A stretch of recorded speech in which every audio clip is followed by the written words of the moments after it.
sauce. Then there's the ceremonial nightcap. So what are we doing this weekend? And lastly, it's back to the car, which, if you're buzzed,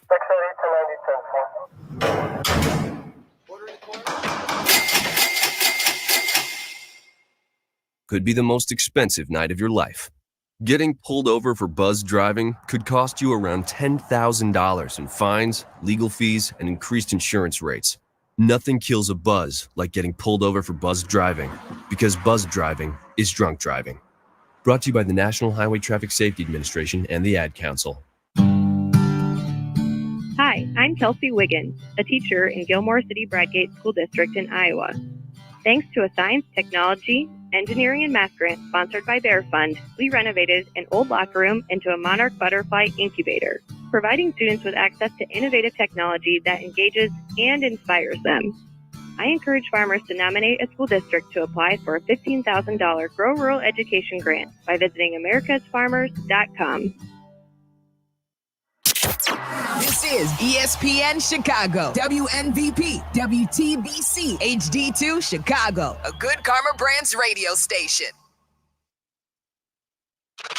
Chicago. This is your morning routine. Put some respect on my name. Kap and J Hood. That's right, we bad. Watch the show on Twitch. Follow ESPN 1000 Chicago. Stream the show on the ESPN Chicago app and on FM 100.3 HD2 and on ESPN 1000 Chicago. Now, David Kaplan and Jonathan Hood. Good morning, everyone. Bring them out. Woo! Bring them out. Bring them out. Bring them out. Bring them out. Bring them out. Bring them out. Bring them out. Bring them out. Good morning. Welcome into the Kap and J Hood Show on ESPN 1000. I'm David Kaplan. Hoodie has today off. He'll be in tomorrow. And guess who's my co-pilot today? He is the most negative man in Chicago sports. His name is Kap Friedell. Our guy, he is here. We'll get into some of Nick's self-loathing all morning as we prepared the show. Shay Norling is the executive producer. Jay Moore's at the controls. I'm Kap. 312-332-3776. So Shay comes in as he does every morning. He says, all right, let's got this, and this. I have my notes. And Nick's like, I don't like that. I don't like that. And the Cubs are this and the Bulls are that. You ever going to be happy? Chicago sports has prepped me for a life of misery, Kap, especially from a distance. As I watch all this unfold, I think the Bears are this city's only hope for a long time. And maybe it can turn around. Maybe they finally have all the pieces in place and they've got the right quarterback at the helm. But I have so many questions that I want to get into with you. And there's a reason I feel the way I do, because none of these teams are run well. always go back to who is running the show and how that show is being run. And you can usually find the answers in pro sports. I have said repeatedly, and this ties into the negativeness that seems to always drive you crazy. The town in America that has the worst ownership in pro sports. Right here, Chicago, Illinois. So you don't like the addition of Isaac Paredes? I'm very, very proud of you for nailing that name on the first time right there. Isaac Paredes. I think it's going to be okay, but after the way all these other moves have played out the last few years, I'm skeptical at best. I think he's a better version of what they were looking for, a safer version of Morrell. And maybe he turns into the player that they need him to be at third base. He's under team control for the next few years. It makes sense. But Kap, why, as a diehard Cubs fan, should I feel good about any of this stuff? Why should I have the trust that I had 10 years ago with this front office and with ownership to a lesser degree? Explain that part to me with this move and any other moves that are forthcoming in the next 24 hours. It all sucks. Bingo. Let me just read you something. Isaac Paredes is 6th among all third basemen in F-WAR. He's 4th tied among all third basemen in baseball in weighted runs created plus. He is 3rd in baseball among all third basemen in OBP. He is 1st in walk percentage. He is 6th best in strikeout percentage. He is walk to strikeout ratio 1st in all of baseball. Ground ball percentage, he is 1st in all of baseball. Fly ball percentage, he is best in all of baseball. Great, Kap. And I can't wait to see him do it at Wrigley day after day after day. But I got caught as soon as that deal went down. On the first two thoughts in my head were, oh my God, what are the Rays going to do to unlock Morel? Because he was the guy that so many people here were like, he is the man who's going to be the next star of this team. How many times were you and I texting in the last year and a half?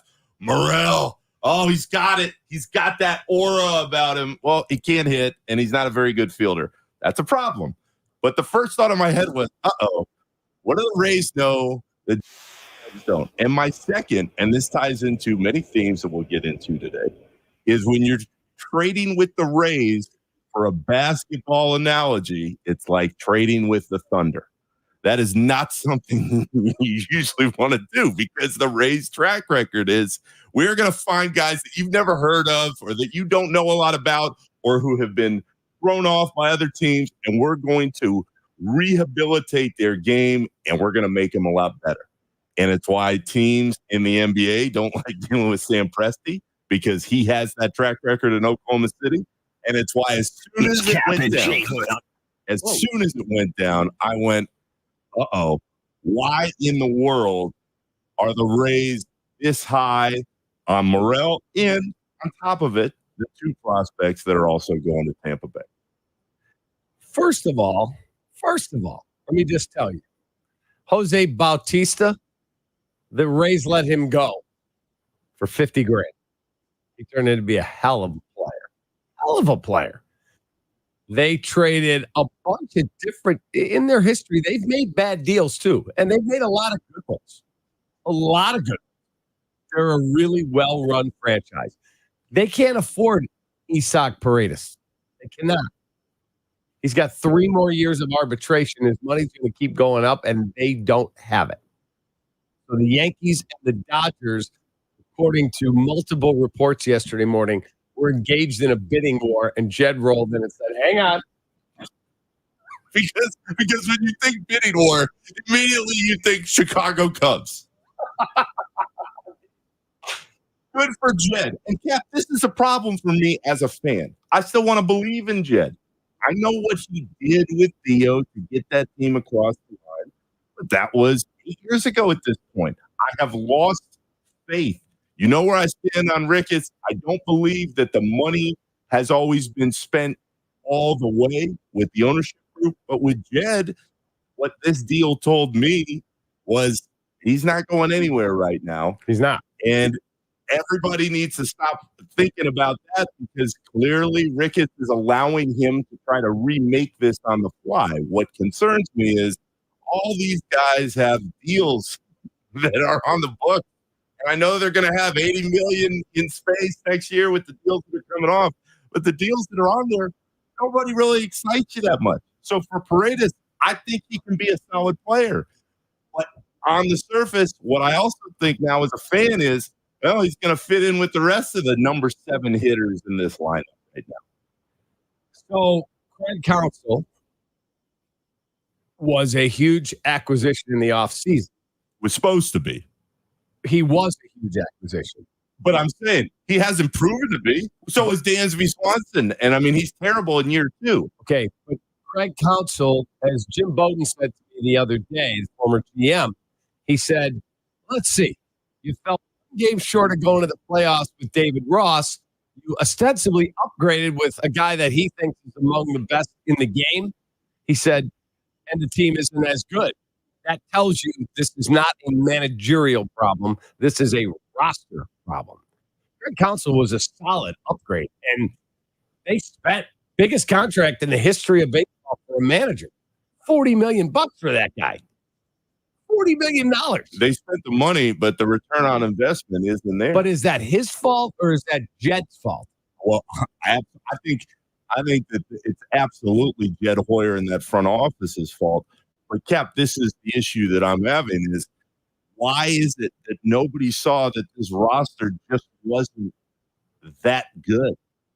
And how much of that is Jed, the front office, the player development part, and how much of it is Jed going to Ricketts saying, I need some more money for player A or player B, and Ricketts going, I don't know. We've given you your budget. This is what it is. That's what bothers me the most. But let me ask you a question. Why does it always come down to they don't spend enough? They spent $55 million more than anyone in their division, and they're in last. No, okay, it's 709, our first division reference. Who cares about divisions?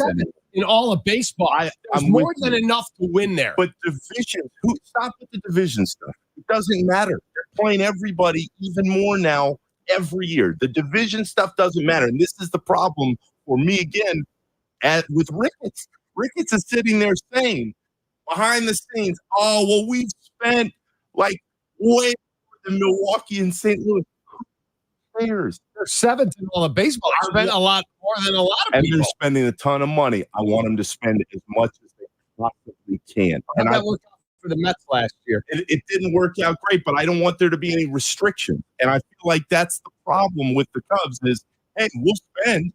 And they've proven they'll spend money on a manager. They'll spend money on Hayward. We could go down the list. Swanson. But yeah, there were 4 guys last year. And never do all free agent signings work out. But it was Turner, Correa, Swanson, Bogart. We agree that the Bogart deal hasn't looked particularly good either. He doesn't even play short anymore. But the problem for me is it was like those 3 guys went off the board, and the Cubs are sitting there going, well, I guess we'll spend money on somebody. Let's spend money on the cheapest guy of the 4. And that has always been my point to you. It's not that the money's not there, they're not spending, because you're right, 7th, 8th, depending on the day. It's that I want them as a fan to never have money in question. And it always has felt with this ownership group, while they've made plenty of right moves and they won the World Series and Theo was an incredible hire, it's always like, oh, no, I don't know if we can spend that much. I mean, go back a few years ago, they gave away Darvish. That was all money. It was all financial. Ricketts is telling Jesse, oh, the losses are going to be biblical. Well, guess what? The losses aren't biblical anymore. And my biggest source of frustration is that Ricketts and the Cubs, way before any of this Jed stuff and how bad the product is on the field, they got every single thing they wanted. They got the TV station. They got the ballpark renovation. They got all area. They paid for the ballpark renovation. But they got everything around the ballpark. When you go to Wrigley now, it feels very corporate. It looks nice, but it does not feel anything like it did 5-10 years ago. All that money's going somewhere. All that beer money, all the hot dogs, all of that stuff. It's all going to a place that should be always pushed back into the team. And as a fan, I'm watching all this change and I'm going, sure, they've spent money, but I always believe they could spend more. And I think that's part of why I don't have the faith anymore that Ricketts is the guy, although he's not going to go anywhere. And I don't have the faith that Jed has the ability to turn things around and has the magic touch that his old boss used to have. 312-332-3776. So the Cubs trade Christopher Morel and prospects for Itzhak Paredes. Did you like the trade? Paredes played in the All-Star game. He actually is a former Cub. He is a guy that the Cubs signed for $800,000 in 2015 out of Hermosillo, Mexico. Same year they signed Christopher Morel internationally. And then they traded him with Jamer Candelario to the Tigers for Justin Wilson and Alex Avila when they were in their window to try and repeat, and it didn't work out. He then gets traded to Tampa, 31 home runs last year, all-star performance this year, and now he's a Cub, and they have control for 25, 26, and 27. So I would think they'll extend him. Either way, he's going to get paid a fortune through arbitration if he plays at the level that they've hoped to acquire him at. 312-332 888-866-3776. And then Garrett Crochet threw 3 innings. I think Fetty threw 4 over the weekend. The trade deadline is tomorrow. We expect a very busy 24 and like 33 hours till what's his name? Chris Getz can go to sleep. Did you say 24, Cap? I did. He can go to sleep in 33 hours and get some rest. The road to 24, baby. You said it. They've got their second 14-game losing streak. And my dear friend, John Greenberg, I don't know if you know John from The Athletic. I've heard of John. He had a great tweet yesterday. If you took away the 2 14-game losing streaks, just wiped them off the records, the Sox would still have the worst record in baseball. That is so impressive. That is insane. The White Sox record right now is a robust 27-81. 312-332-3776. More to come from the Cubs, maybe. A lot to come from the White Sox, we think. What do you think? Next. You're listening to Kap and Jay Hood on Chicago's home for sports, ESPN Chicago. Here comes the ball. Touchdown! Touchdown, Bears! The first game of the 2024 football season is on ESPN Chicago. Bears! Join us Thursday for the Pro Football Hall of Fame game. Bears versus Texans. Bears! Pre-game begins at 3. At 7, Jeff Joniak and Tom Thayer bring you the live call from Kent. Bears football is back. This is the new home of the Bears, ESPN Chicago. Howard Enkin has been part of the Kap and Jay Hood show for years now, and he brings us the sidebar. May I approach? Yes, you may. Countless commercials, hundreds of live reads, a partner in our fan favorite Grip It, Sip It Classic. The list goes on, and now my guy is our guy. Hoodie and I proud to spread the word that Enkin Law files more injury cases than any firm in Illinois. They have more than 80 attorneys that staff to help anyone injured in Chicagoland understand their rights. Enkin Law, the best in the business. 312-6million. Injury law made personal. That's Enkin Law. Join us at the ballpark for our season-long promotions. Take advantage of one of our fan favorites this season and get 1 ticket and 2 beers starting at $19 with Miller Lite Baseball and Brews. Every Monday home game, cheer on your White Sox as they rep the Southside jerseys on Southside Mondays, presented by United Airlines, with each specially priced ticket inclusive of $20 in concession credit. Plus, every Tuesday home game, enjoy a $5 concession menu for select menu items. Purchase tickets. Visit whitessox.com/offers. Hey, it's your buddy Tom Waddle, and I drive a Hawk. Find your next car at hawkauto.com. Choose from Ford, Chevy, Chrysler, Dodge, Jeep, Ram, Fiat, Subaru, Cadillac, Mazda, Volkswagen, and Nissan models, and a huge selection of pre-owned vehicles. Save with 0% financing for 72 months or make no payments for 90 days. Shop 13 brands at 9 convenient locations and find your next car at hawkauto.com. Drive what I drive. Drive a Hawk. HawkAuto.com. $13.89 per month per thousand financed on select models with approved credit.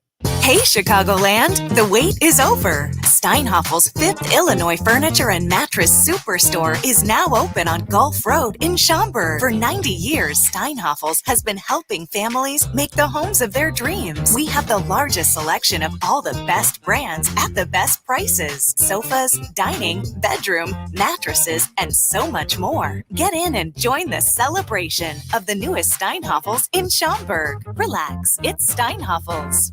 Texting enrolls you in a recurring automated marketing text messages. Consent are required to purchase. Message and data rates may apply.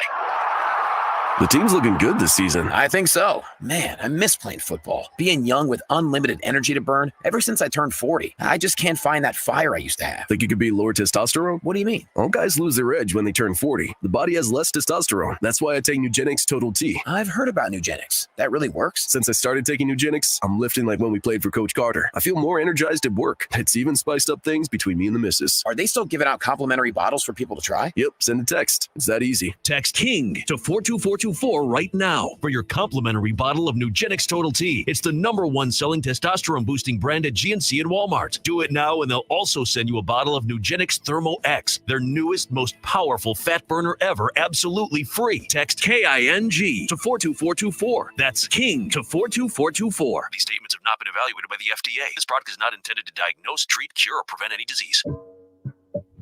This is Kap and Jay Hood. They've beaten the traffic commute, so you don't have to. Say it again. Say something else. Oh! On ESPN Chicago. Hoodie's got the day off. That means I get to work with my friend Nick Friedell. 312-332-3776. The trade deadline tomorrow at 5 Central. 5 Central. We will know who's still on the roster for both Chicago teams, who they've gotten rid of. Yesterday, the Cubs made the first big deal for a Chicago team. They traded Christopher Morel and 2 prospects for Isaac Paredes. Did you like the trade? 312-332-3776. Jim in Downers Grove's first. Hey, Jim, what's up, Sparky? Hey, Cap. How you guys doing this morning? Good, man. How are you?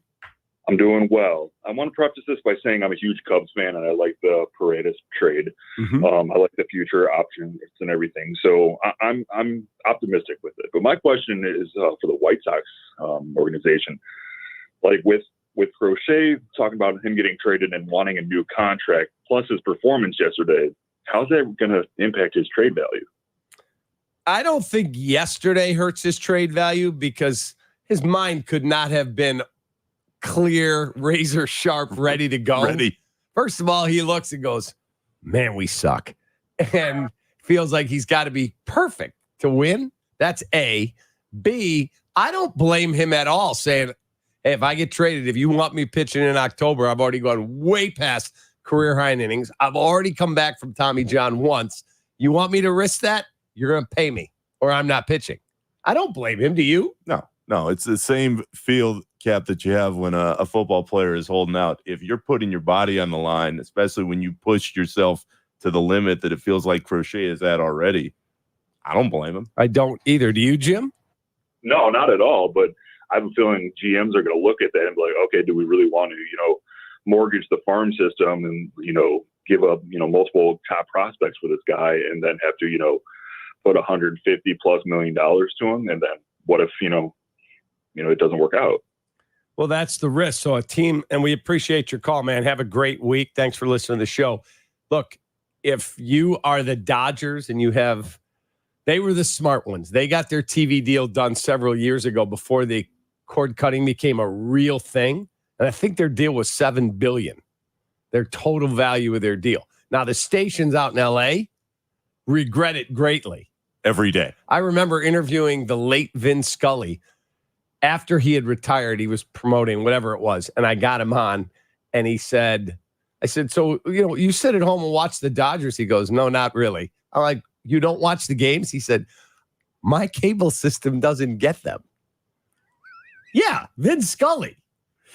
So they got the money, though. They got the money. The Cubs, from what I know, the marquee deal isn't the cash cow that they hoped it would be. And now Xfinity is going to take, not just here, everywhere, the regional channels are going to move off of basic cable where Ma and Pa Kettle get regional sports and some of the money goes to the channel, even though they don't ever watch it. It's going to go to a increased tier where you want it, you're going to have to pay extra for it. Well, are you paying extra for a 27 and 81 baseball team? Are you paying extra for a hockey team that to this point, I know they got Bedard, hasn't gotten to the playoffs in several years? And are you paying extra for a Bulls team that has openly said we need to be in the top 10 worst teams? God. That's my question. Good luck to. Would you like to be in sales for that channel? No. It's not going to be easy. Hell no. It's a tough job. But Cap, if the Cubs are struggling with the marquee point, what are all these other teams? Forget just the White Sox and the Bulls and the Blackhawks. Yeah, how about the Twins? The Timberwolves, and they're a good team. That from a distance, that is the story to me in sports that's not getting enough play right now. Shay, what did I tell you? That is the untold story that people don't realize. Nick said it exactly right. Yep. Yeah, but just bringing it back to Crochet and setting the business of it aside, like I get you might be concerned about giving him an extension. If you're a GM on a contending team, shouldn't you just ignore that? Like, what is Garrett Crochet going to do? Say the Dodgers trade for him. Mm-hmm. He's going to walk into their clubhouse and look Freddie Freeman and Mookie Betts and Shohei Ohtani's interpreter and all these people in the face and be like, yeah, guys, great to be here. Happy to be on a team that's going to make a run, but I'm not going to pitch in the playoffs. Yes, and they would all support him because they've all got their money. They might all support, or they might understand it. You can't tell me it wouldn't be a little bit awkward. He gets traded to Philly. Oh, hey, Bryce, great to be here. Happy to be around talking to Zach Wheeler. I'm so happy I'm here. Hold on a second. Not pitching He's in the making playoffs. $800,000. If he blows out, none of those guys are going to go, hey, guys, let's take up a collection here. Here's $50 million for you because you blew out. You're doing something I didn't think I was going to do at all today, and you're making me agree with the Cap man. Dude, because I can't see it. 20, 30 years ago, 50 years ago, he walks into the clubhouse and guys go, oh, come on, man. You're not tough. You're going to sit out because you've thrown too many innings. Now in 2024, especially with the money that's being tossed around, I think those guys would be like, hey, man, can't wait to see you next year. It'll be fun. Good luck getting your deal. Right. I have a hard time believing these guys who are playing every day trying to win a World Series. And every money one aside, of them's making multiple millions. Of course they are, but they're also all trying to win a World Series. And I just don't buy that the clubhouse vibe would be peachy cream if Crochet walks into a team that's trying to win and he's like, I'm not going to pitch in the postseason. And he would say, people guess might what? be a little pissed. People, not his teammates, they would understand. Hey, man, this is a business. This is a business. This is not a video game that you play 18 hours a day. This is a business. And if he blows his arm out again and gets another Tommy John, good luck trying to get another any kind of contract. And I get that, but you could have that conversation like 5 years ago for whoever is in the clubhouse at these teams. Bryce Harper went through arbitration years. Bryce Harper went through years where the Nationals wouldn't pay him. He wasn't getting traded someplace and going, I'm not going to hit in the playoffs unless you give me an extension. These guys all played through the same thing Crochet's going through right now and earned their big deals. I don't think they would be all on board with him coming into the clubhouse saying he's not pitching in the playoffs. Disagree, and I think the Dodgers would know if we're giving up all the talent it takes to get him, we have to extend him. Period. Yeah, everybody's got to be on the same page no matter what. You're not making that move without it. Out after winning an MVP because the Red Sox wouldn't pay him. I don't know that he's suddenly going to be have a bunch of sympathy for a guy who doesn't want to play. Disagree wholeheartedly. Garrett Crochet, here's his innings pitched in his 4 years in the big leagues. 6, 54 and a third, 12 and 2/3, 114.1. Are you crazy? Well, no, the inning concern is actually a genuine one that GMs should look at and ask the question, can he continue to produce with more innings? He just turned 25, June 21st. I just think if you're an opposing GM, you call the bluff on I'm not pitching in the playoffs.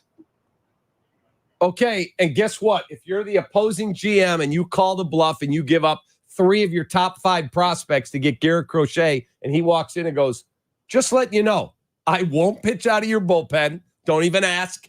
And I am not pitching in the postseason. Either talk to my agent or I'm not pitching. Period. That GM looks like an idiot. Or that GM pays him because you just gave up 3 prospects to get him. That's what he's saying. Right. Pay me. You're going to make so much money, LA Dodgers, Baltimore Orioles. If I help you win the World Series, I need to have the risk taken away. So if he blows out, he goes, I got my money. The temperature in these locker rooms and clubhouses in pro sports has changed dramatically. Certainly, and I view it through the prism of the NBA, but all these guys want other guys to get paid. They understand the business of pro sports more than they ever have. And I think not only because the information is more readily available, but Shay, going back to your point, they know the money that's involved. Right. I mean, the money is astronomical. And so I don't think there would be any issue with a guy saying, hey, I want to protect my arm. I want to protect my future. I want to get paid. If you pay me, I'll do what you want.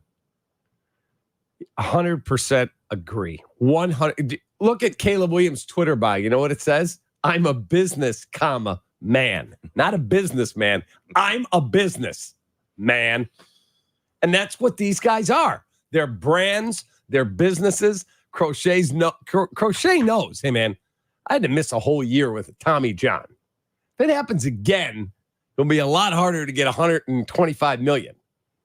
Oh, yeah. And they signed Tyler Glass now in the offseason on a trade. He said, if you're trading me to L.A., you better extend me 5 for $125. And the money's there. So pay the guy. And I think the Dodgers and the Phillies would, but also it was interesting that all this came out last week, and then the Orioles traded for Zach Eflin. That told me a lot of, like, they're shutting the door on any player that they're going to need to pay money to. Because they struggle to make money. Like the Cubs were playing the Orioles. They swept the series, by the way. And the place was half empty. It's like, how can the Orioles not be drawing? The reckoning. And of the half, 3/4 were Cub fans. The reckoning is coming. And it ties in. It is nice that we're having both these conversations through the Crochet story, because the reckoning with television in the haves and the have-nots in pro sports, it's coming faster than people would expect. And it's happening right before our eyes every day a little more. Here is Craig Counsell on the Morrell trade. Yeah, I mean, it's always, a little bit strange telling someone during the game that they've been traded. It was certainly surprising and shocking to Chris. And he's, provided Cubs fans with a lot of memories for sure, even in a short time here. In the end, we think we got a third baseman who's been a really good offensive player in this league and can do really well for us at that position. This is Counsell on adding that bat, Itzhak Paredes, to the lineup. Yeah, I mean, I think this is just a good offensive player. He's been a third baseman in this league for a couple of years now and done a good job over there. So we think we're, adding just a solid third baseman. So they get a solid third baseman for the first time since Chris Bryant was here. And by the way, he's on the side of a milk carton in Denver. Holy cow. That's a very expensive milk carton, though. Wow. That's why it's not how much you spend, Nick. It's who you spend it on. We will always go back and forth on this, but Cap, I'd be remiss if, as we're going through Itzhak Paredes, how many times I feel like all the Chicagoans out there are going to call him Isaac Paredes. Right. Isaac Parrott. Over. It's like the old days with the Bulls and everybody kept saying, oh, Tom Thibodeau's here.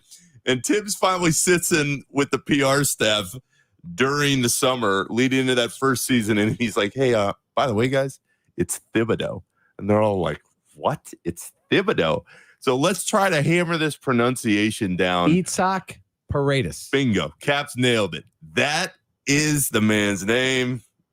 That is what everybody should call him. Not Isaac, not Paredes. Right.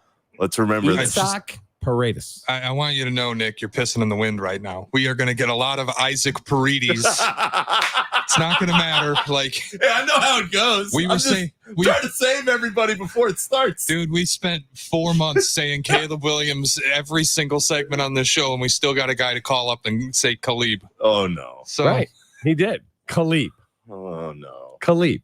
Yeah. Khalib. There it is. Khalib. All right. Problems with the offense at Bears camp over the weekend. And, boy, the head coach certainly has changed the vibe he's given off. He looks like he's in control. Next. You're listening to Kap and Jay Hood on ESPN Chicago, Chicago's home for sports. Khalib. Guests appearing live on ESPN Chicago call in on the CarX Tire and Auto Guest Hotline. Who's going to be next? This is Chicago's home for sports. ESPN Chicago, where the pros go. Your company can save money by becoming more energy efficient. In fact, the ComEd Energy Efficiency Program can help your business find up to 35% in energy savings, resulting in lower energy costs. At ComEd, we're not just moving toward a clean energy future. We're powering the future of your business. Sign up for your free facility assessment at ComEd.com/poweringbiz. Terms and conditions apply. Offers are subject to change. Actual savings will vary by customer's usage and rate. The ComEd Energy Efficiency Program is funded in compliance with state law. Pain from arthritis is just awful. Bone-on-bone constant pain, robbing you of what you love to do. But there are effective ways to deal with that pain without drugs or surgery. Hey, it's your friend Tom Waddle here. Listen, there are exciting new cellular therapies that can get you lasting relief. And the place to go? QC Kinetics. QC Kinetics uses cutting-edge treatments that accelerate your own body's healing properties, revitalizing your joints so you can move again. And if you're living with chronic pain, you need to know steroids and surgery and pain pills are no longer your only option. Learn how QC Kinetics can use advanced regenerative medicine to treat pain, enhance joints, restore your mobility, and give you long-term relief with no downtime. The local medical professionals at QC Kinetics are ready to help you get your life back with regenerative, restorative, cellular treatments for your achy joints. This is the future of medicine. Call for a free consultation now. They have new locations in Crystal Lake and Greeny. Call them 312-809-5955, 312-809-5955. That's 312-809-5955. Something amazing is happening in business. More companies are turning to Mac. From finance to fulfillment, CDW will seamlessly support Mac integration into your organization. With the power of Apple Silicon, best-in-class security, and compatibility across your favorite apps, your team will have the performance they need and the tools they love. Make amazing happen. Mac and CDW. Learn more at cdw.com/Apple. Are you ready to build your company's dream team? Just like in sports, finding skilled players is essential for success. With Robert Half's winning combination of specialized recruiting professionals and award-winning AI, we'll help you find the MVPs and key role players who will have you hanging banners in the rafters. Because in business, it's all about having the experienced team on your side. At Robert Half, we know talent. Visit roberthalf.com today. Cubs fans, stream Cubs games now. Marquee Sports Network brings you a new way to stream your favorite team. Visit watchmarquee.com to subscribe and stream Chicago Cubs baseball, pre- and post-game shows, exclusive programming, and more. Your Cubs, your way. Subscribe now at watchmarquee.com. Here's today's headlines with Kap and J Hood. All right, Cubs make the first big trade of the Chicago teams. The deadline tomorrow at 5 o'clock Central. They made waves. They sent Christopher Morel and prospects pitcher Ty Johnson and pitcher Hunter Biggie to Tampa for all-star third baseman Itzhak Paredes. President Jed Hoyer said the goal is to add players that will help the Cubs not just this season, but into the future. And Paredes under contract through the 2027 season. The White Sox swept on the south side over the weekend by Seattle, bringing their losing streak to 14, matching their season-long ineptitude streak. Sox are the third team since 1920 to endure multiple 14-game losing streaks in one season. Garrett Crochet allowed 5 runs, but 3 earned in 3 innings of work yesterday, his final start before the trade deadline. The Team USA basketball, a 110-84 win over Serbia in their opening game at the Olympics. LeBron, 21. KD added 23. Jay Moore. Ladies and gentlemen, can I please have your attention? I've just been handed an urgent news story. Kap and Jay Hood are back. Cannonball! On ESPN Chicago. All right, rolling on. Hope your morning's off to a good start. You're ready for a great week with Shay and Jay Moore, and in for Hoodie today, my guy Nick Friedell. We're talking Bears on the home of the Bears, ESPN 1000. I hope you will come join us at Football Fest on August 25. Go to the Hard Rock Casino Northern Indiana webpage. You can get tickets right there. Where else, J-Man? Where else can they get tickets? For Football Fest? Yes. Ticketmaster. They're very inexpensive. Schefter's going to be there. All of us from the station are going to be there. There's going to be a whole bunch of cool events. It's a blast. A live crosstalk Unhinged. How about that? Yeah, going to be fun. A lot of booths. It's more interactive. People can pick and choose the content they want at Football Fest. It's going to be great. Love it. 312-332-3776 is our phone number. So Matt Eberflus a year ago has a 14-game losing streak. And everyone's like, well, he's about to get fired. Ryan Poles, absolutely not. They turn it around. They finished 7-10. They actually were really good in the second half of the season after they acquired Montez Sweat. And now they get Caleb Williams. They get Roma Dunze. They get Keenan Allen. They make a few additions on the O-line. They get Kevin Byard. All of a sudden, you're like, whoa. The Bears look really good, Nick. They're the hope in the city. They're the only hope right now, Cap. The thing that scares me, though, is Eberflus, he got a facial, he got a beard, he got a new haircut. He clearly has respect within the room. But do you think he's a good coach? We got to find out. But have we already found out? Well, and everything's just masked now because, hey, he changed his look, he changed the way he deals with the media, and they've got some good players now, we think. So his wife and his daughters said, Dad, you gotta change the look.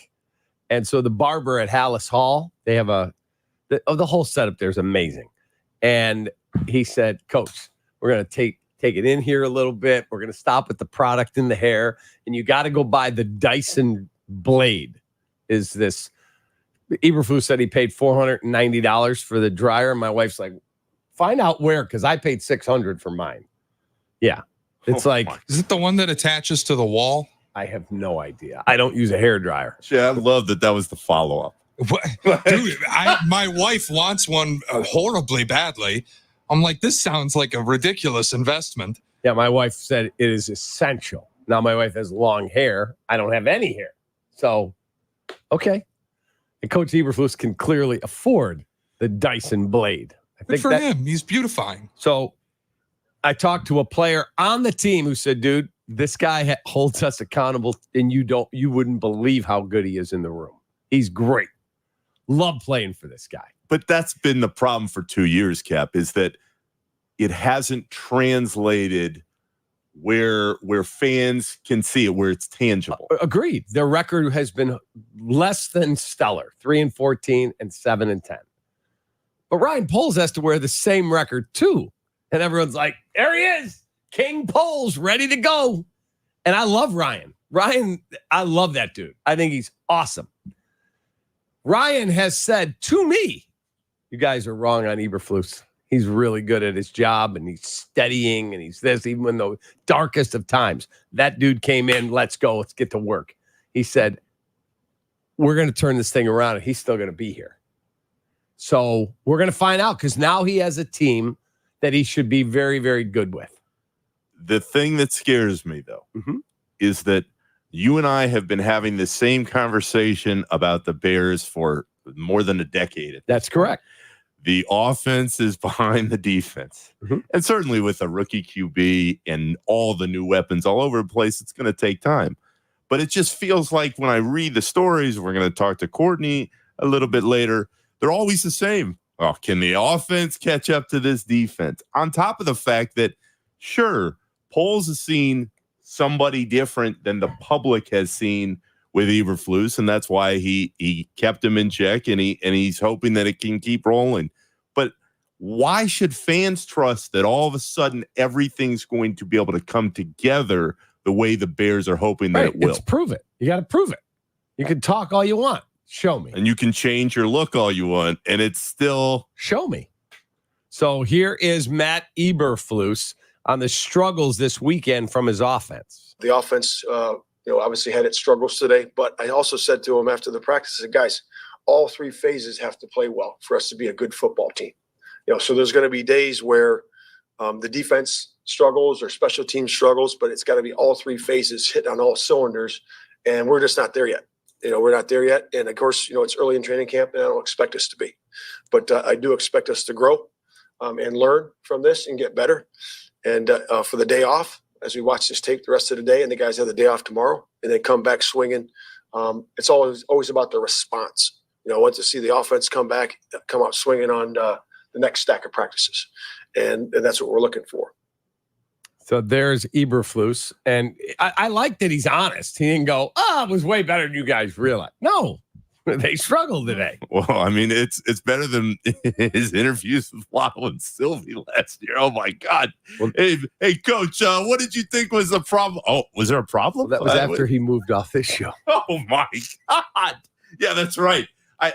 Look, all that is well and good, and getting better in three phases. I felt like I was listening to a Lovey soundbite from forever ago. They have to go out and show that everything can work together. And what scares me, Cap, is there's nothing that I saw in the last 2 years that would lead me to believe that this guy is some kind of genius in game when everything is on the line. You can change the look and how you sound in your messaging, but until you make everybody better week to week, I don't think much is going to be different. The difference now is they have talent in place, so it's all on the line. But if you're Poles and you've attached yourself to Eberflus, you better be hoping that the change that you see behind the scenes can finally show up in a different place now. Here is Coach Eberflus after Nate Davis had to sit out again, injured at training camp when he was asked about it. Yeah, I mean, availability is everything, right, in this league. And so you got to be available to practice. You got to be able to go through hard in terms of, doing hard better during training camp. And that's all part of preparing for the first part of the season, to be able to do that, to callous yourself. That's your individual responsibility to the football team. And when you're not out there, guess what? That doesn't happen. So availability is important at every position. And sometimes guys get injured and that's the way it goes. And there's some things you can do, but they have to get back as fast as possible. Because to me, there's a lot of competition on this roster. He's right. There's a lot of competition. Now, is their offensive line good enough? That is a big question. No. Right. No. Like they brought some more reinforcements in, but again, it's a big question mark. So we'll see how that all shakes out. And then I loved that Eberflus kicked Montez Sweat out of a drill after he accidentally or didn't pull up in time and hit Caleb Williams. And Eberflus went, "Get out." And then he walked over, put his arm around him and talked, said, "That can't happen." He said, "How would you feel if you injured our star quarterback here?" And he's like, you're right. It won't happen again. But do you think that kind of stuff matters that much at this point? I know he's trying to send a message, but he's holding people accountable. Okay. And that's all well and good, but that has not done anything for 2 years. Well, he hasn't any talent either. Well, everybody tried to sell me that Justin Fields was the next big thing, and that didn't happen. Correct. I remember listening to this show maybe once or twice and being told that Justin Fields was about ready to turn things around and that Eberflus was going to get things set on course. The cult out there that wanted it. We have, what this bell is here in the studio? Do you know what this is for? I think Black and Abdallah bought it. It's called the Hall Bell. Oh, you got to trade the number one pick and keep Justin. Oh, yeah, my ass. Oh, and the cult, I kept saying since November, they're done with him. They're moving on. I was holding a made hand, and the cult would call in. "You're out of your mind. They're going to keep Justin." You'll let me know when he's starting the Bears uniform again. So far, and we have plenty of time to go in training camp and plenty of time to Got a see. game on Thursday. But what makes you think that Caleb Williams is who everybody believes that he is? What makes me believe that? Yeah. Gut feeling, watching him. Like, I'm not the biggest college football fan. Shay and Hoodie are. They watching college football for them on a series better than sex. True. It's not lying. No. It's not lying. Hey, no. I mean, I think they're insane. No. That's twice that I agree with Cap. And on that, oh, yeah. I mean, it's disgusting. Take me away. Disgusting. Yeah. Like literally. Like literally. If my wife showed up in some great lingerie, I'd be like, "Game on." You know what that guy would do? "Hey, Kinsey." He's married. "Hey, Kinsey. The new college football EA Sports game came out. Can we put this on hold? I'll get a rain check." Oh, no, I could pause the game. But listen.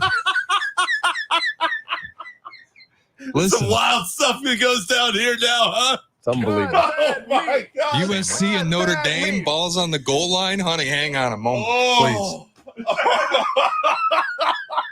The ball's always on the goal line. Yeah. Right, well done, Jay Moore. Yes. By the way, perpetually in the red zone. By the way, can you play the 1988 Notre Dame Miami of Florida game on that game you have? No, what? You can't play old teams? No. Like, really? You can't Yeah. go back in history? No, that's kind of a bummer, but yeah, no. Because I had dinner with Wani, My brother and I are at dinner with Wanstedt, and he was coaching. He's the D coordinator at Miami when they played at Notre Dame in '88. Miami's number 1 in the country, and Notre Dame's, 2 or 3. This is Catholics versus convicts. Yes. Yeah. And Miami scores late. And if they kick the extra point, they tie, but they would stay number 1 because they didn't lose. And they'd win the national title, it would have turned out. And Wani said, I'm on the headset with Jimmy. And Jimmy's like, I'm going for 2. He's like, don't do it, coach. Don't do it. If we just kick the extra point, we tie. And guess what? 31-all, we're going to win the national title. He goes, look at that smug son of a bitch across the way. Holtz, F him. We're going for 2. And they missed. Yep. True story. Well, he can sleep good at night, though. He went for it. Yeah. He hated him. So good. Should the offensive starters play in the Hall of Fame game? You want Caleb out there? You want the O-line out there? What do you think? The receivers, all of them. 312-332-3776. Nick's in for Hoodie. I'm Cap. Be right back. This is ESPN Chicago. Cap and Jay Hood on Chicago's Home for Sports. Hey, it's Black and Abdallah. Do you miss us? Make sure you check out our new YouTube page. Go to youtube.com/Black and Abdallah. Make sure you subscribe. Black and Abdallah on YouTube. Matt Coker here from West Coast Men's Health. Guys, if you're taking Viagra or any other pill for ED, I want you to ask yourself this question. Do I want to continue to do this for the rest of my life? If you're like most men, the answer is no.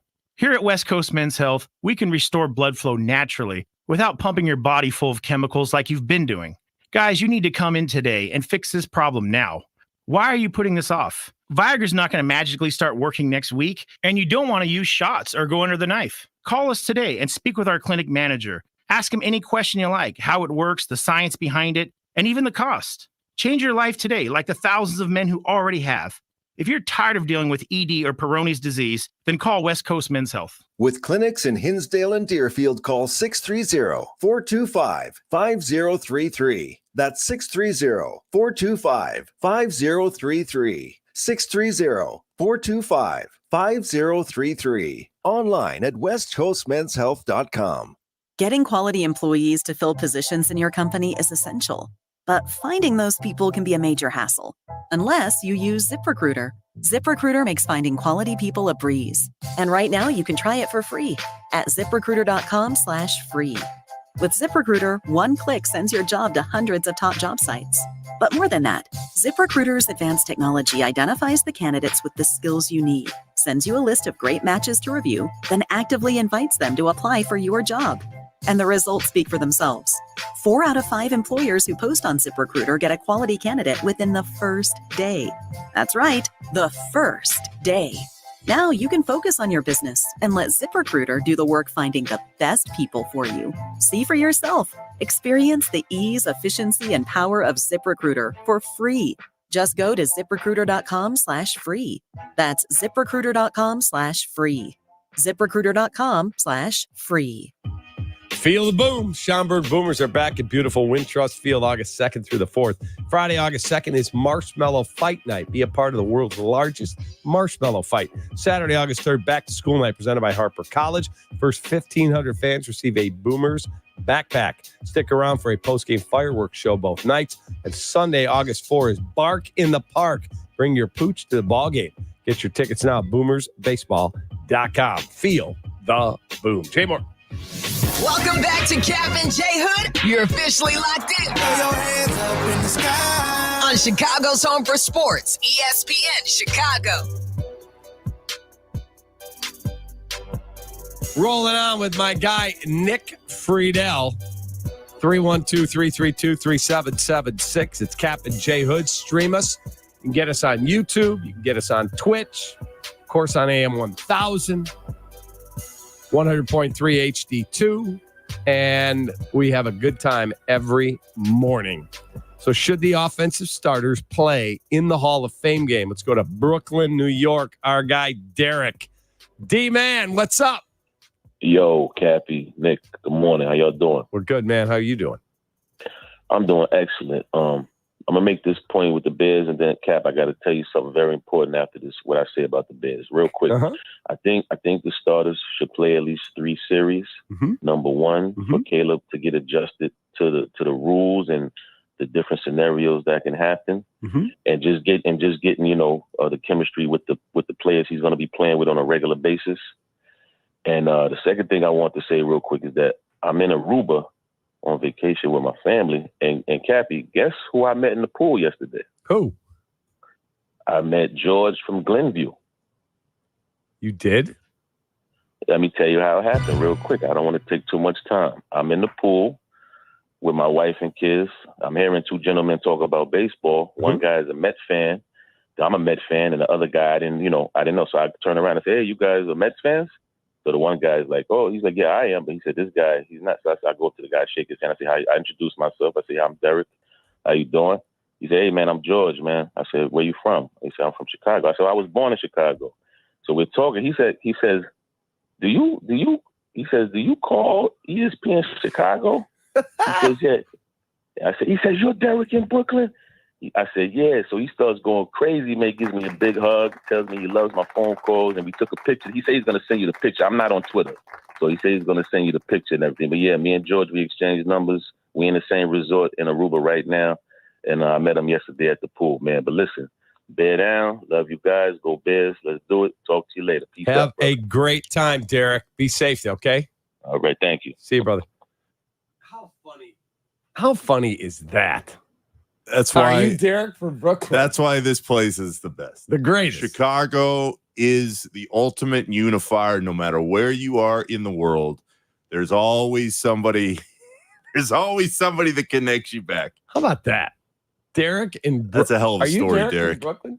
That is. He knew the voice. Unbelievable. It's Derek's listening down there. Let me give him a tip on a restaurant that I was given to by the late, great Jeff Dickerson. Oh, JD loved Aruba. He did. He loved Aruba. And so my wife and I were looking, should we go here? Should we go there? And JD was with me one morning and he goes, "Go to Aruba." I'm like, I was always there. That was always his answer. Like 15 years ago. He's like, "Go to Aruba." I'm like, all right. So we booked the trip to Aruba and he goes, "Go eat at this restaurant, 2 Fools and a Bull."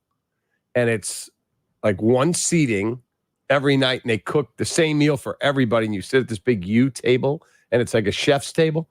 Dude, it was phenomenal. Phenomenal. But you got to have a reservation like eons in advance. And it was like our trip was coming up. We made it and we're going to go. And I called, no tables. We'll put you on a waiting list. And they called the hotel. "We have room for 2 tonight if you want it." In. And it was awesome. 2 Fools and a God, he Bull. loved that place. He did. Miss you, JD. Love you. 312-332-3776. So should the offensive starters play in the Hall of Fame game? They have not gotten a lot of work yet. Training camp, like 2 weeks. That's it. So you're going to have Shay, what do we have? 3 more preseason games? 3 more. Because they cut the thing down, but we get the Hall of Fame game. So would I play Caleb? Maybe just so he can, the feel of taking the snap, like hand it off 3 times. See you later. Thanks for coming.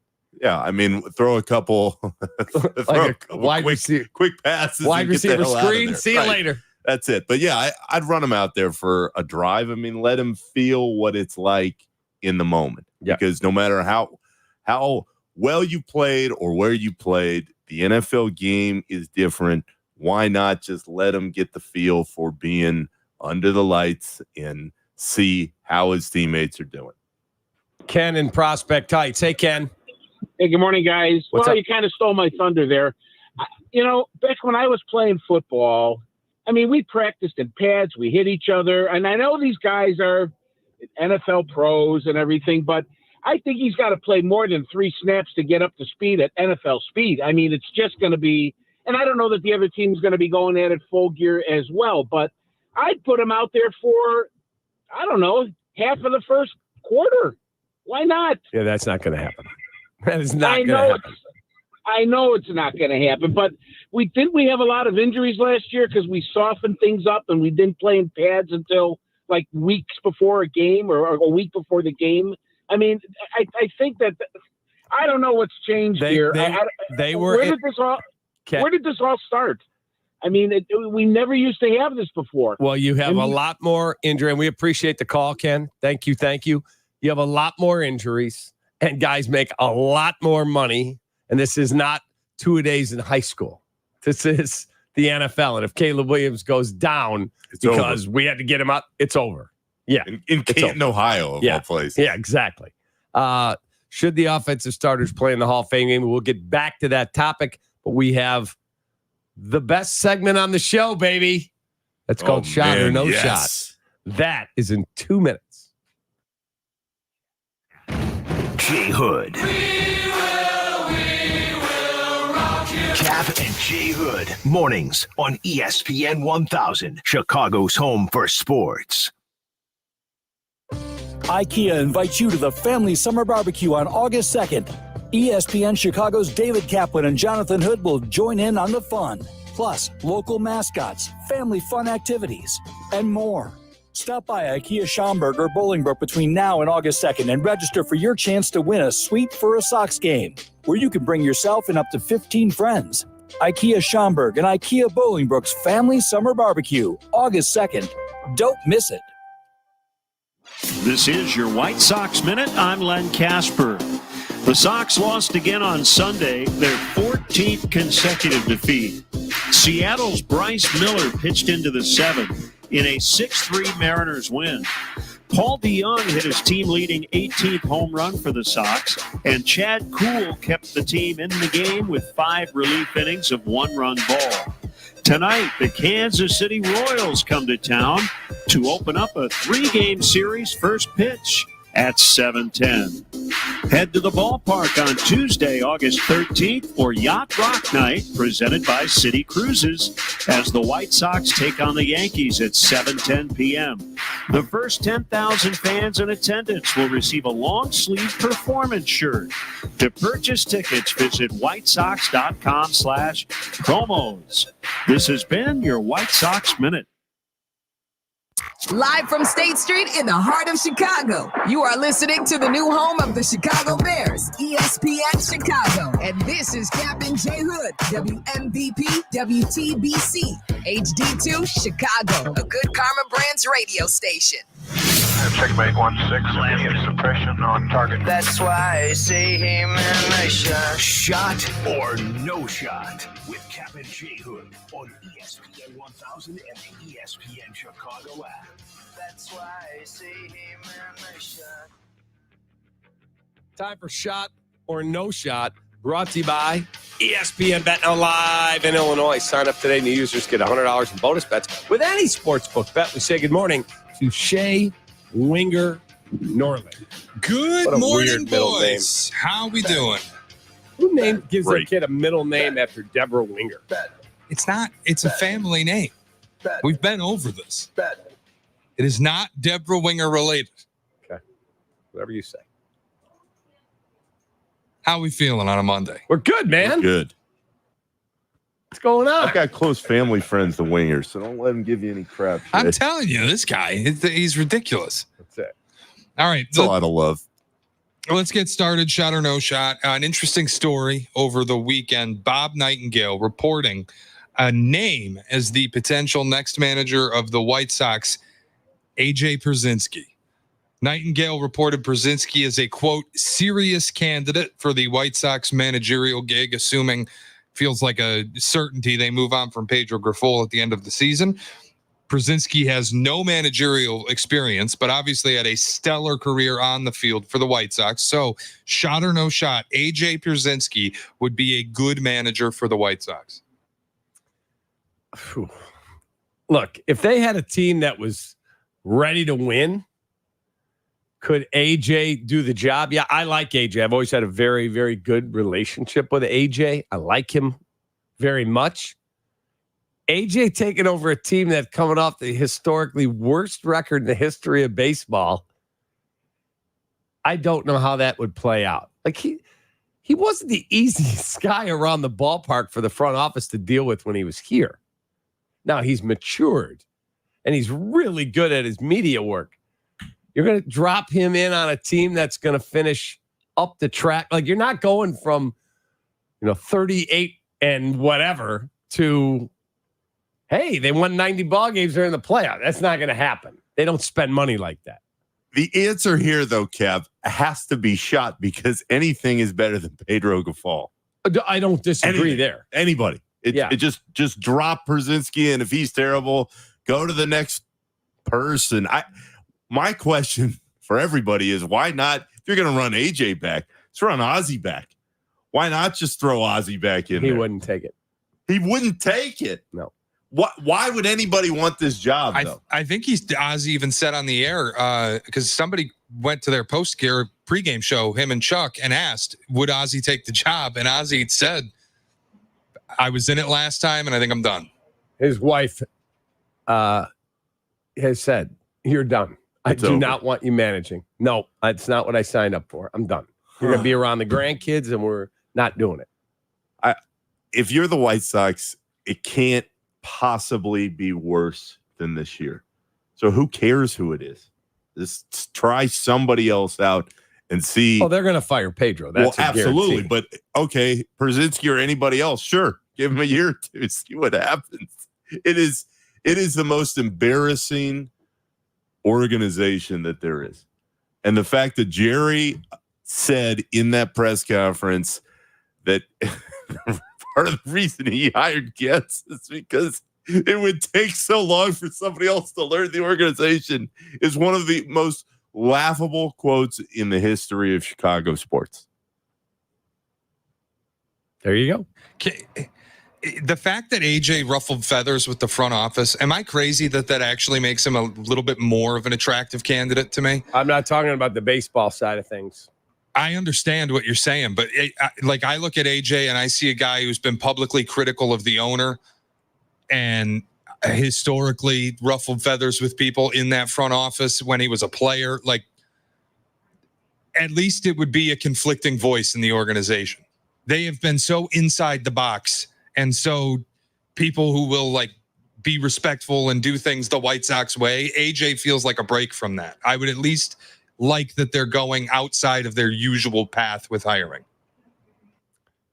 Yeah, look, you'd have to pay him a significant amount of money to get him out of the broadcast booth. And again, I think he's really good at that. I just don't know what bringing him in here does if you're not going to spend big to try and turn the thing around. And they just don't do. The biggest contract in White Sox history is Andrew Benintendi for $75 million. And you think the Cubs are cheap? What is that team? Well, I lived it with their basketball team, so I've seen it. Nobody who has lived in this city or followed these teams is surprised by the issues that the White Sox continue to have, because when you are run by the Reinsdorfs, historically, they're not going to spend at the same level. And Cap, I listen to you guys all the time. That always is what the White Sox problem seems to be. Hoodie says it over and over. It all leads back to money. They're not going to spend the same way. And if you're a fan of that team, why would you go out of your way to put the financial support behind them when you know it's not a two-way street? Nick, you actually led me to something interesting. You said they're the most embarrassing team there is. So an impromptu shot or no shot, because we talk so much about the Oakland A's and how bad of an organization they are. But I was just reading, in the last 106 seasons, the White Sox have won where they won a playoff series. One season in 106 tries that they've won a playoff series. Shot or no shot, the White Sox are the worst organization in baseball. Wait. You mean the A's? The A's have won one playoff. No. The White Sox have one season where they won a playoff series in 106 years. They won 3 in 2005. That is the only season since 1917 where they won a playoff series. I see what you're saying. Okay, yeah, because the A's have won. He's won multiple World Series. The White Sox are a complete joke. I think they're right on par. They're right on par with the A's.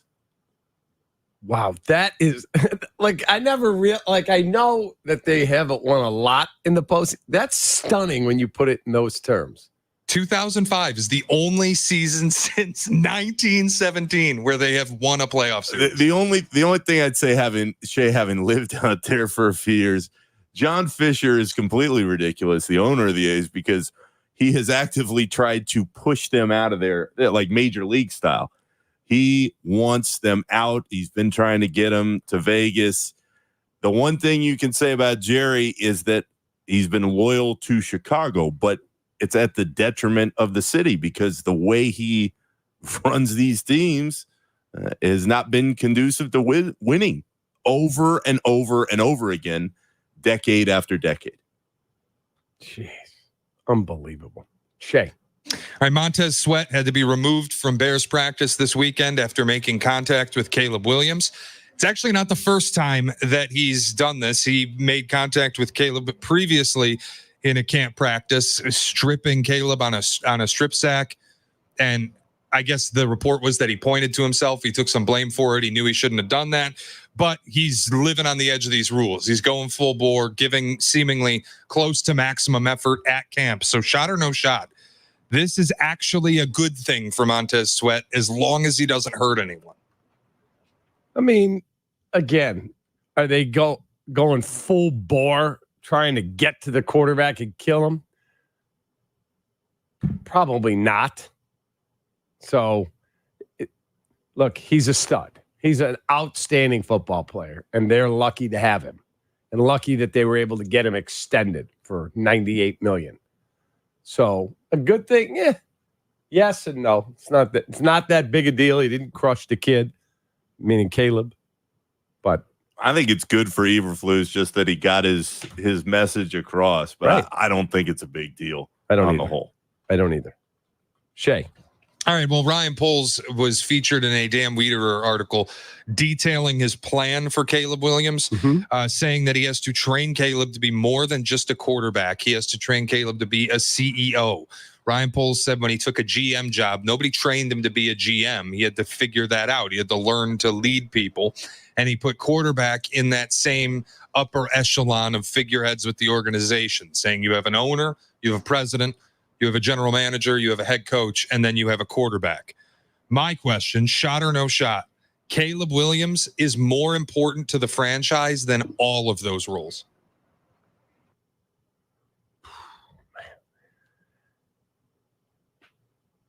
Man, that's a shot because he's so important to everything going forward. But I've always believed the guy who picks all the players and puts the whole thing together is just about as important as anybody in the organization. Cap, Shay, it's a shot because if you don't have the right quarterback, you have nothing.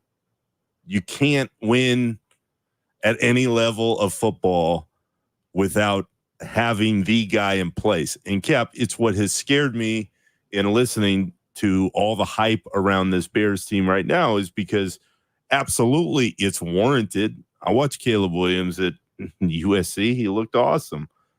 But I don't know if that's going to translate, and I certainly don't know if it's going to translate right away. It might, and he might be that great immediately, but he might not be. I mean, there have been plenty of guys who have come through here with all the hype in the world, and they never were who everybody wanted them to be. So if you don't have a quarterback, you don't have anything, especially in the NFL. All the rules, they're great in theory and in on paper, but they have to be in practice, and you've got to have the right guy pulling the trigger behind center. Agreed. But it's tough, man. Poles has put this whole thing together. So they're both important. Shay. All right, the goodwill we talked about last week with Hoodie of Nate Davis practicing in full to open camp. He showed up. He went full bore in the opening practice. That's all gone. Nate Davis is currently listed day to day, and Matt Eberflus spoke bluntly about the need for players who are available. Yeah, I mean, availability is everything, right, in this league. And so you got to be available to practice. You know, you got to be able to go through hard in terms of, you know, doing hard better during training camp. And that's all part of preparing for the first part of the season, you know, to be able to do that, to callous yourself. You know, that's your individual responsibility to the football team. And when you're not out there, guess what? That doesn't happen. So availability is important at every position. And sometimes guys get injured, and that's the way it goes. And there's some things you can do, but they have to get back as fast as possible. Because to me, there's a lot of competition on this roster. I might be reading into things, but that sounds like a very fed up version of Matt Eberflus, who's kind of sick of dealing with Nate Davis always seeming to be on the sideline. Shot or no shot, Nate Davis is officially a cut candidate. I mean, to go from signing a $30 million deal before last season to a cut candidate, that's why you traded for Ryan Bates, which would put Coleman Shelton in at center. Does that put Connor Williams back in play as a free agent? Maybe. I'd say it's a shot because if he can't get back on the field, they could absolutely send a message. Shay, I also think it's a shot. And I say that because when you start hearing a pro coach say anything to the extent of availability is crucial and you've got to be out there, that is code for we are pissed off that this player is not out there practicing. Yeah. We need to find a better way. And when that starts happening, you get the messaging from a front office or a coach in that regard. If you're the player. Yeah, no doubt about it. If you're the player. 100%. And the key is how he ended that statement when he says there's a lot of competition on this roster. And Kap just mentioned all the guys you brought in that have an opportunity when Nate Davis isn't playing. Well, if Nate Davis isn't going to be available and somebody wins his spot, what does it do you to keep this guy on the roster who you can't count on when you need him? That's where I start to wonder if they're really sick of this dude. Could you just cut bait? What is the cap ramification? There's got to be some type of a pretty good cap. Signed 3 for $30, cut post June 1st. They'd save a little over $600,000. Okay, so basically it's a non-factor to your cap. Yeah, he's got 10.75 in dead money, but you actually save money against the cap, just a very small amount by cutting him. If over the cap, what I'm looking at here is correct. So, yeah, he's definitely cuttable. Next year, if you cut him, you get back $10 million. So maybe you just keep him as depth and then cut him in the offseason. But that's probably what they do. They keep him now because there's no saving to it. And someone would pick him up in 2 seconds. Yeah. And then after the season, that'll be all, folks. Thanks. Get out. So there you go. You got one more or are we done? We're done. He's done. He preps to just a certain level. 312-332-3776. We'll go around the NFL.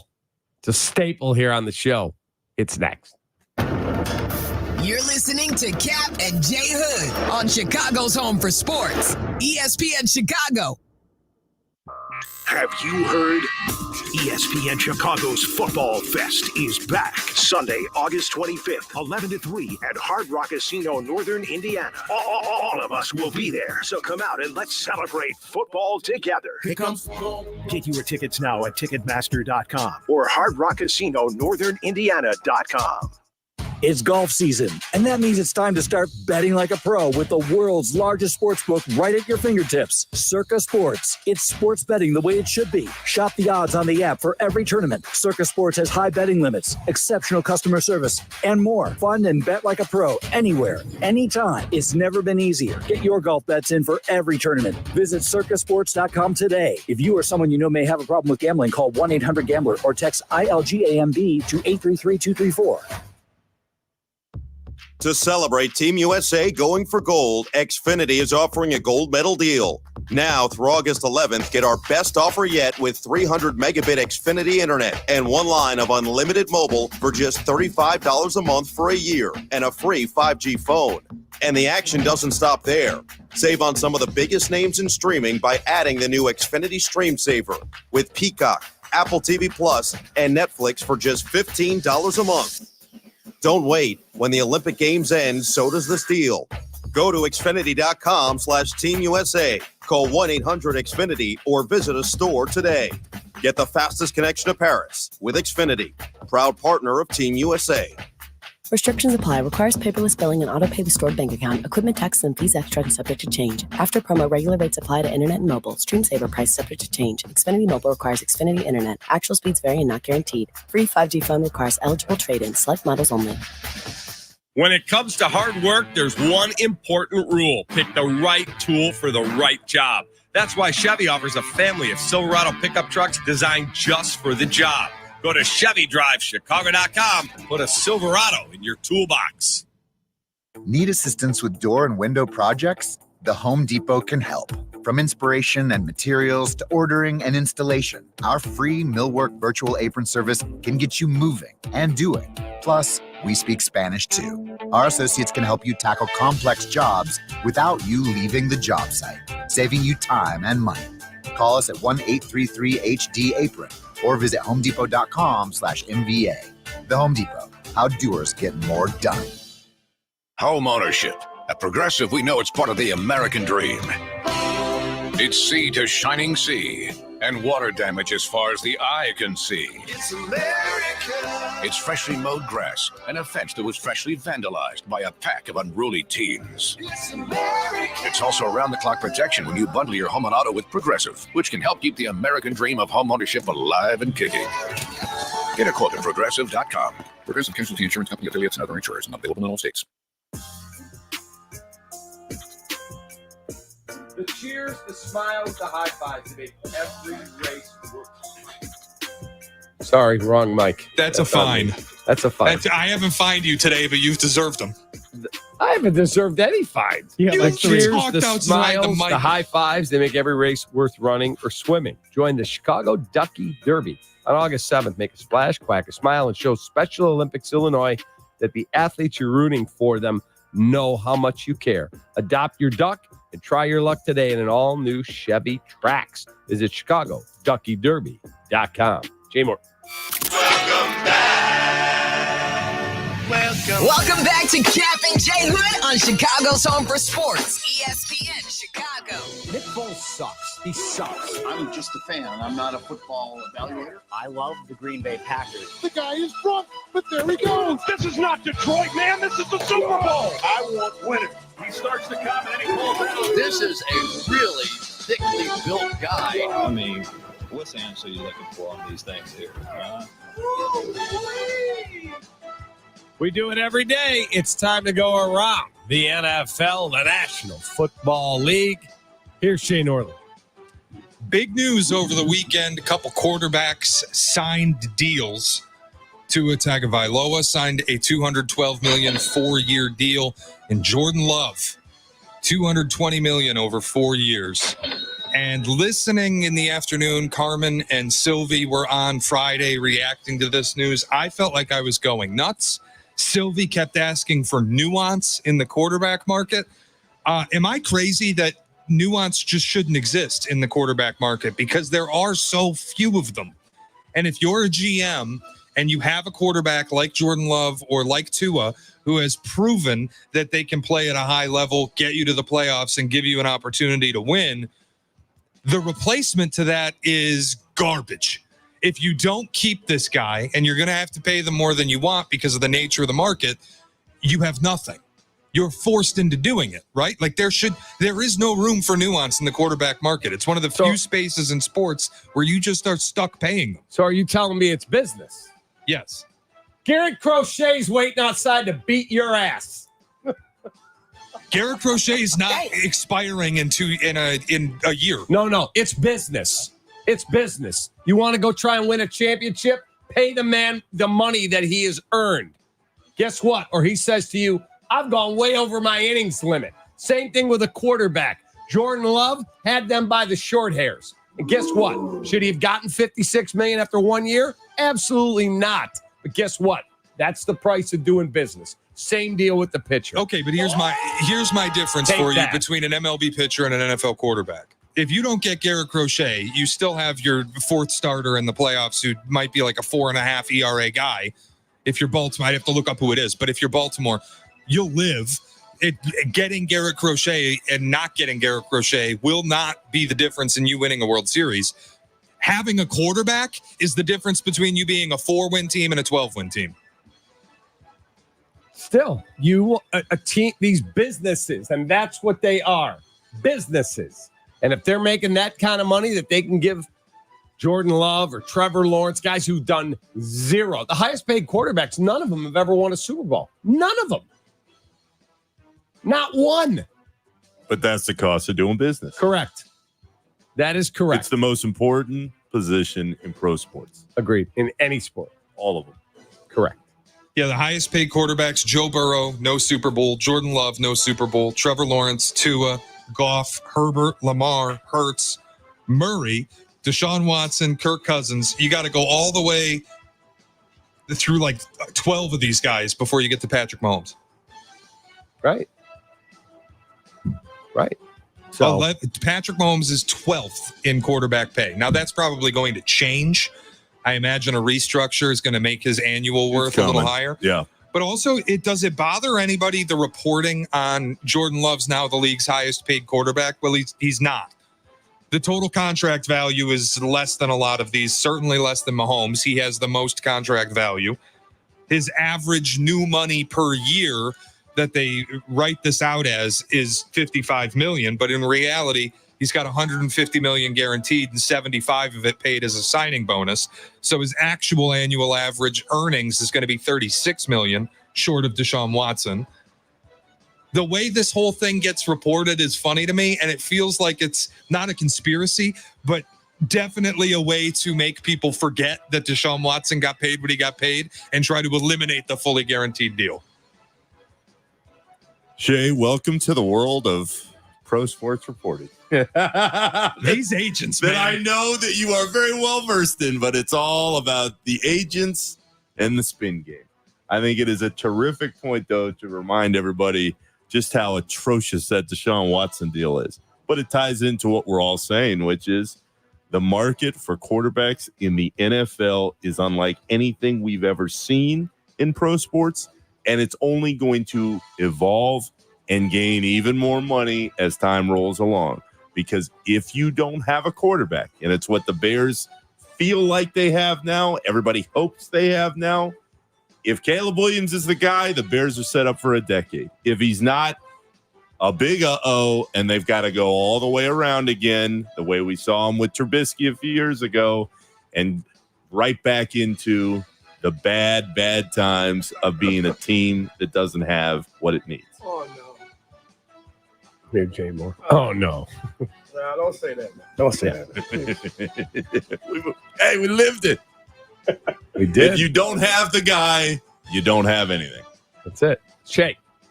Any concerns for the Bengals? Everybody's kind of penciled them in as being one of the best teams in the AFC with Joe Burrow back healthy, looking like a young Eminem.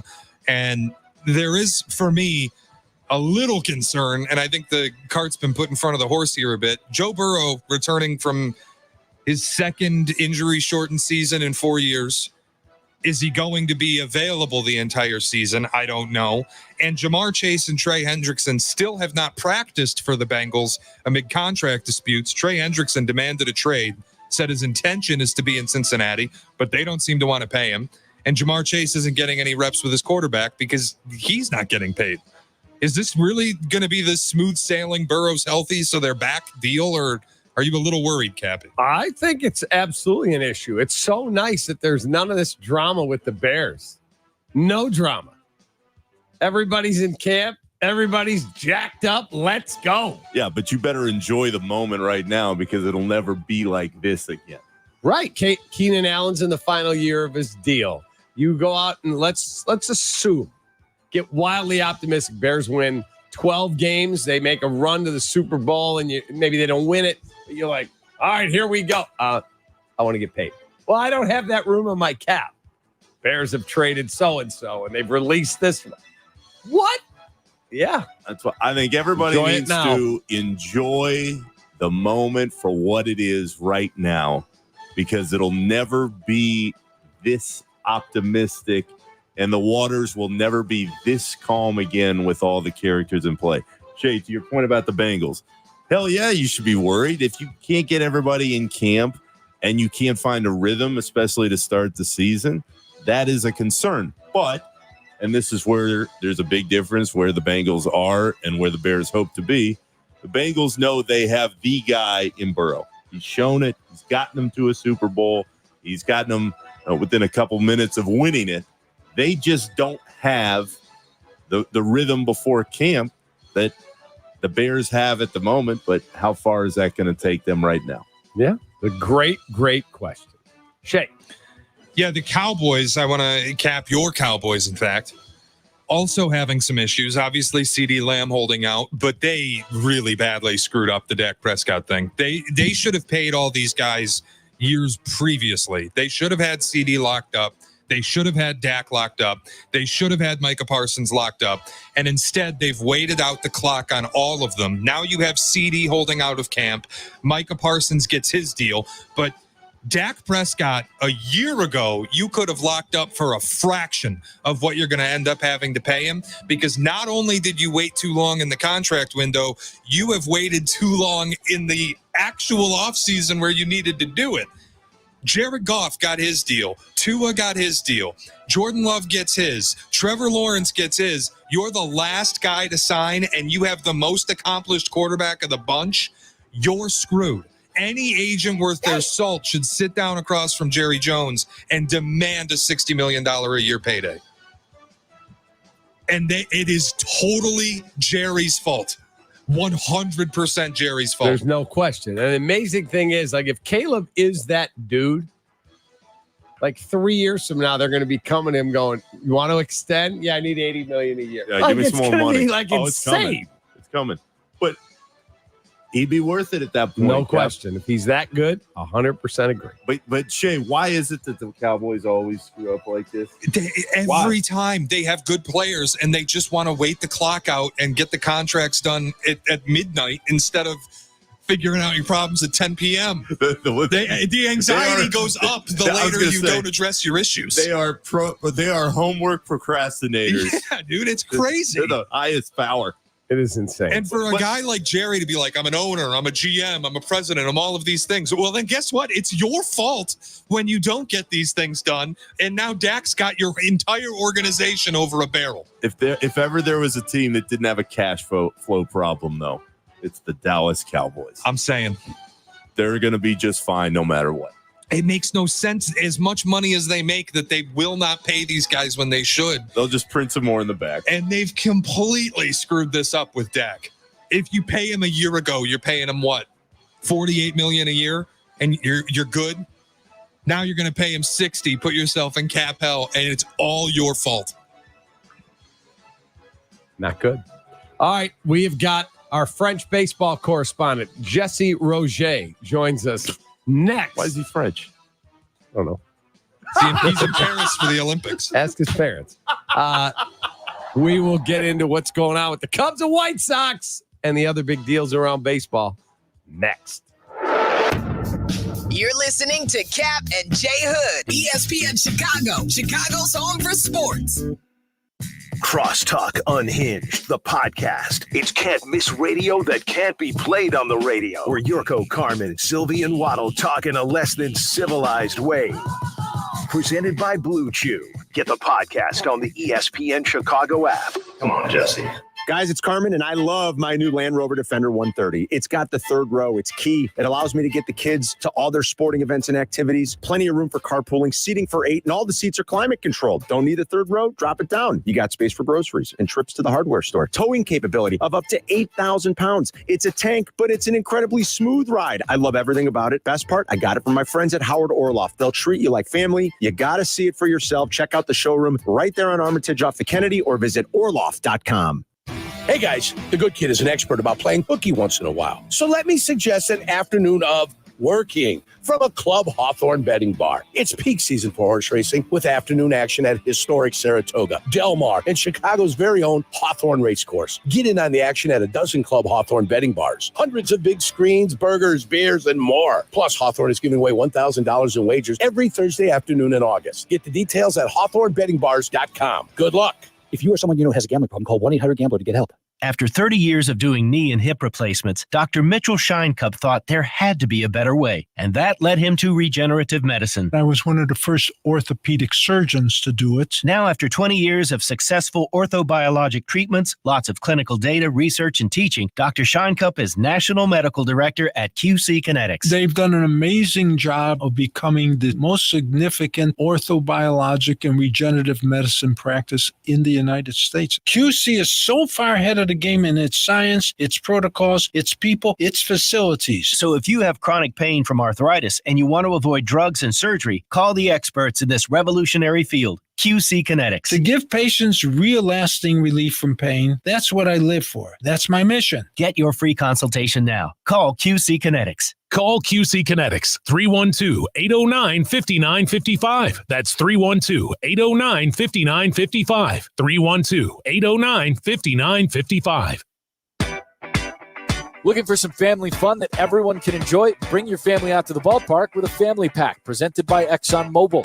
Starting at $19, each family member gets one ticket, hot dog, drink, bag of chips, and cookie with purchase.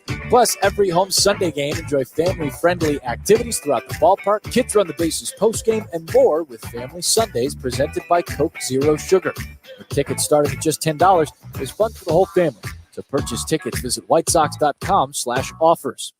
Texting enrolls you in a recurring automated marketing text messages. Consent not required to purchase. Message and data rates may apply.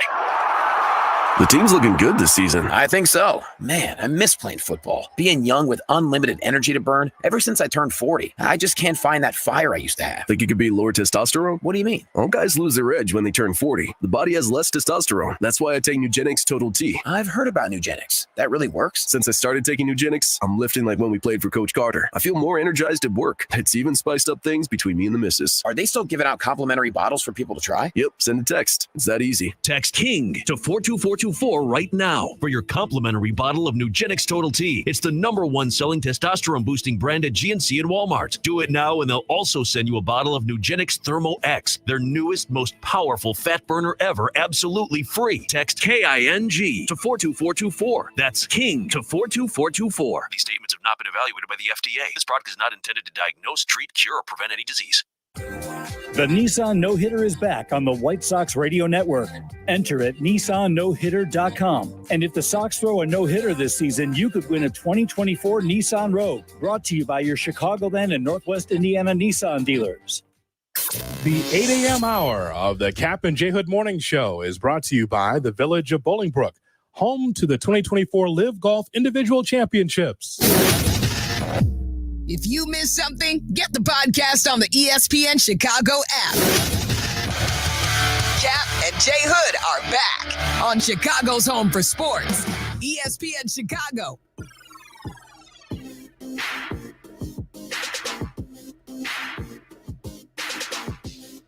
Jesse Rogers, our guy. And now we've got a new segment on the station. Jay, did you hear this? That's a bad take on the Waddle Silvy show. You know about all this, Nick? I went back and listened to the segment just so I had a frame of reference.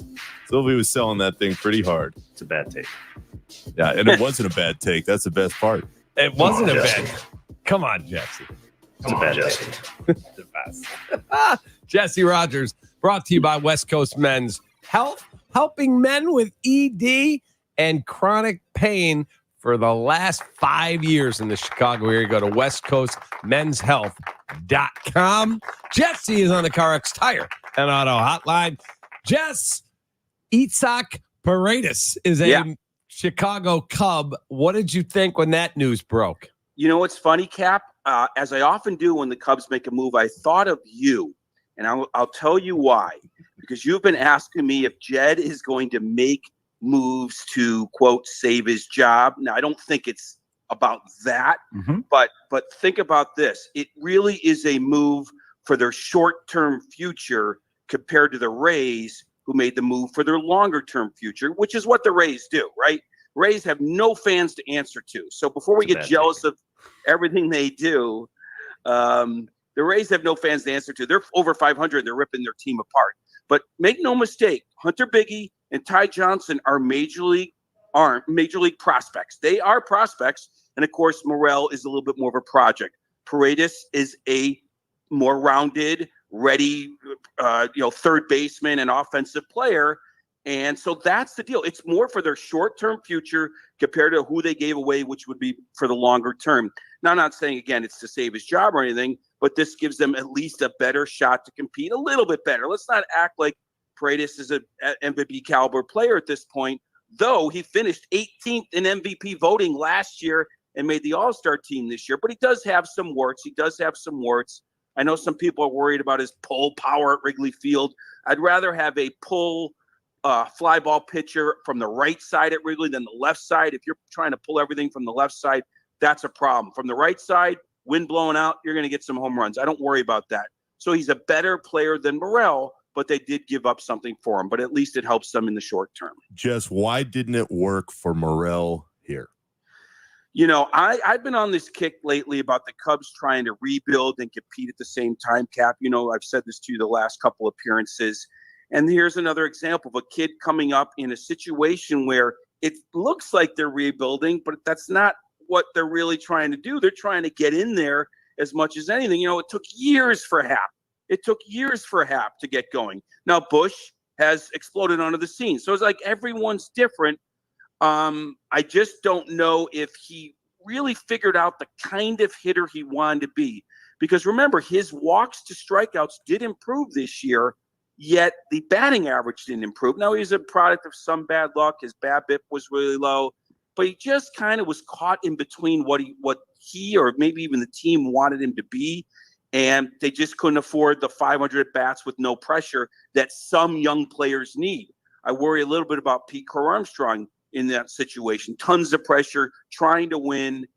Rizzo came up in 13 and had all the time in the world to figure it out because they weren't trying to win. So everyone's different. I just don't think he figured out who he was in the long run, Nick. In terms of what else Jed could do between now and 5 p.m. tomorrow, we heard a report from John Heyman. Cubs are checking in on Blake Snell. That one makes no sense to me. Mm-hmm. What do you expect them to do?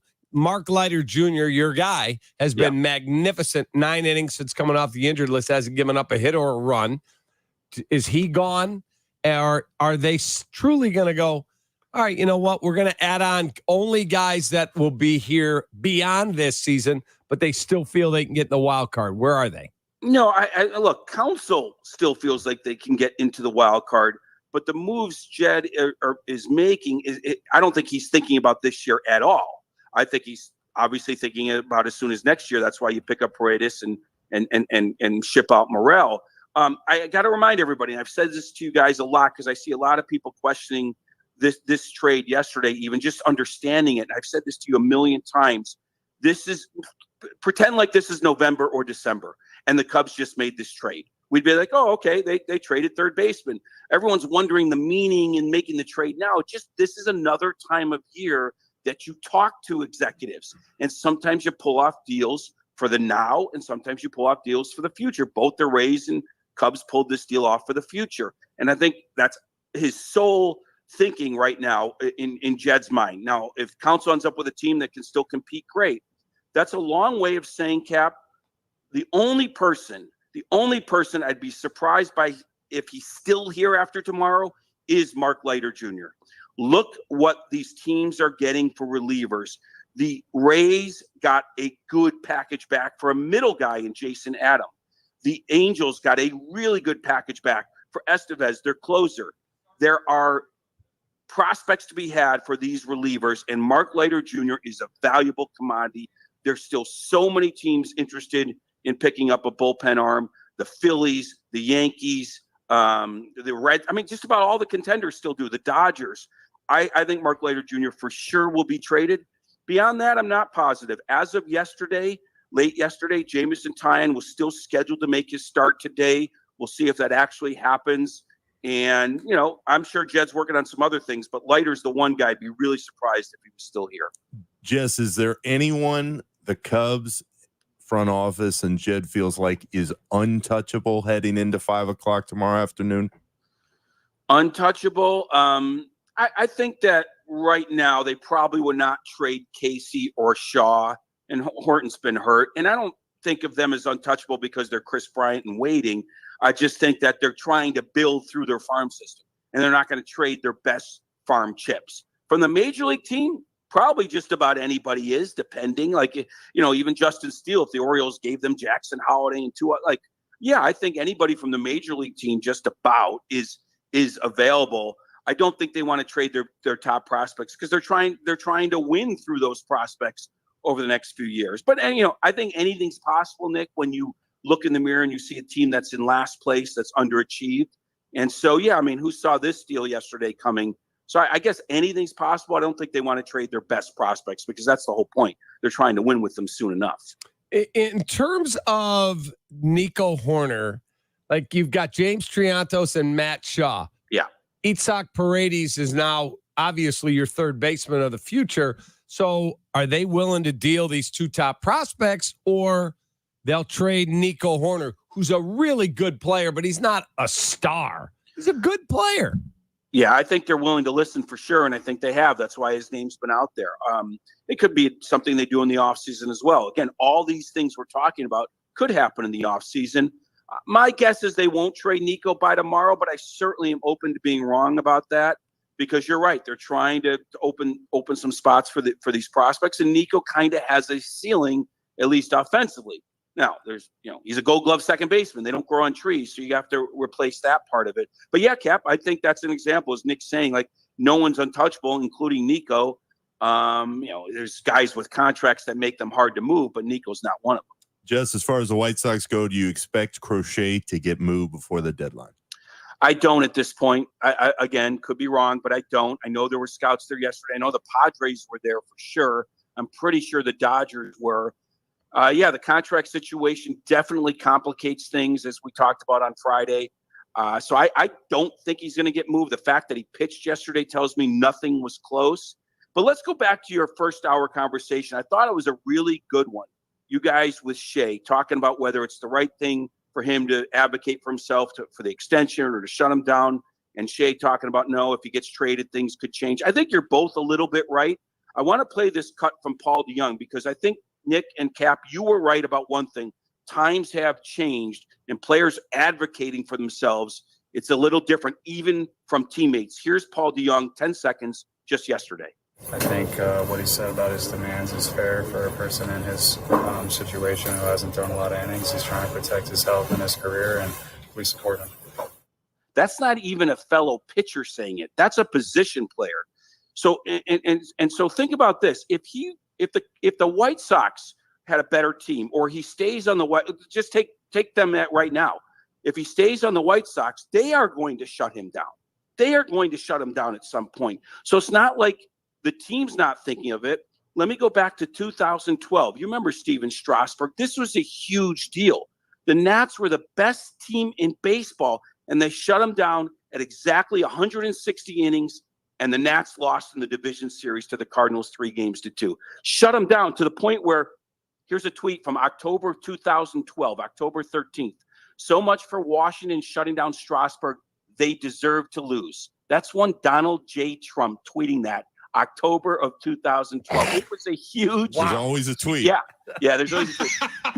That was a huge deal, shutting down Strasburg. So, and that was Mike Rizzo. It's never been changed publicly. That was Mike Rizzo saying we're going to shut him down. And the quote from Strasburg was, "They're going to have to rip the ball out of my hands." And that's where I can understand where Shea's coming from. We're not hearing Crochet say that they have to rip the ball out of my hands. Now maybe Rizzo was being the bad guy there. But anyway, there is a precedent, and I understand him advocating for himself as well. Jess, we got to take a quick time out. I want to talk more White Sox with you, and I have another Cubs question, so hang in there, okay? You got it. All right, we'll take a quick time out. We'll come back and talk to the great Jesse Rogers next. This is Kap and Jay Hood on ESPN Chicago, Chicago's home for sports. Here comes the ball. Touchdown! Touchdown, Bears! The First game of the 2024 football season is on ESPN Chicago. Bears! Join us Thursday for the Pro Football Hall of Fame game. Bears versus Texans. Bears! Pre-game begins at 3. At 7, Jeff Joniak and Tom Thayer bring you the live call from Kent. Bears football is back. This is the new home of the Bears, ESPN Chicago. Come on, Jesse. Hey, Manhattan, it's Tom Thayer. Did you know Xfinity services have expanded across our area? Thousands of homes are already eligible to sign up for Xfinity services, and more homes are becoming serviceable all the time, providing Manhattan with a reliable and powerful connection it deserves. As a former NFL player and play-by-play radio host, I rely on Xfinity 10G network to keep me connected to all of you. Whether I'm streaming game footage, working on my podcast, or catching up on the latest sports news, I need a reliable connection to do it all. Even during peak hours, Xfinity 10G network keeps me connected without a hitch. Plus, with millions of secure Wi-Fi hotspots nationwide, I can stay connected on the go, which is huge during the season. Experience the power of Xfinity 10G network and stay connected to what you love. Visit Xfinity.com to check if your home is serviceable today and sign up to receive the latest updates on availability in your area. Actual speeds vary and are not guaranteed. Time now for ESPN Chicago's Sports Business Minute. Brought to you by your Chicagoland BMW centers. From Crane Chicago Business, here's Danny Ecker.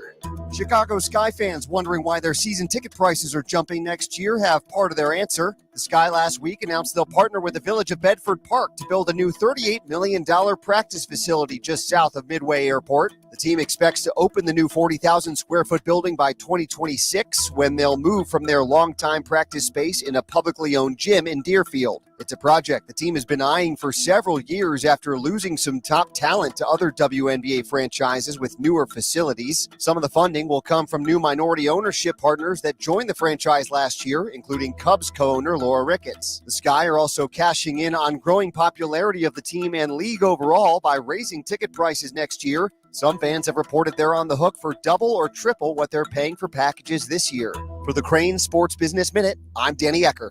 Do you hear that? That is the sound of BMW performance without a single piston or cylinder. A generation of all-electric vehicles designed and built like no other. The BMW iX, i7, and i4 revolutionize every drive into a thrilling opportunity to feel the pure rush of BMW 100% electric. But isn't that what you'd expect from the ultimate electric driving machine? Take advantage of exceptional lease and finance offers today. We all hear the radio ads about the IRS. They tell you to be afraid, to be scared, and they try to frighten you into calling. I'm not here to do that. Tax Relief Advocates is different. TRA is here to tell you that if you owe money to the IRS, whether it's $5,000, $50,000, or $500,000, we have a solution. It doesn't matter if you're sitting in your car, at work, or with your kids. No matter where you are, call now. 800-575-6759. Don't lose hope. TRA can eliminate or reduce what you owe to the IRS. Generous programs are now available that can give you a fresh start.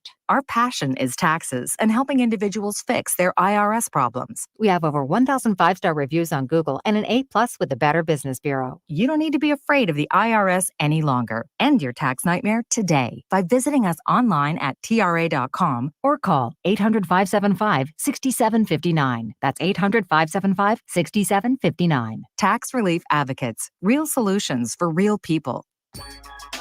The cheers, the smiles, the high fives, they make every race worth running or swimming. Join the Chicago Ducky Derby on August 7th. Make a splash, quack, smile, and show Special Olympics Illinois athletes you're rooting for them. Adopt your duck and try your luck today at an all-new Chevy Trax. Visit ChicagoDuckyDerby.com. Truth of the matter is, you're listening to Kap and J Hood on ESPN 1000. Weekdays, 7 to 10 a.m. But it'll last a lifetime. It may only be 3 hours a day, but it'll last you a lifetime.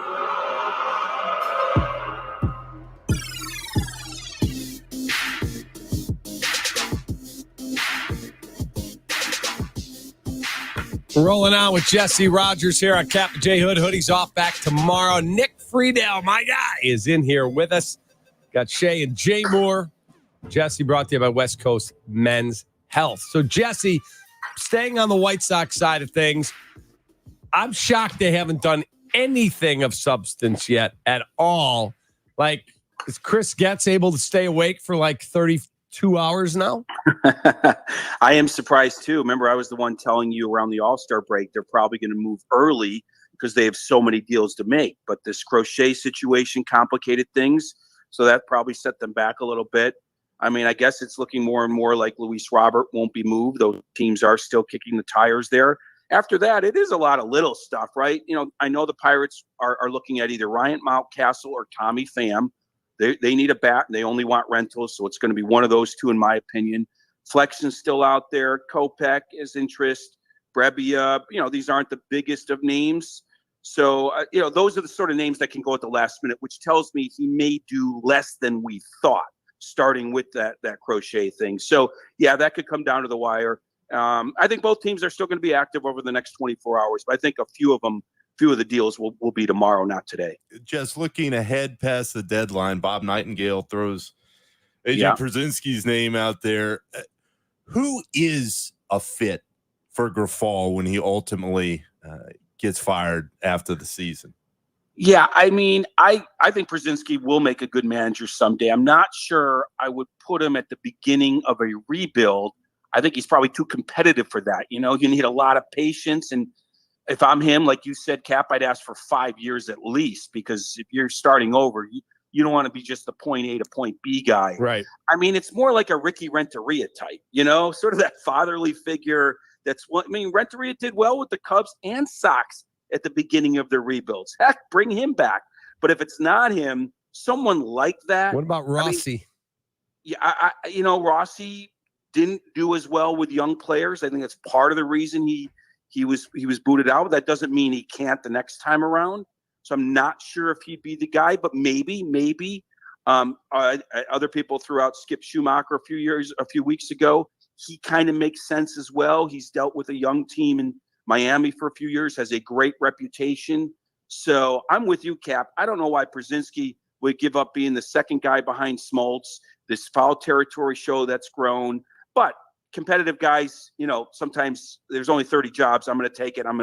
But I would say 5 years guaranteed, $10 million at least, but that's not something Jerry would do. So I think it's more of that fatherly figure that can grow a team, even if he's a point A to point B guy. I'm not sure that AJ's that. I think he's better than that, to be honest. All right. So if the Cubs are to make another deal, give me a name that you believe, other than Mark Leiter, will not be here when they play tomorrow night. Yeah, it would be Taillon. It would be Taillon. And obviously, if he scratched today, that would tell us a lot. It would definitely be Taillon. And I'll tell you, on the south side, I didn't even mention Fetty. Fetty would be the guy on the south side above all these other guys. I didn't even bring him up. So Fetty, I've linked him to Milwaukee for a long time. I think other people have reported Milwaukee. I still think he is definitely on the move. And I guess I would say Taillon just because he's out there. Neris and Tyson Miller absolutely are getting interest. Neris is complicated with his contract.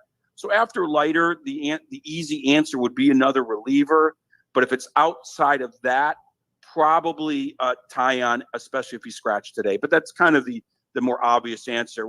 I mean, when Jed says he's working the phones and it's not just about a rental, that really does open up the entire roster, as we talked about last segment, which is when a guy like Morel gets traded. So it wouldn't shock me if Nico moved. It wouldn't shock me if there's some other package that we can't necessarily see in front of us. But most likely it'd be another reliever and or Taillon. All right, last thing. Is there a big name player, not in Chicago, that's out there like Isaac Paredes, Vlad Guerrero Jr., Bo Bichette? Is there somebody out there that you go, whoa, the Cubs just got him for next year? Like I said, I don't see it. I don't see that person out there. And Paredes is not that big of a name, let's face it. And it doesn't feel like they're trading Vlad in Toronto. Again, this is a situation. He's trading people potentially under contract, team control. Anything's possible, but I don't see it. I haven't heard any big name returning. Like, big names are on teams that are contending, Cap. So it'd be really hard. The one thing would be one of the Yankees' best prospects potentially, which is Spencer Jones or Jason Dominguez. But I don't see a major league star for major league star on the horizon for the Cubs. Have a great rest of your day. Get some rest and have that phone charged. Absolutely. I'll be at White Sox the next couple of days. Should be interesting. Take care, boys. Hey, Jesse. Yeah. Even money that once the trade deadline's over, you don't go to guaranteed rate again until 2025. Oh, you should take that bet. You should take that bet. Unless they're about to lose their 120th game, then I will be there. What about 24th straight? Would you go for that? I'd probably go any record-setting number. Let's go. I would probably go. So come on, Jesse. Welcome back in on Sports Center. Let's go to Chicago. Jesse Rogers is on the south side of guaranteed rate. It's way rougher out here than I thought. As the Sox go for their 24th in a row on the home of the Sox, ESPN 1000. See you, Jess. See you, boys. Swing for the lake. There you go. Swing for the lake. That was the freaking best. Come on, Jesse. It's a bad take. That's the best. I want to talk to you about Dan Wiederer wrote an article. The Tribune got a really good sit down with polls about the plan to develop Caleb. It's lengthy. If you haven't read it, it's really worth reading. I want to talk about that with you when we come back. It's next. It's Kap and J Hood on Chicago's home for sports, ESPN 1000. Watch the show on Twitch. If you could just go ahead and make sure you do that from now on, that would be great. Okay? Follow ESPN 1000 Chicago. Hey, it's your buddy Tom Waddle, and I drive a Hawk. Find your next car at hawkauto.com. Choose from Ford, Chevy, Chrysler, Dodge, Jeep, Ram, Fiat, Subaru, Cadillac, Mazda, Volkswagen, and Nissan models, and a huge selection of pre-owned vehicles. Save with 0% financing for 72 months or make no payments for 90 days. Shop 13 brands at 9 convenient locations and find your next car at hawkauto.com. Drive what I drive. Drive a Hawk. HawkAuto.com. $13.89 per month per thousand financed on select models with approved credit. What's up? It's Jay Hood. Many Chicago sports fans are wondering, where will the beloved's future home be? Well, I can't help you with that answer, but I know an organization who can help you buy your own future home. Neighborhood Housing Services of Chicago has been helping residents achieve their home ownership goals. NHS offers free counseling, affordable mortgages, and grants to help you buy and rehab your home. Get started by visiting nhschicago.org. That's nhschicago.org. Neighborhood Housing Services of Chicago is an equal housing opportunity lender. NMLS number 276722.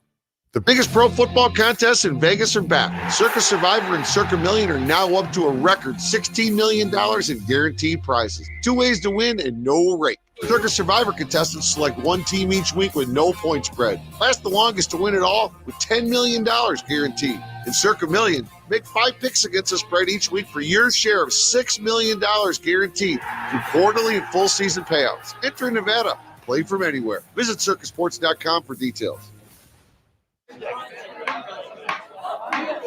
When your cat's mean, then your dog is too. And it's hard to know what's fake or true. Just raise a glass with a friend or two. You tell them more, tell them more, tell them more, do. When the online trends keep getting worse, and you lost your keys in the metaverse. Now your right swipe just went left on you. You tell them more, tell them more, tell them more, do. It's a crazy world, so what do? You tell them more, tell them more, tell them more. Live from State Street in the heart of Chicago, you are listening to the new home of the Chicago Bears, ESPN Chicago. And this is Kap and J Hood, WMVP, WTBC, HD2, Chicago, a good Karma Brands radio station.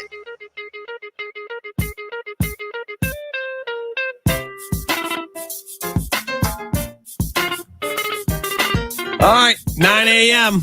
Rocking and rolling with Nick Friedell, who's in for Hoodie. He'll be back tomorrow.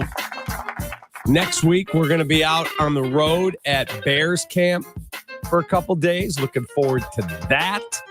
And we got the trade deadline tomorrow, so keep it locked right here on the home of the White Sox, ESPN 1000, because Jesse will be checking in with Carmen Jurko, Waddle and Silvy, Black and Abdallah, anything that breaks. Plus, we got White Sox baseball tonight as well. So I'm sure Black and Abdallah will have something on their YouTube channel. Is really cool. So they'll have something there if anything was to break of major consequence. 312-332-3776. The Chicago Tribune, Dan Wiederer, did a really good, deep dive on the process the Bears are going through to develop Caleb Williams. Really, really good stuff. He writes in there, Williams is advertised by his college coaches, shown a desire for constant feedback and constructive criticism. And he starts it by taking you to the dinner in L.A. when the Bears took Caleb and a bunch of his teammates to the Birds Street Club off Sunset Boulevard for a get-to-know-you gathering zeroed in on the consensus number one prospect. General Manager Ryan Poles reserved a private room with one table inside, another outdoors, creating a casual setting to eat, mingle, and interact. And they noticed immediately how comfortable Caleb Williams was. He ordered his favorite sushi roll for the entire table. He was engaging everyone in dialogue, not only breaking the ice, but effortlessly steering and commanding it. And Poles said he was impressed and stunned that Williams never once looked at his phone, never seemed tempted to respond to a text or check the time or fire off a photo for one of his social media accounts. That reminds me of when the Bulls did their homework on Derrick Rose and Michael Beasley, and they took both guys separately to the same restaurant, Morton's. And Derrick came, I think, in a gray suit with a tie. They said he looked like a banker. Beasley shows up with not one, not two, not three, not four, but 5 different cell phones in his bag and was texting at the Not table. exactly LeBron in Miami there, Cal. No, he was texting at the table that I was told Pax said, hey, this man can make you the number one pick. Put the phone down. Yes. Oh, that is the wrong person to whip 5 phones out around. Yeah. Mr. Paxson. He would not stand for that. He would not. And Caleb, they said, is just exceptionally mature and is all about ball. Like the question someone asked him, not from the Bears, during the combine, what's a big night out for you? He said, my girlfriend and I, we have a couple other couples that we hang with. We play Lego. They play Monopoly Deal.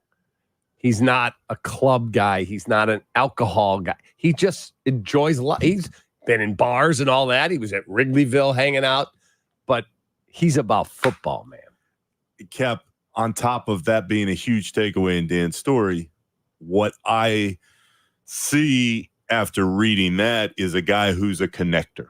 Yep. And if you have that in your quarterback, in your number one guy, the type of leader who can connect with all types of different personalities on a team, you have a guy who has the potential to go a long, long way on top of whatever he does on the field. You and I have seen it way too many times, certainly in football, even more in basketball.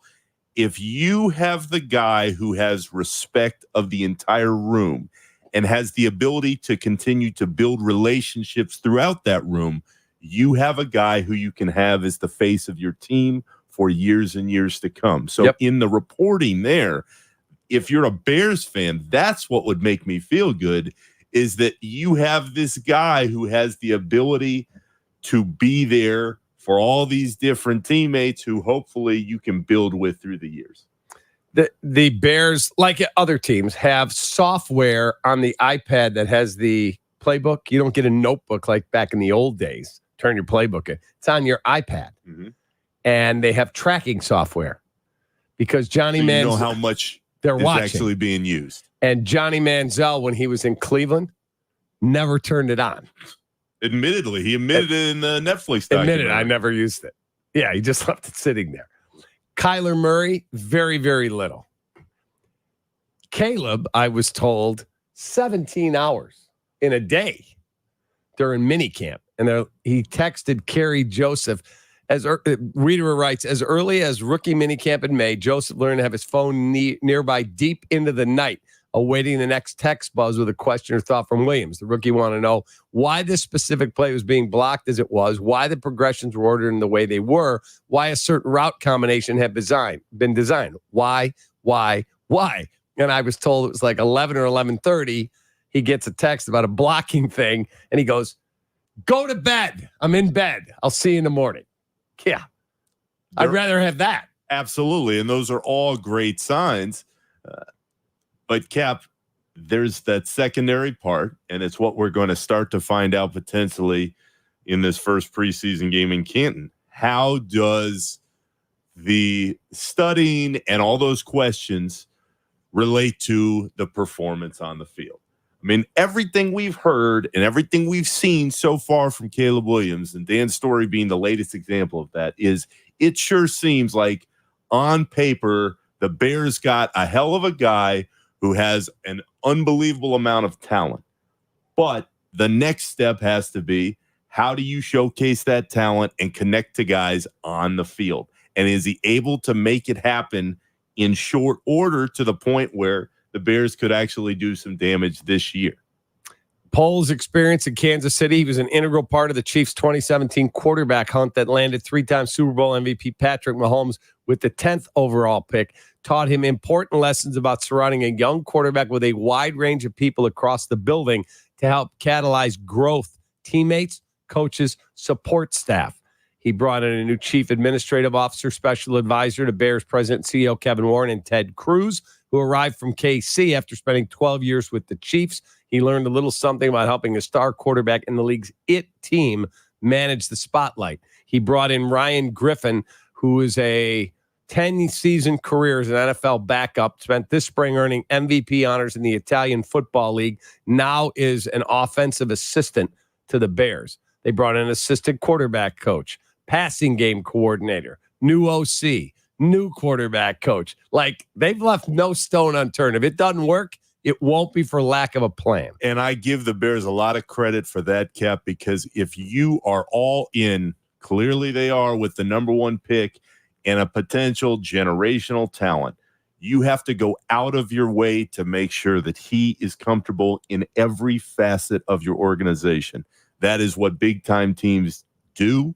That is something that the Bears might have thought they had done in the past, but they're doing everything within their power to make the landing soft for a guy who has proven, at least to this point on the college level, that he has all the talent that he would need. But as far as lining up the staff and making sure that they're all good with Caleb Williams, good for the Bears for taking any extra step that is needed. During his playing days, Ryan Griffin spent 2 seasons with Drew Brees in New Orleans, 2 more with Tom Brady at Tampa Bay, gaining valuable insight into the preparation habits and mentalities of 2 of the best quarterbacks to ever play. Additionally, Poles noted with a laugh, it was Griffin who served as Tom Brady's crutch after the GOAT emerged from the Buccaneers Tequila Loop Super Bowl boat parade, a bit wobbly. Go find the pictures, Poles said. That's Ryan Griffin holding Brady up. That's a good teammate right That's there. a really good teammate. So there you go. It's a really, really good article. Number of things that they have done. It's lengthy, but it is well worth it. Well worth it. And we'll see how this whole thing breaks out, because if this one doesn't work, I don't know what will. The hype feels very similar, though.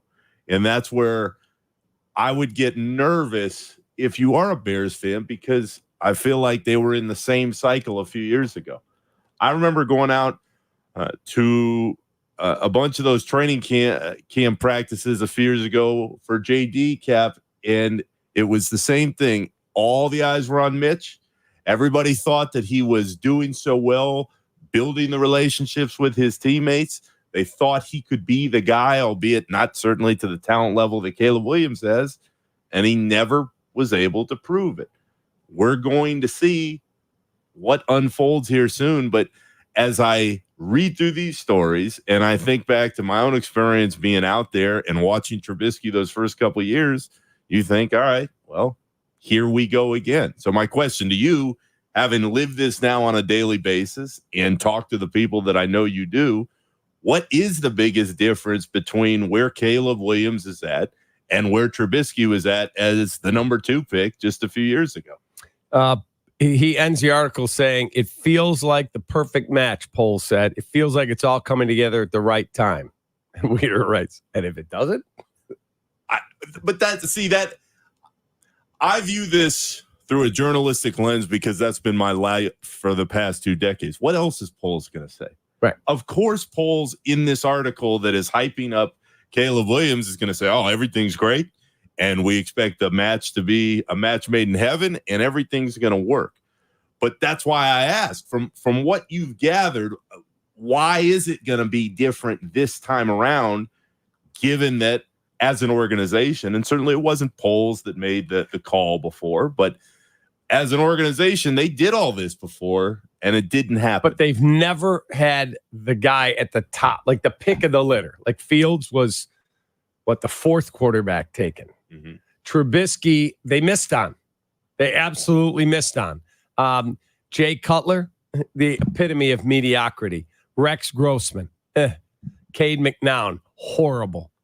The counter argument to that point, though, is nobody thought that Mahomes was the guy, aside from maybe Kansas City. And if you read these stories later on, Sean Payton loved him in New Orleans. So, okay, you have the pick of the litter. You can pick whomever you'd like. But all those teams were still sitting there looking at Patrick Mahomes saying, all right, well, he could be good. We're just not sure. That's why if you're a Bears fan, I would think there'd almost be some PTSD here in that, hey, all the hype is there. The showcase time is upon us. We think he can make all the throws and build all the relationships he needs. What reason for skepticism is there other than it hasn't worked before? You've got 3,000-yard guys. Welcome to the life of Nick Friedell. A guy who had 1,400 yards in college in Roma Dunze, 2,000-yard pro receivers, an offensive line that's better. You've added depth. It's a new front office. It's a new president. This is the same deal as like Bengals fans being scared Joe Burrow wouldn't work just because the Bengals had always been bad. Like if you had never seen Michael Jordan play, and I said, Nick, you got to come see this kid. He's the best player in the history of the sport. I've seen him play. He's been in $1 billion. Would you wake up and go, I'll bet he gets hurt tonight? No, I would say, I trust you. This goes back to the Dirk story from Northwestern. I trust you. And I trust from what you've seen and what you've evaluated that I would make that call and say, okay, Cap, I'm going all in with you. But Shay, the answer to your question is, at least for me, there's always a gap for any guy going from college to the pros. And that's what would be at least giving me pause going into this next phase of Caleb Williams' career. We know he can do it in college. We know on paper he has the weapons around him to make a whole bunch of plays now in the pros. We just don't know how he's going to adjust to that gap that every guy has to deal with. Doesn't it feel like that gap's closing a little bit with Herbert and CJ Stroud and more college teams using more NFL-style defenses? It does feel like the gap's getting small. I'm just making the point. Nobody knows if it's going to work or not. Yeah. But no, football reasons, there are very few for skepticism. All right, we got to take a quick time out. Courtney Cronin will join us. She did a great sit-down with Caleb. We'll talk to Courtney, latest on the Bears, next. You're listening to Kap and Jay Hood on Chicago's Home for Sports, ESPN Chicago. White Sox baseball on the ESPN Chicago Triple Play. The White Sox host the Royals. Coverage begins tonight at 6:30. FinishingChicago.com's decorative finishing contractors can transform your commercial spaces for staff, tenants, and customers alike. Our contractors' dedication to safety ensures everyone, including the assets of your building itself, are taken care of from start to amazing finishes. Visit FinishingChicago.com for your free list of decorative contractors specializing in decorative painting, wall covering, drywall finishing, glass systems, and custom signage. For a great finish, start with FinishingChicago.com. The summer heat and humidity will rise. Get some cool this summer. The new look Homewood Flossmoor Ice Arena. For 50 years, HF Ice Arena has been the beloved home for skaters of all ages. Find out why. Sign your kids up for hockey or ice skating lessons this summer, or plan for upcoming leagues now. Homewood Flossmoor Ice Arena, located across from Coyote Run Golf Course and Wiley's Grill. Visit hfparks.com for available ice time. Do something cool for you and your family with some chill time at HF Ice Arena, an official Blackhawks rink partner. Since the Verdoliak Law Group opened its doors in 1963, we knew we wanted to be a firm that fights for the injured while putting our own money to work for our clients. Over the last several years, over 95% of the money we made has been contingent on our clients recovering money. We only win if our client wins. If not, we don't collect the fee and we lose our own money that we fronted on the case. Over the past 55 years, we've also learned what we are not. We're not a law firm that operates by billing you by the hour, nor do we cherry pick only multi-million-dollar cases. We won't turn away an injured client because his injuries are not catastrophic enough. We won't say, come back next time when someone dies or is paralyzed. Whether your case is worth $10,000 or $10 million, if we think we can help, we will help. We at the Verdoliak Law Group know exactly who we are. Without firms like us that put their own money on the line, injured people would consistently get less than they deserve. We are the Verdoliak Law Group. Call us at 844-4VLG-LAW. Prescriptions require an online consultation with a healthcare provider who will determine if appropriate. Restrictions apply. See website for details and important safety information. Subscription required. Price varies based on product and subscription plan. Hey guys, did you know there's a generic form of Viagra that works just the same but is 95% cheaper? And you can get it online at hims.com/joy. Through Hims, you'll get a free medical consultation to determine the ED medication that's best for you. Discreet shipping if prescribed, a 100% online process, and a range of treatment options, including trusted generic alternatives to the name brands, at up to 95% off. ED is personal, and at Hims, so is treating it. Just go to hims.com/joy and get connected to a licensed medical provider online for free with zero copay, no expensive appointments, and no awkward face-to-face conversations. To start your free online visit, you need to go to this exclusive address, hims.com/joy. That's hims.com/joy for your free online visit, hims.com/joy. Follow Chicago's Home for Sports on Twitter at ESPN 1000. Cap and Jay Hood are back on ESPN Chicago, Chicago's Home for Sports. Keep your beak out of this. Courtney Cronin, National Chicago Bears reporter for ESPN. You have to temper expectations if you are a Bears fan, just given everything that this team had to kind of undo. Breaking down the Bears and the latest NFL storylines. Foles was given the flexibility and the freedom to take this thing down to the ground floor, down to the studs, to be able to build it back up. Courtney Cronin with Kap and J Hood on ESPN 1000, Chicago's home for sports.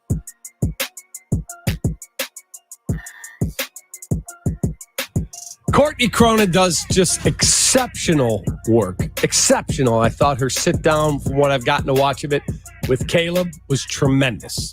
And she joins us on the CarX Tire and Auto Hotline.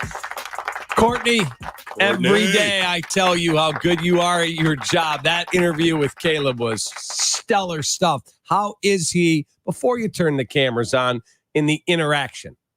He's loose. I think there's something very special about a 22-year-old who can be that locked in and that attentive to anybody he's sitting down with. I first noticed that on the Friday that they brought the 2 draft picks into Hallis Hall, where he went through another car wash after doing it the night before in Detroit. And, simple things like eye contact, body language, the way that he answers questions, verbal fonting. So saying your name back in a response, that's like expert level stuff. So whether it's media training, whether it just comes natural to him, it's really impressive for a young player to be that good at doing this part of the job that early in his career. And I just want to let you know, Cap, when you should see the smile, like how big it is on my face when I was made aware by Shay of who your co-host is today. Like I have not stopped smiling for sleep-eating grin right now on my face driving up to Hallis Hall. Nick, I miss you. I am so happy that I get to talk to you this morning. Courtney, it's great hearing your voice always. Cap, Courtney and I we're doing shows together. I mean, just a few weeks before my special day. But as far as Caleb Williams goes, Courtney, to follow up on what you were saying, you were on with the guys a few days ago.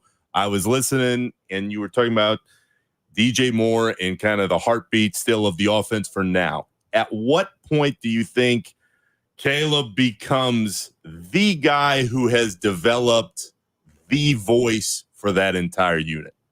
I think that takes time.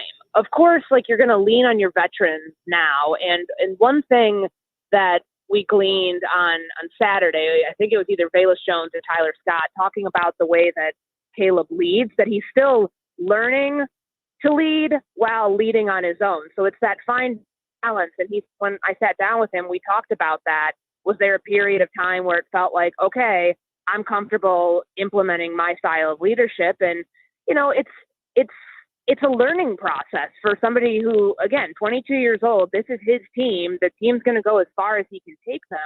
But I know that he views it as I'm still trying to learn from the vets that are ahead of me. I mean, we heard about, how important that sit down that he had at the team hotel, learning the offense from Keenan Allen, like how important that was to his ability to grasp what they've asked him to do so far. And hearing from Cole Kmet, from DJ Moore, from the other vets on this team about how it just feels natural, the way that he's able to command the huddle. Even the other day, like when he gets in the middle of the little, kerfuffle, if you want to call it that, between the offense and defense and gets into Marcus Walker's face. I'm not so sure that every rookie would be comfortable doing that, going up against, 5-6 year vet and asserting himself. But there's something magnetic about him that his teammates continue to bring up, just how at the early part of camp, he's been able to galvanize them. And even on bad days, like Saturday's practice wasn't good. So I'm really curious to see what happens today as far as the bounce back ability, because we really haven't seen too much of that so far. And Saturday's practice, I would say, was probably the sloppiest we've gotten in training camp to this point. How Caleb, gets everybody in and out of the huddle, everybody to where they need to be. That's a sign of leadership that, I think is still like the box that we're waiting to see get checked and see how they're able to do that today, coming off of a tough practice 2 days ago. In terms of Nate Davis, when we hear Eberflus hold Nate Davis accountable by saying availability, blah, blah, blah, blah, blah, he kicks Montez Sweat out of a drill and then goes over and engages with him and says that cannot happen. And how would you feel if you injured Caleb Williams? Like, he looks like he's totally in control. Is there any chance they release Nate Davis if he's not playing up to their level of commitment and go get Connor Williams to back up at center and play Ryan Bates at guard? I mean, the health for Nate Davis and, Eberflus called it a strain the other day when he was talking about what happened. It's something that occurred during one-on-one. So offensive line, defensive line. We never saw him in team drills on Saturday. And we don't know how long he's going to be out for. Eberflus said day-to-day, but again, at this point of training camp, they're not going to disclose much. So day-to-day, as we know from years past, could mean week-to-week. But they've got to make sure that they've got, people who are available to play that spot, which is why I think it's good for them. Ryan Bates, I mean, heck, if Nate Davis is out for a while, Ryan Bates was more of a guard than he was a center in Buffalo. That might be their best option for now, unless they want to go out and spend. And maybe that's the reason that we haven't seen them, utilize any of their financial resources right now to upgrade the roster in any certain spot, because they're waiting to see if there's any injuries, any issues that they, could not have predicted. But, I thought Eberflus, it was a pretty telling answer just about it. And he's not solely speaking to Nate Davis. Obviously, Velus Jones Jr. has had hamstring issues before that have cost him time. I think he's speaking to the guys because there's this perception in the NFL that soft tissue injuries are more on the player than they are on anything else. And whether you believe that or not, that's the perception in the league. So if there's a strain, if it's something that, coaches will look at and say, well, you weren't conditioned properly, or this is more on you than anything else, then maybe that is a chance to read between the lines to see how they feel about the situation. But, to this point, he had practiced every single day, but 2 days, 2 days in pads, and before they get to the team period, he's out. It's not a good sign for Nate Davis. And, I guess we'll see how it plays out, how soon he's able to get back before determining whether they're, if he's a roster bubble guy. I mean, right now, I don't think he is, just because he's year 2 of the contract. They guaranteed him, a significant portion of that $30 million contract. They're going to try to give him every opportunity to live up to it before, making any declarations on whether he's on the team or not. Courtney, Eberflus has been coy about it to this point, but when Thursday rolls around, do you think the starters get a few snaps in that game? I'm starting, just from some things I've been hearing, I don't think they will play on Thursday. Whether I agree with that or not is a moot point. They're practicing Wednesday, so here might be a tell in all of this. So, typically the day before a game, they have a day off, and they're doing this a couple times, in the remainder of the preseason schedule. But they've got to practice on Wednesday, so I would imagine that's probably it's a 90-man roster. It's a good chance to check on your depth. That like the most of the starters will get their work done on Thursday. And I don't think we're going to end up seeing anybody in Canton. So probably no Caleb Williams, none of the other starters. And that's, I think that you look at how other teams have utilized that Hall of Fame game. I mean, I don't know the last time we saw a rookie quarterback. I can't think off the top of my head the last time we had a rookie quarterback in that game. But at least we know Caleb Williams will have 3 other opportunities between Buffalo, Cincinnati, and Kansas City, depending upon how they want to split up those reps to see the field. But I do not believe we'll see him on Thursday. Last thing before we let you go, any nuggets of intel that you want to impart on the audience? Well, I'll say this about the center competition because it's been interesting it's the biggest position battle right now. We did not think there would be one going into training camp. We were kind of under the impression that Ryan Bates was starting center. It was Andrew Billings, I believe, the other day who talked about, I'm paraphrasing here, but they've got, he can tell the differences in the centers, like the really strong, powerful one and the more athletic one. And I guess you can kind of determine on your own who he's talking about there. He didn't differentiate between Coleman Shelton and Ryan Bates. But this should be the week where I think we start, you'd think that they're eventually towards the end of the week, you're going to start to see, okay, especially with Nate Davis out, if it ends up being Coleman Shelton in that spot, then that probably means he's going to have the edge on Ryan Bates. And certainly if it flips and is different, then you put the situation in a vice versa mix. But I think that pretty soon we'll start being able to tell who's got the edge there. But it's been really intriguing to hear some of the interior defensive linemen, whether it's Billings or Jervon Dexter, talk about it. And, we know that the cadence has been, they've been mixing some cadences in. The defense got the edge on the offensive line on Saturday. They, jumped off sides. They, had, I believe it was 5 false starts to my count. There may have been another one in there. And it hasn't been the cleanest of operations. So I would imagine whoever's got the edge on that starting center spot and who can make sure that they don't get baited into jumping early, then that will be somebody who has the edge there because the defensive line has had their number in that respect. Courtney, have a great rest of your day. Thanks, guys. Thanks, Kat. Thanks, Nick. There she is, Courtney Cronin on the CarX Tire and Auto Hotline. We will get into a bunch of our callers. We got a lot of calls that have been on hold. So if you're on hold, you will be on the air. We're talking Bears. We're talking trade deadline and more. Oh, and I want to talk a little bit about Caitlin Clark. Sounds like the selection committee realizes they effed up. Be right back. You're listening to Kap and Jay Hood on ESPN Chicago, Chicago's home for sports.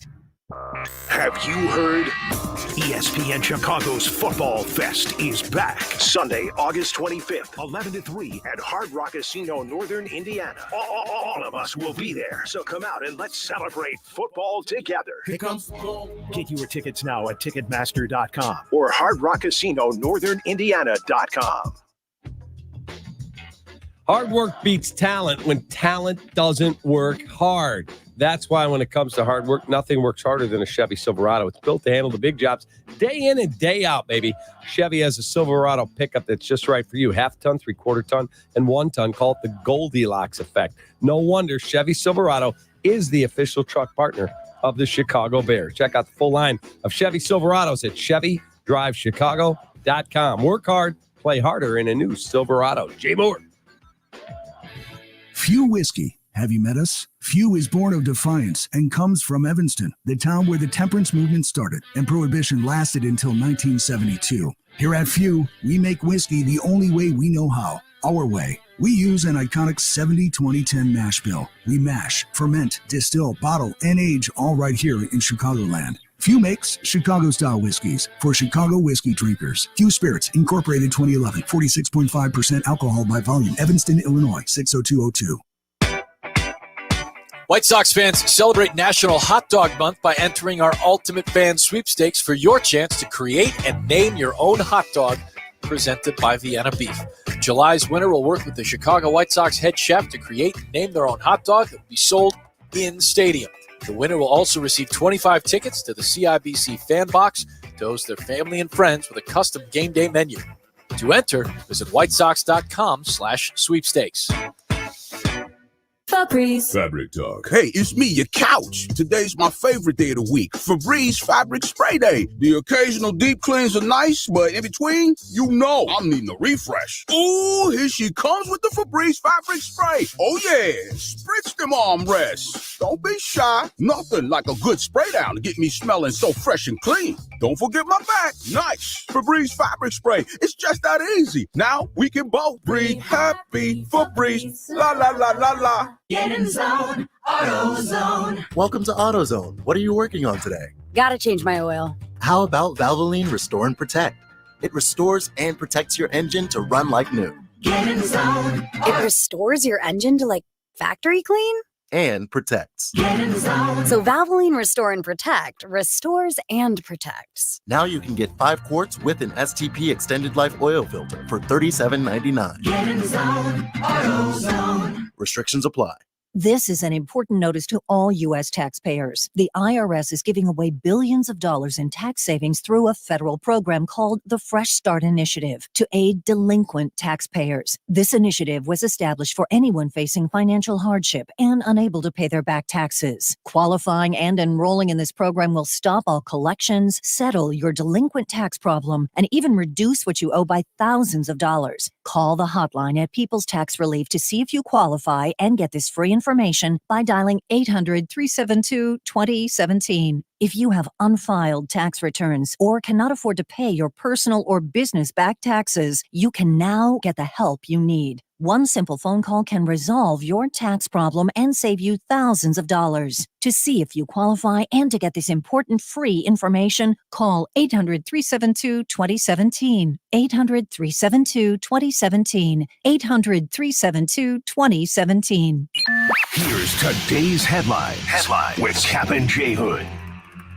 Cubs made big news on the trade market yesterday, sending Christopher Morel and prospects Ty Johnson and Hunter Biggie to Tampa for all-star third baseman Itzhak Paredes. President Jed Hoyer said the goal is to add players that will help the Cubs not just this season, but into the future. Paredes under contract through the 2027 season. Cubs took 2 of 3, beating the Royals again. On Sunday, they're in Cincinnati. Tonight, White Sox were swept away on the south side over the weekend by Seattle. The losing streak for the second time this year is at 14. Sox are the third team since 1920 to endure multiple 14-game losing streaks in one season. Garrett Crochet allowed 5 runs, but 3 earned in 3 innings of work yesterday. That's his final start before the trade deadline, but he has made it clear, if I'm traded to a team going to the playoffs, they must extend my contract or I will not pitch in the postseason. And Team USA basketball, 110-84 win over Serbia in their opening game at the Olympics. LBJ had 21. KD had 23. Yet 3-time first-team All-NBA player Jason Tatum never got off the bench. Jay Moore. Kap and J Hood are back. I want to thank both you guys, man, for the great season of Bears information. And I just want to say I appreciate you guys and I love the show. On Chicago's home for sports, ESPN Chicago. All right, phone lines are hopping. Let's get to them. 312-332-3776. We've been talking some baseball and a lot of football here on the show. I do want to get into the Caitlin Clark stuff, so we'll find time for that as well. We'll start with Paulie in Palm Beach. Paulie! Hey, great show. What's up, man? Hopefully you took my advice, Cappy, before the season began and are fading the Sox on every game. $100 players up 3,000. Wow. Okay, you're up almost 30 units. So you would bet the money line, right? Money line every game, and you're only laying about 172 on average. It's not even 2-1, but we allow 2-1. And they play Kansas City, looking for their 15th consecutive loss. You just got to keep playing it. You just keep playing it every game. Use your discipline. Bet the same units. Like I said, $100 players up 3,000. That's enough to cover your football bets. There you go. There's the whole season paid for. It's done. I like it. So this is what Jerry wants to do. I don't know if Getz will do it or not. They're not going to sit here and let Crochet dictate the terms to this trade, right? He doesn't want to. That's fine. He wants $5 million, 5 years, $110 million. That's what he's going to ask for. Mm-hmm. So you shut him down. You shut him down right now, and you eliminate your risk entirely. Actually, you make him more you'll make a better trade for him in the offseason. He'll have 3 or 4 more months of rest on that arm. Nobody will be worried about it, and you'll get better value for him in the offseason. But you shut him down right now. Yeah, right now. I think that's a very, very valid point, and I don't blame him for demanding an extension either, as I've said. Not at all. It's not personal. It's only business. That's it. It's not personal. That's it. Paulie, have a great day, man. Play the Bears over because they're going to win 10. I'll call you back. I've heard that before. We'll see you. That's our guy, Paulie. I've heard that somewhere. But Cap. he's a book. Oh, well, hey. And I think he has family that's part of the White Sox ownership. Yeah. Oh, yeah. He's a great dude. Great dude. Lewis in Morton Grove. Looking good, Lewis. Feeling good, Cap. Good morning, man. How you doing?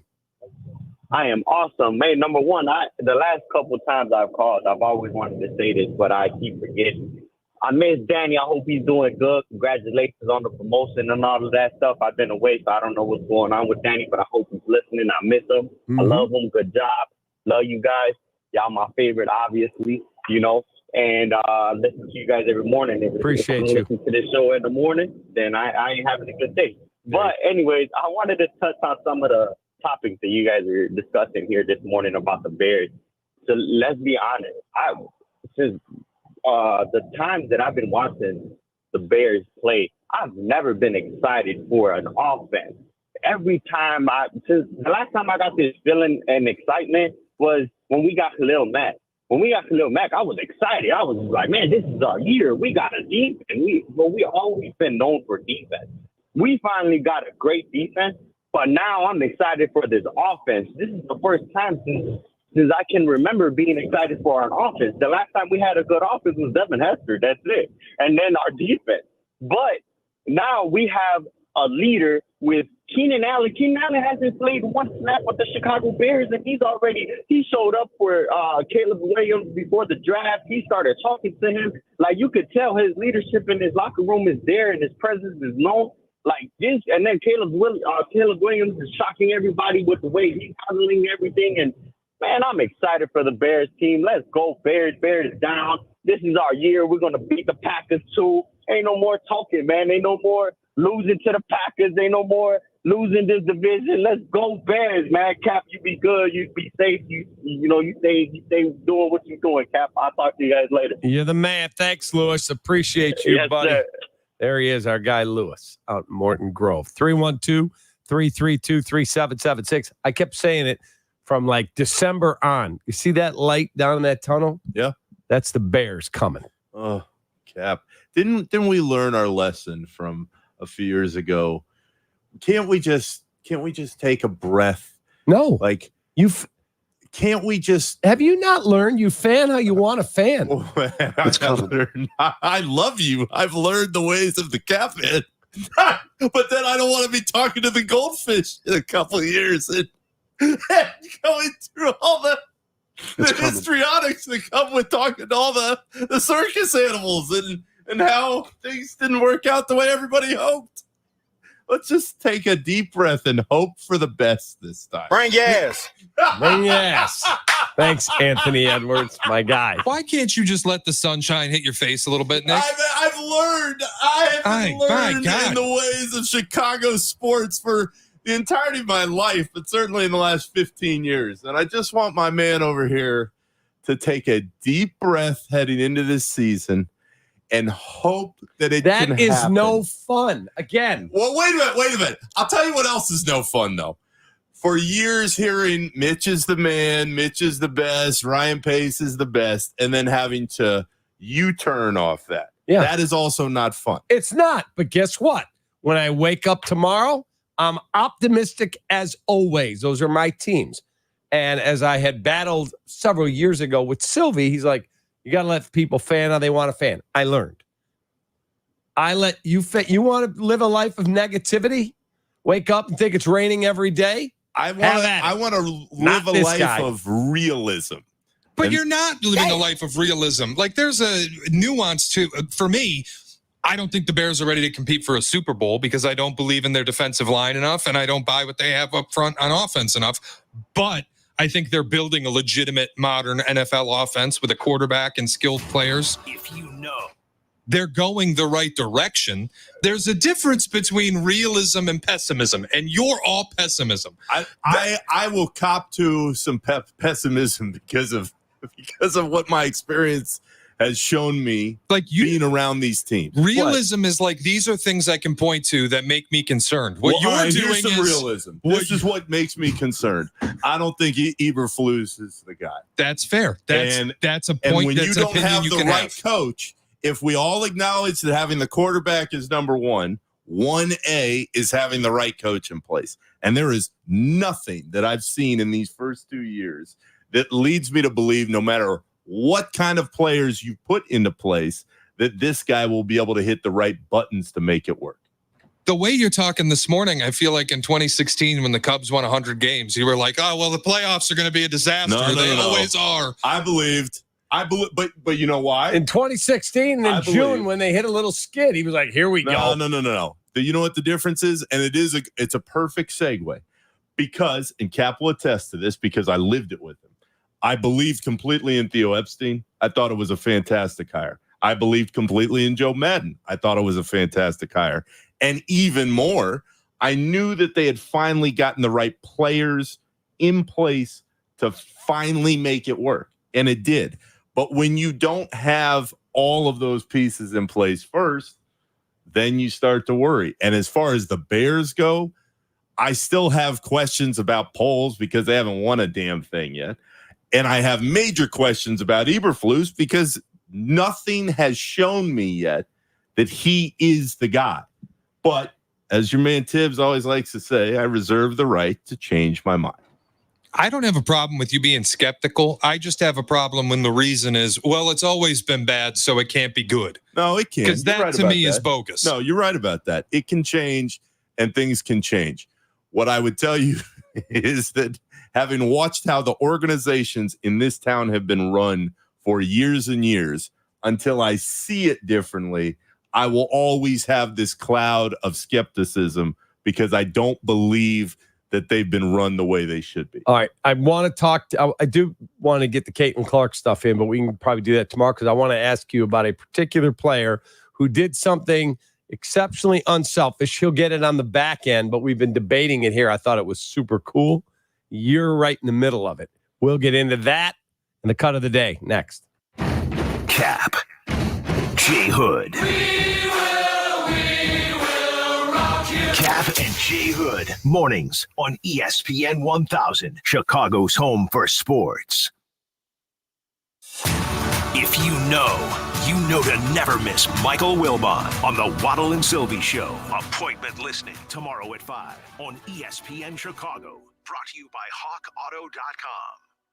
I'm here with my friend and attorney, Howard Ankin. Ankin Law has a long list of practice areas: personal injury, workers' comp, medical malpractice, mass tort. Your Honor, sidebar, may I approach? I'm not a judge, Kap, but I like your style. Right. We love the sidebar at ESPN 1000. Point is, if I'm hurt, all I have to do is call 312-6-million, period. Whether you're hurt at work, in a car accident, or a result of a medical mistake, Ankin Law is here to help, Kap. Howard is our attorney on the Kap and J Hood Show, weekday morning, 7 to 10 on ESPN 1000.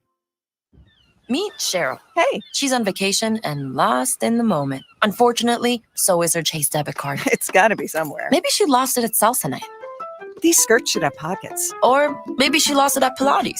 3 and 2 and... But she's not worried. With the Chase mobile app, she can lock her card till it turns up. Tools that help protect. One bank that puts you in control. Visit chase.com/checking. Chase, make more of what's yours. Chase mobile app is available for select mobile devices. Message and data rates may apply. JP Morgan Chase Bank, N.A. member FDIC. At Skechers, we put the S in comfort. Wait. Skechers put the S in comfort? Yes, comfort you have to feel to believe. Skechers, we put the S in comfort. Let me try. Okay, I'm just stepping in and, oh, wow. Skechers put the S in comfort. Duh. We told you. Find Skechers slip-ins at a Skechers store, Skechers.com, or wherever stylish footwear is sold. Kap and J Hood are back. And you know this, man. Chicago's home for sports. ESPN Chicago.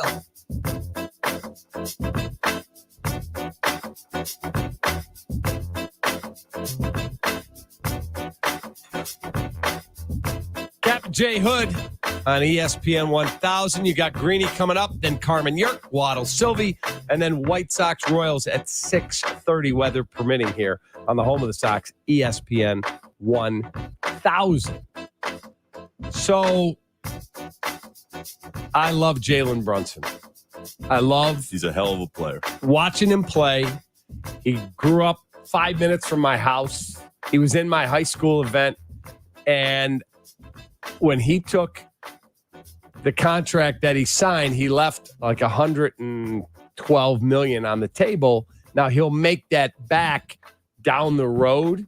But he said, I talked with and studied Brady, Mahomes, and Jeter, and all of them said, I'm happier that I took less because I could keep guys on my team or attract guys on my team and won championships. And you'll get your money on the back end. But if you do this and take the big deal now, they're not going to be able to bring all those dudes in. And he went, I'm in. Let's do it. Now, he's made well north of $250 million in his career already. And as he said, if he and his wife can't live on that, we got problems. So I loved it.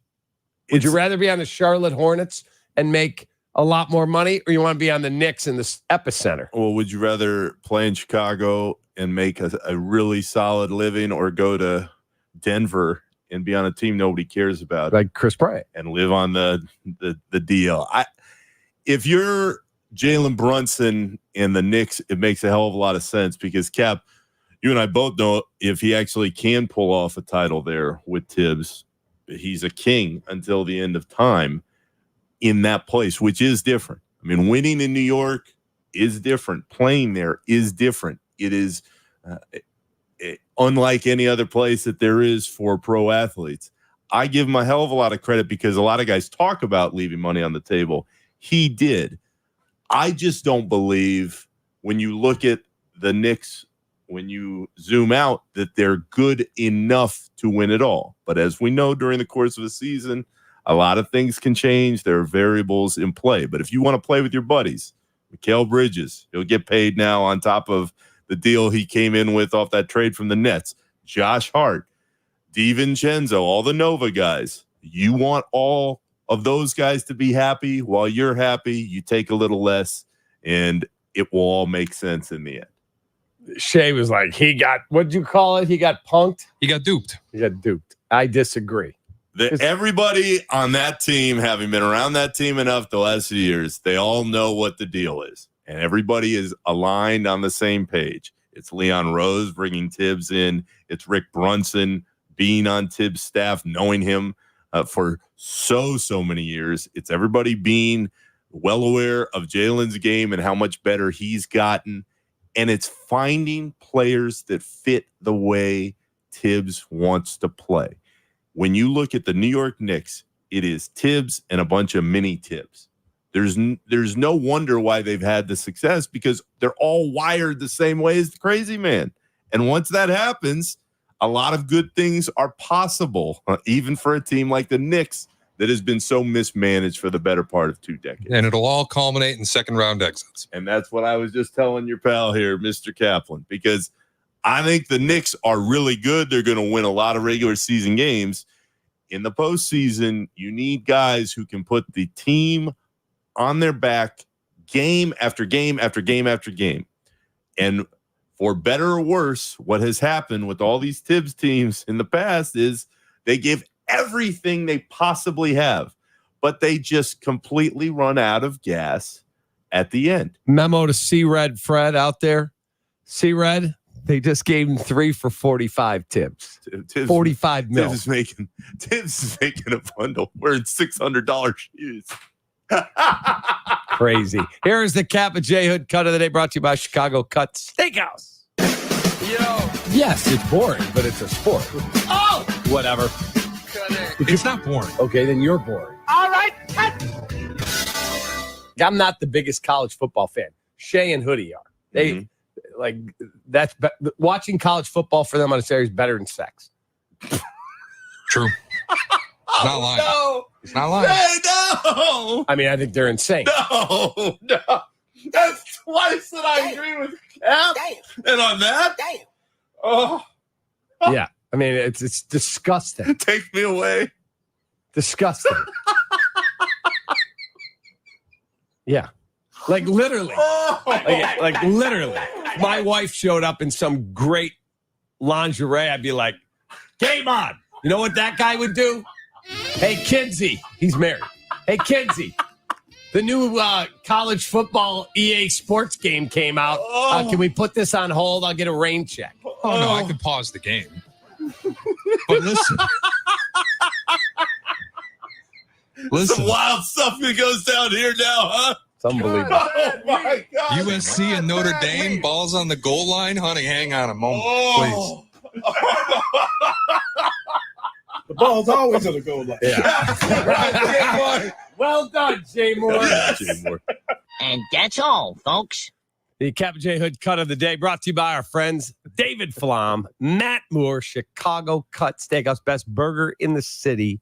And it is spectacular. Weather's not patio day today, so sit inside or sit at the brand new bar. It's awesome. Awesome. Love it, love it, love it. My friend John Aldape says, love Nick Friedell, but that pessimism about the Bears needs to stay right there in his head. Hey, I know, John. Yeah, I think there's He's at two. Westtown Bakery. Oh yeah, Yeah. There you go. I was just there the other day. When you see the hype that is around this team, that is what scares me. And Shay's right. Things can change. You get the right people in place, especially at quarterback, it can change in a hurry. But when you've seen it run the way it has for so long, I just choose to believe that I'll believe it when I see it. And I still haven't seen it yet with that organization while I've been here. Downtown Dean. Good morning, Nick Friedell. Welcome back to Chicago. I hope McMenamin's bachelor party was a success. It was good, Dean. We had a good time. We had a good time. Talk about outkicking your coverage, Maron. Won't be the first time he's heard that one. That is for sure. In the words of Tom Waddle, guys, more than one thing can be true. So, yes, your hesitation, Nick, and apprehension to jump completely on board is understandable. But you got to be excited, if not for anything else, just the maturity level of Caleb, other in addition to the stuff on the field. But somewhere between you and Kap is a happy medium. It reminds me of a story my uncle used to tell me about a father bull and a son bull on a hill. And they're looking down at a field of cows, and the son bull says, hey, let's go down there and have fun with one of those cows. Let's run down there. And he goes, no, son, let's walk down there and have fun with all of them. We can have it all, fellas. Take that! Dean, that guy, he's something else, man. Hey, ESPN Chicago streaming on Twitch and YouTube, brought to you by the Chicago Ducky Derby. On August 7th, adopt the Ducks, support our Special Olympics athletes. Caitlin Clark discussion tomorrow. Hoodie will be back. We'll get into this because all those haters out there, including the one up on the 7th floor, who's going, I'm not a hater, Maggie. It's all about just winning the gold, she tells me. Caitlin deserved to be on there over some of the old women that are on the team. Well, Dawn Staley's answer on that was also pretty ridiculous. Like, oh, well, we only counted the first few weeks of the WNBA season. Kap, for all the people that love women's basketball, I'm happy that it has entered the conversation. The reason it has entered the conversation is because of Caitlin Clark. No question. As a committee member, you're charged with putting together best team of players, the best talent. Caitlin is just a rookie in the WNBA. Wasn't playing bad, but wasn't playing like she's playing now. If we had to do it all over again, the way that she's playing, she would be in really high consideration of making the team because she is playing head and shoulders above a lot of people, shooting the ball extremely well. I mean, she is an elite passer. She's just got a great basketball IQ, and she's a little more seasoned in the pro game. In a couple of months. Yeah, in a couple of months Yeah, than she was 2 months ago. Take that, Maggie Sketch on the 7th floor. Nick, love you, man. Great to have Love you here. too, my man. You'll be in town for a few more days, maybe? Who knows? I was supposed to leave a week ago after the McMenamin bachelor party, and you're still here. The city keeps pulling me back, so I move back. I love it. I miss it every day, but it was great being with you. You too. That's our guy, Nick Friedell. Hoodie's back tomorrow. Have a great day. Take that from Chicago. Team USA going for gold. Xfinity is offering a gold medal deal. Now through August 11th, get our best offer yet with 300 megabit Xfinity internet and one line of unlimited mobile for just $35 a month for a year and a free 5G phone. And the action doesn't stop there. Save on some of the biggest names in streaming by adding the new Xfinity Stream Saver with Peacock, Apple TV Plus, and Netflix for just $15 a month. Don't wait. When the Olympic Games end, so does this deal. Go to Xfinity.com/Team USA. Call 1-800-XFINITY or visit a store today. Get the fastest connection to Paris with Xfinity, proud partner of Team USA. Restrictions apply. Requires paperless billing and auto-pay with stored bank account. Equipment tax and fees extra and subject to change. After promo, regular rates apply to internet and mobile. Stream Saver price subject to change. Xfinity Mobile requires Xfinity Internet. Actual speeds vary and not guaranteed. Free 5G phone requires eligible trade-in. Select models only. Discover the greatness within Elijah Craig Small Batch Bourbon. Elijah Craig Bourbon never settles for less than the best. Every bottle of their award-winning small batch carries a signature warm spice and subtle smoke flavor. It's exceptionally smooth and well-balanced. Whether with friends or family, drink it neat, on the rocks, or in an old-fashioned. Enjoy the greatness within. Elijah Craig Kentucky Straight Bourbon Whiskey, Bardstown, Kentucky. 47% alcohol by volume. Elijah Craig reminds you to drink wisely. FinishingChicago.com's decorative finishing contractors can transform your commercial spaces for staff, tenants, and customers alike. Our contractors' dedication to safety ensures everyone, including the assets of your building itself, are taken care of from start to amazing finishes. Visit FinishingChicago.com for your free list of decorative contractors specializing in decorative painting, wall covering, drywall finishing, glass systems, and custom signage. For a great finish, start with FinishingChicago.com. This is ESPN Chicago, WNVP, WTBC, HD2 Chicago, a good Karma Brands radio station. Crosstalk Unhinged, the podcast. It's can't miss radio that can't be played on the radio. Where Jurko, Carmen, Silvy, and Waddle talk in a less than civilized way. Presented by Blue Chew. Get the podcast on the ESPN Chicago app. Got a few minutes? Check out our shorts. YouTube. Got an hour? Watch interviews and silly show moments. YouTube. Got nothing going on now? Join us on our live stream. It's all on YouTube right now. Subscribe at ESPN 1000 Chicago. This is ESPN Chicago. Unsportsmanlike with Evan Cohen, Chris Canty, and Michelle Smallman. 5 a.m. Kap and J Hood at 7. Greeny with Mike Greenberg at 10. Carmen and Jurko. Now noon to 3. Waddle and Silvy. Now 2:30 to 6:30. Black and Abdallah at 6:30. This is Chicago's home for sports on AM, FM, and always streaming on the ESPN Chicago app.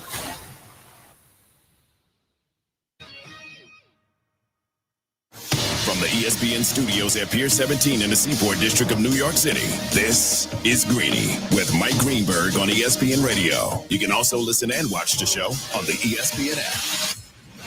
Back ain't better than ever. Greeny presented by Progressive Insurance, and away we go on a Monday. Before you look up, it's going to be August. There's an actual NFL game on Thursday. Lots to talk about there. Huge deals given out over the weekend. Plus, we got Olympic basketball. Plus, we got plenty of baseball. Let's do this thing. Here we go! Only one place to start. The Packers have given Jordan Love a 4-year extension worth $220 million. He's no longer just, okay, go prove it. It's okay, you have to justify now being the number one paid quarterback in the NFL. All right, it was a fascinating weekend for quarterback contracts. If you didn't see it, Tua Tagovailoa and Miami, they showed him the money. He actually used that phrase. All the questions about would he eventually get paid like one of the elite NFL starters, we can stop asking those. He has been. And then Jordan Love tops that. Jordan Love now has the kind of deal. He shares the biggest contract in the league for the moment with Joe Burrow and Trevor Lawrence. The timing of these things is just what usually dictates these things. Hashtag Hembo is with us in the building. And Kevin Clark, our buddy, is here with us from the This Is Football podcast. He did a good job on Get Up with us this morning and hangs out to do the radio show. Kevin, thank you as always. I'm happy to be here. I did think this was a different studio than Get Up, to be honest with you. You thought we actually moved to a different place? The magic of television had me hoodwinked for a long time. Yeah, I just slide 6 feet to the right, wait 60 seconds, say back and better than ever, and just keep on going. That's pretty much it. And it actually makes it easier because I'm warmed up on all of the topics of the morning, and we'll start with that one. Yeah. You know, the Jordan Love one is an interesting one. Jordan Love gets the huge contract. Quarterbacks are going to get paid what quarterbacks are going to get paid because they're quarterbacks, and quarterbacks get paid. Those are a lot of words, but if you actually put them together, they make sense. Jordan Love is the one of all of them that I think will raise the most eyebrows because the sample size is so comparatively small. Yet, it is the one I am most optimistic about of all the ones that we just talked about. What do you think? I was surprised at how many people had the take he needs to justify this contract. He already did. Like, he reached highs that very, very, very few quarterbacks reach in the NFL, which is being the best quarterback over a 10-week period, winning playoff games where it's hard to win playoff games. I guess Dallas isn't hard to win playoff games, but you get the point. Trevor Lawrence needs to justify his deal because he hasn't reached those highs. Tua needs to justify that because he hasn't reached those highs. And if he has, it's because of Mike McDaniel in most cases. So for me, this sample size is significant. And the way he processes, the way he reads pre-snap, the way he's developed in front of our eyes, the floor is really high. Matt LaFleur is a darn good coach. He's one of the best coaches in football. I'm not sure people fully appreciate that. Basically, until Aaron Rodgers last year there, he was the winningest coach in the history of football. And you don't do that on accident. If it was easy to win 13 games with Aaron Rodgers, Mike McCarthy would have done it a lot more times than he ended up doing. And the infrastructure there, it's funny, we did a lot of comparisons between Jordan Love and Dak on Get Up. Well, the Packers don't have an owner, and they operate like it. The Cowboys have maybe the ultimate owner, the guy who wants to do press conferences, get involved, and make all these decisions. And that is reflected in their franchise. And the way the Packers operate is so smart, and it's going to set up Jordan Love for a really, really special run here. I'm not sure we fully appreciate what's coming, which in my opinion is probably a legitimate contender to Kansas City for the next few years. So, for the record, I agree. I tend to agree. However, if you were asking me to bet $200 and whatever it is million on it, would I be willing to do that? That's the question, Hembo, because the sample size, as impressive as it was, is small. What do you think? I think that he's been in their building since 2020, so we only have a little bit of data, but they have 4 years of what this guy practices like, how he processes information, how he watches film, how he surrounds himself with people and information and all the things. They have all the information.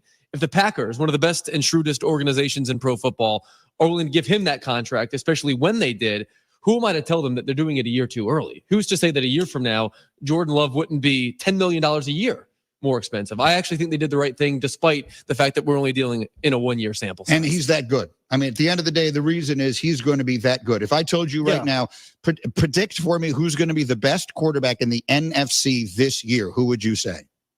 I'd probably say Jordan Love. I mean, I think you can make a case that Kyle Shanahan helps Brock Purdy become that. But I think in a vacuum, first of all, it would be Love. And I think with Matt LaFleur, that gap exists. Okay. And you mentioned, would I bet $212 million on it or $220 million? I'm building a bathroom in my house right now, which costs $220 million. If I wasn't doing that, I would make this bet. I just think the market is the market. It's always going up. They know, as Hembo said, how he practices, how he operates, how he's developed, how he sees things pre-snap. The floor is there. And I just think that quarterback, what you're paying for is the tax to not find out how bad it can get without him, right? That's always, there's a FOMO element of it, right? I compare it either to Manhattan real estate or, investing in tech firms, 20 years ago. You just need to be involved. You need to get in the game, or else you're going to be sitting there saying, why didn't I get in on the ground floor? And that's how quarterback contracts have always worked. This is a much better bet than some of these contracts around the league. I mean, look how much Derek Carr is making. Yeah. That's an example of one. Trevor Lawrence came up today. How about in Miami? What do you think of the deal? What do you think of them making that decision. It's been heavily talked about. We went through all the stretch of time with all the injuries, the concussion concerns. Now, there was a moment in time when I thought his career might be over. So there's a part of me that's incredibly happy for him. Good for the young man. He fought back from all of that. We all remember that awful night when he was lying on the field, and it really, just how terrible it looked. And I remember thinking to myself, I don't think this guy's ever going to play football. As it turns out, he wound up having a fully healthy season last year, a very good season, and now he gets his money. Did they get it right? Probably. What I would have done, and maybe Chris Greer did this, the GM, is get Mike McDaniel in a room, close the door, get rid of all the recording devices, and say, how many guys could you do this with? Could you do this with Drew Lock? Could you do this with Daniel Jones became available? Could you do that? And then find out, because that's how you set the market. If Tua is uniquely equipped to run this offense, and you don't want to go with any other options, you don't want to play the draft game, you don't want to go with the free agency because it's always pretty bad unless you could free up money for Dak, which they couldn't do because they're so top heavy with some of their stars there. If you're not going to do that, then yes, you're paying not to find out. I remember Thomas Dimitroff right after they made Matt Ryan, the Falcons made Matt Ryan the first $30 million quarterback. We were talking about it, and he said they were going back and forth, and then do they go over the $30 million threshold? And one thing he thought about was he'd been in buildings before where quarterback was unsettled.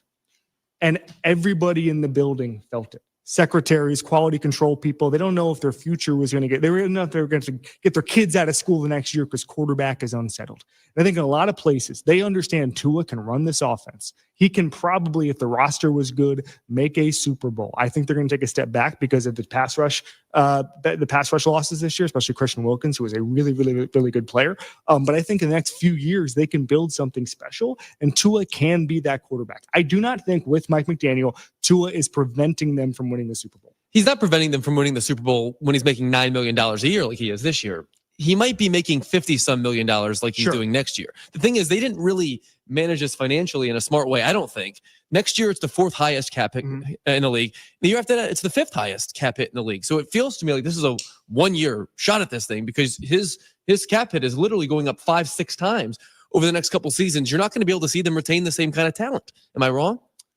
Well, anybody with a lot of, first of all, like anybody with a lot of top-heavy roster talent, as far as salaries go, is going to have to draft really well. Like you're going to have to play that game. Okay. That's everybody. That's why the Rams won the Super Bowl, is because they were able to hit on 3rd and 4th and 5th round picks when they were trading their first rounders for Matthew Stafford and those guys. So you're going to have to draft well, hit on those guys, because again, you develop Christian Wilkins, he leaves. Van Ginkel, he leaves. Like that's always going to happen, a revolving door. So I think the salaries, we've almost gotten a little overrated. The cap is going to start spiking to an unprecedented degree. The TV money is going to be very, very real. I look at percentage of the cap. I'm okay with this deal, even if I think Tua in a vacuum, if you didn't have Mike McDaniel, is probably not an amazing quarterback. That doesn't matter. He has an amazing coach. He has an amazing supporting cast. You're going to pay to not find out. Greeny presented by Progressive Insurance. Protect the stuff you love with renter's insurance. Visit progressive.com. Here's a smart piece to do, and you can do it on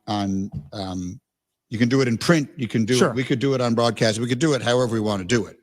What constitutes the replacement player in football at quarterback? Because like today we were talking about, well, if you don't sign Dak, then what do you do? Well, what is the actual answer to that? Like in some places, you said it today on Get Up really well. When the Jets lost Aaron Rodgers last year, where they turned was a guy whose next job is going to be in podcasting. It was a very funny thing to say, but like Zach Wilson isn't the replacement player. Like what does that mean? What are we paying? So let's just say, what is the average quarterback who you can get for, let's just call it something like half of what the top guys are making? What exactly is that? And then if we define that, then I think we really can answer the question, well, is Tua Tagovailoa worth that much more? Is Trevor Lawrence worth that much more? The year Ryan Fitzpatrick signed his Band-Aid deal with the Jets, remember he was late to camp and all that stuff. I want to get the numbers right, but I think he was the only quarterback making between like 10 and $25 million. There is no middle class of quarterback. It'd have to be a unique situation, like a journeyman quarterback who's on a team that was ready to win that year. It seems like a million years ago, but that Jets team was primed for something. I think it'd be somebody like Tyrod Taylor. You can just go out and get a Drew Lock, somebody like that. I mean, Geno Smith is above that, way above that. I think a couple of years ago, he was replacement level. If you just look at the market for him in the league, came in as a guy fighting for a job. But I think that's the best case scenario for a replacement guy. He kind of evolves into a real deal starter. I just think it's really hard to find those replacement guys. And I think Tyrod Taylor is probably the level we're talking about if we're saying, hey, we can go get this guy right now. Okay.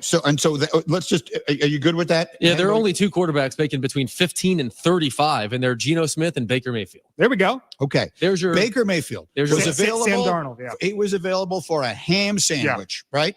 Anyone could have had Baker Mayfield. Nobody wanted him. The world had given up on him. He went down to Tampa. He had a great year, right? I mean, Baker Mayfield objectively had an outstanding season last season. So my point would be, are you better off? I'm going to use a word here that not everyone might not agree with, but in some cases, way overpaying, decimating your salary cap in the way you just pointed out, Hembo, for a guy who's good? Or are you better off taking a shot and trying to find someone I can pay $20 million like Tyrod Taylor or Baker Mayfield, who might play just fine? But here's the problem. We're looking backwards on Baker Mayfield. Okay. You might not hit. If you were taking a flyer right now on a failed first round pick, like Baker Mayfield was with Cleveland, he obviously had his highs, but you're looking at Mac Jones. You're looking at Zach Wilson. If you wanted to, I mean, isn't Sam Darnold making $10 million this year? The market for those guys is actually much higher than maybe they should be. And so I think it's hard. I think taking a flyer on a guy like Baker Mayfield and saying this is going to be our answer, it's very, very risky when you have Super Bowl aspirations. You cannot put a price on Tyreek Hill and Jalen Waddle and that offensive line and some of those guys, Jalen Phillips, if he's healthy, a lot of those stars on the defense, looking at the coach and the GM and saying, what are we doing? Why don't we have credibility at the quarterback position? And so I think that's an important part of this. In a year where you're trying to win, I don't think many teams are trying to win the Super Bowl. I think it's like 6 or 7 in a given year, and that changes depending on the organization, the quarterbacks, and all that stuff. I think the Dolphins over the next 3 or 4 years are trying to win the Super Bowl. You cannot roll the dice at quarterback when you're in that mode. I don't know. I hear what you're saying. I also watched Joe Flacco get off his couch and play great for a few weeks and lead Cleveland to the playoffs. Weird things happen. I guess at what point am I spending an incredible amount of money and taking up an incredible amount of my salary cap for someone who just isn't that much better than what I could otherwise get what you're saying, but Joe Flacco played on a team with a historically good defense, and they still didn't go far in the playoffs. So, if that's the replacement level with a historic defense that was better at getting teams off the field than any team in the modern era, okay, maybe since the 2000 Ravens, still didn't work. Right, still but lost to Houston. He's 60 years old. I understand, but is he the replacement? It was he who we were talking about? No, that's what I mean. Who's the 20th best quarterback in the NFL? But Derek Carr, Daniel Jones. Right, but you can't get those guys. The Dolphins currently in the offseason could not have gotten those guys unless they wanted to. But they didn't have to give 2 of the contract. They can go year to year with this if they wanted to. And instead they're giving next year they could get Daniel Jones if they want to, probably. Or TBD, whoever might be available. Yeah, that's what I'm asking. I'm not saying that's what teams should do. Play out the string. Yes. I see that. I see that. And that was always the argument with the Rams with Jared Goff, as he was a product of McVay, let him play out the string. But the Rams signed him, ended up trading him from Matthew Stafford. You end up getting out of it. Also, by the way, you can get out of these contracts very easily now. Very, very easily. We've seen that now. I mean, if the Eagles could get out of Carson Wentz's deal that easily, and this cap's only going up, we're seeing an unprecedented level of cap finesse. And I think it's okay now, even if it's a complete disaster. It's one of many very interesting conversations. Kevin, it was a pleasure. Thank you for being here today on the TV, the radio, everything else. We'll take a short break. We'll come back. We'll get this thing rolling. Cam is in today. Hashtag crew is ready. And this is Greeny on ESPN Radio. Prescriptions require an online consultation with a healthcare provider who will determine if appropriate. Restrictions apply. See website for details and important safety information. Subscription required. Price varies based on product and subscription plan. Hey guys, did you know there's a generic form of Viagra that works just the same but is 95% cheaper? And you can get it online at hims.com/joy. Through Hims, you'll get a free medical consultation to determine the ED medication that's best for you. Discreet shipping if prescribed, a 100% online process, and a range of treatment options, including trusted generic alternatives to the name brands, at up to 95% off. ED is personal, and at Hims, so is treating it. Just go to hims.com/joy and get connected to a licensed medical provider online for free. with zero copay, no expensive appointments, and no awkward face-to-face conversations. To start your free online visit, you need to go to this exclusive address, hims.com/joy. That's hims.com/joy for your free online visit, HIMS.com/JOY. You've heard me rave about the food scene in Elmwood Park. Now it's time to taste it for yourself at the Taste of Elmwood Park. The Taste runs from August 8th to the 11th. It's a showcase of more than 20 of Elmwood Park's finest restaurants, plus live entertainment, an eclectic marketplace, and much more. Find me there Saturday from 4 to 6 as the honorary host of the legendary meatball eating contest. Bring your appetite and discover the flavors of Elmwood Park at the Taste. Whiskey fans can learn a lot from Professor Carmen DeFalco. Not too many people that can have sports knowledge and also whiskey bourbon knowledge. Carmen's amazing. I do like whiskeys and bourbons. Still kind of a novice, and he helps me understand a little bit better what I should be looking for. I'm a hardcore bourbon guy, and I listen to Carmen Jurko every day. He can pull out the very essentials that I can't even taste. Stay tuned for details on the next session of Whiskey U! An ESPN Chicago and Breakthrough Beverage production. This is the story of Daniel, who was born 2 months early. He weighed 1 pound, 7 ounces. His lungs weren't ready. His heart wasn't ready. His brain wasn't ready. At the hospital, the nurses said Daniel was a fighter, and they would do all they could to help him. The doctor said even with the best care, Daniel may never walk. He may never see. He may never learn. Daniel's parents spent night after night at the hospital, watching his every breath, holding his tiny hands, and looking for signs that he was growing stronger. At home, his parents looked around Daniel's empty nursery, at the quiet toys and the still rocker, and they hoped that one day they could sit in that rocking chair and tell this story to their very healthy son. Daniel's is just one of the more than 500,000 stories of babies born prematurely last year, but there's hope for a happy ending. The March of Dimes is funding the research and programs to stop premature birth. You can help bring more babies home healthy. Learn how at marchofdimes.com. Working together for stronger, healthier babies. My name is William Yank. I'm a 23-year-old, 3-time leukemia survivor. One evening, my roommate was trying to talk to me, and I responded to him in a delirium of mess and confusion. And he said, "We're going to the ER immediately." And came back with leukemia. They started me on chemos. They started me on a bunch of antibiotics, but the chemo wasn't exactly working. So my oncologist decided that he wanted to try me with CAR T-cell therapy. And it worked. Leukemia Lymphoma Society was this unforeseen blessing because I wouldn't have been able to get CAR T-cell therapy. We are about 9 months post-transplant and feeling very healthy, strong, and I live. To give or get help, visit LLS.org.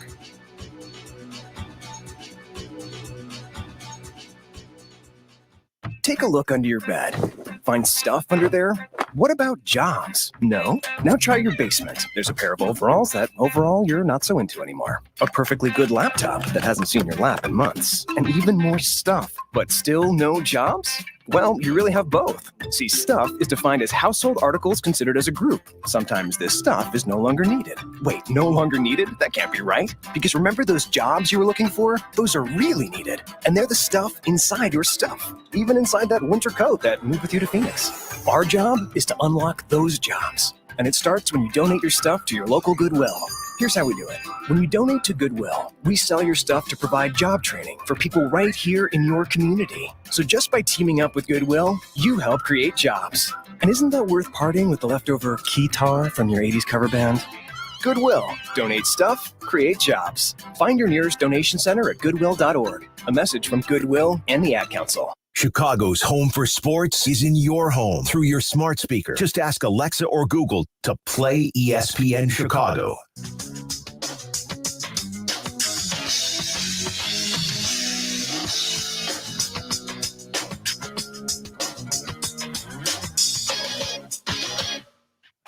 Greeny with Mike Greenberg. Anything you want to wager, I will wager that Devontae Adams is a Jet by Halloween and Hassan Reddick starts the season week 1 in San Francisco. I will dress as McAfee for an entire show. And I'd love to have some of your guys come up and do the show, and we'll just do it in McAfee style. This is Greeny. Presented by Progressive Insurance. Every time I go on that show, I get myself in trouble. Every time, there's just something about McAfee that just makes you say stupid things. And I guess that was a stupid thing. For those of you who didn't hear it, I went on McAfee. I've known McAfee forever. I love him. We come on, and I told him I believe Davante Adams is going to be on the Jets this year, which I do believe. And he wants to make me a bet. Now we're making a bet. So did you hear what his first thing he wanted me to put up was? I did not hear that. He said, I'm not even going to use the letter. You know the one word that you absolutely can't say on television, right? Like it starts with the letter F? Yes, I'm aware. Okay, if I win, meaning him, you say that on Get Up. And I was like, what's the matter with you? Like, there's literally like 3 ways I can get fired. That's one of them. I'm not betting that. So that's how we wound up landing on, I will do a day of TV and radio. So I'll do Get Up and Greeny dressed as McAfee. If the Jets don't wind up getting Davante Adams this year, I'll wear the tank top and all the rest of that. You stand up the whole time? Yeah, he does do it standing. I don't know that I'll stand up during this show the whole time. Maybe I'll stand up during Get Up. We'll see. I don't think this is going to happen. You got a lot of lifting to do. I think I'm going to win. Well, so that's where this does become a little complicated. So for all the fun we make of Hembo, you're a decently well-built guy. Like, you look like you've thrown a weight or two around. I'm no McAfee, but I'm decently well-built. Like, you're built a little bit. A little bit.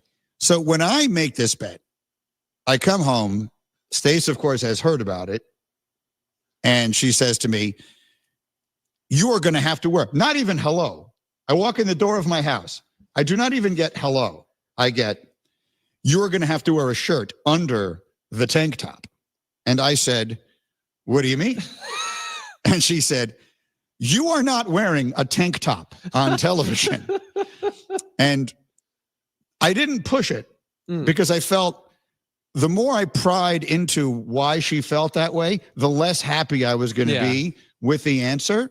I do assume I'm going to need to get like a spray tan. Like, I'm going to need to go in there and get like, because I just don't have the time in my schedule to get like as tan as I feel like I would need to be to not look ridiculous. Because you put me right now in a tank top and I turn sideways, like, you're not going to know I'm in the room. Like, there's a 50-50 shot. People are like, where is Greeny? And then I'll turn at a different, oh, he's actually standing right there. I just didn't see him because he was, his body was square to us. Yeah. So anyway, this is the bet that I have with McAfee now. What do you think of this? I think that this has almost no upside for you because it's not likely that Davante Adams winds up on your team. Why is it not likely? Well, because a lot would have to happen. Not that much. I think very realistic things would have to happen. You're acting as if no other team would be interested in him if the Raiders would want to trade. I think that there was one place he would be interested in going, and it would make all the sense in the world. And I can see the Jets being willing to give up more than anybody else to get him for 2 reasons. 1, because they're so desperately all in, more than any other team maybe ever.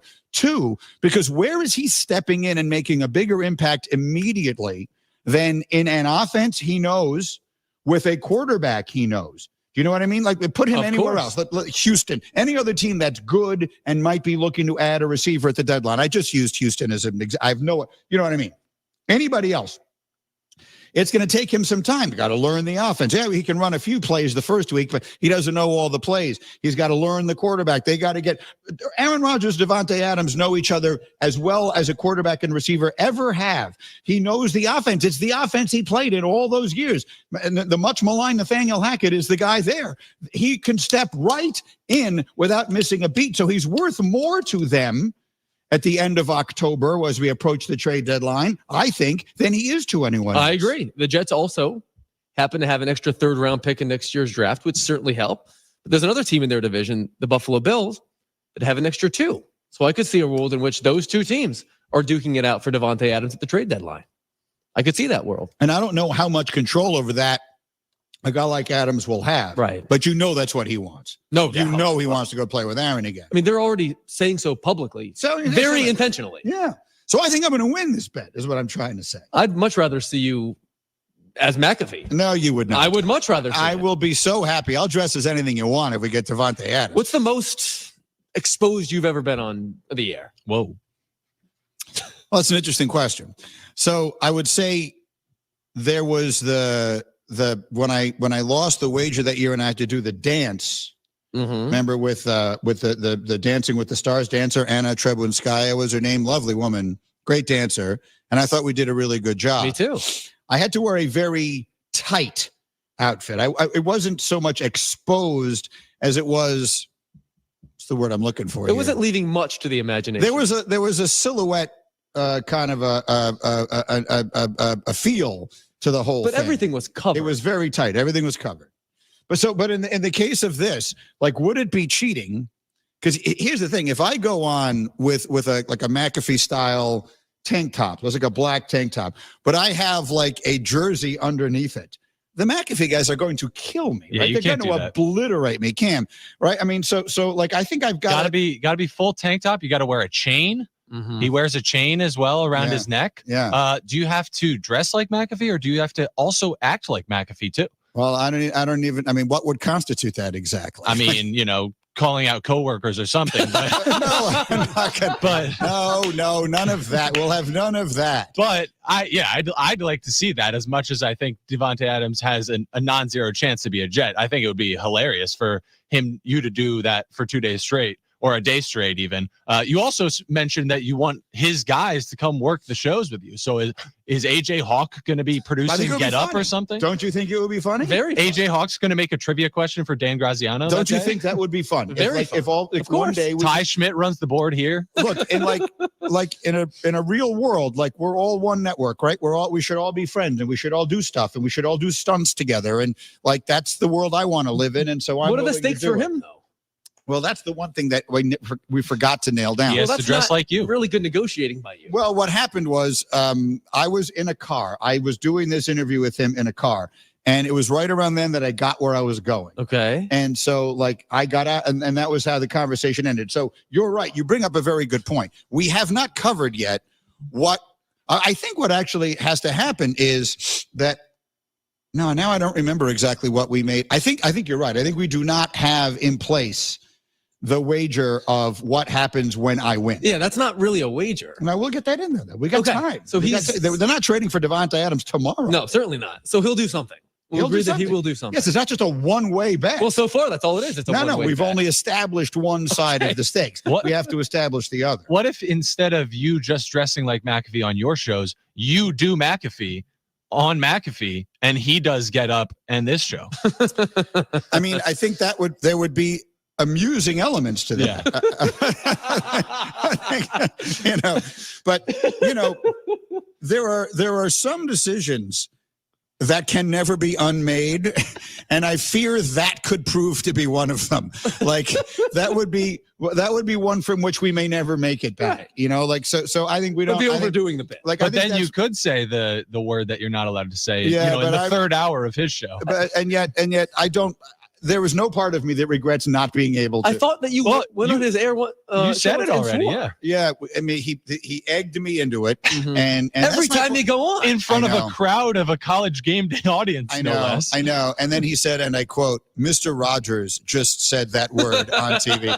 He referred to me as Mr. Rogers, and so look, I don't know. One way or another, I hope to win this bet primarily because I think that it would mean two things. Well, it would mean one thing that I don't care about, which is the Raiders being bad. I have no ill will against the Raiders, except that I need them to be bad in order to be willing to trade away Devontae Adams, and I am counting on them being bad. They will be.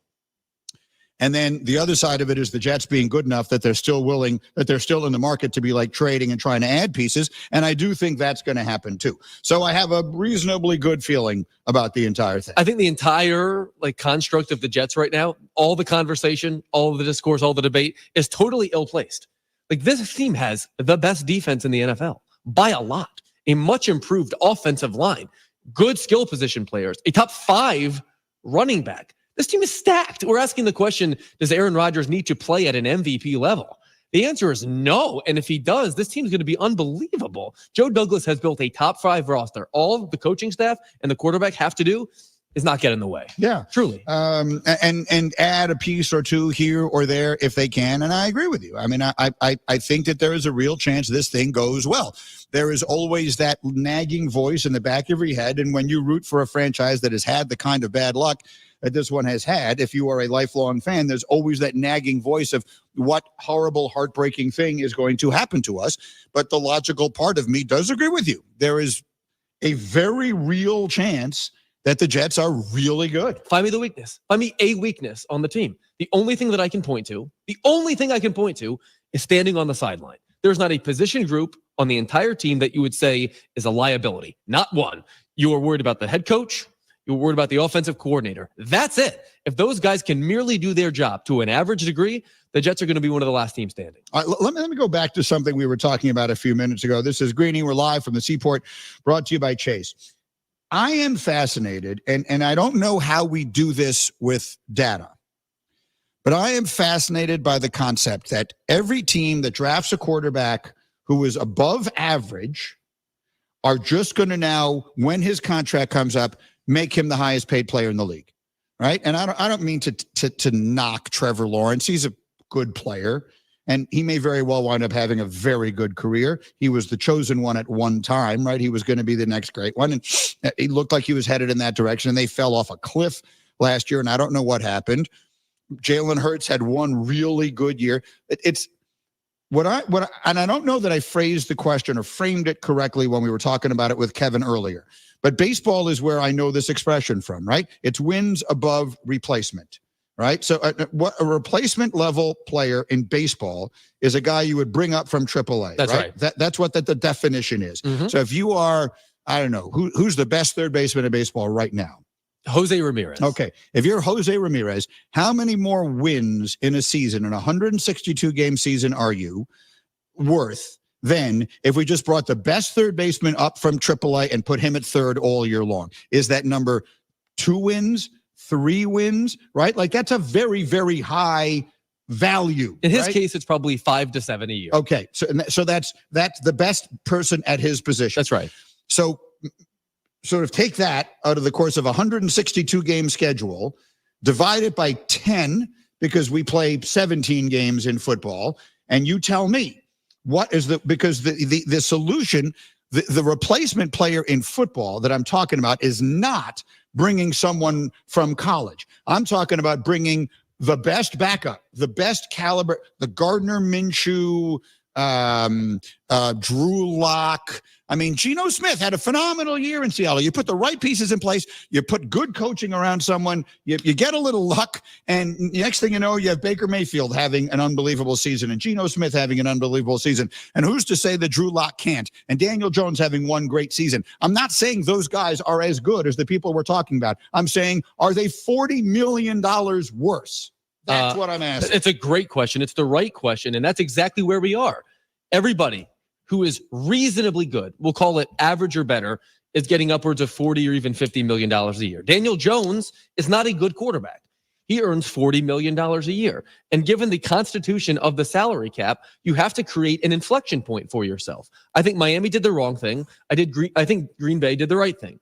We have enough data on Tua that says, in that offense, I am highly functional, especially when I'm earning relatively little money. The coaching staff is great, and the group of players around me is even greater. In the case of Tua next year and subsequently the years after, the answer to that question is going to change because the math changes. The roster can't be nearly as good. Mike McDaniel's a great coach. Pay him to be a great coach. Allow Tua to go year to year or do whatever you can to recoup as much value for him as possible. That's what I would have done, but it's very easy for me to say when I'm not the one that actually has to make that decision. Right. And there are a lot of other variables that we're not talking about, like Kevin Clark brought up the idea of stability at that position and what it means for the whole franchise's psyche. I get that part of it. And how do you put a dollar value on leadership? And are most of these quarterbacks the leaders of their team, the faces of their franchise? How much is all that worth? Like, I get that there are other variables in all of this. All I'm saying is, every time you draft a quarterback and he gets to the end of his deal and you still want him, like in a vacuum, I'd still rather have him than not. You now just have to make him the highest paid player in the league. Like that's become the logical progression. And I think someone should buck that trend and see how it goes. The agents are so powerful. owners are beholden to the quarterback agent. Over the next 4 years, I should say over the next 4 years, starting with Tua's new contract, Patrick Mahomes' cap hit is $232 million over that time. Tua's is $226. Over a 4-year span, he and Patrick Mahomes are going to count nearly exactly against your cap. We're talking about an enormous advantage for the Chiefs. Yeah. If you want to actually have a chance to win, the answer is not, let's make sure we have a good quarterback. The answer is, let's make sure that the amount of money that we're paying our quarterback is commensurate with the value that he's providing on the field. I think that's 100% right. And it's very difficult to put into words, but I think we're both saying the same thing. And I'm trying to figure out a way to describe it. I need you to listen carefully. I just want you to know. All right, so something that we just want you to know. Yesterday was one of my absolute favorite days of my life. I've been lucky enough to have had this day a few different times. Hembo, for you, it was the second time. But writing a book, and I'm not asking anyone to feel sorry for people who write books, but writing a book is a solitary task. It is something you do quietly and generally alone. Now, you and I have worked on these books together. But by and large, it's not like doing a TV show where you have a lot of people around and there's a lot of energy in the room. It's something you do in the quiet of an airplane seat, you know, with headphones on so no one bothers you, or in a library, or in some quiet place in your house. And you do it every single day and every single day and every single day. And you are just waiting for that moment that finally for us came yesterday. They delivered our new book. And so I'm holding it up for the camera right now. Our brand new book is called Got Your Answers. It will be available in September. It is the follow-up to the book that we did last year, which was called Got Your Number. And I must say it came out even better than I had anticipated, just as far as the package they put together. We all agreed unanimously we wanted to do a smaller book this time. We wanted it to be, it has more information in it, but it is actually a smaller package, so it is going to be a much lower price point. The first book was a more expensive proposition. This book will be out in September. It is called Got Your Answers, the 100 Greatest Sports Arguments Settled. And again, it is just such a thrill to open a box and actually be able to look at this thing and see it in its finished product. And again, I've now done it 8 times in my life. For you, yesterday was number 2. Could not be more thrilled with the outcome. The publishing company did a fabulous job. And if you are one who watches Get Up, which I'm sure you very likely are at least time to time, there are 100 Sneaky Hembo trivia questions that accompany some of the lists and some of Greeny's essays in order to stump you and your best friend. So I could not possibly be happier with how this thing turned out. It's a thrilling day to be an author. Yeah, that's what the book is. We do 100 lists. We answer the top 100 questions in sports.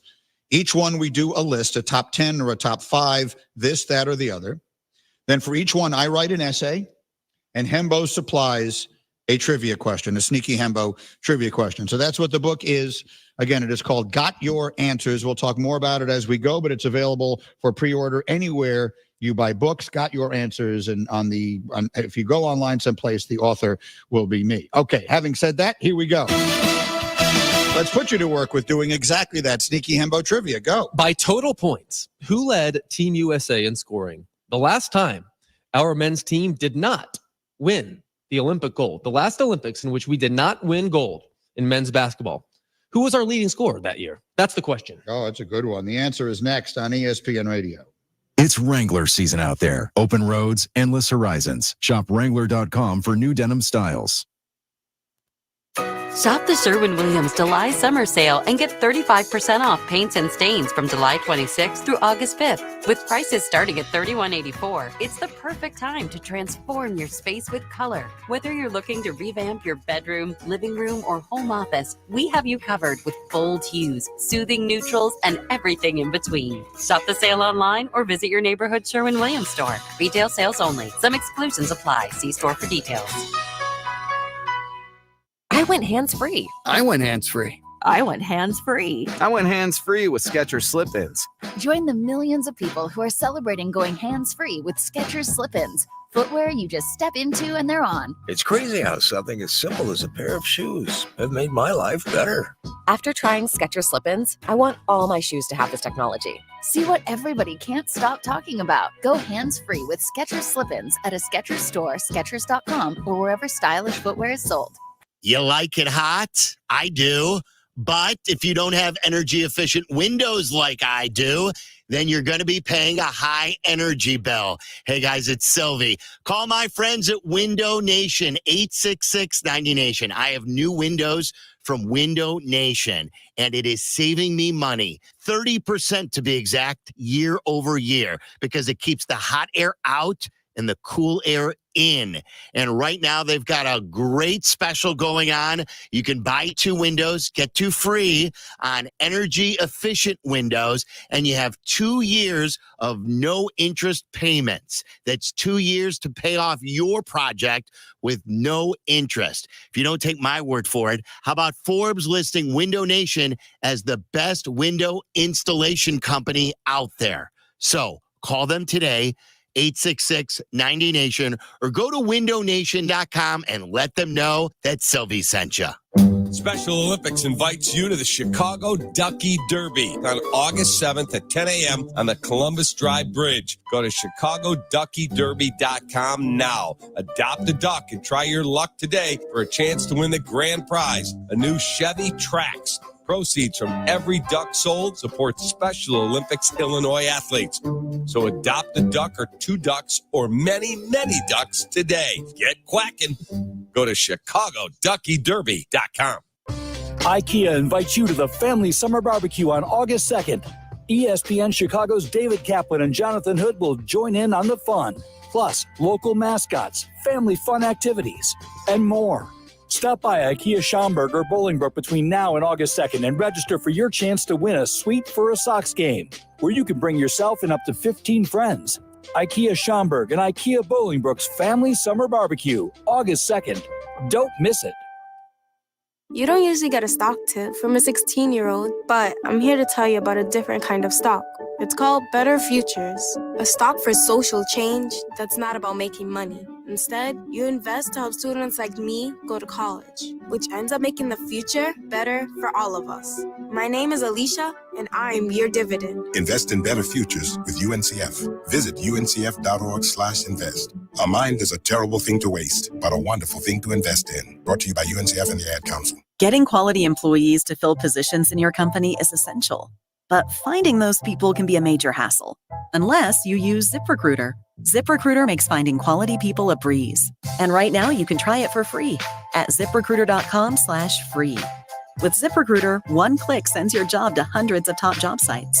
But more than that, ZipRecruiter's advanced technology identifies the candidates with the skills you need, sends you a list of great matches to review, then actively invites them to apply for your job. And the results speak for themselves. 4 out of 5 employers who post on ZipRecruiter get a quality candidate within the first day. That's right, the first day. Now you can focus on your business and let ZipRecruiter do the work finding the best people for you. See for yourself. Experience the ease, efficiency, and power of ZipRecruiter for free. Just go to ZipRecruiter.com/free. That's ZipRecruiter.com/free. ZipRecruiter.com/free. Peekaboo. Peekaboo. Smile. Smile, buddy. Come on, smile. Oh, honey, he's still not smiling. Maybe he's not a smiler. Yeah, maybe he's just not a happy baby. Maybe he's just being a boy. You know how boys are. Or maybe he's teething. Oh, poor baby. I think his gums hurt. Maybe he's just tired. Or maybe his tummy hurts. He didn't eat that much. Maybe he's not ticklish. You think maybe he's scared of the dog? Maybe he'll outgrow it. Maybe it's a phase. Maybe he just doesn't like smiling. Maybe he has autism, and we can definitely do something to help. Maybe is all you need to find out more about autism. No big, joyful smiles by 6 months is one early sign. Learn the others at autismspeaks.org/signs or see a doctor today for an autism screening. The sooner it's diagnosed, the better. And it can make a lifetime of difference. Brought to you by Autism Speaks and the Ad Council. Meet Ingrid, fiery spirit, carrying grandma, proud trucker. I've logged more than 4 million miles in my truck. If people knew what I know, lives could be saved. I was driving outside of Ohio when a gentleman stopped suddenly in front of me. But it takes my 80,000-pound truck 200 yards to stop. I'd given myself extra room, but it's not a chance worth taking. It's our roads. It's our safety. Visit www.sharetheroadsafely.gov. Waddle and Silvy, Now weekdays 2:30 to 6:30 on ESPN Chicago.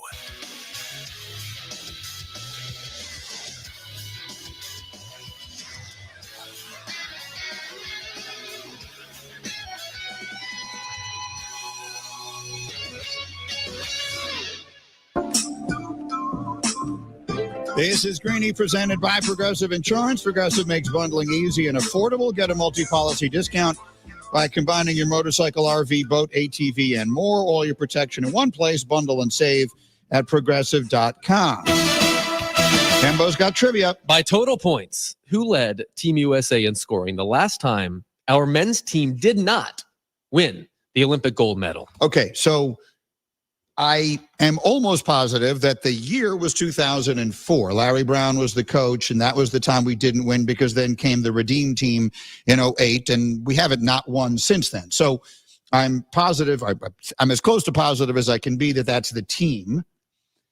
I remember that like a lot of the young guys didn't play a lot. Like LeBron was young on that team but didn't start because they had some older vets. And I think that one of them was Allen Iverson, and I just have a recollection of him being in the middle of it all. So this is a pure guess, but I don't have a better one. Cam, I'm going to go Allen Iverson.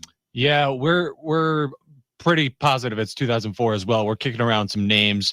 I don't really have much of a better answer than that. That's a pretty good one. I'm going with Tim Duncan, though. Tim Duncan? Huh. I hadn't thought of him. Do we have others? Josiah. Josiah's in the room. Josiah, you got a guess? I'm going to guess Kevin Garnett. Kevin Garnett. Well, we're all over the place here today. Jacques with us today? Jacques is going with Kevin Durant. So we got Durant. We have peppered the board here today. Kevin Durant. How'd we do? The correct answer is Allen Iverson. Whoa! That's what I'm talking about. That's what I'm talking about. Good for you.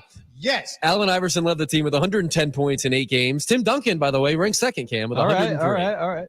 And where was Kevin Durant on that 2014? He was still quite a young lad. Yeah, Kevin Durant didn't get drafted until 2007. So Kevin Durant, I think, was like 12. Sophomore? Yeah, my age. He was extremely young for this time. So, Jacques, that's a good guess, except not really. Okay, so now Iverson. Having said all that, Allen Iverson Good pull. gets it right, and I'm feeling good about that. Meanwhile, I'm ready to go right now. Green light with Greeny. Give me the green light. I'm going to give you a green light in 1 second. I should have said this first. With the Team USA, we're talking about the Olympics, with the dominant performance against Serbia yesterday, with Kevin Durant right in the middle of most of that. The performance of the week is brought to you by Skechers Footwear, stylish comfort for men, women, and kids. Again, Team USA was the dominant performance with a great win over Jokic and company of Serbia. That said, green light Hembo, baseball trade deadline tomorrow, 6 p.m. Eastern time, go. So much has already happened. The most important thing, the Yankees traded for Jazz Chisholm, a center fielder formerly of the Marlins, basically a league average hitter, league average defender, but he's going to be a really exciting addition to this lineup because it's 20 homer power, it's 30 steal speed, and there are 2 years of team control after this one. We saw him play immediately last night. There was a bit of a scare around second base, but he's fine. And the most important thing, Greeny, is that Jazz Chisholm immediately becomes the Yankees' third best hitter. That's how shallow this team has been. Soto's banging, Judge is banging, and I think you'll see Jazz Chisholm hit leadoff and hit cleanup for a Yankees team that desperately needed another bat. Yeah, I mean, they've been so bad. It's just been horrific just to walk the streets of this city and hear Yankee fans as desolate as they have been. So they needed to make a move. Is this, I guess what I'm asking you is this enough? Will this right of the ship? Oh, no. The Yankees definitely need to do something else between now and 6 p.m. tomorrow. The thing they need to do most is add a relief pitcher. The problem right now is that the reliever market is so incredibly expensive. So Brian Cashman's going to do what he doesn't like to do. He's going to have to fork over the prospect capital for maybe 2 months, 2+ months of a relief pitcher. They absolutely must do that because it's been a huge reason why the Yankees have faltered lately. And I'm still really not buying the lineup, but at minimum now you have someone that can either hit in front of Soto or behind Judge. That's a representative big league hitter, which the Yankees weren't getting for the last 2 months. What else do we need to know? The Orioles, the best team in the American League, really boasted their pitching staff. They added Zach Eflin of the Rays. They added Sir Anthony Dominguez of the Phillies. The Orioles are all set up. Right now, the Yankees are the favorite to come out of the American League according to ESPN Bet. But I have the Orioles as my favorite. Greeny, you can put Zach Eflin in a rotation with Corbin Burns and with Grayson Rodriguez. That's going to play up in the playoffs. And Sir Anthony Dominguez is going to be either a setup man or a closer for the Baltimore Orioles, tasked with getting some of the most important outs the entire postseason. Keep going. The Phillies are absolutely stacked. In that same trade, the Phillies traded Sir Anthony Dominguez to the Orioles in exchange for Austin Hayes. He's going to play left field for the Phillies. This is the best lineup in baseball. They have the best quartet of starting rotation in all of baseball. And they also have a really good bullpen now that they've added Carlos Estevez. He's probably the crown jewel of the reliever market from the Angels. They traded 2 top prospects to get him, but the Phillies have the clearest path to winning the pennant since I've been a fan of this team for about 25 years. They are absolutely stacked. So what are we looking like for the baseball fan who's only sort of a little bit checked in, but not fully checked in? So there are 2 teams to watch today. Today and tomorrow. The first team is the White Sox. They stink. They've lost 14 consecutive games, but they actually have a decent number of players that teams are interested in. Garrett Crochet, probably the best starting pitcher available. Eric Fedde, another starting pitcher available. You might even see Luis Robert, their center fielder, moved, or Michael Kopech, their closer. For a team that is as bad as they have been, honestly, the White Sox are in position to make hay at the trade deadline this year in a seller's market. I think that you will see teams call the White Sox between now and 6 o'clock tomorrow and get as much as they possibly can for a team that desperately needs to rebuild. And I think the team that you probably need to circle is the Dodgers. They have yet to make that big move. The Dodgers are going to make a huge move in the next 24 hours. Rebuild. The White Sox are 37.5 games out of first place. What is the record for that? Like, what is the record for they're 27-81. The White Sox, today is July, what is this, the 29th? 29th. Today is July 29th. If the White Sox went on an unprecedented run and won every game for the remainder of the season, they would finish 500. I mean, they're the worst team. Complete the following sentence. The 2024 Chicago White Sox are the worst team since what? Well, since ever. I mean, they're going to be the worst team ever, especially when they trade their best players. They're going to be the worst team in baseball history. They're going to lose 120 plus games because all of their good players are going to be playing for other teams. They're 54 games under 500, tied for the most games under 500 in franchise history. It is July 29th. Yeah, this is going to get way worse. Is awful. Their current losing streak, tied for their longest in a single season in the history of the franchise. They've also done that this season previously. They've lost 14 straight games twice. It's impossible to believe. I mean, unwatchable baseball. It's so bleak. Their run differential is minus 218. They've given up 218 more runs than they have scored, and they've played 81-27. It's a little over. I mean, it does. The math doesn't work exactly this way, but it is something basically in the neighborhood of they are just outscored by 2 runs in every game they play. They're going to be the worst team ever. They're going to be the worst team ever. Trade deadline tomorrow. We'll see what else they do. Back in a flash on ESPN Radio. Home ownership. At Progressive, we know it's part of the American dream. It's the land of the free and the home of student drivers ready to back into your new fence at any given time. It's firing up a round of burgers and dogs on your rusty grill with a faulty gas line that engulfs your tool shed in flames. It's also around-the-clock protection when you bundle your home and auto with Progressive, which can help keep the American dream of home ownership alive and kicking. Get a quote at Progressive.com. Progressive Casualty Insurance Company affiliates and other insurers not available in all states. Get in the zone, AutoZone. Welcome to AutoZone. What are you working on today? Gotta change my oil. How about Valvoline Restore and Protect? It restores and protects your engine to run like new. Get in the zone. It restores your engine to like factory clean? And protects. Get in the zone. So Valvoline Restore and Protect restores and protects. Now you can get 5 quarts with an STP extended life oil filter for $37.99. Get in the zone, AutoZone. Restrictions apply. Feel the boom. The Schaumburg Boomers are back at beautiful Wintrust Field August 2nd through the 4th. Friday, August 2nd is Marshmallow Fight Night. Be a part of the world's largest marshmallow fight. Saturday, August 3rd is Back to School Night presented by Harper College. The first 1,500 fans receive a Boomers backpack. Stick around for a post-game fireworks show both nights. Sunday, August 4th is Bark in the Park. Bring your pooch to the ball game. Get your tickets now at boomersbaseball.com. Feel the boom.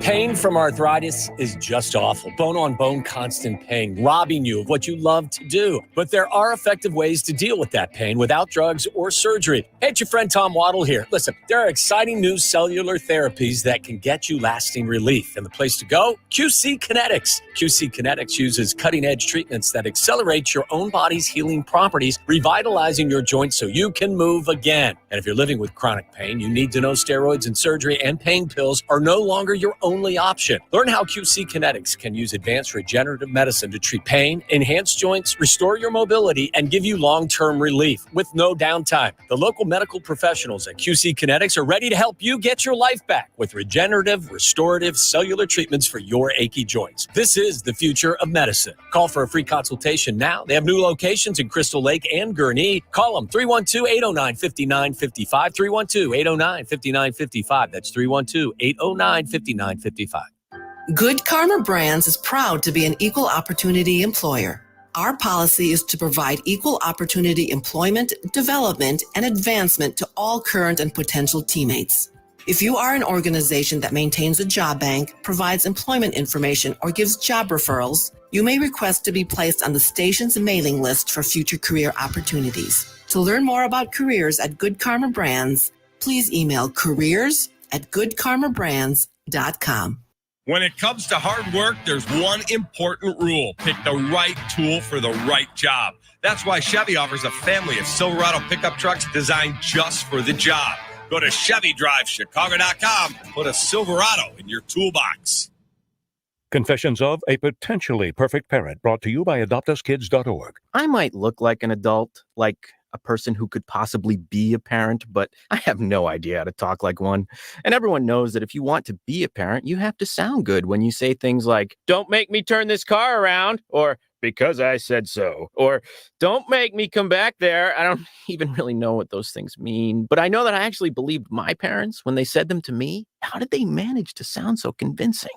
Here we go. "Don't make me come back there." Oh, no, that's not tough enough at all. Kids can sense weakness. "Don't make me come back there." Ooh, yeah, that's better. In fact, that kind of sounded like my dad.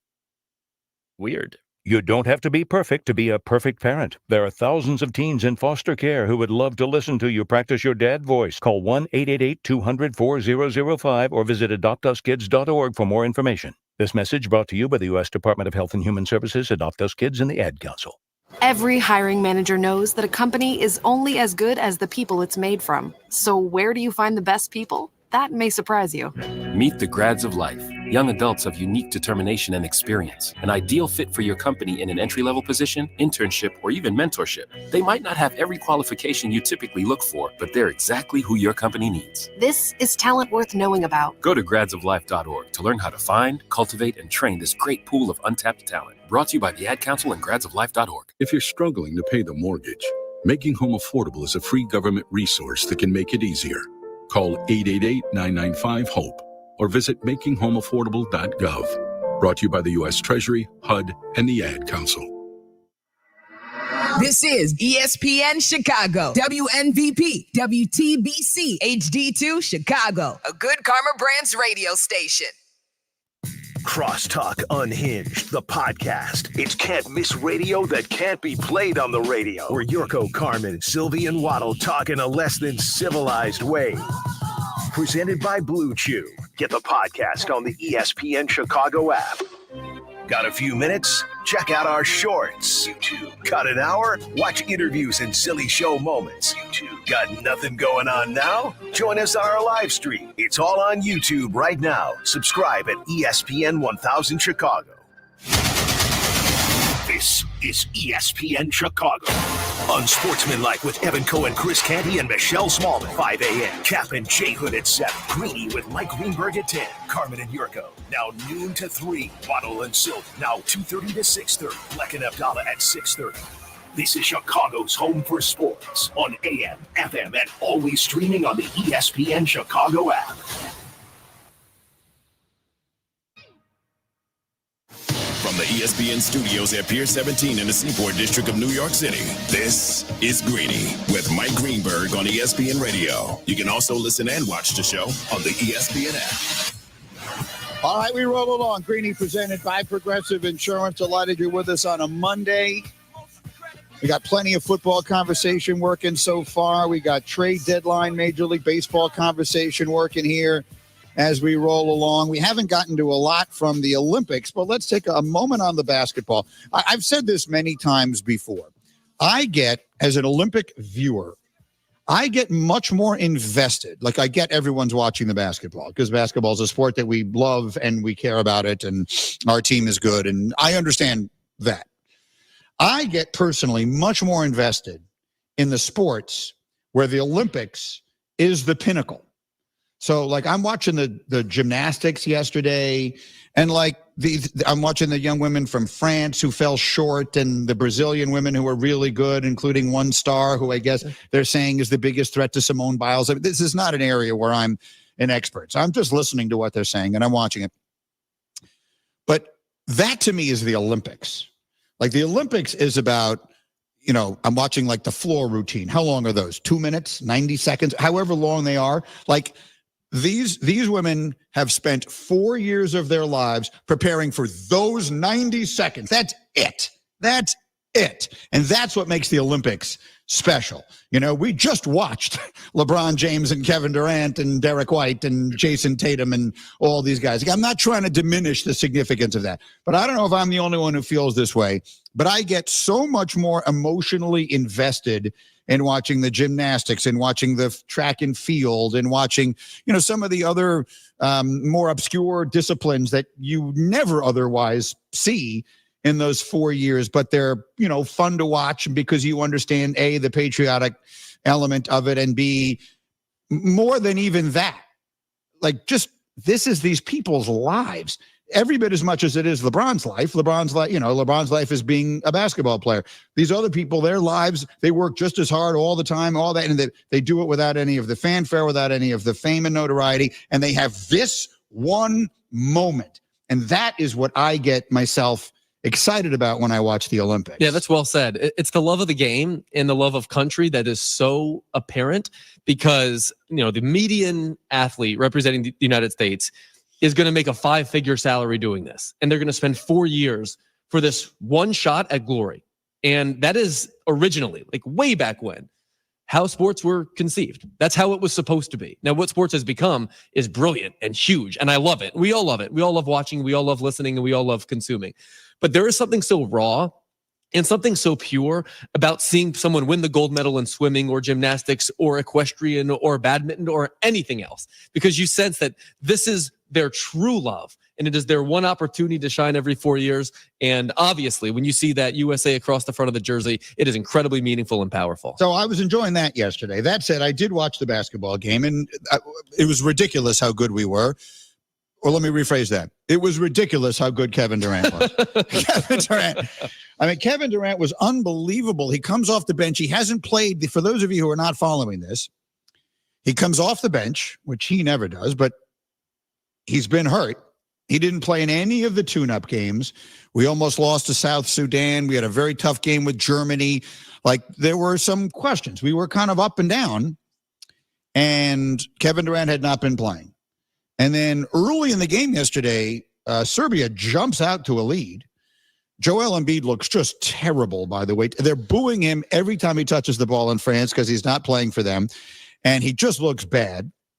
And the U.S. is losing, I want to say, like 10-2 or something at the beginning. I don't know if they want him to play for them right now. The French, yeah. I mean, the U.S. too, but they still play him. But, yeah, they've got him out there. They should be cheering him. The point, yeah, seriously, the French should have been, the Serbians should have been cheering him. But then in comes Durant, and oh my God, I don't think I've ever seen anyone take over a game at any level the way he took over that international competition. He's the most skilled scorer ever. Full stop. There's never been a player more adept at putting a basketball into a net than Kevin Durant. We wrote about him at length in our first book. and made that very point. So much of the conversation surrounding his career has been about all of his missteps and his, the teammates that he's chosen and taking the easy way out in Golden State and all these things. And they're all true, or at least they can all be made an argument in good faith. But Kevin Durant, watching him play basketball, absent everything else, is brilliantly fun. He is an unbelievable scorer. And to see him in the international game, it's a game where skill is much more apparent than it is in the NBA. It's a lot less brute force. It's just absolutely breathtaking to watch. So the big deal, however, well, a big deal, depending on how big a deal you think this is that they've got 12 guys on this team. They've got a 40-minute game. So Steve Kerr essentially said afterwards, the reality is 2 guys are not going to play per game. And one of those 2 guys yesterday was Jason Tatum. Jason Tatum, who all we do is debate how good he is. Right? All we do is debate it. Always first team all NBA. Is he really that good? Is he a superstar? Does he need to be MVP of the finals? Gets the huge contract. He's on the Olympic team. Didn't get off the bench. Didn't play. And this is a next level, brilliant, hilarious tweet from Shea Serrano of The Ringer. This actually made me laugh aloud when I came across it in the doc today. Shea Serrano tweeted, Steve Kerr choosing to bring Derek White on the Olympic team instead of Jaylen Brown, and then making sure to only play Derek White and not Jason Tatum so as to sow unrest onto the Celtics is some Phil Jackson level of mind games. And it's also worth pointing out that Eric Spoelstra is on that staff as well. He has an even more vested interest in the Eastern Conference in sowing discord into the Celtics. So they set up a problem between Derek White, the triangle of Derek White, Jaylen Brown, and Jason Tatum. Then he plays White, and he doesn't play Tatum. Tatum doesn't play a second in the first game that counts. Like the previous ones, for those of you who've been saying, oh, no, they've been playing for 3 weeks. No, those were just practices. In soccer, they'd call them friendlies. These are just tune-ups. That was just a pickup game with really good players in it. Yesterday was the first one that mattered, and Jason Tatum did not get off the bench. By the way, I saw over the weekend, Cam, did you catch this? Jaylen Brown was like tweeting at Grant Hill. So this is coming from Grant Hill, of course, who picks the team, basically. Yeah, he's the new man in charge of saying, now you're calling me a conspiracy theorist. And like, this is insane. Oh, I missed that. Yeah, so apparently Grant Hill said or tweeted something to the effect of, everyone's accusing me of being a conspiracy theorist in terms of why I picked this team. And then Jaylen Brown claps back at him about the whole thing. So this is an absolute mess in Celtics land. And in the end, it's their 4th best player who's getting the minutes in Derek White. It is pretty funny. He tweeted yesterday, Grant Hill calling me a conspiracy theorist is disappointing. I've been a VP since I was 21 years old. I have a great understanding. I'm sorry. What does VP stand for? Vice President of the Players Association. Of what? Of the Players Association. But okay. Grant Hill was effectively, I think, clapping back to the people that said Nike put him up to it, right? Which is what Jaylen Brown was talking about. So yes, it's all the worst soap opera that you can possibly imagine. So look. Let me begin by recusing myself from that debate. I don't know the first thing about whether there were politics involved in this decision or not. Okay, so let me make that as clear as I can.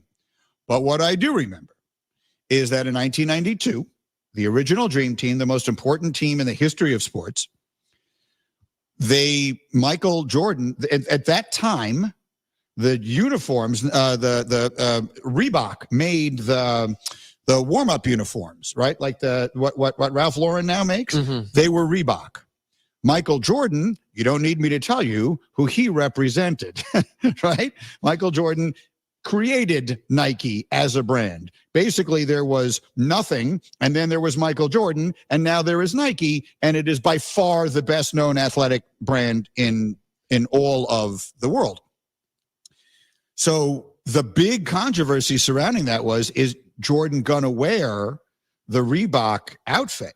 And if you go back and look at the pictures, when they're putting the gold medal on the American team, mm-hmm. Michael Jordan has an American flag draped over his body, and it is covering the Reebok logo. Oh, that's a good note. So I don't remember that at all. Because this was 1992. How old were you? I was 2. Well, exactly. I wasn't, so I remember it. So what I'm saying is that kind of political stuff has, while it shouldn't, but it does, because that's just the reality. It certainly has existed in this realm before. I want to repeat for those who just tuned in, I am not suggesting that's what happened here. I don't know. I have not looked into it. I don't know why they didn't take Jaylen Brown. Again, Jaylen Brown is a better player than Derek White. They put Derek White on the team and not Jaylen Brown. Jason Tatum is a better player than Derek White. They played Derek White in the game. They didn't play Jason Tatum. I get it. There's matchups and all that kind of stuff. The bottom line of it is this. They really should only take 10 guys. Also, Drew Holiday is starting. They got to put, and Drew Holiday is starting. This is why you have to put 2 guys on the team that don't belong, because you have to be able to explain away the 2 guys who didn't get to play. You need to put on Christian Laettner. That's why Laettner was there. They said they needed to put a college guy. And in those games, we were going to win every one of those games by 60. So everyone was going to be able to get in. We can't count on that in this case. It's a very curious situation. By the way, a quick note on the game yesterday against Serbia. In the 31 minutes in which Jokic was on the floor, the score was 81-81. In the 9 minutes that he was on the bench, the score was United States 29, Serbia 3. Yeah. He's a fairly important cog in their wheel. I don't know everything, but that strikes me as significant. 29-3 in 9 minutes. Jokic is so good. God. But KD was the guy yesterday. And I got to tell you, it was fun to watch. It was fun to watch. I know people want to see the American team just dominate everybody. I said it to you last week. I don't. I want to see games. I want us to win, but I want to see real good games. There was watching the Dream Team in 92. I'm old enough to remember it. It wasn't that much fun. It was kind of cool at first, but when the game is 63-9 and they're still in the third quarter, you're like, all right, I've seen about everything I need to see here. Let's see this guys with some pressure. They're playing South Sudan again on Wednesday. We just saw this game 2 weeks ago. The game, South Sudan had the ball with a chance to win at the end. LeBron needed to make a bucket with 8 seconds left to give the U.S. a 1-point lead. And again, they had South Sudan had the ball and 8 seconds left with a chance to win. Is that going to happen again Wednesday? I don't think so. Have you seen the number by chance? So that game, I think the number was 40, right? Wasn't that game? It was 43.5, actually. So I'm assuming it's going to come well down from that, but it's still going to be substantial. I'm going to guess it'll have been cut in half. Is the spread 20-ish? Cam, guess the South Sudan USA line for Wednesday. 23.5. It's still 31.5. Yeah. Really? I was stunned too. So are we pounding South Sudan? Not if Jason Tatum plays. They're going to play Peyton Pritchard over him. In 2028 in LA. Let's think of all the guys. Just bring the entire Celtics roster. Sam Hauser. They're going to put Sam Hauser is going to be on the team instead of Jaylen Brown, and then Peyton Pritchard will play. They just need someone to shoot the 3/4 court shot as time expires at the end of a quarter. I mean, you need that guy on every team. Maybe Porzingis can become an American citizen if he's not already. Yeah, and he'll be injured, but he'll still be on the roster over Jaylen Brown. He'll be on a walking boot. Well, that's actually good though, because if you need someone who doesn't play, it's someone who can't play. Perfect. Yeah, I don't. And the other is Tatum. I don't know if we're going to wind up getting challenged. Canada's really good. Canada's really, really good. That's the team I'd be worried about. They have Shea, right? They Obviously, have Shea, Dylan Brooks. That team's stacked. The team. Dylan Brooks. Well, he's one of the faces of Team Canada. No, I get it, but he's also. I mean, he's also Dylan Brooks. Getting some guys. Yeah, he's an agitator. Oh, obviously. yeah. That will be the most likely fight scenario. There will be some agitation in that. Okay, Starting Stronger starts at AutoZone, where they've got battery solutions in the form of free battery testing, free battery charging, and replacement batteries that fit your needs. That's what makes them America's #1 battery destination. Get in the zone with AutoZone. Group trivia. You're going to give me the quarterback that threw the most touchdown passes in each of the last 3 decades. So the 2020s, the 2010s, and the 2000s for group trivia. You have to correctly give me the quarterback that led each of those decades in touchdown passes. Oh, that's an interesting one. I like that. The answer is next on ESPN Radio.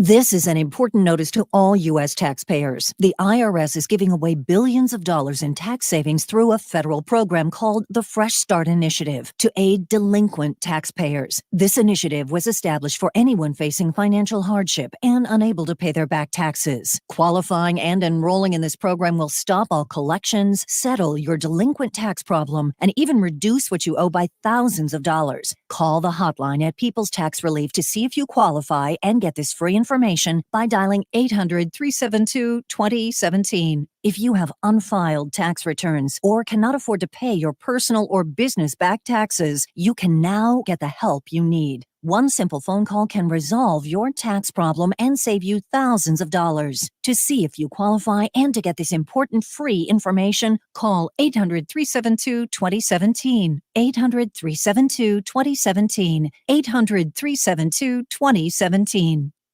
Guys, it's Carmen, and I love my new Land Rover Defender 130. It's got the third row. It's key. It allows me to get the kids to all their sporting events and activities. Plenty of room for carpooling, seating for 8, and all the seats are climate controlled. Don't need a third row? Drop it down. You got space for groceries and trips to the hardware store. Towing capability of up to 8,000 pounds. It's a tank, but it's an incredibly smooth ride. I love everything about it. Best part, I got it from my friends at Howard Orloff. They'll treat you like family. You got to see it for yourself. Check out the showroom right there on Armitage off the Kennedy or visit orloff.com.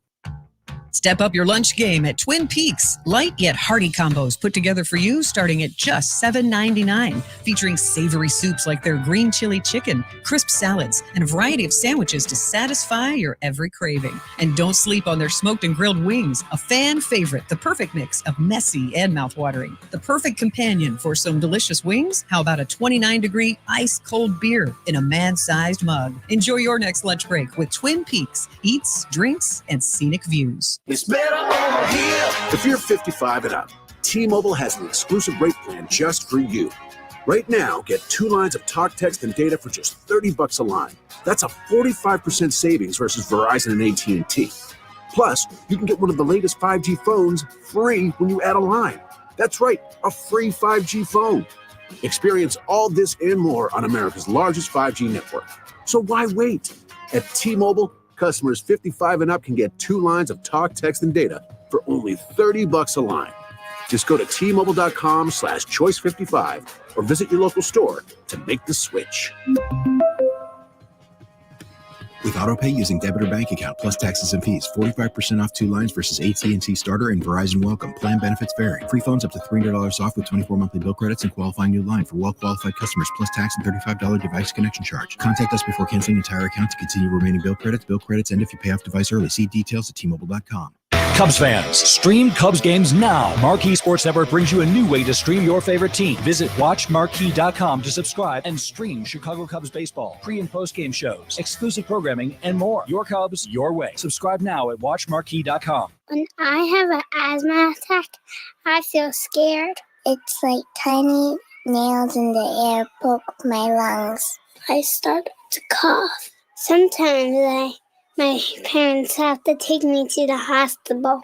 Today, 1 out of 13 children suffer from some form of asthma, accounting for nearly 1/3 of all emergency room visits.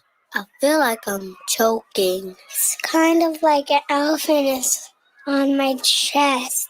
A little whistle sound comes out when I breathe. But while your child may suffer from asthma doesn't have to make your child suffer. There are simple ways you can prevent your child's next attack.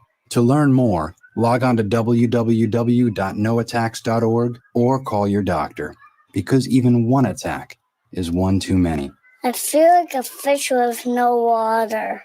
Brought to you by the EPA, the Ad Council, and this station. The YMCA is just a starting line, for the true self blooms only when we find our purpose, what makes us tick below the surface. My why is diversity and unity, a safe space in my community, living with sincerity, giving every day my everything. With my why, I stand strong, seen and supported all along. It's a million faces in a mirror, and everyone belongs. Find your why. Learn more at ymca.org for a better us. I make learning a privilege, not a chore, and frustration a tool, not an obstacle. I'm a teacher. I make more. Make more. Teach. Visit teach.org. Brought to you by Teach and the Ad Council. There's an app for that.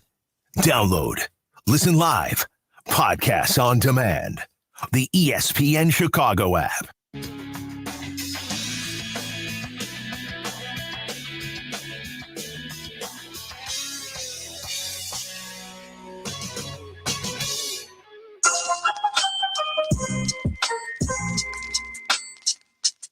Greeny with you on ESPN Radio, presented by Progressive Insurance.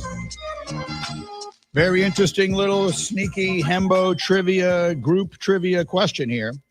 We'll take our crack at answering it in 30 seconds. After this word from Vivid Seats, score the hottest deals during the hottest time of the year with great deals on great seats from Vivid Seats, whether it's a night out at the ballpark or witnessing the rising stars of women's basketball. Vivid Seats has a great selection and great prices on all the games that matter to you. And with one of the best loyalty programs in the game, fans can earn rewards with every purchase. Vivid Seats Rewards is free to join, and when you buy 10 tickets, the 11th is free. Experience it live with Vivid Seats, the official ticketing partner of ESPN. Hembo Group Trivia, go. You are going to give me the quarterback that threw the most touchdown passes in each of the last 3 decades, the 2020s, the 2010s, and the 2000s. You got to go 3 for 3 across the last 3 decades. All right, Pineapple Jacques is here in studio. Josiah and Cam are back in Bristol. We've been kicking it back and forth. I don't know what order you guys want to do this in. It feels like it would just be too obvious. It would not be sneaky enough for Hembo if the answers were just Peyton Manning, Tom Brady, and Patrick Mahomes, right? Those are the first 3 names that come to your mind in that order chronologically, right? In the zeros and then the 10s and then the 20s. Do we all think that would just be too obvious? Yeah. Yes, but it could just be about picking the right guy from each one. But yeah, those are the first names you would think of. So you got to think there's a curveball here. Well, here's the thing. The reason I like Manning for the aughts. Yeah, me too. Is because he was drafted right before that. He was drafted in 98. So when we got to 2000, he was kind of hitting his stride. I think they made the playoffs every year or close to it that he was in Indy. It's before the season that he got hurt. So he would have played every year. He never missed a game. He threw an endless number of touchdowns. The other names that come to mind are guys like Favre in that time. Yeah, I'm not even sure who else we would be considering. Yeah, I think it's those two. Brady wasn't putting up that big numbers till the end of the decade. Favre's best years. And Brady missed an entire season in that decade. And Favre's best years were in the 90s. He was still playing well in the 2000s, but they had some really bad years there. So I can't imagine it's not Peyton Manning. He broke the Dan Marino record in 2004 before Brady broke it again a few years later. Yeah, all those MVPs were in the 90s too for Favre. And we had mentioned Kurt Warner, maybe. Yeah, Jacques brought up Warner. Warner's not bad because right off the bat in 2000, he went nuts. That was 99. Is that the 99 He threw like season? 40 touchdowns in 99. You're right. He was and the he had MVP. a couple missing seasons in the middle there where he's on the Giants. And Correct. Some bad years No, you're before right. he went to the Super Bowl with Arizona. No, his best I think it is season in Peyton. St. Louis doesn't count because that's the 99 Super Bowl season that ends in the 2000 Super Bowl. You're 100% right. It was the first one Mike and I went to. So you're right, Cam. I had thought of that wrong. So if you then think about other names it could be, I mean, the guys like, I don't even know who we'd be talking about, Ben Roethlisberger, like those guys got drafted in 2004. Peyton Manning has the entire decade. The answer to the 2000s has to be Peyton Manning. That's correct. Okay. Peyton Manning in the 2000s threw 314 touchdown passes, which is more than 50 more than anyone else. Wow. Yeah. Who was second? I'm not telling you. Okay. So that suggests that the person who was second is a name that's going to come up again. Well, that not necessarily. Brady. It doesn't suggest anything, but it does leave the door open to it being Brady. Yeah. Now we'll say again, the other one who could have been second in that decade, and I'm trying to remember exactly when these things happened, is Drew Brees. I think Brees is a big consideration. I like Brees for the 2010s. Yeah, yes. I like Brees. He was throwing 40 plus touchdowns quite often, at least 30 plus quite often as well. So the year they won the Super Bowl was the year before the 2010 was started. 09. Yeah, that's the only tough thing. Yeah, but he still had so many good years, and he retired in 2020. And I know he trailed off a little. His last game was against Brady in the championship run in COVID. Yep. So that would have been January of 21. So he would have played all through the 10s. So do we think it's Brady or I think it's Brady or Breeze in that decade? Or Rodgers. Or Rodgers. But his last two MVP seasons came in the 2020s. So he does miss a couple of his best years in the 2010s. But he wins two MVPs. I can't really remember him being hurt at all. Like he didn't miss a season there at all. He didn't miss any full seasons. He had a concussion thing one time. He had like a leg. I forget what it was. He got pulled down from behind and had an injury. He did miss some time, but not the only a lot. time that Brady missed was the first 4 seasons of the suspension. He still threw 30 touchdowns that year. How is he not the answer? I guess if it is Breeze, he was just putting up slightly more numbers on bad teams, but I'd be shocked if Brady wasn't at least second by a few. What was Brady's last year in New England? Was the 2019? So he played the whole time. And so of course he played the whole time. And I'm trying to think like his last year in New England, things were not so good. Yeah, he trailed off a little, but so did Breeze at the end. So I think it's one of those two. They were in every Super Bowl, though. I mean, they were in every Super Bowl. Playoffs don't count, I assume. Do playoffs count? They don't. They don't count. Then it would be Brady no matter. You want to knock out the 2020s first before you come back to this one? Well, the 2020s, I mean, it just feels to me like it would be too obvious if it was Patrick Mahomes. But who else is it? Josiah likes Allen. Josh Allen is the other one. Josh Allen passes for a lot of touchdowns, but runs for a ton. So if it was all touchdowns, I would think it was Allen. But Mahomes is, I don't know. I would be very surprised if it wasn't him. Okay. Lamar Jackson. So if we're going to wind up going, Lamar Jackson also runs for a lot of. Last year, he set the record for fewest touchdown passes by an MVP. Yeah. His first MVP year was a big passing touchdown season, I believe. But that was 2019. I still don't think I would put him over Allen or Mahomes. Might have even been before 19. No, what year was he MVP? 19 is right. 2019. 19. I think it is Mahomes. Once again, if the answers are Peyton Manning, Tom Brady, and Patrick Mahomes, that's why I think change Breeze the name is to the curveball. Unsneaky Hemba. I think it's Breeze is the curveball. All right, so you want to go with Mahomes? We'll all feel better about ourselves if we go with Mahomes. I'd be shocked. Is there someone we're forgetting that's current? Like who could we be forgetting? Who throws a lot of touchdowns? Matthew Stafford. Oh, but he missed like a season. Yeah, true. He missed a season. Which one? They got hurt in LA. Yeah, there was a hurt. John Wolford played. Yeah, I would say it was Rodgers, but he missed last season. He had 2 MVP seasons in the 2020s, but then he missed an entire year. So I think it is Mahomes. But if Allen is it, I would be upset about it. It's been a short decade so far, and Rodgers missed an entire season of it. Yeah. I think we have to go with Mahomes. Right? Russell Wilson? No way. Russell Wilson. Oh my God, no.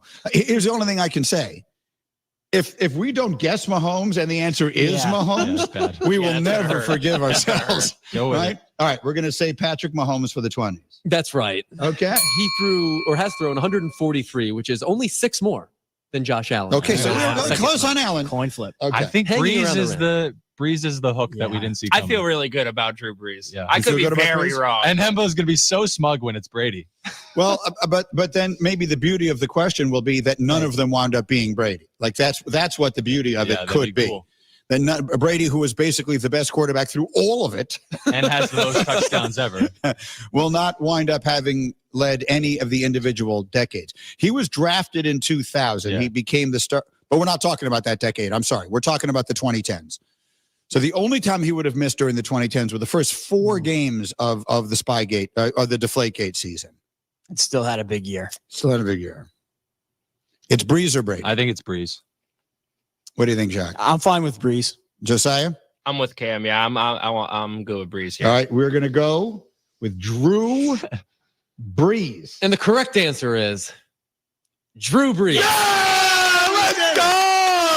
Right, let's go! Woo, wow, this is a very good day for me. Wow, let the record show this is a very good day for me. I got the individual one, and we got the team one. That is well done by us. Breeze in the 2010s threw 345 touchdown passes. Tom Brady is second with 316, 29 fewer. Quite a gap than Breeze over those 10 seasons. Yeah, all right, love it. Yeah, Breeze, they had huge offensive seasons, and it never wound up getting all the way to where they all wanted it to go. Okay, I love it.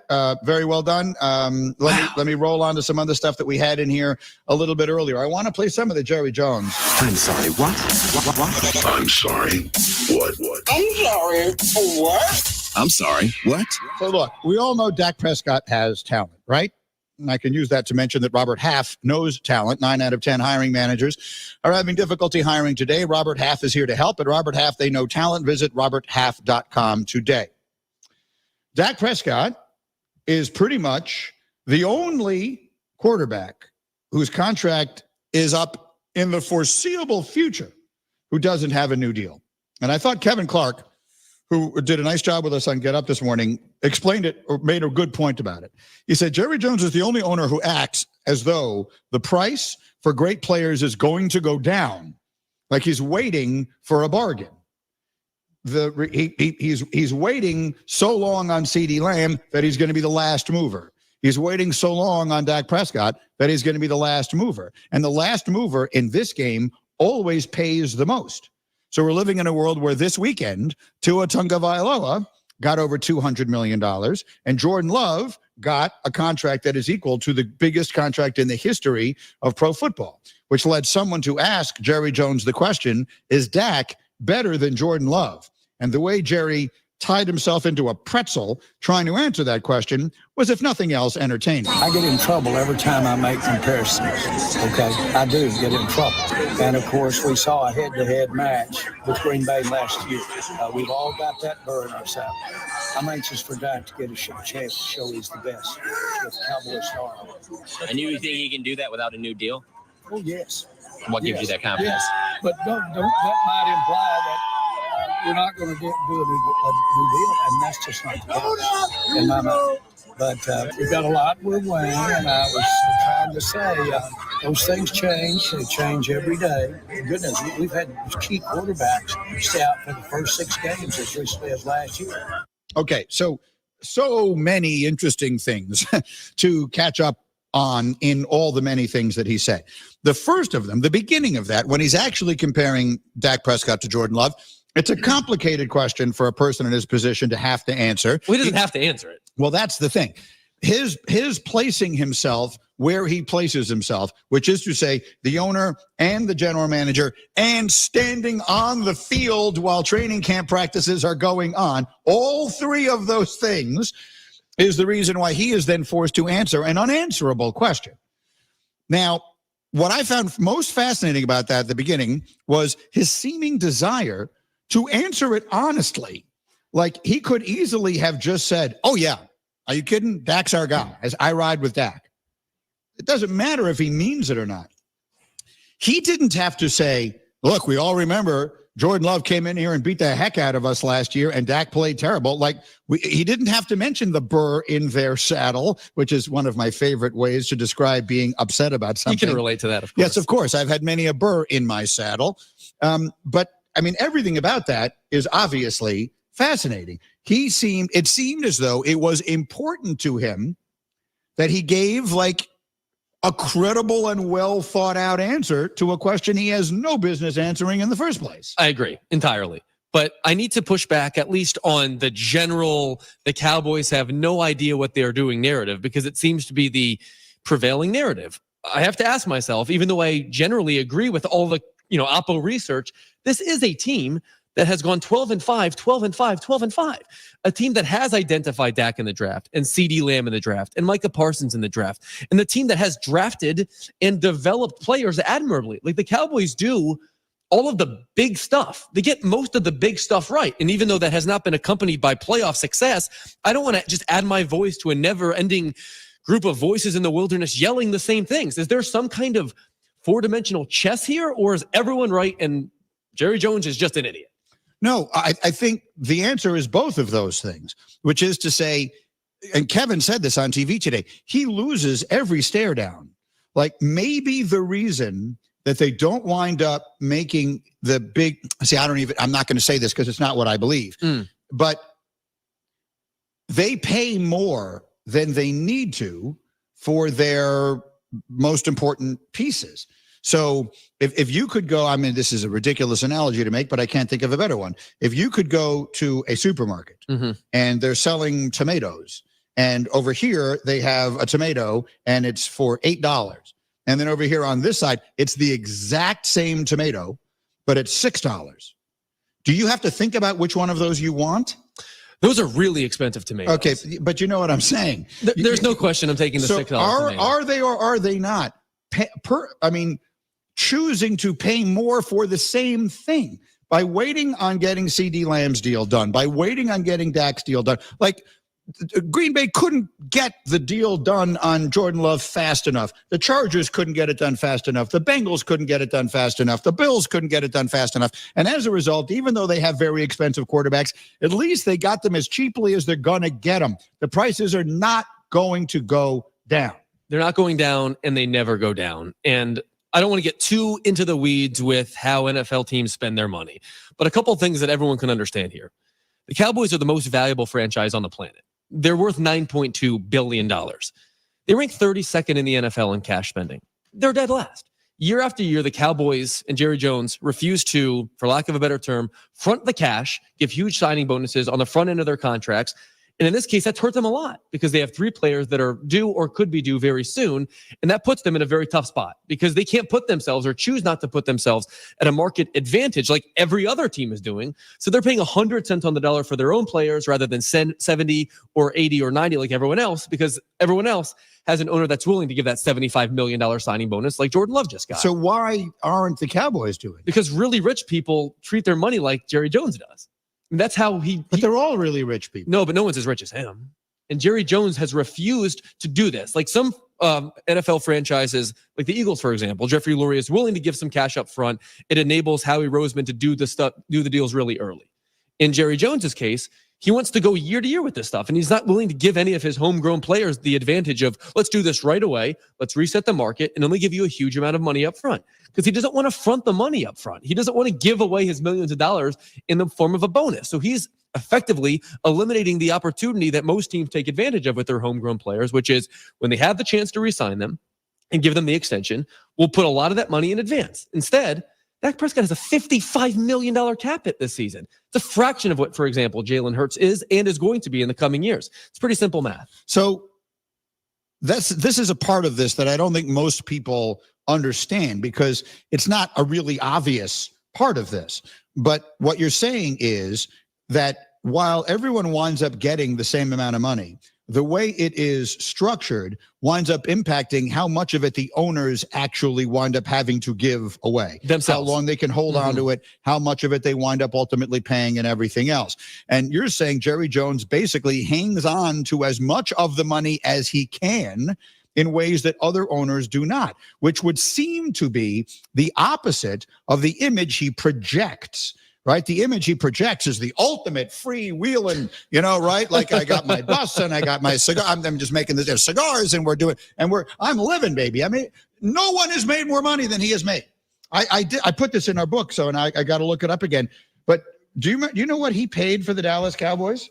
I don't remember what he paid. I do know that when they last won their Super Bowl, it was $272 million worth of franchise, and it's now worth more than 30 times that, even though they've only won 5 playoff games between then and now. Now, let me read this to you. In 1989, Jerry Jones bought the Dallas Cowboys for $150 million.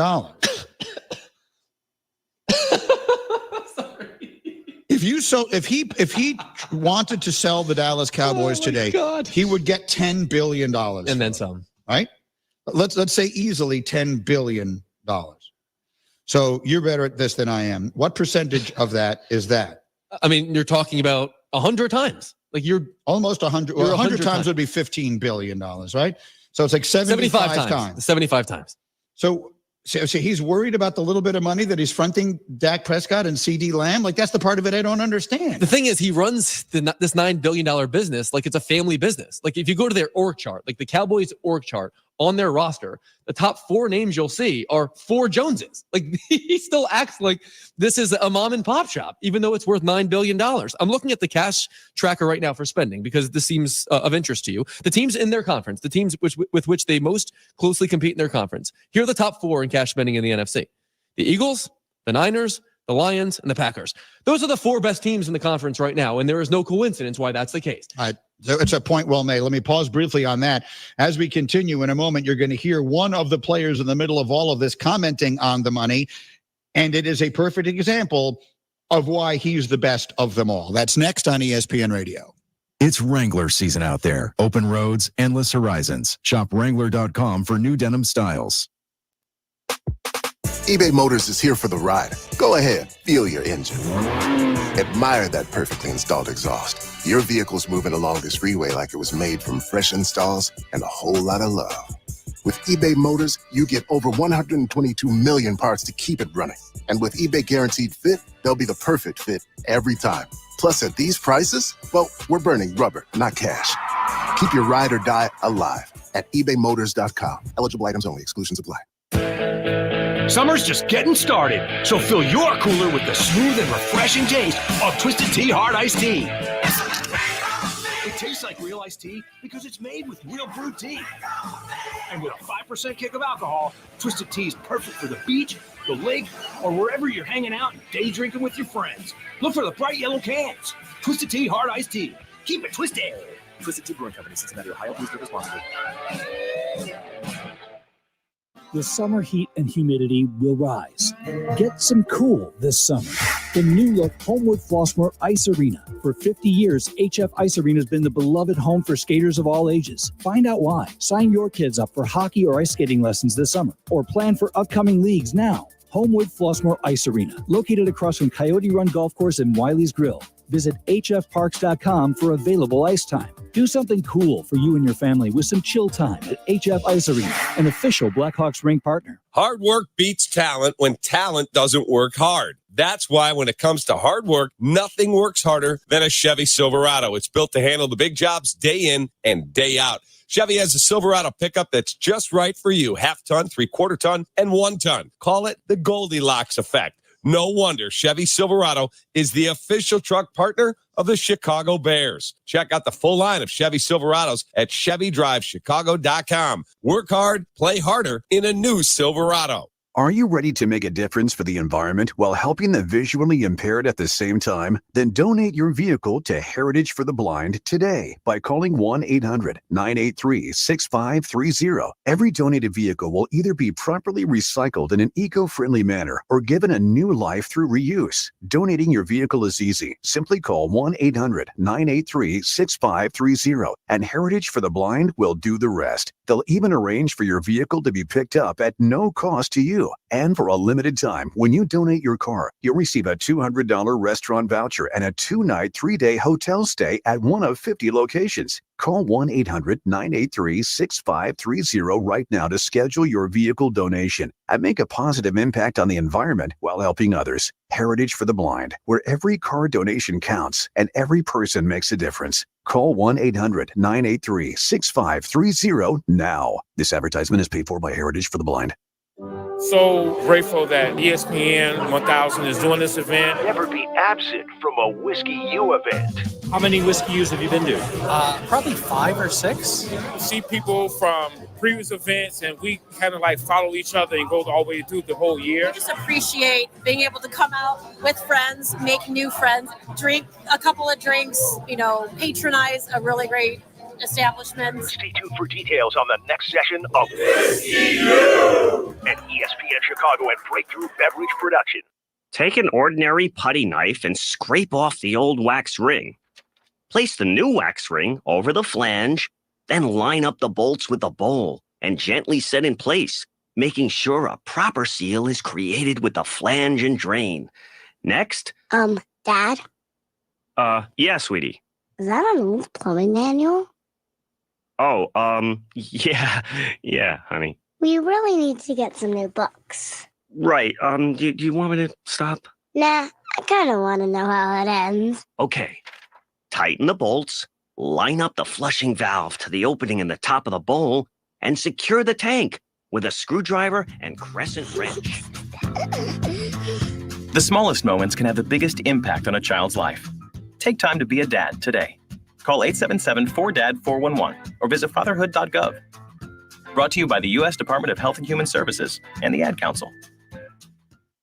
People join Walk MS to raise awareness and funds that change the world for everyone affected by multiple sclerosis. MS attacks the brain and spinal cord. It's the most common neurological disease leading to disability in young adults. Walk MS brings communities together, creating teams with friends, loved ones, and coworkers to rally around those we care about and end MS forever. Join us. Together we are stronger. Walk MS fundraising accelerates research breakthroughs and life-changing breakthroughs. It will take all of our passion, determination, and fundraising to end MS forever. Together, we can change the world for people with MS. Join us. Register today, start a team, and raise funds at walkms.org. Equal opportunity is the cornerstone of the American dream. Being employed gives us the confidence to be financially independent. We feel useful and respected. But what if you were one of the 81% of adults with developmental differences who do not have a paid job? Join the SunTrust Foundation in supporting Autism Speaks, Best Buddies, and Special Olympics in creating pathways to 1 million employment and leadership opportunities for this talented community. Visit deliveringjobs.org to learn more. Chicago's home for sports is on Twitch. See what we're up to. Follow ESPN 1000 Chicago today.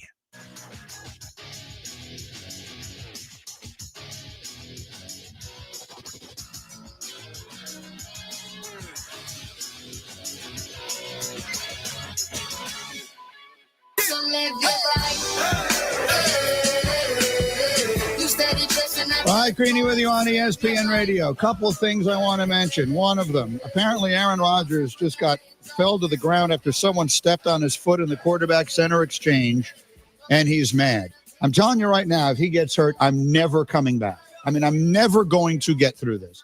If he doesn't make it to the freaking season, I mean, can I get a game of this? Let's get the handoffs down at least. Just once in my life. I mean, we need to protect that man, put him in bubble wrap.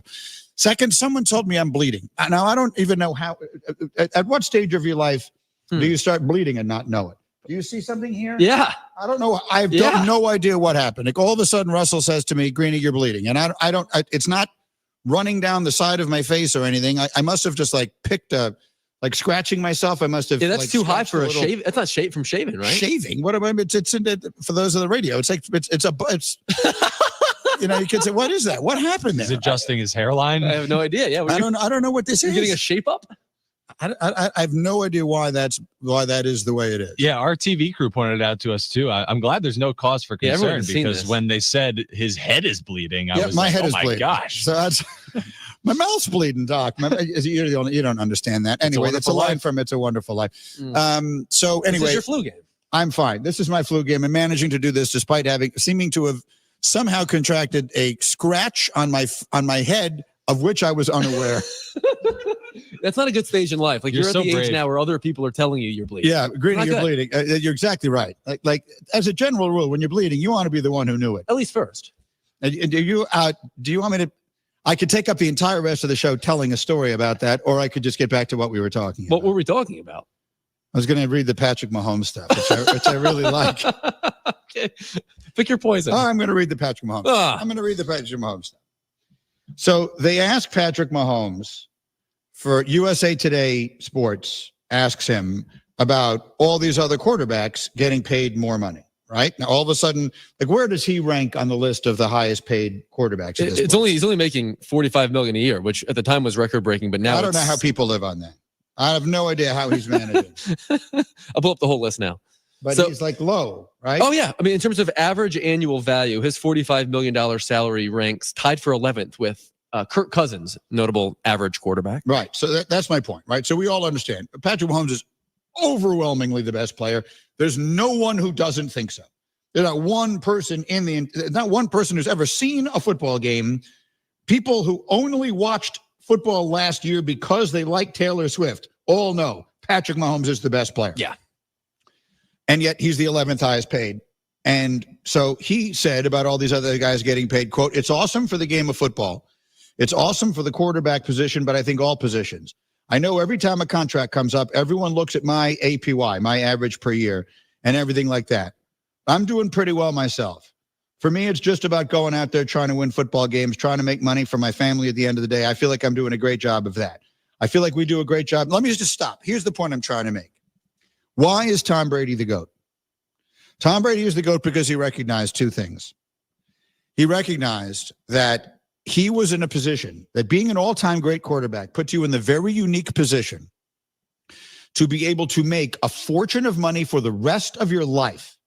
Most people, 99% of the people playing professional football, have to maximize every penny they get paid during their career because it is every penny they're ever going to make because of football.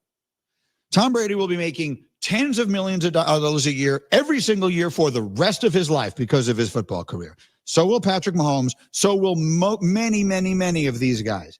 And yet these guys fight for every penny. Instead, you leave some on the table, and that's how you wind up not losing Chris Jones. And that's how you wind up keeping other important players. And that's how Tom Brady, everyone said Tom Brady, well, he's married to Giselle. That didn't have anything to do with it. Her money didn't have anything to do with it. You can live on $45 million a year, plus all the commercials, plus everything that he's making, plus he's going to have a fortune. He doesn't have the ego of needing to be the highest paid guy, and as a result, he continues to win, and they can continue to be flexible around him. Mahomes is going to be the next Brady if he isn't already, because he's got that part of it down, and that might be the most important part. It's an enormous, very consequential part of team building. So when I'm looking at Tom Brady's New England career, at least, just isolating his time in New England, he never ranked in the top 10 in cap hit. Top 10 in any of his 6 Super Bowl winning seasons. Of every dollar that he earned in New England, 48 cents of it, nearly half, came from his signing bonuses. They figured this out 20 years ago, and yet teams and quarterbacks and their agents are still playing this game. A lot of it is agent driven because they want to have the client with the biggest contract, and that's what they do. But what Patrick Mahomes has gotten right is far more than just being the best player on the field. It's exactly right. And the Brady parallel is the perfect one. Like, what is the value? And I mean monetary value. I'm not just talking about emotional, psychological, et cetera, value. What is the actual monetary value of being the quarterback on multiple Super Bowl winning teams? It has to be enormous. Tens of millions of dollars. Enormous. Joe Namath is still an icon because he won a Super Bowl in January of 1969. I do events with Joe all the time. People treat him like a god because he won a Super Bowl 55 years ago. So you win a Super Bowl, or God help us, you win more than one, you're set for life. You're a made man. It doesn't make any difference. Why are we arguing over, give me an extra $5 million this year? Get me 2 linebackers so we can win. That's what I would be doing. But a lot of the onus should also be on the owner. I just articulated the fact that the Dallas Cowboys don't spend much money in cash up front. It goes hand in hand. What you need is an organization with an owner who's willing to spend that money. And ideally, at least, you have a great quarterback who's willing to work with that front office. These things should be relationships. They should not be adversarial. And I don't think the relationship between Dak and Jerry Jones is adversarial. But you would definitely say that they're not always seeing eye to eye on team building matters, and that's why they're in this position. What you're saying is that instead of adversarial, which I'll agree with you, maybe it's not, they also aren't partners. They're not partners. They're not partnering on this. And however you want to look at it, Brady partnered with Robert Kraft. And that's the objective. In the end, that's the objective. You're both aiming for the same thing. Yeah. And both of you are never going to have to work another day in your lives if you don't want to, nor are any of your descendants. So the more quarterbacks that can be willing to do those kinds of things, have the relationship and the partnership with the front office, the more likely you are to have a chance at high-level winning. It's pretty simple. I mean, this is why I'm telling you, you're in trouble if you root for any other team. Because Mahomes gets it. He's just he realizes he's making Tua money. He's making Tua money, but he's going to be making it for the rest of his life. And he's 5 times the quarterback he is. Yeah.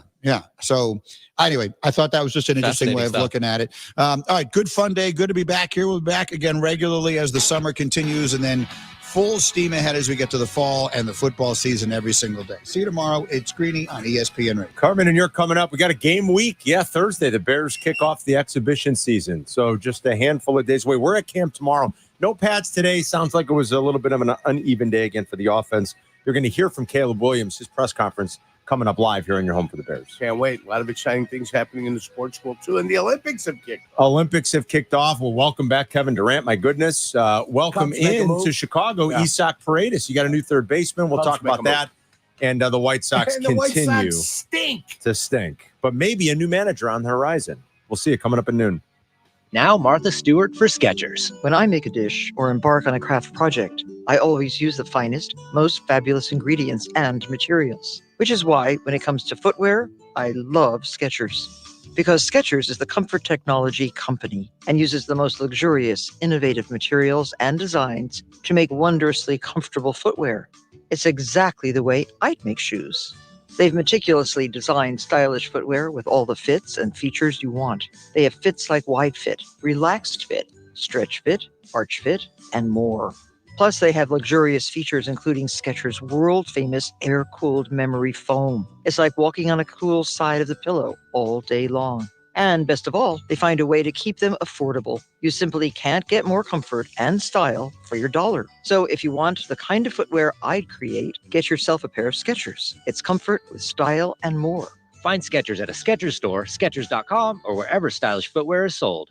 Window Nation can help beat the heat in your home. Buy 2, get 2 free on insulated, energy-efficient windows plus 0 down and no interest or payments for 2 years. Schedule an in-home estimate now at 866-90Nation or windownation.com. Do you have a baseball field, basketball arena, or football stadium named after you?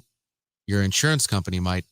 While you're paying your insurance premium every month, do you ever wonder where that money goes? According to published reports, in 2013, the insurance industry was second in the nation in money paid to lobbyists. They spent even more on lobbyists than Big Oil did. When you're paying your insurance company every month, they're paying for TV commercials with high-priced actors trying to convince you that you're in good hands, they're on your side, and they're your neighbor. But are they really looking out for you? If you think the premiums you're paying every month are being kept in an account with your name on it for that rainy day when you get injured, you're sadly mistaken. Oftentimes, it's spent on lobbyists and sports arenas. If you want a law firm that will stand up to this trillion-dollar insurance industry, call the Verdoliak Law Group. We've been fighting for injured people for over 55 years. Call 844-4VLG-LAW.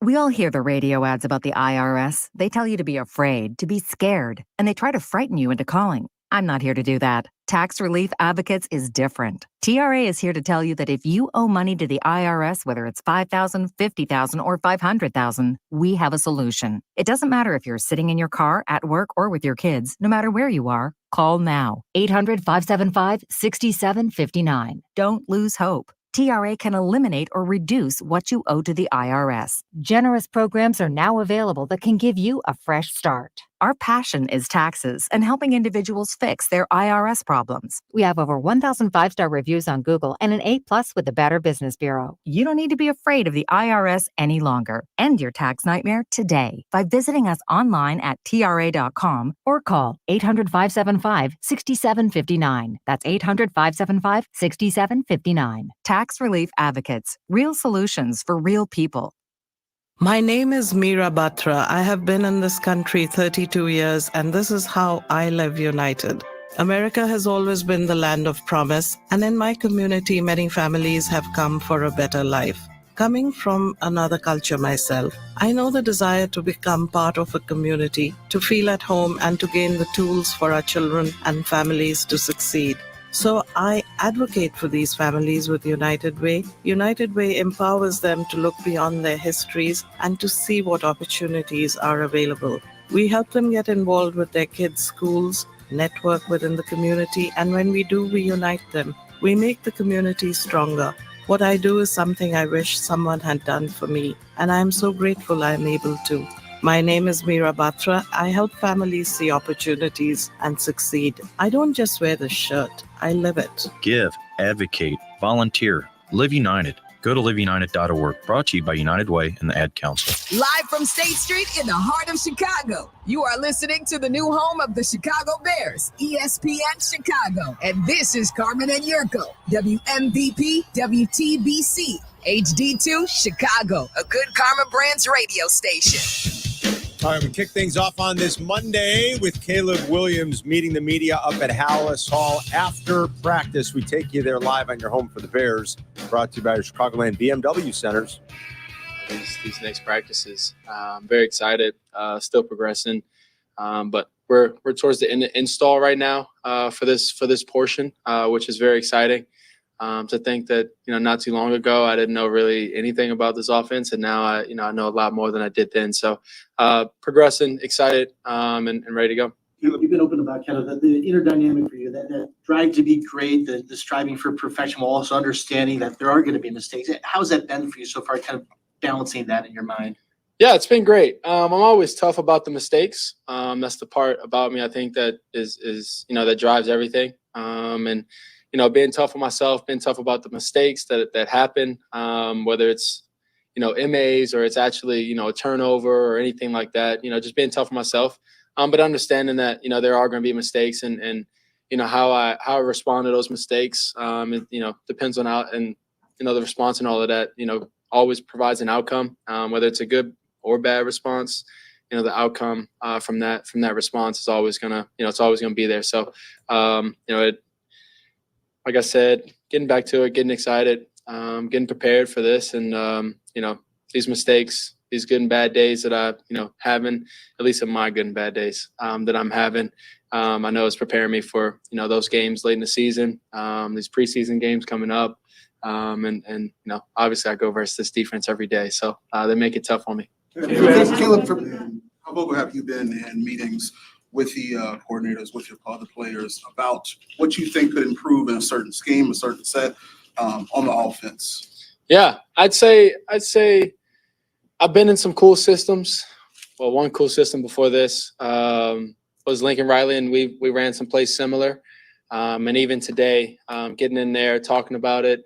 There's a play that we ran today that, I ran a bunch of times in college, and I've had a lot of reps with it. And so I got in there with the QBs, talked about it with coach. And then we went out there and we executed pretty well on the play. So just, if I have any knowledge, I always want to help. Obviously, if the other Qs have knowledge with plays, they always help. And just, finding that comfort, that balance between it all and getting out there and, working on the play itself and getting after it. And then, the mistakes that we have, getting out there, correcting out there in practice or in the film is important for us. And, building that connection and relationship between the wide receivers and myself, the offensive line and myself, and getting out there and having fun, playing ball, exciting times. Caleb, from where you stand, what are the pros and cons of you playing in preseason games? I always think there's more pros than cons than anything, especially for a young guy like myself. The reps are always paramount for anybody like myself. A young rookie, second-year guy, third-year guy. It's paramount. It's really important. And we'll see about these preseason games coming up, how they play out. We've always been able to extend plays, not necessarily run, but buy time and then throw the ball. Yep. How much pride do you take in that? Is that something that's natural? Did you have to work on that a lot? How would you describe it? Obviously, you work on it. You maintain what are strengths, and then you get better at the things that aren't so strong. And so I've obviously worked on it over the years, but. I think it's part of it's natural of playing other positions when I was younger. And then, the other part is that I worked on it throughout the long days and long years that I've had of playing QB now. And so, it's a healthy balance of, working on it and understanding, filling the offensive line and where they're going, the defensive line and things like that, the play, the scheme that you have, been running. At that play and getting after it and letting it rip. Thank you. Caleb, is there any part of these last 2 weeks where something about the offense or learning install has been more challenging than you expected or frustrating that it isn't coming quicker for you? I'm not saying that it isn't there. And obviously there's going to be challenging times. It's not that it's not coming quicker or slower than I expected. It's more or less just myself. When I go out in the field, I expect myself to not mess up. That's just how I am. And so when I do, it's frustrating. And so, and I would think for any quarterback in the league, there's only, 32 of us that are starting. And so for any quarterback in the league, I would expect them to be the same of, when you go out there, you expect to have no MAs, no interceptions, no turnovers and things like that. And when you do, it's frustrating. But it's how you respond and react to those frustrating times is when you grow and get better. Have they told you yet if you're playing games? Do you feel like is furthest away from where you would like to be come week 1?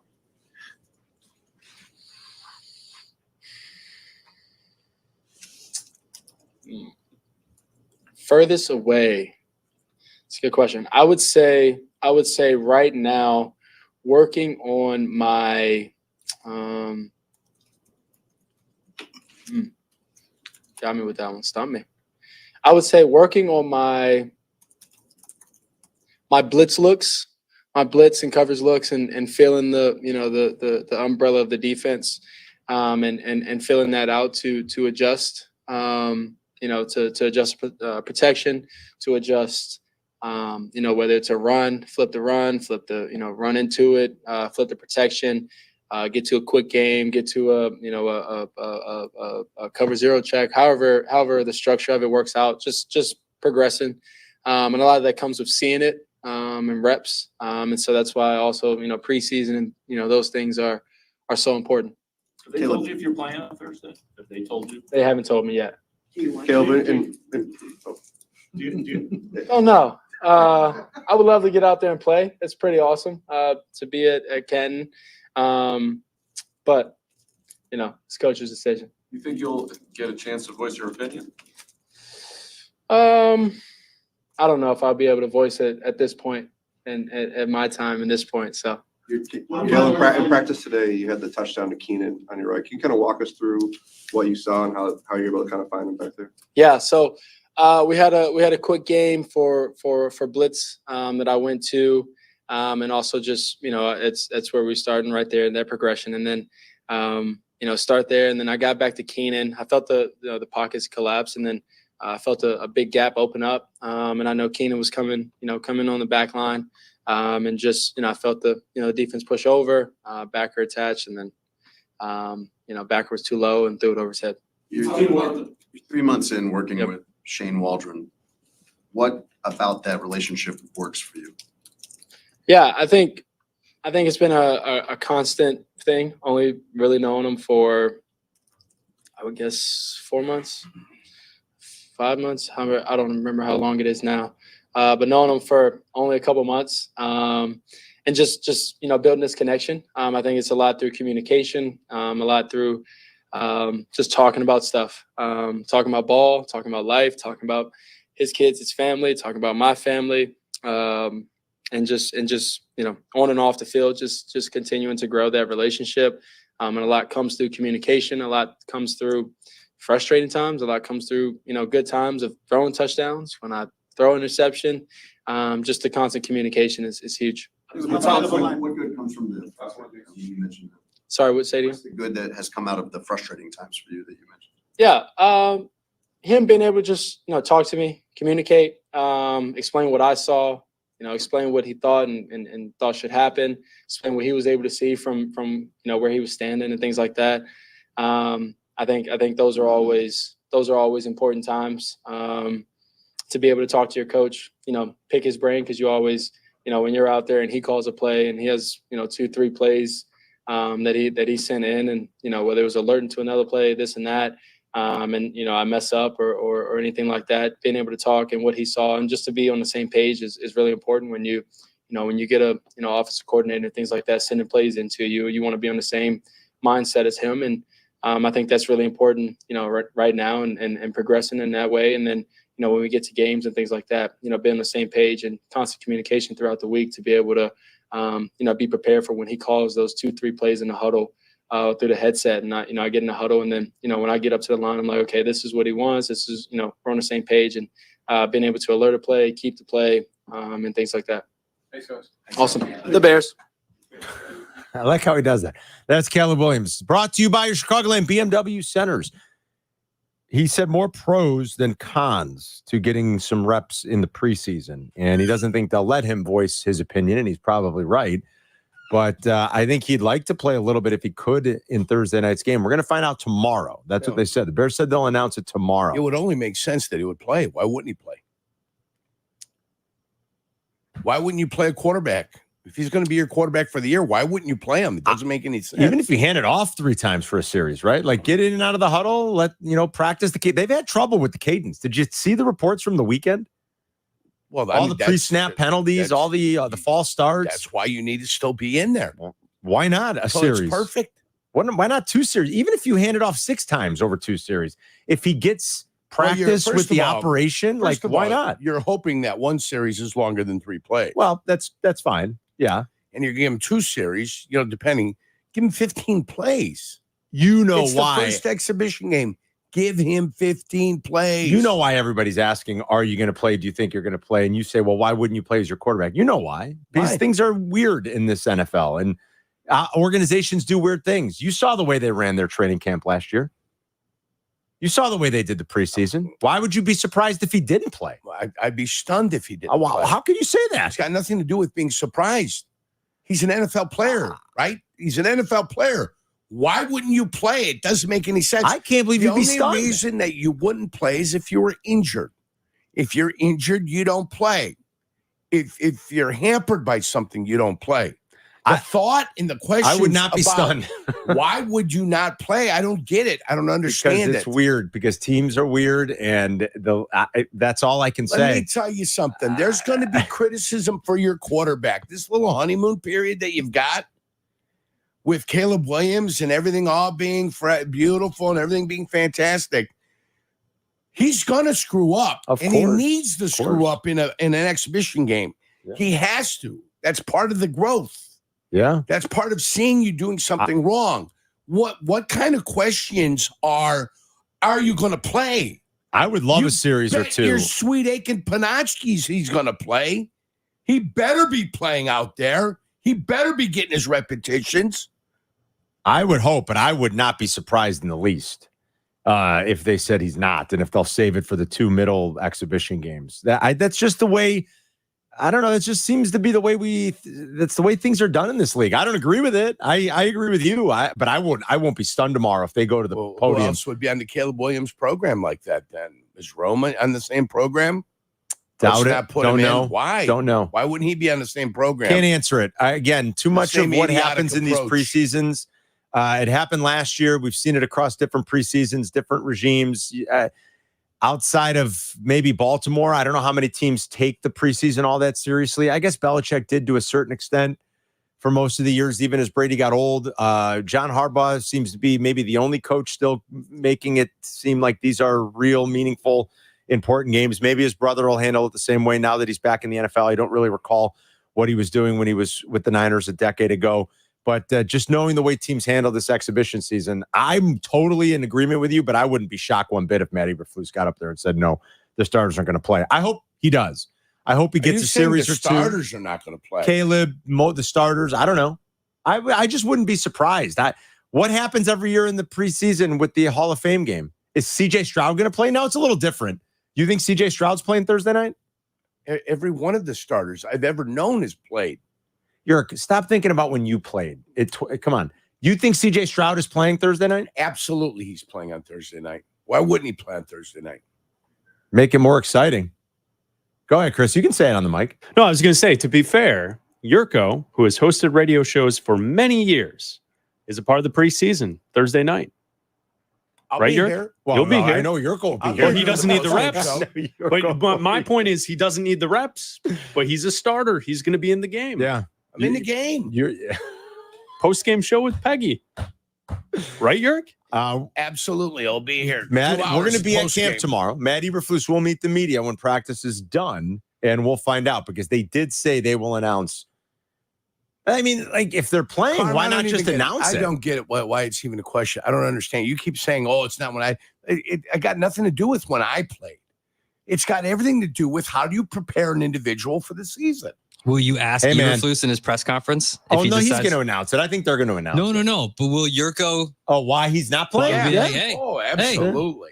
You know, I want Jurko to go toe-to-toe with Eberflus in the press conference tomorrow. What are you doing? You screwed up the preseason last year. Why do teams get a 6-day ramp up before they hit each other and then expect to go play a game with more 6 days? They got like an 8-day ramp up. That's because the players couldn't negotiate anything else. They don't know what they want. They get like an 8-day ramp up. Then they get to put the pads on for like 2 days, and then they got to go play a game. They're not smart enough. That's why, because they don't know what's important. They think that not playing in pads, and remember, as a player, any practice I can get off, I would. Mm-hmm. If I could work the Nate Davis program, I'd be working the Nate Davis program as a player. Why would I want to beat the living crap out of myself if I was a player? But the only thing you love doing is playing in games. Yeah. Now, there's still exhibition games. I get it. If I'm a player and I don't have to play, I'd be jumping for joy and doing back handspring. But there's only one way to prepare for a game. And that's by playing. Seems to be different these days. That's all I'm saying. No, that don't change. Sorry. Yeah. It's like not playing chess and thinking you're going to go into a chess tournament and just be a champion. Yeah. Because I look good. You still have to play chess. I think they arbitrarily arrive, and across sports, they just have arrived at like certain numbers that say, well, here's the threshold. You can't go beyond this, or you have to do this. Who knows? Nobody really knows. Well, it's not even a story if yet. they I got mean, it right, if these guardrails or whatever you want to call them were put in place, and you'd say, well, they work, guys wouldn't get hurt, but it's just not the case. You know what I mean? Like it's impossible to know. It really is. And I don't know that the rate of injury is any less than it ever was before with the new way they do things. That's all I'm saying. People will be hurt. Yeah, of course. Like, and I don't know that any arbitrary number or any sort of like system of checks and balances in terms of what you should or shouldn't do physically is ever really going to prevent that. Like there's no, a lot of times it doesn't seem like there's rhyme or reason to it, you know, that. So I'm wait with bated breath to find out tomorrow. Cause I would like to see the offense get a little bit of run and go out and practice getting in and out of the huddle and make sure you're not jumping. Make sure you're not guys aren't moving early and there are false start penalties or delays of game and all that stuff. I'm staying positive. I'm not allowing your negativity to bring me down. I don't think I'm being negative. I'm not allowing the Bears' negativity to bring me down. It'd be a mortal sin if Caleb Williams was not prepared to play the first game of the season against the Tennessee Titans because they're afraid of something. I think Jurko, I think you should go a mortal sin. Yes. If that's what they've decided to do. I would agree. It's not prepare him in the preseason because they want to put a bubble wrap around him. I would agree. I think you should go up to Danny Zetterman and say, if Caleb's not playing, I'm not playing. I think you should. I think that if Caleb doesn't play on Thursday, you're not doing the post game show. Peggy will talk for 2 hours. I will keep my mouth shut. Yeah. I'll say, what in the hell in Well, he said he doesn't know. Maybe they're all just playing around too, and they're just playing coy. He said he does not know. He hasn't been told yet if he's going to play. He doesn't think he's going to have too much opinion one way or the other. He would like to, but he has not been told if he's going to play yet. Now, maybe they're playing games. What would be the point of that? I don't really know. If they don't want to play somebody, don't play Montez Sweat. If you don't want to play somebody, veteran guy, it's been around, he's having a great training camp early on. Yeah. You know he's got it. He's got his ears pinned back. He's ready to go after the quarterback. There's a guy that's done it. Keenan Allen? You know that he's done it. If you wanted to rest Keenan Allen, You're like, Keenan, you don't have to play. Yeah. DJ Moore. I could see it. Yeah, I could see that. But still, they've got You kind of like to have DJ out there with Caleb. But the argument is that you still have to get a chemistry between those two individuals, having it being ramped up a little bit. So I'd argue DJ Moore, no. Maybe even Keenan Allen, though, because they've got to do it in a game before they're going to be able to do it in a regular season. Yeah, you want that operation to be pretty crisp, right? And it hasn't been. So, and then you got to see it against another team's. Yeah, that's what I'm saying. Like you do kind of want to see it. That's the whole point to having to play in the preseason, even if it's only 15 plays. Yeah. And if your plan was that this kid was not going to be prepared for the regular season, then why the hell did you let Justin Fields go? Because you decided it was an untenable situation. Yeah. At least Fields then you had a little bit of a security blanket there. You decided to get rid of everything, go scorched earth on your quarterback room, and get rid of him, and you're going to bring in a new guy, and now you want him to be ill-prepared going into the season? Doesn't make sense. That's why I believe he'll play. Find out tomorrow, That's hopefully, why I and hopefully they believe he'll play. Yeah, we're at camp tomorrow, so we'll see. Matty Eberflus is going to make that announcement after the Bears hold a practice tomorrow. So we got a lot to react to from the weekend. The Cubs were pretty active. The White Sox have not been yet. Clock is ticking as we're just a little over a day away. I think it's 5 o'clock our time tomorrow that the trade deadline will arrive in Major League Baseball. Are the White Sox going to unload anybody? Lots of people, all of them, who knows? But we got a bunch to discuss from the weekend. A lot of football as well. 312-332-3776 if you want to join us, Caleb playing or not in the starters, what you're expecting for Thursday. Offense has been a little sloppy these last couple of practices, and they had a whole bunch of trouble on Saturday getting, in and out of the huddle in a timely manner, and then some pre-snap penalties too. So they got to get that cleaned up. It's Carmen and Jurko. We'll be right back. You're listening to Carmen and Jurko on ESPN 1000. 1000, Chicago's home for sports. Here comes the ball. Touchdown! Touchdown Bears! The first game of the 2024 football season is on ESPN Chicago. Join us Thursday for the Pro Football Hall of Fame game. Bears versus Texans.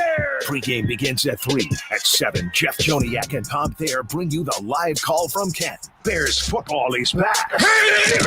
This is the new home of the Bears, ESPN Chicago. Well, you always hear me raving about the food in Elmwood Park. Love all the different choices they have. Now it's time to taste it for yourself at the Taste of Elmwood Park. The Taste is running August 8th through the 11th. It showcases more than 20 of Elmwood Park's finest establishments. Plus, they've got live entertainment, an eclectic marketplace, beer tents, bocce ball, and much, much more. Plus, the meatball eating contest. I'll be there on Saturday, August 10th, 4 to 6, as the honorary host once again of the legendary contest. So make sure you register at tasteofelmwoodpark.com. Bring your appetite and discover the flavors of Elmwood Park at the Taste.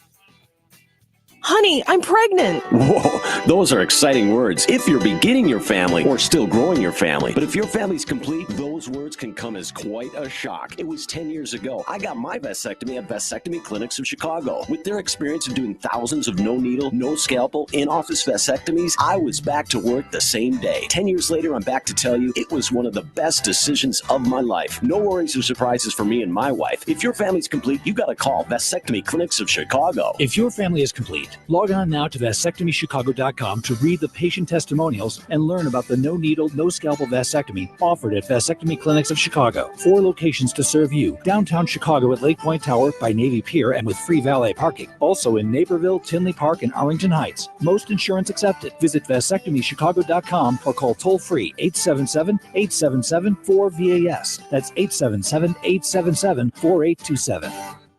FinishingChicago.com's decorative finishing contractors can transform your commercial spaces for staff, tenants, and customers alike. Our contractors' dedication to safety ensures everyone, including the assets of your building itself, are taken care of from start to amazing finishes. Visit FinishingChicago.com for your free list of decorative contractors specializing in decorative painting, wall covering, drywall finishing, glass systems, and custom signage. For a great finish, start with FinishingChicago.com. Hey, Chicagoland, the wait is over. Steinhaffel's 5th Illinois Furniture and Mattress Superstore is now open on Gulf Road in Schaumburg. For 90 years, Steinhaffel's has been helping families make the homes of their dreams. We have the largest selection of all the best brands at the best prices. Sofas, dining, bedroom, mattresses, and so much more. Get in and join the celebration of the newest Steinhaffel's in Schaumburg. Relax, it's Steinhaffel's. With Progressive's Name Your Price tool, you can easily find coverage options that fit your budget. If only it was that easy to name your baby. How about Jaden? Nope. Okay. Michael? Went to middle school with a glue-eating Michael. Sebastian? Dated one in college. How about Damien? Vampire name. All right. Greg? Not feeling it. Okay. No worries. No worries. Jeffrey? Oh, love that one. Wait, really? No. Find coverage options that fit your budget with Progressive's Name Your Price tool. Get a quote at Progressive.com. Progressive Casualty Insurance Company and affiliates. Price and coverage match limited by state law. Not available in all states. Did you know your skin is the largest organ of your body? Huh? That's why you should shower with Old Spice Super Hydration Body Wash instead of plain old bar soap. Love your skin by super hydrating it with vitamin B3 and glorious notes of vanilla and shea. Did you know that my super hydrated skin is the second largest organ of my body? The first is my heart. Old Spice. Men have skin too. Old Spice Super Hydration Body Wash. 24/7 renewing moisture with daily use. What does Meals on Wheels do? They deliver meals and smiles to homebound seniors. But Meals on Wheels does something else. They turn a volunteer's lunch break into a meaningful experience. As small and as simple as the relationship is between a volunteer and a client of Meals on Wheels, it's really so impactful. I never thought that 5 minutes could make so much difference in the lives of 2 people, but it has. Drop off a warm meal and get more than you expect. Volunteer at americaletsdolunch.org. That's americaletsdolunch.org. Brought to you by Meals on Wheels America and the Ad Council. Join me as I prepare a collection of cherished family recipes passed through generations. Watch Recipes for Disaster at foodsafety.gov. You'll learn the right steps as Maria does everything wrong. Brought to you by the USDA, HHS, and the Ad Council. Summer horse racing is in full effect with action at Saratoga, Del Mar, and Chicago's own Hawthorne Racecourse. Have some afternoon fun at one of the dozen Club Hawthorne betting bars featuring hundreds of big screen TVs, burgers, beers, and the best odds in sports betting. Details at hawthornebettingbars.com. Working from home or back in the office? Don't miss a minute of Carmen and Jurko. Just ask your smart speaker to play ESPN 1000. I hope everyone had a nice weekend. We are back. First live show at Bears Training Camp is tomorrow. We're going to be live up at House. Waddle and Silvy are up there live tomorrow as well. Kevin Warren is going to be a guest with the guys tomorrow, late in the show, live at House. Catch it right here on ESPN Chicago on the app. And, of course, on YouTube. Watch all of our shows on our YouTube channels. Go to youtube.com/@Carmen and Jurko. Do us a favor, hit the subscribe button. You can also search at Carmen and Jurko in the app. As simple as that. We are in our State Street studios today. All of our streaming on YouTube and Twitch is brought to you by the Chicago Ducky Derby. It's back on August 7th. Adopt a duck. Support our Special Olympics athletes. Very important. You watching some Olympics? I did watch the basketball game yesterday, and I watched a little bit of the gymnastics. I watched the hoops. I did. Carm, I'm going to be honest. I had You were on the golf course. I had member guests this weekend. I played 63 holes of golf. It's a lot of golf. Congratulations go out to the buyers. Buyer and buyer, big winners in the member guests. Sounds like a law firm. They seem to be a law firm. Yeah. They're arguing about the positioning of the ball and the rules of golf all weekend long. Either way, good for those guys. Yeah, we had a ball. It was fun. And that's what I did. But highlights. I've been watching highlights and everything that they've got going on there. So. And it's wonderful to hear that they say Caitlin Clark should have been on. Really? Maybe the team. Aren't they great anyway? They only had like 10. I'm sure they're going to be great. I'm sure. I thought they're like a minus 5,000 favorite to win. I think they are. Yeah. But the point was Caitlin Clark being on the team or not on the team. They only had 10 to 12 games to figure out whether she was good enough to be on the team. And somebody finally admitted, I think it was Dawn Staley or somebody that was on the committee to select the players. That, yes, in retrospect, with the way she's playing now, I didn't know that. She's shooting well and everything, that she probably should have been on this team. I did not see that. Don't you believe there'd be a bigger story if she was on the team than they are right now, even though they're at the Olympics? Yes. They haven't played a game yet. Yeah, but it would be a bigger story. Probably. But I'm just saying, with her there, it would probably be a bigger story. Yeah, I guess. Yeah. I don't know, Jurko. I kind of disagree. She's a big story. I mean, she is a big story. Like she is the story in women's basketball. You called it, though, Carm. They're going to win gold. They're going to win. They're going to kick ass in every game in group play. They're going to win with one arm tied behind their back, it sounds like. They don't need her. No, they don't need her. But I think Jurko's point, like, she's the biggest story in women's basketball, isn't she? I think she is. Whether anybody likes it or not. Sure. I mean, she and Angel Reese seem to be the two biggest stories. I gotta be honest, two rookies. The girl that came out from Oregon. Remember when she was the 3-point king and she did everything? You know her name. I don't know her name. She's on the team. About? Yeah, I know who Caitlin Clark is. Yeah, I know Ionescu. I knew the girl was from Oregon. Sabrina, that's all I remember. Right? Do I even have her first name right? You might. Yeah. Boom. Congratulations Where does she play? to you. She plays in the WNBA. Hold on. Right? She does. Come on, you can pull it. All right. I wouldn't be able to do the it. New York Liberty? Yeah. Is that right? Yeah, 100%. Carm's on it. 3 for 3. One of the better teams in the league. All right. See, I don't think I knew that, but okay. All right. Hey, look at that. I feel pretty good. The Lynx, I haven't paid attention. Good too. The Lynx, Minnesota? I believe. I know the Aces are good. The Aces I know the are Liberty always are good. It seems like, yeah. Still no Nate Davis at practice, guys. Ryan Bates was at right guard. This sort of kind of been a recurring theme. Everybody knows what the story is. The guy doesn't like to practice, and he will find a way to not practice.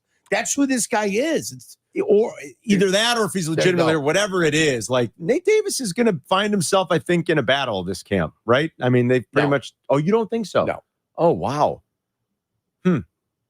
Boy, we're on the opposite ends of a couple of things already today. Yeah. I thought I thought he was going to find himself in a little bit of a battle here. If he doesn't practice, doesn't play, and is not there, they're running back out there with him week 1 against Tennessee? Week 1 against Tennessee, Nate Davis will be your starting right guard. Huh. If not, it's catastrophic fail by Ryan Poles. and identifying an offensive lineman as a former offensive lineman, came in here with a little bit of a history in the past with the Tennessee Titans, who are willing to move on from him. You got him here, and the guy doesn't want to practice. That's what he doesn't like it. That seems to be the MO. He doesn't want to practice. When they weren't hitting, boom, he was fine. Now all of a sudden they're hitting, he doesn't want to hit.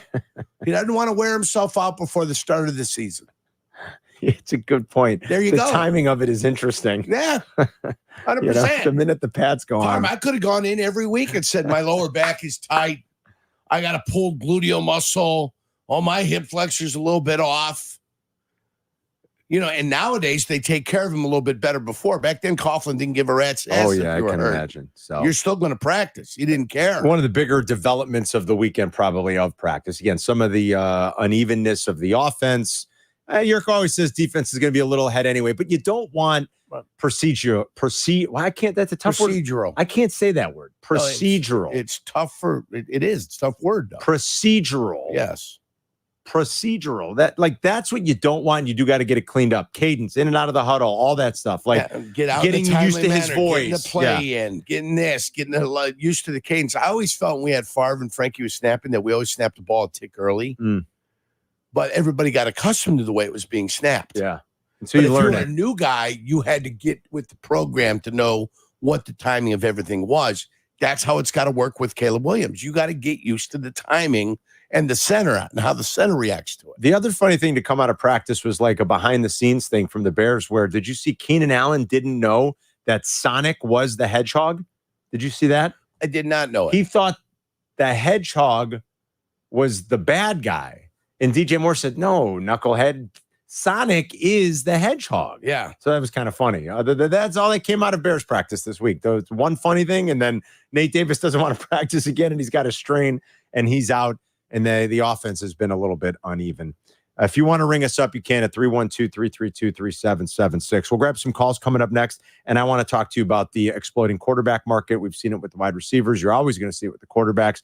Doesn't matter, does it not matter. I just want you to chime in on Tua, on Jordan Love. You were gone Friday when those deals had happened. The Love deal happened late in the day. So much so it was after Silvy and I were done. I was in for Waddle. We were expecting with the Tua news at about 1 o'clock on Friday that we would get Love news. Didn't happen until later in the day, or maybe it was even early Saturday. I can't remember. The Jordan Love stuff did break over the weekend as he cashes in, as we all knew he was going to. But I do want your reactions and your thoughts on that. We'll do that when we come back next. You're listening to Carmen and Jurko on ESPN Chicago, Chicago's home for sports.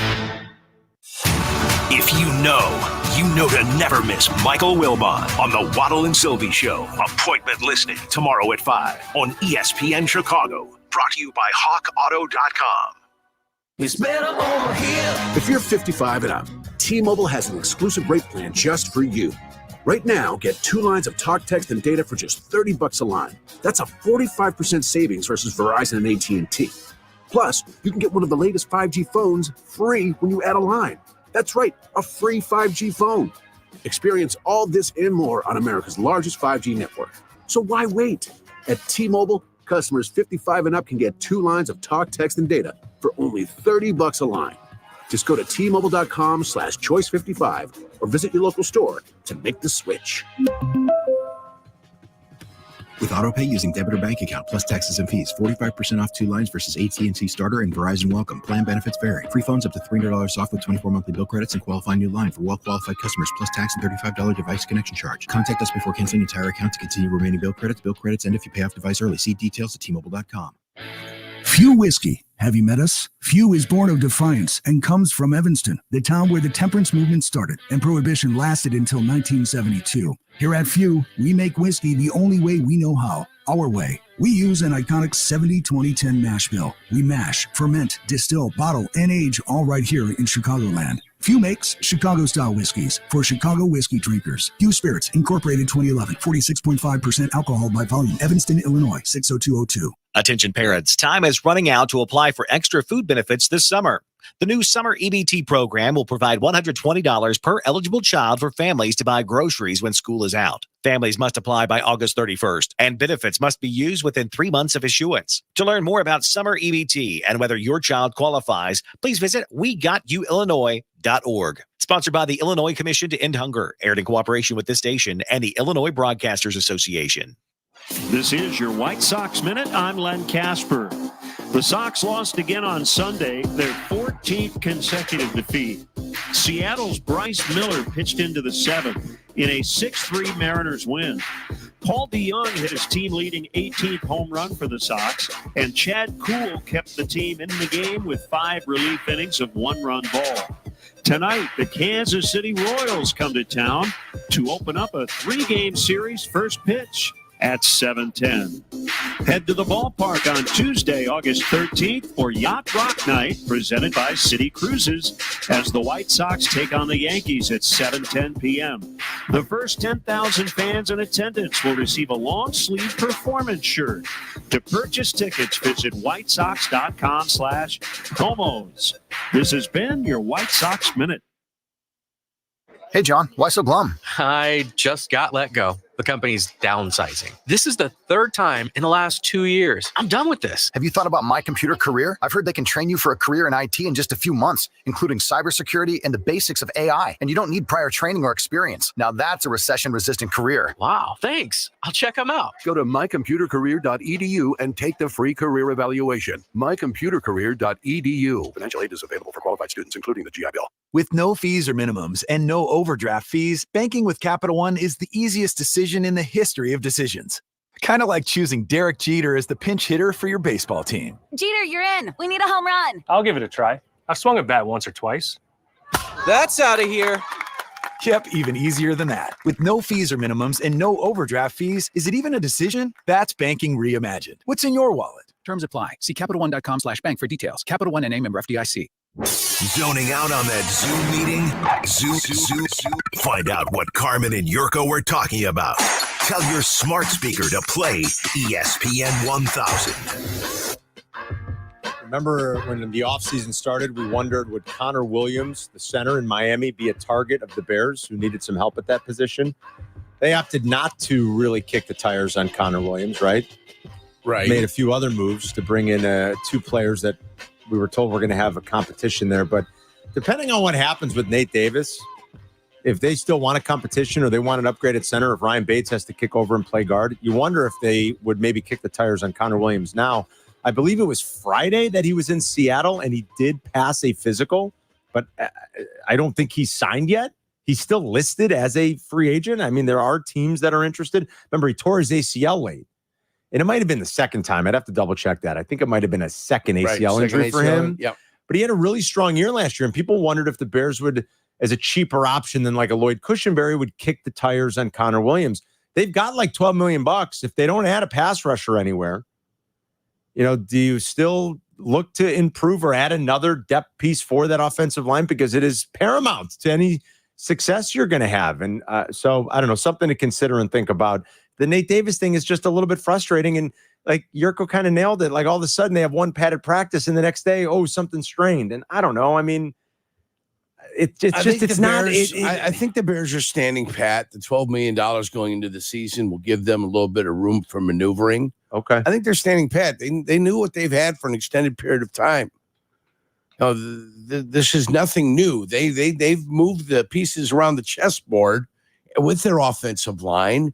I bet you $1 to a donut they knew they were going to lose Nate Davis at some point during the preseason. Right. Why? Because it's his history. So do you think ultimately like they're okay if, hey, it is what it is with Davis, Bates can play there, and that's why we brought Coleman Shelton, someone who's familiar with this type of offense, and he can be our center. Like you're going to have flexibility because you're only keeping 8 active. Sometimes you might even keep 7 active. So your players on the interior have to have positional flexibility, and they've got some of that with the guys that are going to be active on Sundays. What surprised you, if anything at all, about the Tua, Jordan Love contract extensions? Were you surprised? Or were you like, no, this is it? This is the price of poker in the NFL for a starting quarterback. When Kirk Cousins set the new standard. People looked at it and they thought it was crazy that Kirk Cousins, it's timing. Yeah. Did Kirk Cousins deserve it? No, but you look at his deal, it's probably it's not as imposing now as these new $55 million deals that are coming down the pipeline. Remember, for me, the cap is at 257.5 or 255.5, $255 million. I always allocate 20% for the quarterback. If you've got a starting veteran quarterback of any ilk whatsoever, you're talking or a little guy you're looking at $51 million. Yeah, that's exactly right. That's where you're at. That would be my limitations if I'm a coach. Mm-hmm. I don't think Tua's established himself as a stud, but all of a sudden there he is. I don't think Trevor Lawrence established himself as a stud. There he is. He's getting paid that $55 kind million, of money. Dirk. It's the price of poker. Yeah. For a starting quarterback. But then your best quarterback, so the next time Mahomes does his deal in 3 years. Yeah, and there's a grotesque inability of front office personnel, right? Front office people to say, no, we won't pay that money. No, we won't. We've got a good quarterback, but we don't have a superstar quarterback. We won't allow him to reset the market. Sylvie and I were talking about that. Why is it that just because you're up, you automatically go to the top? Tua I'm with you. Like, Tua's good. Is Tua the third best quarterback in the league? Of course he's not. I mean, you got to have front office personnel that are good at it. Doesn't seem to be no. even possible. It's just like, no, you just got to pay it. No, Dak's going to get $60 million. That's just what you got to. That's just what you got to do. You got to pay him. I'll tell you what else comes up. My client won't be happy. The hard thing is, man, that position is so important, and they're so happy. When you get a good one, it's like, well, we can't let him go. Forget about a great one.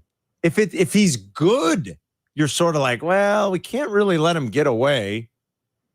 It's gone so nutty in the NFL that the Giants gave Daniel Jones some money after that year 2 years ago. Because they were scared, like, well, do we have a better option behind Daniel Jones? Like, what? They only gave him $40 million. No, I know, but even that seems to be an absurd amount for a guy who's not really that good at all. The absurd amount is not letting elite quarterbacks set the table. These are non-elite quarterbacks setting the table. The elite's three people. That's what elite means. Right, exactly. 3 people. Maybe 2. You've got above average quarterbacks or pretty good quarterbacks making $55 million. I'm not upset at it. That's just the way it is. Good for players. I mean, I get that. It's good for quarterbacks. It's not good for players. Right, it's good for quarterbacks. Because it's good for quarterbacks. The more a better than average quarterback makes takes away from the rest of the team. That's true. If I'm a running back, I'm upset. Yeah, you're right. At quarterbacks, if I'm a running back. Because like your philosophy seems to be true. Not your philosophy, like what you always say seems to be the philosophy within the league that, well, even if he's decent, he's got to eat up about 20% of our cap. That doesn't really benefit everybody else. Then you're right about that. Riley's in Bourbonnais. What's up, Riley? Hey guys, thank you very much for having me on the show. Love the show. I'm, I guess, the resident Miami fan for the Chicago area. I love Tua, but no, I don't think he's worth this money. I mean, he's got great stats. He's prolific, but you look at every big game he had last year, and unfortunately, he kind of folded. No playoff wins. I think the market is exploding. I don't remember ever, Peyton Manning, Brady, Drew Brees, these guys worrying about being the highest paid guy. And, I think Greeny had a great point on his show where he said, a lot of these guys are going to keep making great money for the rest of their lives. Okay, they're not going to make $55 million a year, but what's wrong with $40 million a year? And let your team spend some money on good talent and worry about a championship rather than your own paycheck. So that's just my sense. Appreciate your input, guys. Thanks, Riley. I feel like guys start to renegotiate when they do have that success. Like Brady was always willing because they built a juggernaut. Like Mahomes is willing now to help a little because of what they've got going there. This is Breaking News, brought to you by the Advantage Dealer Group. Breaking news on ESPN Chicago, Chicago's home for sports. All right, is it baseball trade deadline or is it football, boys? It is baseball trade deadline. The White Sox are making moves. A 3-team trade in which the Cardinals are getting Eric Fetty. The Dodgers would acquire Tommy Edman, and the White Sox would acquire some prospects. Is close, according to Ken Rosenthal. Prospects from St. Louis? It just says prospects, bro. All right, so Fetty was connected over the weekend to St. Louis. Fetty is ultimately going to land in St. Louis, according to this report, correct? Yes. Tommy Edman would go to the Dodgers, And the White Sox will maybe acquire a combination of prospects from both. All right. Well, that's all that matters. We can't really talk too much more about it until we know, right? And we get an idea who the prospects are. Until we know the prospects. Yeah, and how they rank and where they rank and who they are. Only the biggest nerd on the show, Carmen DeFalco, will know who they are. No, not necessarily. No, I mean, it if could they're be, like it could be big... Tom Bridgestone. Who? Tom Bridgestone. Oh, yeah, Tommy Bridgestone. He's Tommy a Bridgestone. Good 5'2" guy. Player. Tommy Bridgestone. You know. All right, so we'll follow that. Let's find out who the prospects are and get some info on them. We'll find out. Fetty was connected again over the weekend in St. Louis, so the first domino, and there could potentially be more, but I wouldn't mind if they held on to Crochet. I've talked about that, but there should still be other players, whomever you can send, and just get a few more prospects just to add to your kitty to see if you can fire, get a couple of these guys to fire in the future is good. So we'll see what the return is like for Fetty. And then obviously the one to really track is Crochet. I distracted you too from something you were about to say. I feel like do you recall what it was? Yeah. Just about the quarterbacks, Yeah, I think. it was about Tom Brady. Like guys who will sacrifice. About what's his name, making a good point that he sacrificed. When Patrick Mahomes negotiated his contract, that was the top contract with the quarterback. Right, of course it was. And what happens is every subsequent year, a new quarterback comes up, that's the timing of it. Yes. Tom Brady at some point signed the richest contract for quarterbacks, and then he continue to extend his contract when they needed to get more cap money. Mm-hmm. They would extend his contract, give him cash up front, and then kind of soften his number so they can sign somebody else. That will be them coming to you and say, listen, we're going to give you $30 million in cash today so we can soften some numbers as we move on. Will you accept the $30 million today? Yes. Okay. So all these great sacrifices that have been talked to you about and have been told you there between 10 to noon, not necessarily so much of a sacrifice. Same thing with Peyton Manning. When his contract due, you don't think Peyton Manning didn't get paid? When he was up, you don't think he wasn't paid? He was. He says, you know what? Yeah. Take $10 million of it back and spread it out amongst the boys. Do you think that happened? Who's selling that story? I don't think, More importantly, who's buying that story? Are there people out there in the listening audience that buy that crap? I don't think they're quite as, would you say magnanimous, or maybe that's not the right word necessarily, but to just say, yeah, I'll leave money on the table. You know who did do that this offseason? He wasn't a football player. He was a basketball player. It seemed like Jalen Brunson did that to a certain extent, which was kind of impressive. But yeah, by and large, I hear what you're saying. And the quarterbacks are going to get paid. And there's always fancy accounting to help the team going forward as long as the quarterback is willing. But when you're winning like those guys are winning, was Brunson you're always coming off the bench in Dallas? Yes. So he took less money because he wanted to start. Well, he just took Jalen Brunson sacrificed some money just this offseason. He could have signed a bigger extension. He's a star now. Okay. It's kind of impressive. I thought you were talking about last year. No, just this summer. Yeah, just this summer. It's pretty impressive. But you don't see that very often. I get your point. You're impressed. Yeah, I was kind of like, wow, look at Jalen. You like this guy. I love him. How do you not love Jalen Brunson? He's from here. He's better than, except Randy Merck, and he's the only, I'll give Merck credit. He's the only one who had it pegged. Nobody thought Jalen Brunson would be this good. How do you not love him? It's Carmen and Jurko. We'll be right back. Carmen, Jurko. Don't worry, they'll be right back before you know it. Right here on Chicago's home for sports and the new home of the Chicago Bears, ESPN Chicago. The Odds Couple with Mike North and Carmen DeFalco. As may the odds be ever in your Presented by Circus Sports. Check out the podcast. Available on demand Friday through the ESPN Chicago app. With no fees or minimums and no overdraft fees, banking with Capital One is the easiest decision in the history of decisions. Kind of like choosing Derek Jeter as the pinch hitter for your baseball team. Jeter, you're in. We need a home run. I'll give it a try. I've swung a bat once or twice. That's out of here. Yep, even easier than that. With no fees or minimums and no overdraft fees, is it even a decision? That's banking reimagined. What's in your wallet? Terms apply. See CapitalOne.com/bank for details. Capital One NA, member FDIC. Here's Brooke Burke for Skechers' new Workout Walker footwear. Do you know the world's #1 most popular form of exercise? It's walking. And one company has you covered. Skechers, the comfort technology company. With their newest performance walking sneaker, Skechers Workout Walker. Because the Skechers Workout Walker is fully loaded to get the most out of your walk, including a carbon-infused plate in the sole to add more spring to your step. Find Skechers Workout Walker for men and women at a Skechers store, Skechers.com, or wherever stylish footwear is sold. Matt Coker here with West Coast Men's Health. In the past 5 years, we've seen thousands of men at our clinics. Most guys tell us the same story, that in their early 50s, it's not that they couldn't function, they just needed help. They started taking Viagra, and it worked great at first. But after a few years, it stopped working. The problem is that their arteries had become more restricted since they started taking it, because Viagra does not unclog arteries. Here at West Coast Men's Health, we use acoustic wave therapy to target the real problem. We break down plaque and clear up the arteries so blood can flow like it did in your 20s. This restores function. And guys, listen to this. You won't have to take a pill anymore. So if this sounds like you, give West Coast Men's Health a call today and see how we can help. With clinics in Hinsdale and Deerfield, call 630-425-5033. That's 630-425-5033. 630-425-5033. Online at westcoastmenshealth.com. Temps are heating up, and so are the ticket deals this summer with Vivid Seats. Whether it's scoring tickets for a night out at the ballpark or witnessing the rising stars of women's basketball, Vivid Seats has you covered. With a robust rewards program and wide selection of tickets, Vivid Seats makes it easy to score great deals on great seats with a 100% buyer guarantee, giving you the peace of mind for the ultimate fan experience. Just visit vividseats.com or download the app today. Vivid Seats, the official ticketing partner of ESPN. Are you ready to build your company's dream team? Just like in sports, finding skilled players is essential for success.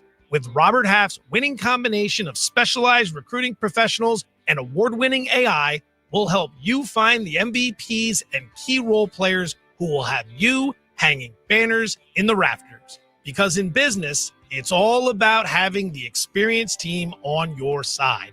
At Robert Half, we know talent. Visit roberthalf.com today. You're listening to Carmen and Jurko. If you missed something, get the podcast on the ESPN Chicago app.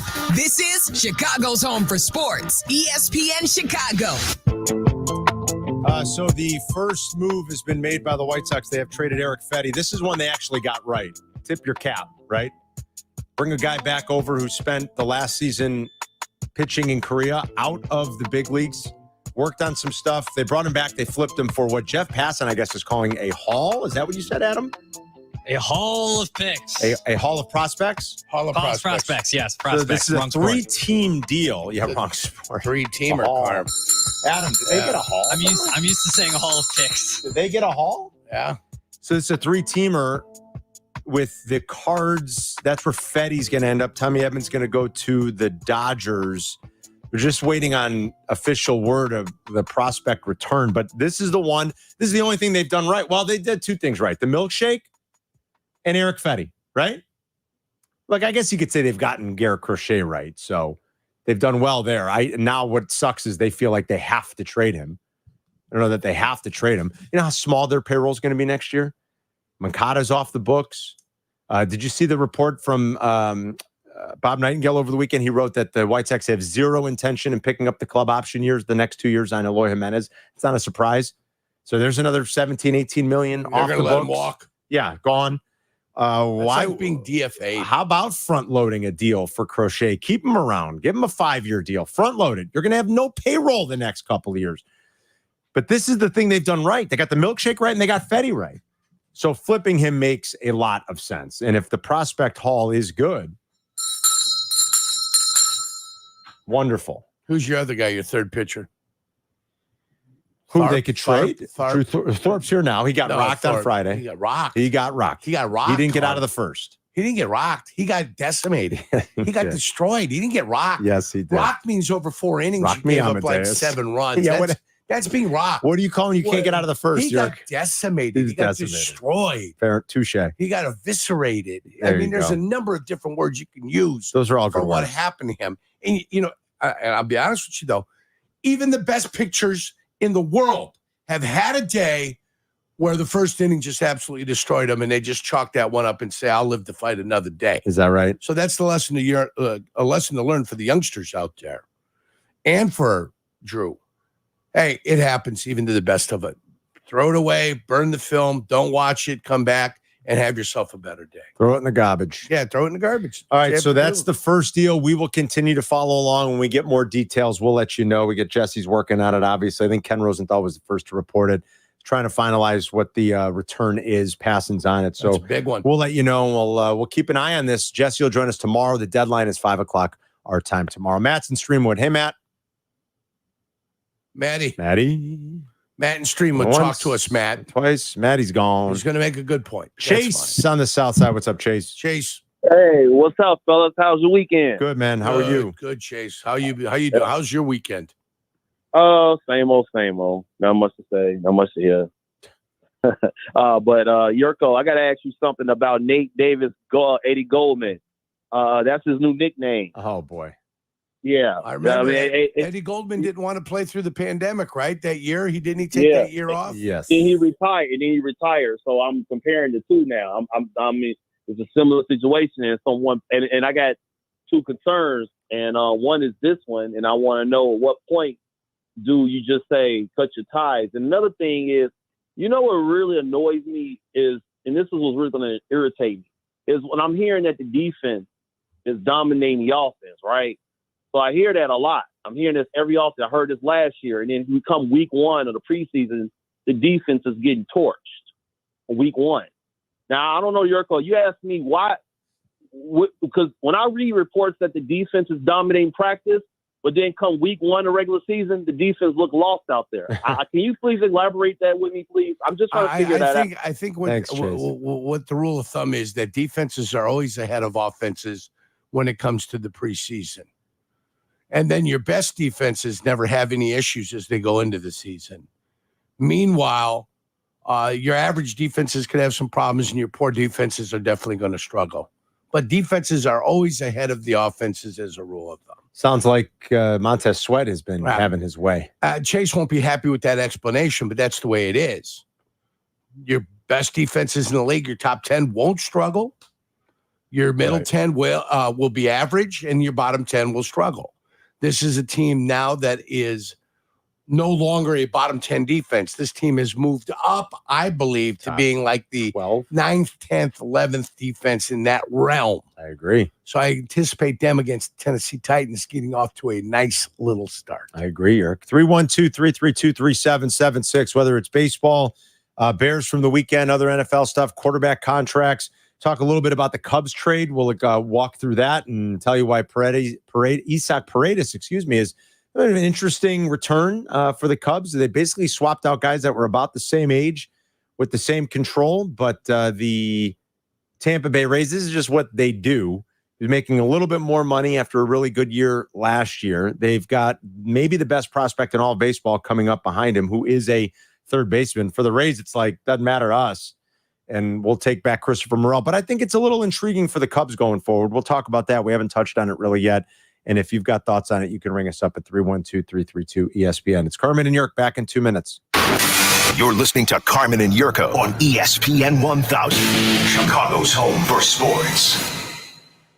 He went to doctor after doctor looking for relief and always walked away discouraged. Surgery and drugs hadn't worked before, so why would he try them again? That's when Carmen made an appointment at QC Kinetics. I'll tell you one thing. I got a spring in my step. The bounce is back in my step. My quality of life improving exponentially since I've been going to QC Kinetics. QC Kinetics has treated over 35,000 patients like Carmen, using their own healing components, concentrating them into damaged knees, hips, shoulders, and backs. No surgery, no drugs. The pain's gone, quality of life so much better, and mentally I'm in such a better place because I know that I'm not going to wake up to the same old struggles that I have been dealing with every single day. 10 months ago, no joke, I was a prime candidate for a knee replacement. Today, I'm not because of the treatment I'm receiving at QC Kinetics. Carmen finally got relief, and it was easy, starting with a free consultation at QC Kinetics. Call QC Kinetics, 312-809-5955. That's 312-809-5955.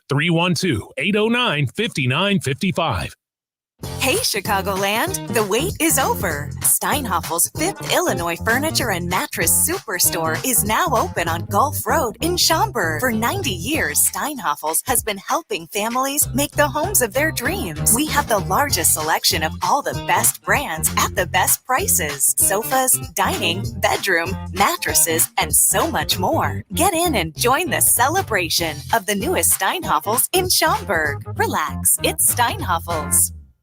Special Olympics invites you to the Chicago Ducky Derby on August 7th at 10 a.m. on the Columbus Drive Bridge. Go to ChicagoDuckyDerby.com now. Adopt a duck and try your luck today for a chance to win the grand prize, a new Chevy Trax. Proceeds from every duck sold support Special Olympics Illinois athletes. So adopt a duck or 2 ducks or many, many ducks today. Get quacking. Go to ChicagoDuckyDerby.com. Live from State Street in the heart of Chicago, you are listening to the new home of the Chicago Bears, ESPN Chicago. And this is Carmen and Jurko, WMVP, WTBC, HD2, Chicago, a good Karma Brands radio station. Jurko's trying to explain to me what's happening in the gymnastics. I don't really know much about any of that, boy, I tell you. You know, I'll watch it a little bit. We got it on. I watched a little bit of the highlights yesterday. I did watch the basketball game, a thumping of Serbia, which was nice to see. I mean, the U.S. 26 points. Yeah, I mean, they really had that game in control by halftime. You know, they weren't really threatened much in the second half. The U.S. didn't look particularly sharp in the tune-ups, but they got it going yesterday. And then watching the men's rotation is on the pommel horse. So this is the individually they do different events and it's all pooled together for a score. Is that what this is? So it's all their gymnasts. Got it. Are on the pommel horse and they all get scored. Then they rotate out to another discipline in gymnastics. So it's not just like one guy who's best at pommel horse does it. They all have to do the pommel. Then they go to the floor exercise. Is that right? Go to that single bar. We just saw that fella fall off. He fell off. He went and did himself a little doohickey flip, and then it went out. Bye-bye. They might kill him before he ever gets home. You got to be careful. Here go. What is that called? The uneven parallel bar? No, that's this is ladies one. The uneven parallel bar. What is that? It's just a bar. The high bar. The high bar. The high bar. They call it, Carmen. So yeah, we're watching some live Olympics. I watched a little bit yesterday morning. I did. It was raining outside. I enjoy the gymnastics. I'll watch some gymnastics. I like some gymnastics. Yeah, I'll watch some of it. The White Sox have traded Eric Fetty. He goes to St. Louis. Tommy Edman, who's been rehabbing most of the year after off-season wrist surgery, I believe it was, is going to the Dodgers, waiting to get word on the kind of prospect haul that the White Sox did get. I'm going to break that bell. No, never. No, it's the haul. Smashing that thing into 5. It's the haul bell. We expect Crochet to maybe happen at some point, but who knows? Apparently, from what Nightingale wrote over the weekend in his article, that the White Sox were a little put off by the revelation that, I'm not pitching in the playoffs. You know, it doesn't do them any good. A lot of people... Unless he gets a contract extension. Right, unless he gets an extension, excuse me. Right. That's an important part of it. The team he goes to, he wants an extension. Yeah, it doesn't help the White Sox, obviously. A lot of people around baseball, though, think that he's full of it, too. That, like, he gets traded to the Dodgers, he's going to go look at Clayton Kershaw and Mookie Betts and be like, yeah, sorry, I'm not pitching. We got a question for you guys. If there's a piece of the information about the trade that we already used the breaking news sounder for, we have more information. Double it up. But it's news, but it's like, is it half a sounder? I think because of who it is, you hit it again. Double it up. Here we go. This is breaking news brought to you by the Advantage Dealer Group. Breaking news on ESPN Chicago. Is this Chicago's home for sports? sports? The reason that it's already news and the haul could be huge because the White Sox are getting prospects from both the Dodgers and the Cardinals is because Michael Kopech is going to the Dodgers. Kopech is so they're sending out Fetty and Kopech. Yes. Okay. So Fetty and Kopech are gone. They're going to get prospects back from both the Dodgers and the Cardinals. The White Sox did a deadline deal with the Dodgers a year ago, remember, and they got some prospects in return. So they're back at it with Andrew Friedman and the Dodgers, who always seem to have a relatively deep system. We'll see how they did once we get, well, you never really know, but we'll at least see where the prospects are ranked once we get word on exactly who they are. So Fetty and Kopech are gone. By the end of tomorrow, Yerk, I would expect this to be almost out. everybody. Everybody's gone. Maybe you keep Crochet and you talk to him about an extension, or you take it to the winter meetings and look where there are more people in the market to buy. Although there's a lot of people in the market looking to buy now, it seems, because so many teams feel like they're in it. But I guess they're conceivably, what if the Cubs say in the offseason, yeah, we're interested in Garrett Crochet. I mean, that was thrown out last week by one national reporter. I can't remember who wrote that, but there could be more teams that get into it. So maybe the White Sox wait till the end of the year. They go to the winter meetings. They try then. I don't know why you wouldn't try to give them $100 million and say, here, stay with us. Get front loaded a little bit. Like Silvy kept making that point late last week. It's smart. Like, you have no money on your books next year. You got no money. So throw a bunch of it at a guy that looks like he's a stud that you found, that you drafted, that you developed. Like, this is what you're supposed to do. The Fetty thing makes sense. This is not Garrett Crochet. Makes perfect sense. It would make sense if the Cubs traded Jamison Tyone. That's not what this is. Maybe with Garrett Crochet loves being part of the worst team in baseball. Maybe the worst team in baseball history. They're going to be he's close. Embracing that. They're now officially on pace. You guys see it? They're on pace for 40. Yeah. 14 in a row, Carm. It's their second 14-game losing streak this year. And you can catch them here on ESPN Radio 1000, Carm, home of the Chicago White Sox. Carmen, do you know these names? We're getting some names from Bob Nightingale. Tell me Dalton Rushing is one of them. The Dodgers are sending Gerald Perez, Noah Miller, and Alexander Albertus. Albertus. It sounds like, I don't know. No, I was hoping it'd be someone a little bit higher in their system, but I guess Gerald Perez, Noah Miller, and Alexander Albertus. Oh, and Tommy Bridgestone. Okay. I'll just hear. You want like the pipe? I don't know how updated MLB Pipeline's ratings are right now. I'm assuming they're relatively updated. Give them to me again here. I've got the Dodgers page up now. Who are they? I just refreshed. Gerald Perez. Gerald Perez is... Keep going down, Kerm. Well, this can't be. He's not even in there. So Noah Miller's Noah Miller's 26th in their system. 26th in their system. He's also a 21-year-old at A-ball though. So that's not surprising. That's He'll okay. Be up in 15 years. A 21-year-old middle infielder at A-ball. That's okay. Alexander Albertus. Albertus. I don't see him on the top 30. I do not see his name on their top 30. Get down to 60. This is their he's not in their top. Oh no, here he is. I'm sorry. I excuse me. 23rd. He's another youngster though. They're getting all young. That's why he's an A-ball. He's an A-ball. You got one guy in A+ and one guy in A-ball, a 19 and a 21-year-old. So that's why I'm not as familiar. They're very young. Another name. Gerald Perez is 19. All 19-year-olds. Yeah. You need to talk to someone now from Fangraphs that does player evaluations, or you need to find like sounds like a White Sox Weekly thing. Jim Callis from MLB Pipeline that could tell us specifically. Sounds maybe on the White Sox show. Some Connor McKnight might want to dig into. Do you know that they're just the fourth team since 1901 with multiple 14-game losing streaks in the same year?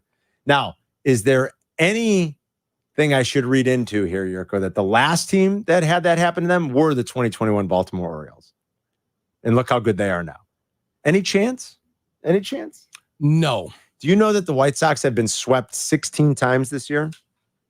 Is that a record, Carm? I don't think it's a record, but it's got to be 16 times. It's not even August.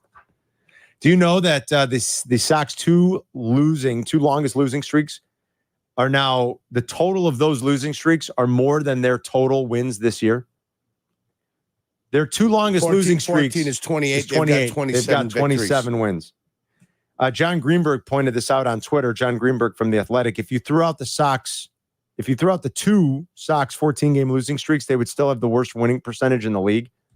That's crazy. Yeah, that's just a horrendous team. Crazy. Don't forget, we're the home of the Chicago White Sox. But I heard the Mariners broadcasters were telling John Triffin all weekend how scrappy and how good they are. I don't know if you caught that little doozy. Okay, we need a ruling. Another player has been added to the deal. Is this Sounder worthy? Is he Sounder worthy? Is Tommy Pham Sounder worthy? sounder worthy? Okay. So it's Fetty. This is breaking news. I mean, Jurko brought to you wanted by it, the though. Advantage Jurko Dealer wanted Group. Breaking news He called for on it, he gets it. ESPN Chicago, Chicago's home for sports. Home of the Tommy 60-minute Pham is going to the Cardinals. So it's Fetty and Pham to the Cards, Kopech to the Dodgers. Yes. Is Edman still in this deal? Yeah, he's going to the Tommy Edman is going to the Dodgers as well. Yeah. But we don't care about that So part. Pham is basically the replacement for Edman, right? They're swapping Tommies? They're just swapping out Tommies. That's what it sounds like. Yes. Yeah, they're swapping Yeah, out that Tommies. sounds bad. That sounds Sounds inappropriate. That sound sounds dirty? inappropriate, Wait, even though it's not. It's swapping your Tommies We're over there. swapping Tommies. Swapping Tommies. Gonna take a girl out tonight. Maybe swap some Tommies. Sounds to me that the Dodgers and Cardinals are swapping Tommies. The White Sox are getting rid of everybody. What? Fetty, Pham, and Kopech are gone. They got a bunch of 19 and 21-year-old prospects. The White Sox are also getting Miguel Vargas. Miguel Vargas.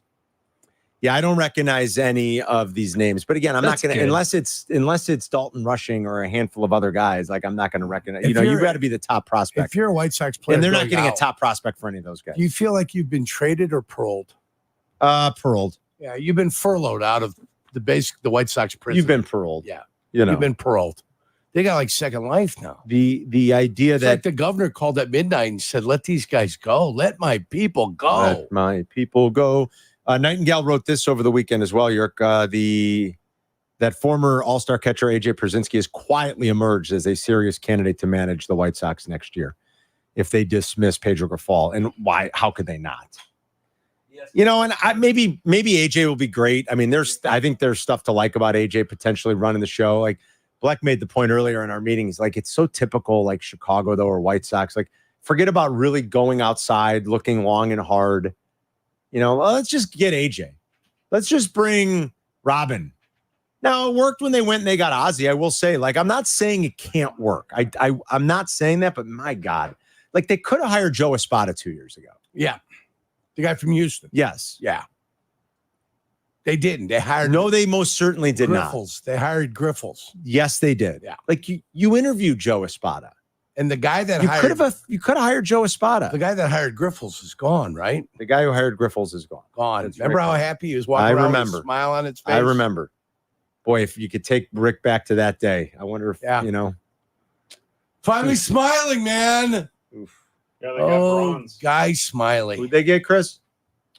They got bronze. The men's gymnastics men's team's got bronze. bronze. They got bronze? They've been celebrating for like the last 3 minutes, and we were trying to figure out whether or not they had enough to get gold because we're not listening to it. Yeah, we're in third. And They got the bronze. Were we expected to medal in this, or is that kind of? I don't know. I mean, Say yes, and Okay. no one will know. I don't No know. one will know if you're I telling don't know, the to truth be or honest. not. Yeah, Look at the Chinese team. sure. They are full of fear. Yeah, they're upset. They did Japan not win wins. gold, and their men. That's the guy that I watched that's the guy fall that off fell? at the high bar. Yeah. Yeah, he fell off the high bar. What do you think's going to happen to him when he gets back? This does put us in the lead in medal count, though. What are we up to? 15. They haven't Okay. added this in yet, but we're at Got it. 15. France is at 14. All right, nice. All right, so right. a bronze medal. Nice. Way to go, We got USA. third. We got third. Greatest country in the world. Forget USA. about those Very gold nice. medals. Kurt Thomas and Bart Connor rolling over in their graves. All right. Who was the kid you were watching, Yurko, from the U.S.? Paul Judah. He's from Deerfield. Judah. He's from here. Yeah. Paul Judah's his name. Paul Judah. That's it. I Yeah, think that's that's it. right. Yeah. Paul Judah. Paul Judah. You know who we need to get on is our guy Alex Maragos from NBC5. Follow him. It's only 7:00 over there. He's covering this event. He's covering this event, and I think the kid Yurko's talking about is from here, right? Yeah, he's from Deerfield. Stevenson High School, dude. Yeah. Let's talk to Maragos. You want me to text him and tell him to come on? Put him on the horn now. Break some news, Carl. I'll from text him and see if he can come on. Old Paris. From Old Paris. Yes, the city of light. The Arc de Triomphe. We got a busy day happening. All right.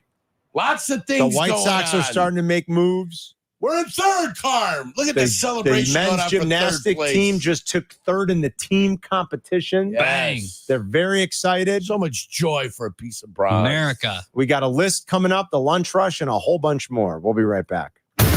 You're listening to Carmen and Yurko on Chicago's home for sports, ESPN Chicago. White Sox baseball on the ESPN Chicago Triple Play. The White Sox host the Royals. Coverage begins tonight at 6:30. When your cat's mean, then your dog is too. And it's hard to know what's fake or true. Just raise a glass with a friend or two. You tell them more, tell them more, tell them more, do. When the online trends keep getting worse. And you lost your keys in the metaverse. Now your right swipe just went left on you. You tell them more, tell them more, tell them more, do. It's a crazy world, so what do? You tell them more, tell them more, tell them more, do. Join us at the ballpark for our season-long promotions. Take advantage of one of our fan favorites this season and get one ticket and 2 beers starting at $19 with Miller Lite Baseball and Brews. Every Monday home game, cheer on your White Sox as they rep the Southside jerseys on Southside Mondays, presented by United Airlines, with each specially priced ticket inclusive of $20 in concession credit. Plus, every Tuesday home game, enjoy a $5 concession menu for select menu items. Purchase tickets. Visit whitesox.com/offers. This is Matt Coker from West Coast Men's Health. I'm proud to let you know that nationwide, our clinics have a 4.7 out of 5-star rating on Google. This tells you that our patients are really seeing results. Here's what some of them are saying. The results are close to phenomenal. On top of that, the staff and the scheduling are top-notch, and my technician is a consummate professional. Another patient said, I called numerous clinics, and West Coast was by far the best. The other places wouldn't give me any information over the phone, but West Coast answered all of my questions. My wife and I were skeptical, but we've already noticed the difference. This was a game changer for us. West Coast Men's Health has helped thousands of men reverse their ED using acoustic wave therapy. No pills or shots necessary. Give us a call today so we can help you too.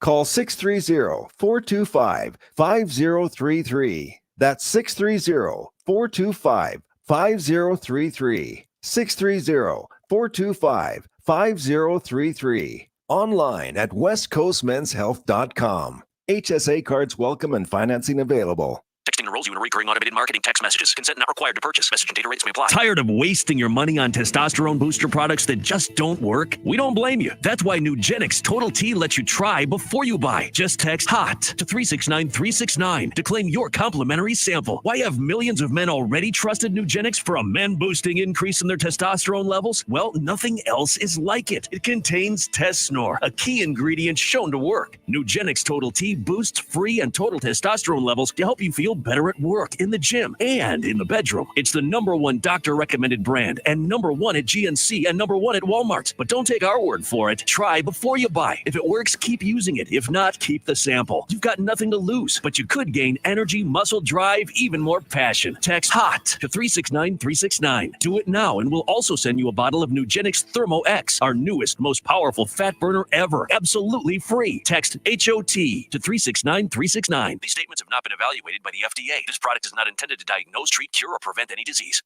When it comes to hard work, there's one important rule. Pick the right tool for the right job. That's why Chevy offers a family of Silverado pickup trucks designed just for the job. Go to ChevyDriveChicago.com. Put a Silverado in your toolbox. Follow Chicago's Home for Sports on Instagram at ESPN_Chicago. Carmen and Jurko are back. This is ESPN Chicago, Chicago's Home for Sports. We'll do the list in a minute here. Friend of the show and longtime big leaguer Jerry Hairston Jr., who was one of the Dodgers pre- and post-game hosts, really likes Miguel Vargas. Now, Miguel Vargas is one of the players that the White Sox just acquired in this 3-team trade that's got some age on him, that's got some big league experience under his belt. I'm trying to get Jerry's opinion on some of the other young guys and what he thinks or knows about them within the system, but he likes Miguel Vargas and thinks he's a big with fan. an opportunity to play every day. Is he an outfielder? He's 24. He's an outfielder. He's played like 80 games he's played 30 games this year. He's got a 108 OPS plus, and he's been slightly above average defensively. But Jerry, for what it's worth, likes him and said could be a stud. Could be a stud. Could be a stud. Well, it'd be nice. That's what I have heard. He could be a stud. All right. So we'll see. That the big deal right now that's happened that we know about is Fetty Pham and Kopech all gone. Fetty and Pham to the Cardinals. Kopech to the Dodgers. Tommy Edman is also going from the Cardinals to the Dodgers. And the White Sox apparently are getting prospects from both. We're getting some of the young guys they got in this return from the Dodgers. They got one big leaguer. You need somebody to come up and play, obviously. Who's coming from the Cardinals? I don't know. We're still waiting to hear that. Who would you want? Details trickle in. I know you know the Cardinals system inside and out. I want the kid playing shortstop for him right now. Right now at the big league club? Yeah, give me Mason Wynn. I'll take him, but that ain't going to happen. So Jesse's working on it now. Jesse's actually down here right now. He's working on it. So we will continue to bring details as they become available. And then we'll see about Crochet, and we'll see about Luis Robert and other things like that. So do we want, is what's happening over here? I see Jesse talking to the guys. Is this like We're news? getting behind the scenes stuff. Don't worry about it. Oh, it is? Okay. I thought it was newsy. Is this news? It's newsy to us. All right. Here? Well, Jesus, Jesse. He's in with Sylvie today, so you guys are going to crosstalk with him. Oh, in about, all right. Okay. Gotcha. You're not even with Sylvie today? I got the Cardinals right here. The schedule has you in with Sylvie today. I swear to God. Or no, maybe that was a couple days ago. You okay, Abdallah? No, there's a lot of news, man. Well, we're moving and shaking. Go ahead, no, Jesse. we're not going in now. We're Go doing in. the list. No, Jesse's we're going in. there. Go in now. Well, real quick. Go in now. Have Jesse jump in real quick. I was just telling him, all right, Jesse. Jerry Hairston Jr., friend of the show, and he likes Vargas a lot. He doesn't know all the details on the younger guys just yet. Let's see your phone. But he said he texted me. He goes, Vargas potentially going to be a stud. Yeah, they're getting a good haul back. It's not complete yet. There's been some misinformation on Twitter, so if you're following it, they're not getting Noah Miller back, for example.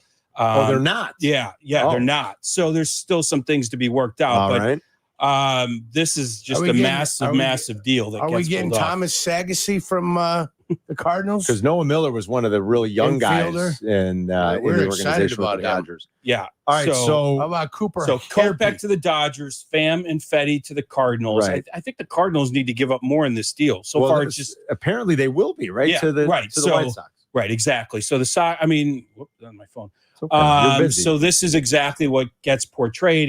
I said, other than the milkshake, Jess, Jess, this is the best thing they've done all year. Yeah, Eric Fetty was the best thing they did all year. Absolutely, like getting him, bringing him here, flipping him for something because he pitched so well. And Pham's not a bad thing. You combine him in the deal. That hopes you get something back. I know the Cardinals know him well, and yes, I was texting with their bench coach Daniel Descalso, the former Cub. He's like, "Yeah, excited to get Tommy back." So signing those guys did help. It's exactly what you wanted out of them, to be able to flip them. And even Kopech, adds to the deal. And he did just enough, right? The Dodgers aren't going to pitch him in the ninth, I don't think. I wouldn't think so. He did just enough to get traded. So all this has gone down in the last little while. I was texting a little bit with Chris, and it's still getting figured out. So the thing is, you have to go through medicals and tell these prospects, and it leaks before all of them even know. Okay. So, so Noah Miller's not part of the deal, though. Noah Miller is not. A lot of them I'm reading right now a text. They're still in medicals. A lot of the players haven't necessarily been told. So it's still happening. It's still happening. We'll find out the exact prospect haul when it's all official. Crochet between now and 5:00 tomorrow. Yes or no? I don't think so. Okay. I did see this. It wasn't my report, but I followed up. There is some chatter with the Braves. That's real.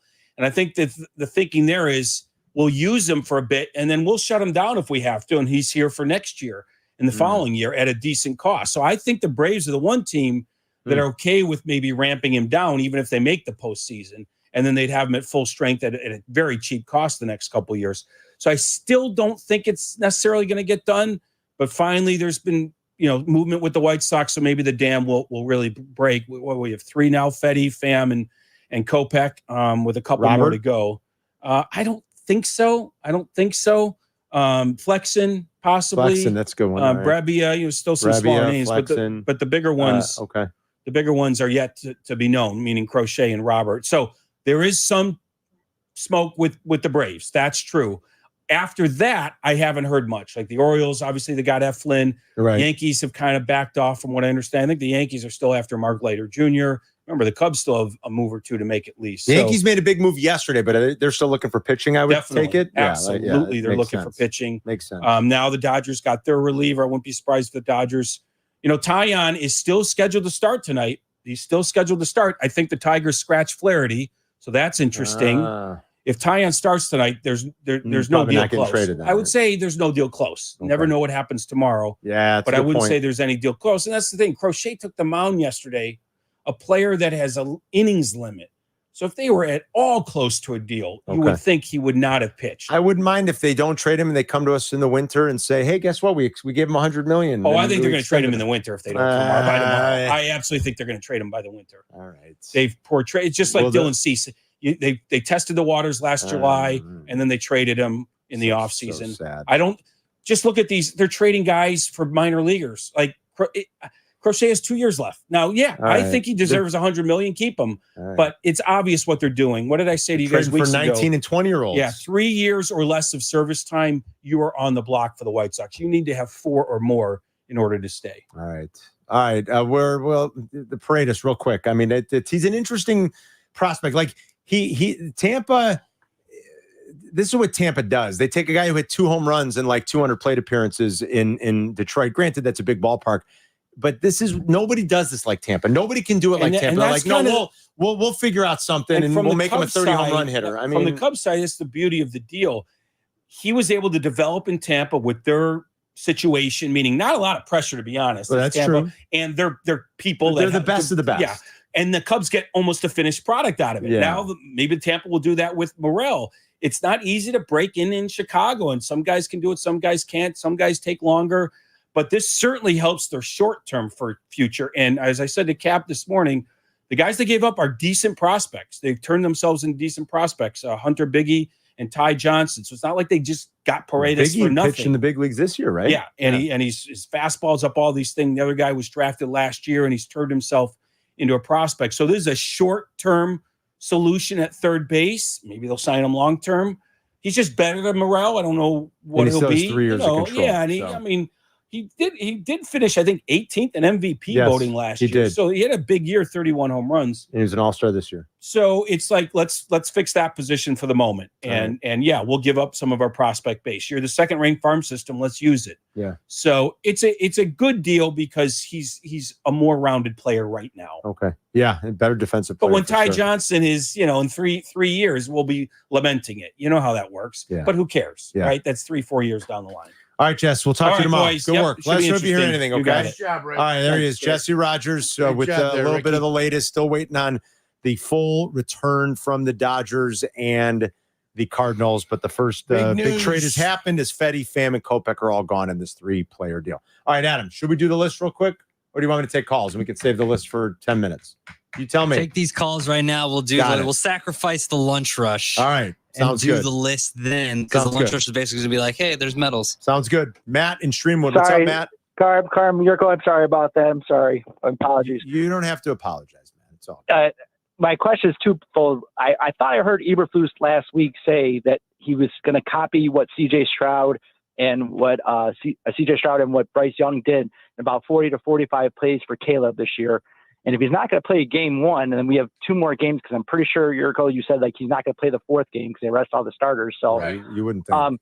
I just don't understand why he can't phase him in for 8 to 10 plays. But do you know how many plays last year Justin Fields did in his preseason and how many attempts he had in the preseason and 2 games that he played? Because he didn't play the 3rd. They didn't play the Tennessee game. But 16. I don't even remember, but I don't know. No, it was 9, Carmen. 9. He made 5 completions, because he did that screen right for the touchdown, the screen left, right. And so whichever. Yeah. But I'm saying Eberflus is just staking his career on the line that every time his quarterbacks are not prepared for when the season matters, just get it out of their system, get that nervousness out of them, get them used to the centering quarterback exchange, get the preseason read, like just everything. Just let him. There's no sense for him to not even do 8 plays. Yeah, I hope he plays. I do, Matt. I think he should. And I just said I wouldn't be shocked if we found out tomorrow they're not. That's all, because the teams do weird things. They're very protective, and I hope he goes to the podium tomorrow, Matt Eberflus, and tells everybody, our starters are going to play a little bit. Caleb's going to get a few series. It'd be nice. Richard in Brookfield. I'm sorry, Randy in Seattle. What up, Randy? Hey, boys. Quick question for you. Do you really got to play the sounder for anything the White Sox do? Yes. That's just of course. I'm just slamming. Called up to basically yell at the show for a second. You guys dissed Bad Take Jesse Rogers last Thursday when he called in with Young Frankenstein being one of the top 5 funny films. I love Young Frankenstein, and the fact that nobody had that on there, or nobody had History of the World Part 1 by Mel Brooks. Come on. I do like Mel Brooks. I mean, you guys ripped on Jesse, and that just wasn't fair. That's just because it's fun to rip on Jesse sometimes. That's all. Yerk, just a point of interest. I went golfing for the very first time this weekend. How was it? I on a par 68 short course, I shot a 111. Par 68 penalty shots. That's not bad. Never heard anything like that. Yeah, Par I mean, 68. you got par 5s. You just got 4s and 3s. Yeah, I never heard of that. All right. 4s and 3s. Yeah. Exactly. Anyway. All right. 4. Go ahead, Ray. What's your point about Nate Davis? Do you guys? I've had this vibe for a while. Do you guys think that Nate is a turd? That's I heard Yerk earlier, but still, I've had this for a while. They obviously signed a player, Randy. Thanks. That we said this last year. Now he dealt with some personal stuff as well. Yes, he did. So he got a pass. But the reports out of Tennessee were, no, this isn't too strange. I'm not saying he's not legitimately hurt, but maybe he just doesn't like to practice. I bumped into guys that don't like to practice with good players. I bumped into guys who don't like to practice bad players. So what kind of player is he? Is he a good player that doesn't like to practice? I think he's on the clock. If he goes through training camp the way he did last year, I'm not so sure. He doesn't get cut this year. All right.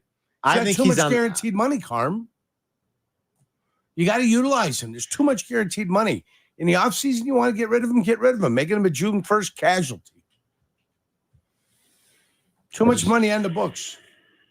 You could be right. I told you, after this year. Or at least very much in jeopardy of losing his starting job. Not only that, his cap hits $11 million. That makes signing Tevin Jenkins then imperative. Yeah. Imperative. And then you can't show your signs of weakness. His dead cap hit is $11 million. Yeah. You're right. It is. And then there's the out after this coming year. Right. Richard's in Brookfield. What's up, Richard? All right, the old guy here. This is a question for the good kid. He's the union expert, and is two elements, one question, but two elements. Given the quarterbacks are getting all the money and it's limiting what the teams can do to pay the other guys, should the union go to the NFL, to ownership, and say, listen, let's put the quarterback salary in a separate bucket and let us use the total pile of money for the salary cap and apply it to everybody else? Should the union do that, and would the union do that? Well, should the union do it? They'd love to do it. Keep the cap at 255 and let the quarterbacks make what they're going to make. I think the union would love to do that. I think the rank and file would love for that to happen. Well, there's a lot more money to get spread around. Never do that. Yeah. The ownership group would never do that. Wouldn't that be something? Ever. No, you've got to spend what you've got to spend it accordingly. Yeah. That would be interesting, though. And like what a quarterback like Mahomes would be worth in a true free market. It's not a free market. In a true free market, what it would be worth? Oh my goodness. It's better than like in the NBA where there's an actual limit on what you can make as a salary, but there's still some sort of artificial limit because you can't pay one player 50% of your cap. It's not as free of a market as they like to make you think.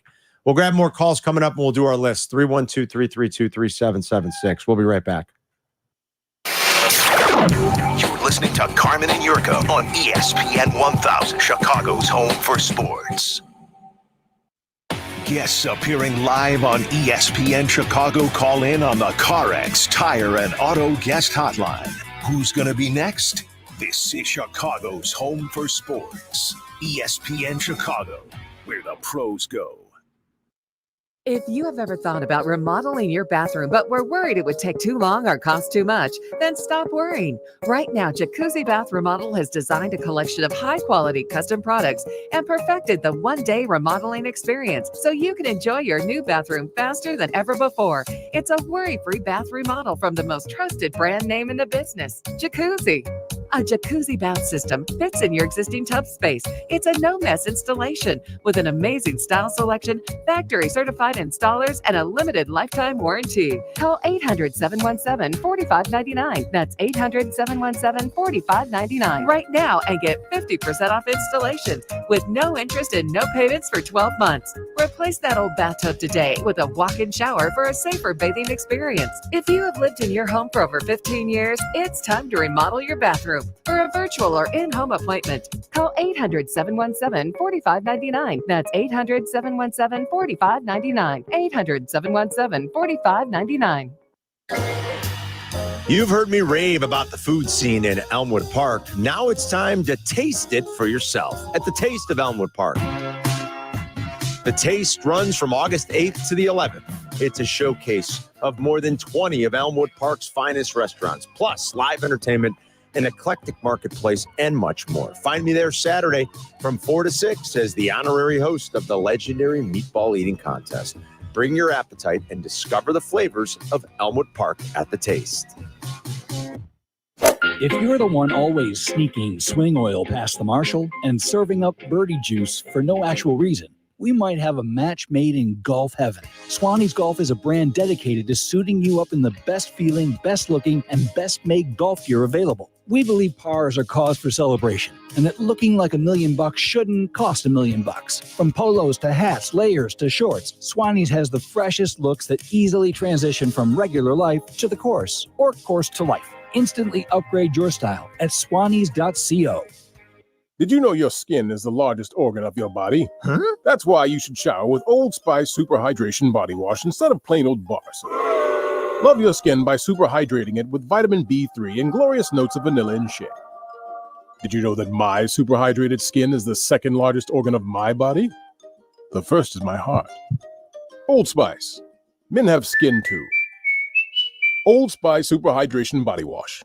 24/7 renewing moisture with daily use. Need assistance with door and window projects? The Home Depot can help. From inspiration and materials to ordering and installation, our free millwork virtual apron service can get you moving and doing. Plus, we speak Spanish too. Our associates can help you tackle complex jobs without you leaving the job site, saving you time and money. Call us at 1-833-HD-APRON or visit homedepot.com/MVA. The Home Depot. How doers get more done.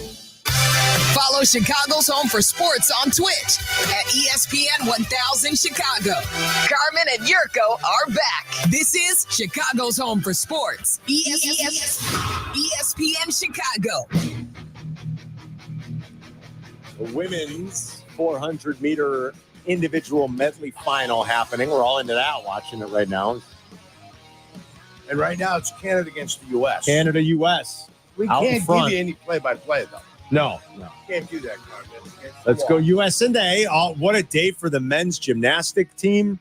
First time since 2008 that they medal. So I asked the question. Chris said, no, they were not expected to medal. Third place, a bronze in the team competition, and they were pumped. What a day. All right. And try to get a hold of our buddy Alex Maragos from NBC5 Chicago, who's over in Paris covering the event, and he's one of our former interns. Our American is struggling on the breaststroke. Yeah, breaststroke's hard. It's the last one of the IM, and it's freestyle. Penultimate. Freeze the last one. Freeze the last one. And but she's tough. Letting the rest of the field back into play, some would say. Oh, boy. All right, let's do our list for the day. I'm ready. God, what are we, 38 days? 38 days away, gentlemen. Any good 38s you can think of from the Bears history? I can't think of 38. Daniel Manning? Daniel Manning, 36 or 38? Was he 38? I think 8. I think it's 8. You might be right, Chris. I think you got to go with an 8 there. Yeah. We both thought of the same player, though. Yeah, so maybe it must be, right? Daniel Manning, I think, is probably a good one. All right, what do we got, Adam? We spin the wheel. I think this one will be another one that we get a lot of phone calls on. We spin the wheel. It lands number 52 on our list. Favorite sitcom characters. Favorite sitcom characters. Boy. We did sitcoms. These are the characters within those sitcoms. Okay. All right. Famous favorite sitcom favorite, Carm, not famous. Favorite. Yeah, these are always favorite. Otherwise, I feel like the list would be pretty much the same. Boy. Favorite sitcom characters. The first two just rolled off the tongue, Yeah, guys. for me too. But then I always feel like I forget some. I miss some. Well, you're going to miss some. It's your favorite, though. Favorite sitcom characters. And how are we handling shows like Curb Your Enthusiasm? Your list? Or the Larry Sanders Show. Is that a sitcom? Is the Larry Sanders Show a sitcom? I mean, I think it was technically a sitcom. That's a sitcom. Wait a minute. Yeah. What is the thing? Favorite sitcom character. Oh, I'm doing cartoons. No, sitcom. Oh my heavens! You're way off there. I got Speed Racer, Fred Flintstone, Bart Simpson, and Captain Caveman on this one. All right, sitcom. I wish I didn't say anything. Yeah, My fault. that would have been funny. That would have been funny, but Did I'm she glad win? I didn't do that. Was she I don't get know. silver? They haven't shown. Did you get silver? I don't know. I think They so. haven't They're shown hugging yet. each other. They're hugging each other. There's some pool hugging going on. I love it. Two ladies hugging each other, congratulating each other. Good things happening under the water. Oh yeah. Sitcom characters then. All right, I've got to rephrase it then. Yeah. I guess. I'm And Carmen sorry, makes a good guys. point. Are the shows that don't have like a live studio audience, are they included? I think Mhm. so, right?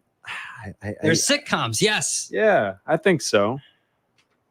All right, so like Larry Sanders is a sitcom, Yeah. right? Okay, all right.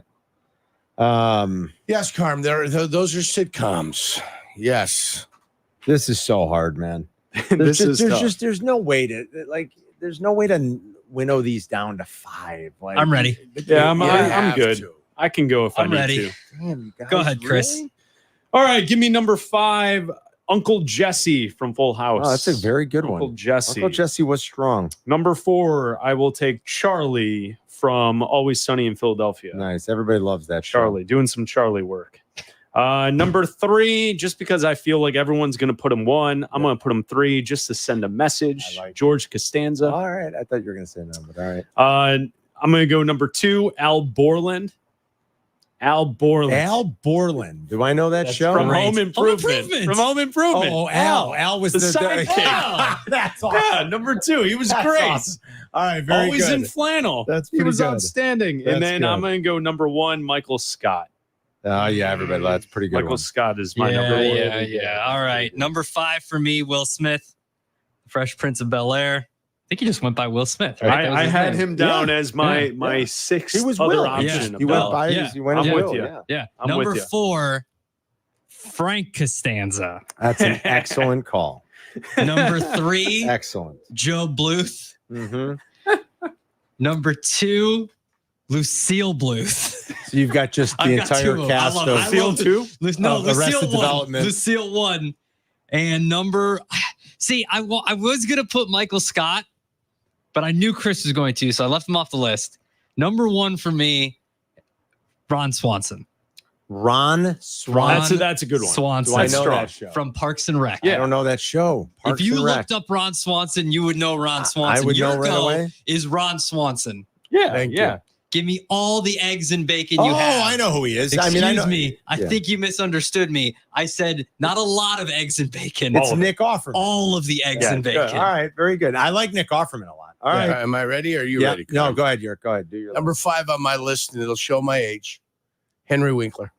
the Fonz. All right. That's a good one. Because we used him from Barry, too. Hey. Number 4. Yeah, Barry's awesome. Barry. Hawkeye Pierce. Oh, good call. Alan Alda. You're showing your age, but those are 2 excellent. I don't mind. Excellent Number characters. 3 on my list, Sam Malone. Yeah, he's on mine.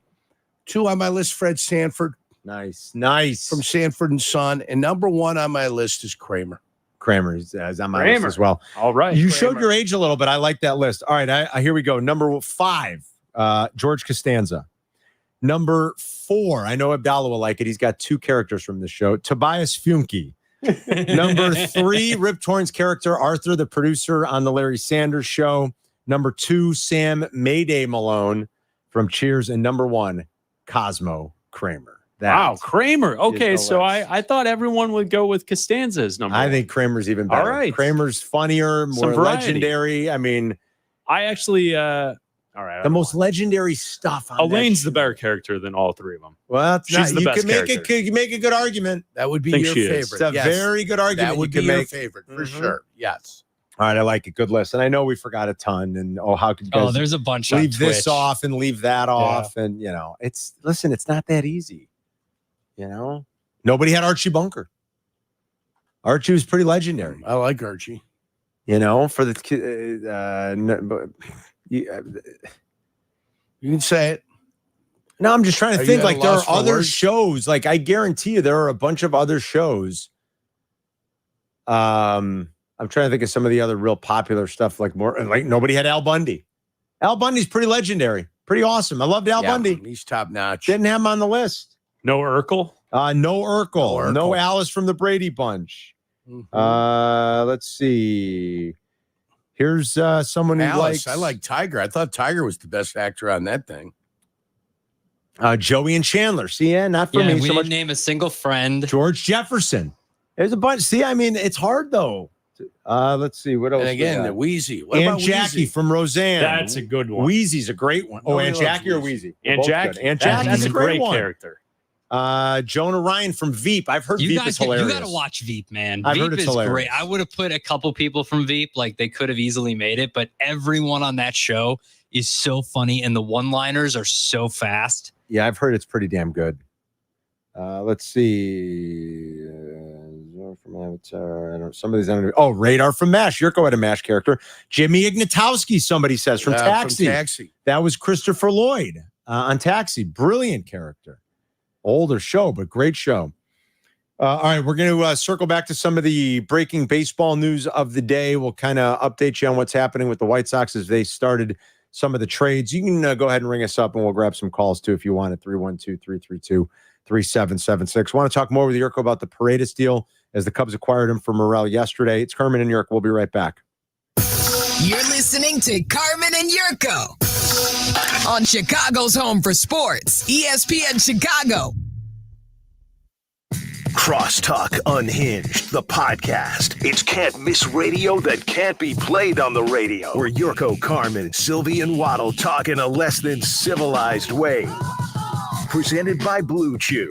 Get the podcast on the ESPN Chicago app.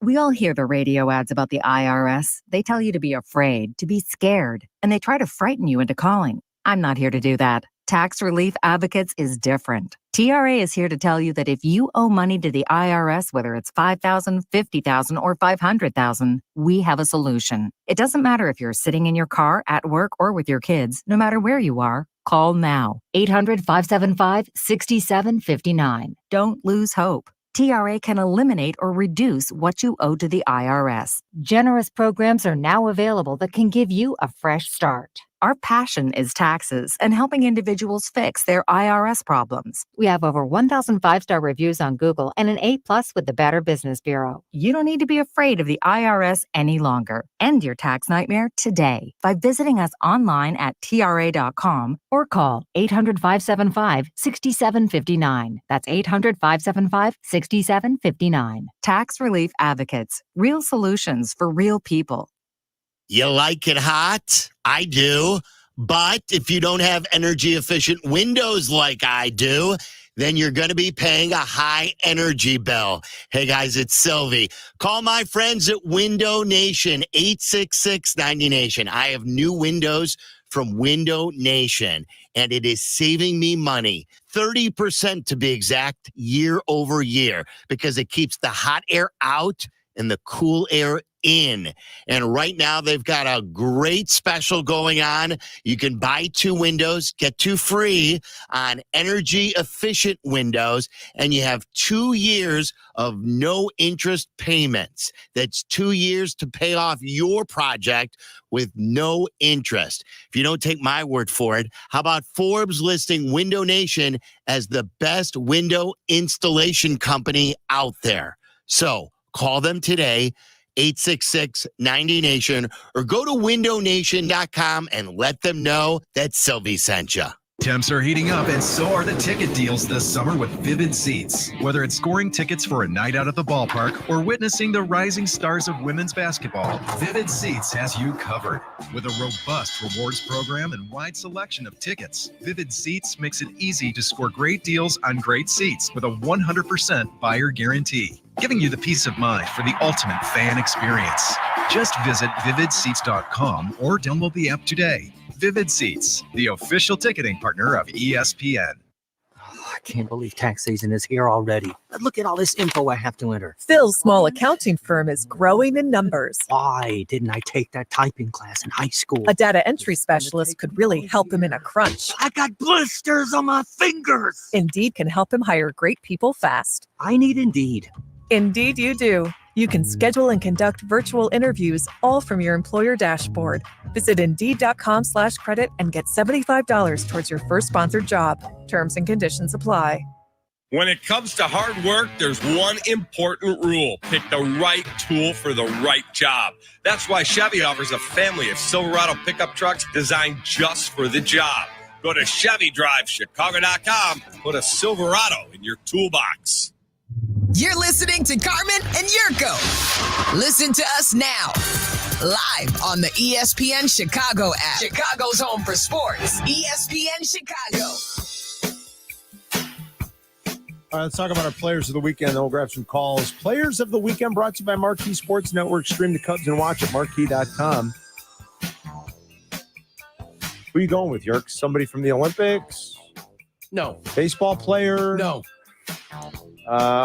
Golfer? I'm going to go with a specific golfer. This guy won the Live event this week. It's his first victory on Live. It's John Rahm. John Rahm, his first Live victory, huh? First Live victory ever. Off a pretty strong showing at the Open. Yeah, Okay. and nice showing, and he won his first victory, $4 million in the pocket. Good for John Rahm. All right, there you go, John Rahm. Abdallah. No offense to you guys, but there's only one player of the weekend. It is someone I've been talking to you guys for about 5 years now.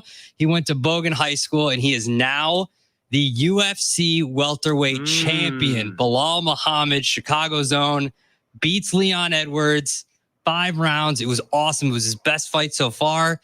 He's been waiting for this fight for year plus. Is that right? To fight Leon Edwards. Finally got his shot, and now he is the champion. Hopefully he'll bring the belt in here.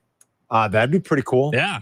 Bilal, how do you say his name? Bilal Muhammad. Bilal Muhammad. That's easy. Okay. I thought you said something else. Bilal From Chicago, Muhammad. went to Bogan High School, From fights out of Chicago. Chicago, trains here, does everything out of here. No kidding. Yeah. Well, that's Beat fantastic. Leon Edwards on Saturday night. Love it. All right. Good Friend of the call. show. Friend of the show. It's good to have friends like that, Adam. Let me tell you. That's right.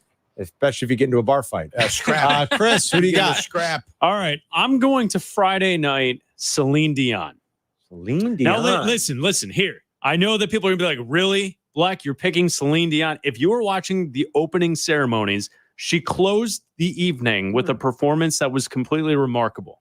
It was remarkable. And she's been going through major health issues. Yes. Didn't think she would ever be able to perform live ever again. She was outstanding. I'm serious. If you have not seen it, it was awesome the way the opening ceremonies ended on Friday. I haven't. I need to go watch You this. got to check it out. All right. I saw like a video clip of her somewhere in public. I don't think I realized the situation, but yeah, she can't really perform anymore because of something with her voice, right? Well, yeah, she was going through like she has like a disease where like her body, I don't know the full thing. It's just she wasn't able to sing for a long time, and then she nailed it. All right, like good. she crushed it And on it was Friday night. at the Olympics. I'm not a Celine Dion fan. I was in awe of what I saw based on hearing the backstory. Wow, She has something called stiff person syndrome. Get out of here. No, Seriously. I'm serious. Seriously. That's what it's called. Like she had to stop Stiff person performing in syndrome. Vegas. That sucks. Just the name sucks and everything about it. My God. Stiff person syndrome. That's like as bad as the syndrome in the movie The Holdovers. Remember Paul Giamatti's character has something where he smells like fish. What was that called? That stinks. Literally and figuratively. Can you imagine? They got a name for it. I can't remember the name for it. And Twitch, I did not cry during it. Oh, Twitch. I did not cry. I can stick it. respect I misty-eyed. a beautiful performance. That's right. Did not cry. Be a smart ass. Performance. You'll remember where you were. Yes. When Celine Dion did that. Same way that I was watching Letterman when Cher was on and Sonny Bono came out and they both sang I Got You Babe together. I Got You Babe. When What I a was moment. watching the Grammys, I believe, and what's his name came out, P. Diddy, to Every Step I Take, and a little salute song they had. You know, you'll remember those classic performances. Yeah. You'll remember it. Okay. Right. I'm going to go with Kevin Durant. Came back, made his first 10 shots, I think. U.S. cruises to victory. So instead of giving you guys a boring baseball player, I know you don't like it when I do that. Kevin Durant, who was terrific yesterday for men's basketball. Kevin Durant. Yeah. In an opening game of the basketball. I can't do that. John Rahm won a live event that like 8 guys playing. I mean, Kevin Durant. Oh, so you mock, you mock live again. You're mocking my pick. I'm mocking you. I'm not mocking your pick. I'm not mocking the competition. Who had the worst pick? I mean, what's going on? I mean, only my guy won a championship this weekend. The Joker was on the other side. Yeah, that's not even a full event. It's not even a full event. They didn't even play 4 rounds. You guys can all resign yourselves from going out to Bolingbrook then this year. Okay. I love it. You can all resign yourselves from going out there if you don't respect. You're telling me I don't have to drive to Bolingbrook? I'm telling you, yeah, you don't have to drive the 5 miles to Bolingbrook, Carm. It's a lot, palatial estate. a lot further than 5 miles. I don't know where you think I live. I'll host a show down there. Okay. It'll be a solo affair for the 5 good miles? kids. Go ahead, mock live golf. Players, you mocked my pick. Players of the Weekend brought to you by Marquee Sports Network. Stream the Cubs and watch them. Marquee.com. I love your reaction. Kyle in Madison. Go ahead, Kyle. Hey, can I give you my? I got a couple of things, but can I give you my 5 sitcom characters quick? How about you give us your top 3? How's that? Yeah. Give us your top 3. All right. Winnie Cooper from the Wonder Years. Good one for you. Good one. Steve Urkel. Yeah. Family Matters, and Joey from Full House. And Joey from Full House. Wait, who's Joe? Joey was the Dave Coulier's character, right? Coulier. Was the friend. Yeah. All right, not a bad. Was Wonder Years really a sitcom though? Like, yeah. Yes. Absolutely it was. Yeah. God, it was so serious. It's such a serious tone. I mean, I love the Wonder Years. At times it could be serious. Okay. All right. Good call. You don't think Seinfeld was ever serious? Never, not once. Seinfeld was never once. No, I don't think serious. Seinfeld was ever serious. It was never a very special episode of Seinfeld. What about the Zapruder gum? That wasn't serious. There was mocking. Sure? There was a Zapruder film. It was an assassination with the gum. All right. Go. It was spit, not gum. All right. What was your statement about the Sox, Kyle? Go ahead. Well, my statement about the Sox was, do you think they're going to trade Johan Moncada or Eloy Jimenez or Andrew Vaughn before the season or after the season? How can you trade Moncada? No chance on that. Maybe Vaughn. Eloy, they're going to not pick up the option. Bob Nightingale wrote this weekend the White Sox have no intention of picking up his You can't option. trade Eloy. There's no value. No, there's no value. Yeah, none. You couldn't give him Vaughn, away at maybe. this point. In the offseason, Vaughn, maybe. Maybe they do Vaughn and Crochet in the offseason. Let's go to Tony in Yorkville. Tony, what's up? Hey, good afternoon, boys. Thanks for having me on. You got it. So I got a couple of them here. I'll run them off real quick. So the both 2 in the same one, Ari and Johnny Drama. All right. From what do you From call Entourage. it? Entourage, yeah. One that Adam had, which was great, which he plays the exact same character in another show, Arthur Spooner, King of Queens. Okay. Yeah, great. Then you got Phil Dunphy from Modern Family, Frank Barone, Everybody Loves Raymond, and then Captain Holt from Brooklyn Nine-Nine. Rest in peace, baby. Thank you, guys. You got it, Tone. Thank you, buddy. Dan's in Aurora, Colorado. Go ahead, Dan. Hey, it's Ken in Aurora, Colorado. Yeah, that's what I thought. I thought it was Ken, but the screen says Dan. My fault, Ken. What's up, guys? Kenny, Hey, I welcome love aboard. these. I love these lists. Thank you, Ben. Thank you. I have 2 honorable mentions with Bob Newhart when he was the doctor in the Bob Newhart show. Yes. And Edith Bunker. Yeah. And 5 is Darlene from Roseanne. Yep. 4, Costanza. 3 is Reverend Jim. Number 2 is Al Bundy. Yep. And number 1, Dr. Fraser Crane. Oh, that's a pretty good list. Not bad. Thank you, Ken. Yeah. Fraser Crane across 2 episodes. 2 shows. Yes. Dr. Fraser Crane was quite good. Yeah. John's in Lombard. Go ahead, John. Boys, what's going on? Carmen and Jurko, long time listening, about 10 years. Well, thank you. Love you guys. Thanks, aboard, kid. Before I get to my 3 here really quick, I also just want to say, Black Abdallah, love you guys as well. I think you need to tell Danny Zetterman, I'm going to boycott Greeny in the morning until we get the local boys on that slot. We'll try. We've tried in the past, but we'll keep trying. I love that. So I got 3. I love the Fraser Crane love. Niles Crane, one for me. I think he's overlooked and one of the greatest sitcom characters of all time. Great comic relief. I've got Ron Swanson is on my list there as well. And then I'm blanking on my 3rd one here. But come on. What was it? Jeez. You forgot your own list, John? You know, I was sitting here thinking about it, and everybody's got such great lists here. But yeah, I'm gonna go with Niles and Ron Swanson. Right. I mean, those 2. Oh, Red Foreman. There we go. Who? Red How Foreman? could we overlook Red Foreman from that 70s show? Oh, from that 70s Greatest show. sitcom dad of all time. Yeah, I didn't watch that show religiously. You never but did. It was did good. you? Yeah, It was good. It was the dad in that 70s show. Do we have time for one more? We do not. We got to take a quick break. We'll come back, reset some of the news of the day. Want to play some Caleb Williams sound for you in case you missed it earlier. He spoke right when practice was over. We're at Bears camp tomorrow for practice. It's Carmen and Yurko coming right back. You're listening to Carmen and Jurko on ESPN Chicago, Chicago's home for sports.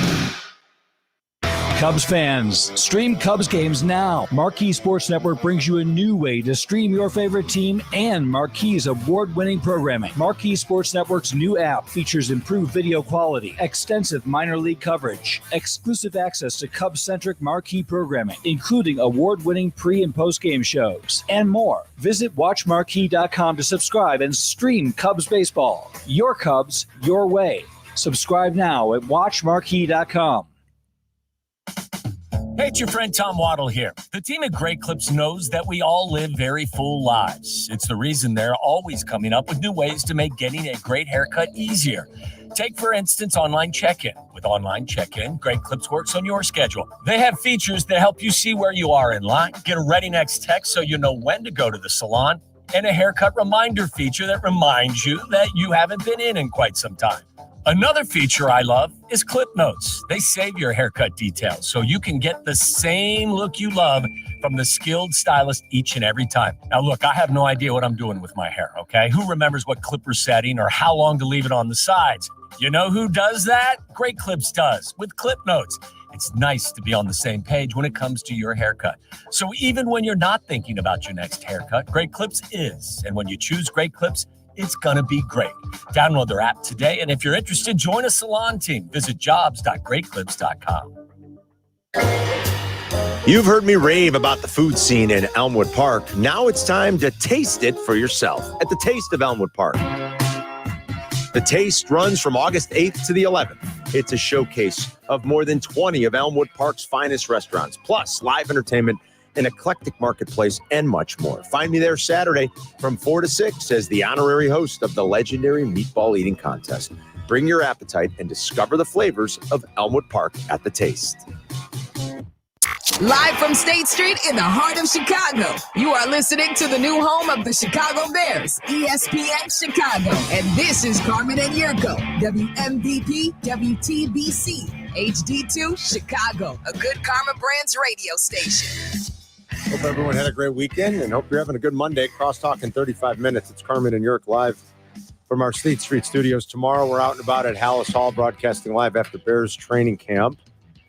And you can watch us on Twitch. You can watch us on our YouTube channel. Do us a favor, hit the subscribe button. Go to youtube.com/@CarmenandJurko or search @Carmen and Jurko in the app.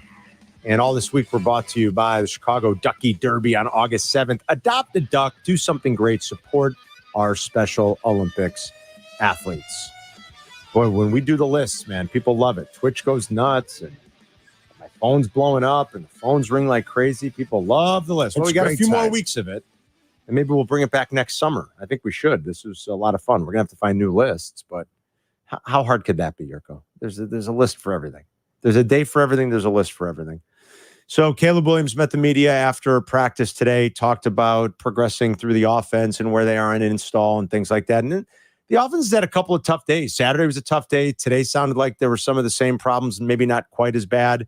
Just cadence issues and in and out of the huddle properly and executing everything pre-snap properly and no procedural penalties. That was certainly a huge problem on Saturday. But he talks about his update on the progress they're making and how he's going to be ready for week one. This was earlier today. I think I'm on track to be ready.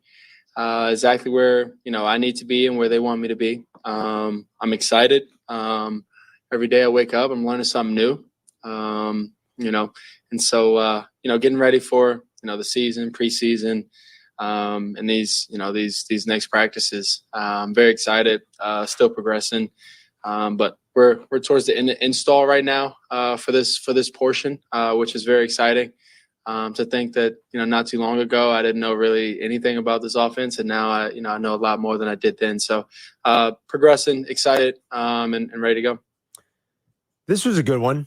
And I think this is one that stumped him for a little bit. He said, "Oh, it was a pretty good question. What part of his game is furthest away right now?" Furthest away. It's a good question. I would say right now, working on my got me with that one, stumped me. I would say working on my blitz looks, my blitz and coverage looks, and feeling the umbrella of the defense, and filling that out to adjust, to adjust protection, to adjust, whether it's a run, flip the run, run into it, flip the protection, get to a quick game, get to a cover zero check, however the structure of it works out, just progressing. And a lot of that comes with seeing it, and reps. And so that's why also, preseason and, those things are so important. Preseason and those things are so important, Jurko. What a novel concept. Preseason's important. Yeah, it is. Here he is talking about the pros and cons of playing in the preseason. I always think there's more pros than cons in anything, especially for a young guy like myself. The reps are always paramount for anybody like myself. A young rookie, second-year guy, third-year guy. It's paramount. It's really important. And we'll see about these preseason games coming up, how they play out. Paramount. And he was asked, "Have you been told if you're playing?" He said, "No. They're going to announce it tomorrow." Again, I don't know, big secret, but I was never told I was playing in a preseason game. The assumption was that you were always going to play. But they didn't make preseason announcements game. about it, right? Okay. Everybody was just going to announce if you're not playing. Okay. Because that's the news. There would be no news if he's playing. If he's playing, that's not news. Today's day and age, the announcement it's news if you are playing, which is stunning. Stunning. Why would you announce that he's playing? The assumption is that everybody's playing in the exhibition game. But you get what where I'm coming from on this, right? Like, well, you're trying to tell me it's a new world. Yeah, they said yesterday we'll announce, or they said it on Saturday, we'll announce who's playing in the preseason game on Tuesday. In your mind, it's, wait a minute, it's only news when you're told you're not playing. Right. Exactly. That's the news. Not the case anymore. I hope he plays. There's no reason he should only get 9 or 10 snaps in this preseason. He is a rookie that needs to get out there a little bit. Listen, so the goal would be 15 snaps in the first game. Whether that takes the whole first quarter to get there or into the second quarter a little bit, depending on how good the offense is or is not doing. If you do 15 plays, you get 12 in the first one, you go in for a touchdown, and then you want to shut him down, something to build on, fine. Yeah. Not a problem. 12-play drive. Let's put it together. That makes sense. Not a problem. But to say, not play or even just a series and all we're going to do is hand it off 3 times, I guess that's better than nothing. But yeah, go out and let him throw it a couple of times. Run the offense. Let him get used to what he just talked about. What's farthest away right now? What's furthest away? Furthest or farthest? I guess it would be what is further. It's probably what's farthest away, right? Furthest is time. I don't know. Yeah, I think you're right. I looked it up because I was editing the clip to put on your screen, so I had to look up which was the right labeling to put on there. So yeah, you're right. Okay. So whatever is that's still far away from him, you heard him talk about it. Just seeing things like seeing blitz things or seeing the umbrella of the defense and knowing, okay, that's what it is, and this is where I have to go. Like, he's still got to learn all that. He's still got to do it. He's still got to This is what it looks like in real time. Right. Not 7-on-7 with no rush coming at me. Right. And so have a little rush so you can feel it. You get the pitter patter of the old soul starting to percolate a little bit. Exactly. Like, let him get used to that. Let him feel, the sort of the proverbial bullets flying for real. And if you take your lumps a little bit, take them now. Of course. This is the time. Yeah. But it seems that teams handle the preseason in such a different way these days. But we will get word tomorrow who's going to play in that opener Thursday night. They already play on Thursday. The Hall of Fame game is Thursday night. You equate it to people that care if you win or not. I don't care if the Bears win or not. That doesn't make a difference to me. Harbaugh, he cares if they win. For Baltimore, cares if they win. Okay? I don't care if they win or not, but you've got to get your work done. I hear That's what I care about in the preseason. I hear you. Getting your work done. And that is identical for every team that's out there. I'm with you. Every team has to get their work done. Period. It just seems like they don't all do that. That's, I guess, what I was saying. But I am totally in agreement with you. They don't all care whether they win or lose, but they all care about getting their work done. They didn't last year. I remember Matt Nagy not caring. Why is it something with this organization? I don't know. Mickey's on the expressway. What's up, Mickey? Hey, guys, you know what? I'm listening, and I got something that's sticking in my craw right now. Like 5 years or so ago when the season after the double doinker kick thing and we didn't make it that far in the playoffs, that following season, me and my buddies would go out to Bourbon. We watch practice. The guys were loosey-goosey. They were practicing like crap. Matt Nagy was laughing and having fun. Then he makes the decision not to play Trubisky in the preseason. Well, I'm going to tell you, that season, the odds-on favorite in Vegas to win the MVP was Mitch Trubisky. And then they practiced like crap. Yeah. The season after that double doinker, they practiced. Well, do you remember how much of the focus that Mickey? Thanks. I don't think he was odds-on favorite to win. I know he had short odds going into that year. Do you remember all they did that offseason was talk about the stupid kicker? Remember they had tryouts and they brought in a guy named Chris Blewett, and we're like, you can't have a kicker named Blewett. Listen, if your last name is Blewett and you're an athlete, there are two things you can't do. You can't close games and you can't kick, right? Yeah. That's what you can't do. Blewett. Right? Yes. Can't do it. You can't do it. Can't do it. Sorry. But if you wanted to be a guy, an official candle blower for a birthday parties, That's you in can the do Olympics that. now. You can do that. Yeah. Hold on now. Wait, who said that he was? He's coming off a 3,200-yard season, 24 touchdowns, 12 interceptions.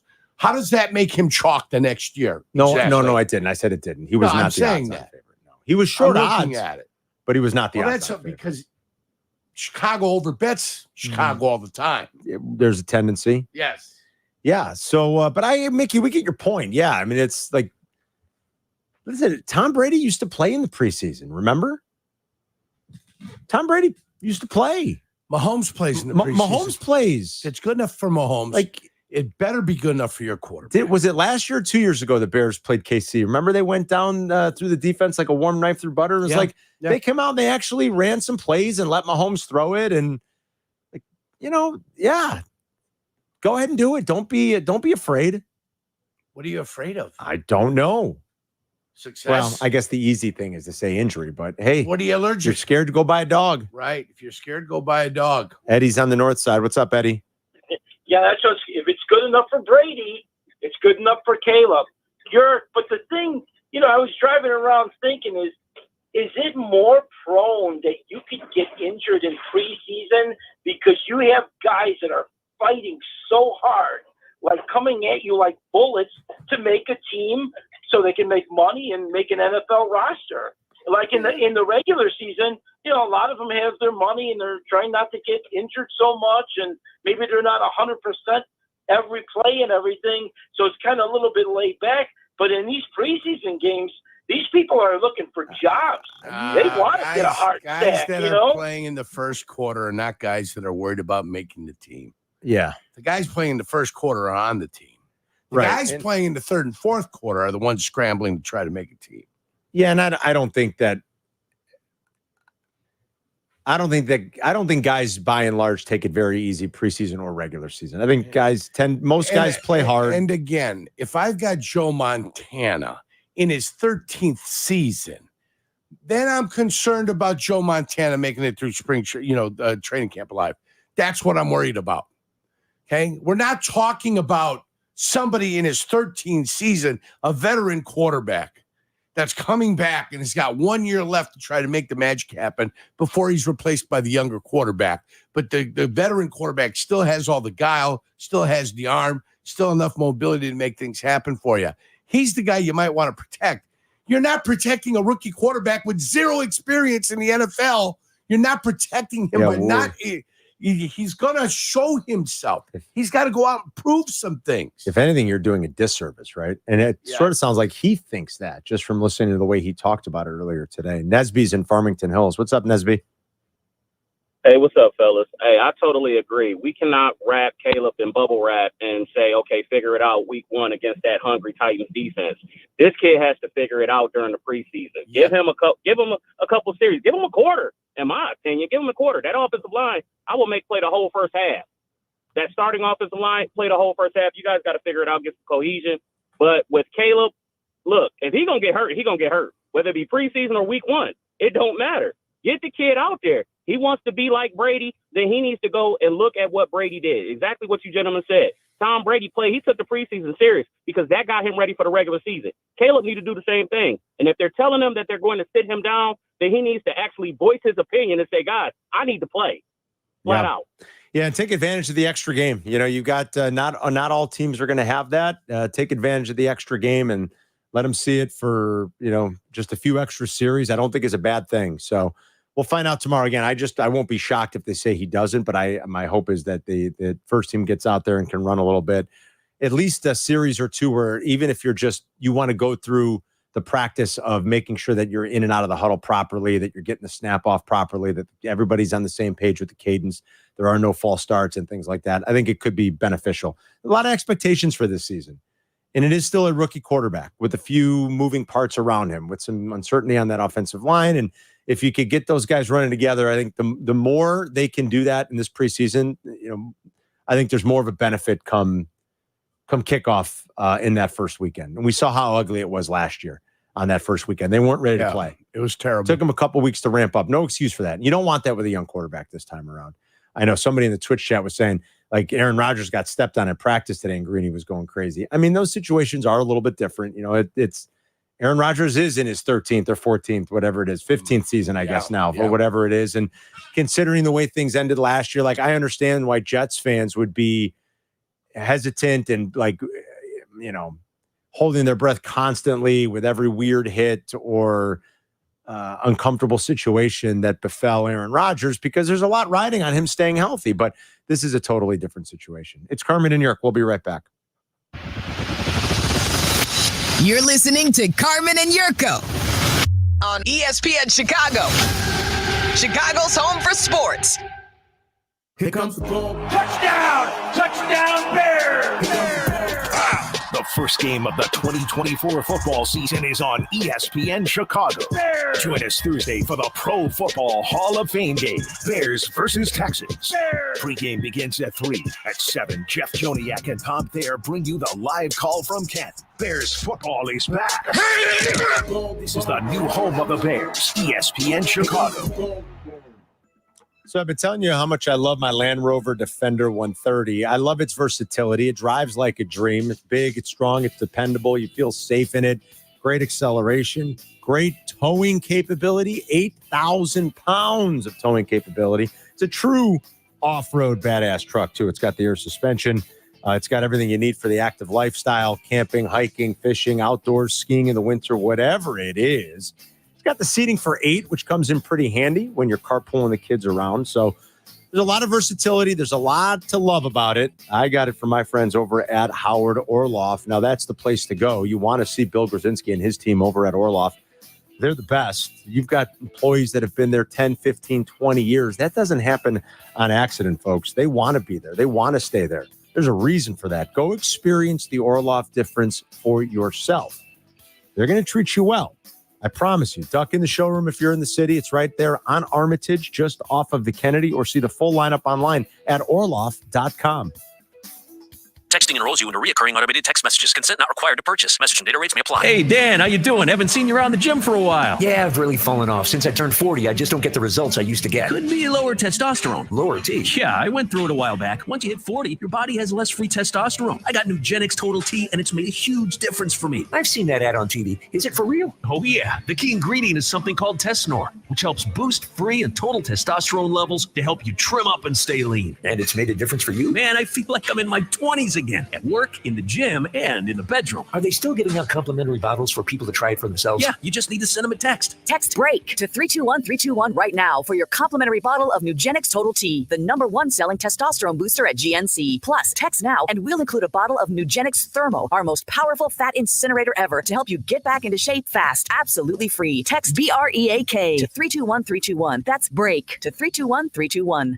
Honey, I'm pregnant. Whoa, those are exciting words if you're beginning your family or still growing your family. But if your family's complete, those words can come as quite a shock. It was 10 years ago. I got my vasectomy at Vasectomy Clinics of Chicago. With their experience in doing thousands of no needle, no scalpel, in-office vasectomies, I was back to work the same day. 10 years later, I'm back to tell you it was one of the best decisions of my life. No worries or surprises for me and my wife. If your family's complete, you got to call Vasectomy Clinics of Chicago. If your family is complete, log on now to vasectomychicago.com to read the patient testimonials and learn about the no needle, no scalpel vasectomy offered at Vasectomy Clinics of Chicago. 4 locations to serve you. Downtown Chicago at Lake Point Tower by Navy Pier and with free valet parking. Also in Naperville, Tinley Park, and Arlington Heights. Most insurance accepted. Visit vasectomychicago.com or call toll-free 877-877-4VAS. That's 877-877-4827. And now Martha Stewart for Skechers. When I make a dish or embark on a craft project, I always use the finest, most fabulous ingredients and materials. Which is why, when it comes to footwear, I love Skechers. Because Skechers is the comfort technology company and uses the most luxurious, innovative materials and designs to make wondrously comfortable footwear with all the fits and features like Arch Fit and Skechers' world-famous air-cooled memory foam. It's exactly the way I'd make shoes. Find Skechers at a Skechers store, Skechers.com, or wherever stylish footwear is sold. Temps are heating up, and so are the ticket deals this summer with Vivid Seats. Whether it's scoring tickets for a night out at the ballpark or witnessing the rising stars of women's basketball, Vivid Seats has you covered. With a robust rewards program and wide selection of tickets, Vivid Seats makes it easy to score great deals on great seats with a 100% buyer guarantee, giving you the peace of mind for the ultimate fan experience. Just visit vividseats.com or download the app today. Vivid Seats, the official ticketing partner of ESPN. You're listening to Carmen and Jurko. Follow the show on Twitter at Carmen DeFalco and at Jurko64. This is ESPN Chicago, Chicago's home for sports. It's been a pretty active 48 hours or so in baseball. Lots of trades, Yankees involved, Dodgers involved, Cubs involved, Orioles and Phillies doing a deal. The White Sox have traded Eric Fetty, Michael Kopech, and Tommy Pham. So Fetty and Pham go to St. Louis. Kopech goes to the Dodgers. The Cardinals and Dodgers are basically swapping Tommies. I think that's how we termed it. Sounds dirty, but it's not. There's yeah, say it right. Swapping Tommies. They're swapping them. They're swapping Tommies. Tommy Edman's going to go to the Dodgers. We're still waiting to find out what this prospect haul looks like. And I don't think it's totally official yet. You know, Jesse said it can take a while. They've got to alert these guys across the minor leagues. They have medicals to get involved. Part of the deal appears to be the White Sox getting Miguel Vargas, who's been in the big leagues a little bit this year from the Dodgers. So that's one of the big league names that sounds like is coming over in this deal. But we still don't have the full return. But it's been a busy couple of days and big names changing teams. Probably the biggest deal, the Jazz Chisholm deal, right, to the Yankees. They're probably still looking to add some bullpen help, but they get some speed and another bat for their lineup, which they desperately needed. And we're still waiting to see if the White Sox are going to go all in here and do a few other things, or if they wait till the offseason to try to trade Garrett Crochet and Luis Robert. The Cubs made a deal yesterday. They basically swapped out third baseman. I think the Cubs got the better one. Were you surprised to see like how much? Oh my God, we're gonna miss Christopher Morel. Were you a little? I mean, he's like, you know, he's hitting $199. Were you a little surprised? Can't field his position either, right? No, he cannot. People were sad to see very him go. sad. I think fans were very sad to see Christopher Morel go. Silvy was sad to see him go. I don't think Silvy was. I know Braxton was, but Braxton's 8. Like, I get it. Right. I don't think Silvy was. Oh my God, what are we gonna do without Christopher Morel? I didn't see a lot of that. I'll be honest. I did actually. Well, I wasn't looking for it. I wasn't either. I just happened to find it on Instagram. I wasn't looking for it either. Yeah, I didn't see it. it. Am I thinking of the same Christopher Morel? I know he's got some power. I mean, he does. He can run into him. And how's his strikeout rate? It's high. Isaac Paredes is lower. Isaac Paredes has a better career OPS plus. He's got a higher walk rate and a lower strikeout rate. He plays a better third base. I don't think he's going to hit home runs at the same rate as he did in Tampa. Tampa's got a unique little quirk to it with that short corner in left where the wall is very low.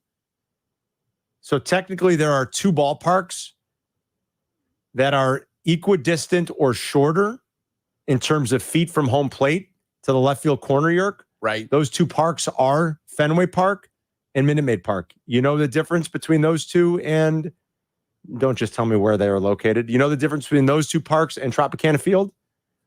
Those two parks have huge walls in left field.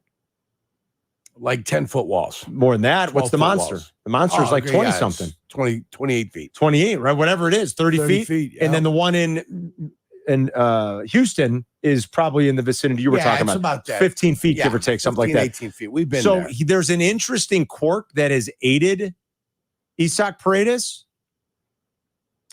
down there in terms of his home run numbers. Look, he was in Detroit his first couple of years. Now, granted, it was only about 200 plate appearances, and that's a huge park. He hit 2 home runs. He goes to Tampa, and they take advantage of the little quirk, and just their player development is probably the best in the bigs. They do this with players all the time. They did it with Yandy Diaz, right? They teach a guy, hit the ball in the air and pull it. And all of a sudden, look what happens. They become more viable offensive players. And so they got the same sort of results. But like Jesse pointed out, Tampa did the work. Tampa did the work the last couple of years developing. That's what they do. They've got the best prospect in baseball coming up behind him that they will pay even less. Morel is less expensive. So for them, it's like, yeah, why not? Even though he's got 3 controllable years. Yeah, it totally makes sense. But I thought it was a pretty good deal for the Cubs, and they actually. got 2 pitchers. And they got 2 pitchers. They got 2 pitchers. But I think it's a pretty good deal for the Cubs. I think it gives them a more viable option the next couple of years. And he's I get it. He's 27, right? He is, yes. I get it. He's not going to hit 30 home runs probably at Wrigley without the benefit of that little quirk in Plus, it's Tampa's park. 355 down there. Well, that's the other thing. It's another 353, is it? Something. It's another 40 feet to 35 feet. Yeah. You know, so I understand that they might not look exactly the same, but you let a very good player development organization develop him, make him an all-star. Like now you could take advantage of that over the next couple of years. Hopefully. Probably not an expensive option going forward. And he still has 3 controllable years. So I don't think it's a bad deal at all for the Cubs. They made a couple of deals still looking at the future where they're going to, sort of to Jed's point about a week ago when he met the media. Tyone will be the interesting thing to follow tonight. Does he start in Cincinnati? If not, he could be destined on the move. Yeah, he could be on the move by the deadline tomorrow, which we are now, 27 hours away, give or take, from the trade deadline. Not even 26 hours away from the trade deadline in Major League Baseball. Yeah. So interesting where you and I will be. We'll be at Hallis Hall. We'll be at Hallis Hall But tomorrow. we'll be covering it. Jesse's going to join us. We'll make sure we stay on top of it, and we'll give you the latest. I'm dying to know what this prospect package looks like. I don't know. It's still you and me both, right? I mean, I've read a story here that had all the principles of the trade except for who the Cubs were getting. Oh, the Sox or the Cubs? I mean, the Sox. Yeah, the Sox are getting, yes, in this trade. Yeah, we don't care about who's going out. And I see Kopech gone, Pham gone, Fetty gone, everybody gone, all the names, all the big names that are in it, but none of the minor leaguers that are in it. Noah Miller is not, as Jesse and Passon have reported. Noah Miller was one of the names that was reported. Right. He's one of the young shortstop, one of the middle infielders, shortstop, second baseman in the Dodger system. He's like 21. He's at A-ball. He is not in the 3-way trade among the Dodgers, and Cardinals. Noah Mills either. Noah Mills isn't. Is that a name of a bourbon? Noah's Mill. Noah's Mill. Yeah, Noah's Mill. Possession. Yes. It's his mill. It's in the possession of Noah. I got Mark's in Lincoln Park. What's up, Marky? Hello, gentlemen. Thanks for taking the call. You got Great it. show. You and I have the almost exact same list. Mine went right to Hawkeye Pierce. But a big name from the 70s or 80s, Jack Tripper from Three's Company. That's a good one. That's a real good one. Jack One Tripper. of the best. Yeah. And really, any character from the TV show Soap, if you remember that. Sure, Every yeah. character on there Billy was Crystal. absolutely hysterical. It was like the original one, right? Yeah. Mark, it's a good one. Yeah, Jack Tripper's great. And his friend Larry Dallas. Ben Vereen was the butler on there. Ben Vereen was on Soap. Yeah. Ben Vereen was the butler. So according to, is this final? This is within the hour. This is John Denton at MLB.com. Cardinals get Eric Fetty and Tommy Pham. Dodgers get Tommy Edman. That's why I've been joking about the Tommy swap. And Michael Kopech. White Sox get Miguel Vargas, who we did talk about. Right.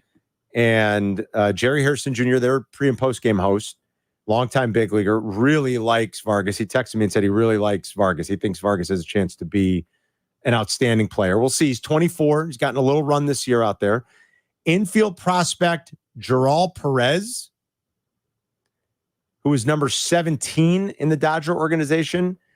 And then prospect Alexander Albertus. Abdallah had that name earlier. He's number 23. There's got to be more, though. Doesn't there have to be, you feel like? I would And think. they traded 3 players. You'd think you'd be getting something else back. I mean, they did get one person who's going to be able to come up and be on the big league roster, which is important, obviously. And I only say that because you still have to play baseball games. They don't let you just cancel the season. What did St. Louis give up? I don't know. I mean, they sent Edman to the Dodgers, but they're getting Kopech. Like what? That's what nobody seems to have yet. The Dodgers are getting Kopech. Dodgers are getting Kopech. The other Excuse me. team Yeah, is yeah. getting Fetty and they're Fetty getting and Pham. Excuse me. They're getting Pham and Fetty. Yeah. Like what are the Cardinals sending? They need to get something out there. I don't see anything yet. So we're still waiting to get that component and that piece of it. That we are, Carm. That we are. And then maybe after all of this, Fetty stays until the end of the year. And not Fetty, excuse me. Crochet stays, Jurko till the end of the year, and they go to trade him at the winter meetings. Or, God forbid, you go to him and say, hey, would you like to stick around? We'll give you $100 million. And we'll front load it when we're not paying anybody next year. Crosstalk with Waddle and Silvy is coming up. Tommy's back in the house, so we'll talk to the boys and see what they got on tap to get you home until 6 o'clock or 6:30, and then it's a pregame for White Sox and Royals as they try to snap their second 14-game losing streak of the season. We'll be right back with Crosstalk. I've got the final word. Carmen and Jurko present today's final word. Because you had to be a big shot, did you? You had to open up your mouth. Today's final word You had to have the last word. on Carmen and Jurko. They're swapping Tommies? They're just swapping out Tommies. That's what it sounds like. Yes. Yeah, they're swapping out that Tommies. sounds bad. That sounds inappropriate. That sounds dirty? inappropriate, Wait, even though it's not. It's swapping your Tommies We're over there. swapping Tommies. Swapping Tommies. Gonna take a girl out tonight. Maybe swap some Tommies. Sounds to me that the Dodgers and Cardinals are swapping Tommies. The White Sox are getting rid of everybody.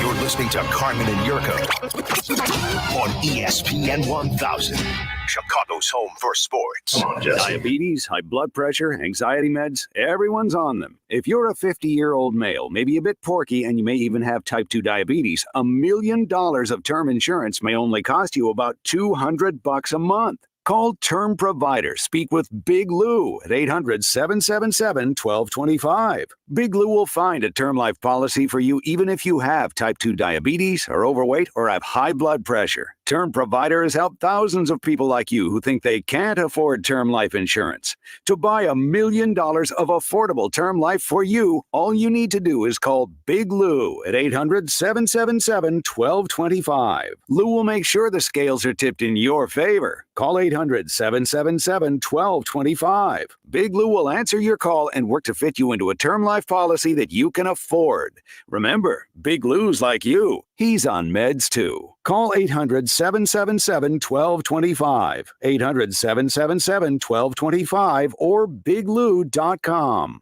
The Nissan No-Hitter is back on the White Sox Radio Network. Enter at NissanNoHitter.com. And if the Sox throw a no-hitter this season, you could win a 2024 Nissan Rogue. Brought to you by your Chicagoland and Northwest Indiana Nissan dealers. Looking for some family fun that everyone can enjoy? Bring your family out to the ballpark with a family pack presented by ExxonMobil.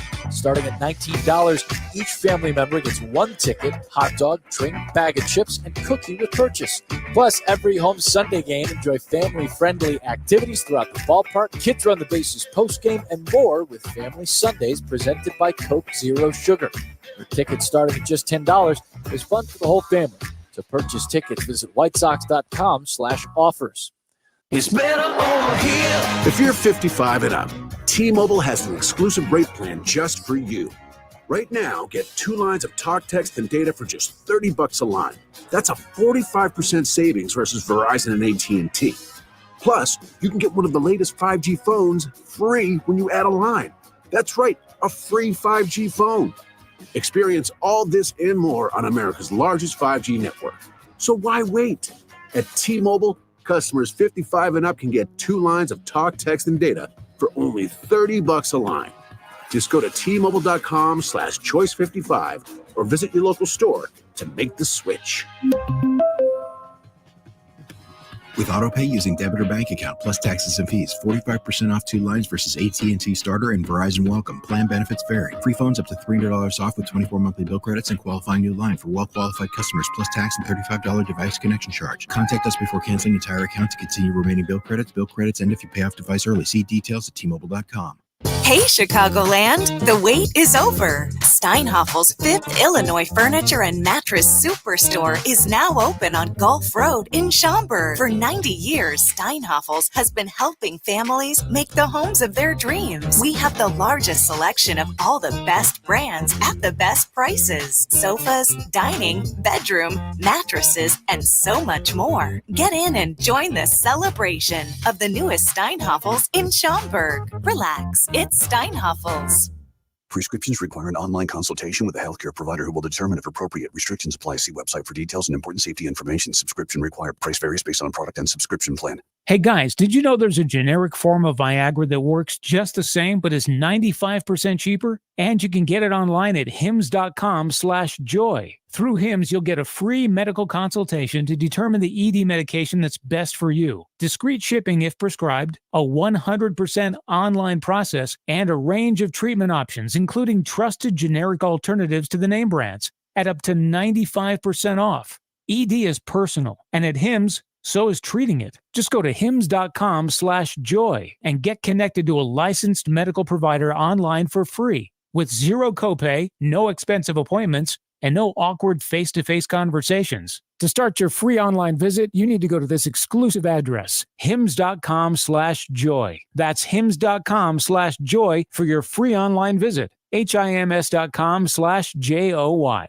Window Nation can outbeat the heat in your home. Buy 2, get 2 free on insulated, energy-efficient windows plus 0 down and no interest or payments for 2 years. Schedule an in-home estimate now at 866-90Nation or windownation.com. Working from home? We're back in the office? Don't miss a minute of Carmen and Jurko. Just ask your smart speaker to play ESPN 1000. All right. Thank you for listening and calling. Thanks to Jesse for popping on for a minute. We'll talk to Jesse and thanks to Bleck and Abdallah. I don't know. I was just in here talking to Jurko about, well, when are we going to find out the rest of the deal? Like, what is St. Louis giving up? Silvy comes down and he's like, hey bud. Well, I don't know. I don't know if it would make sense if there are more prospects. Somebody's like, tread lightly. Don't be surprised if there is and cash considerations attached to it because you know how Jerry loves. He's like cash. Jesse and Passon up there talking. He's like, tread lightly. I'm like, wait a minute, what? This can't be it. What did the Cardinals give up? Well, why are Tommy Edman? Tommy Edman hasn't played this year because of surgery. Why are all the baseball insiders saying here are the Jurko's microphone went limp? Just ridiculous. Hold it up like you're a singer. Hold it up like you're doing something. Like Bruno Mars.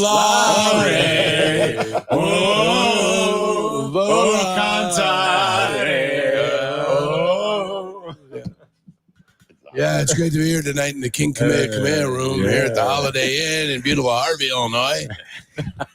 I'm going to be with you all night, singing some songs, some lovelies. This one's from Tony Orlando and Dog. Knock 3 times on the ceiling if you want me. Twice on the floor if the answer is no. Such a catchy tune. Great stuff. What are you going to do? He had some great clothes, too. I'm a big fan. There was a show, the Tony Orlando show. I'm a big fan of substandard equipment. I don't know about you guys, but I certainly am.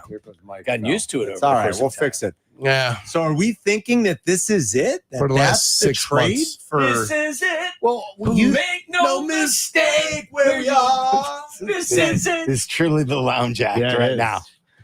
Star Wars, nothing but Star Wars. If they should bar wars, where would the Star Wars be?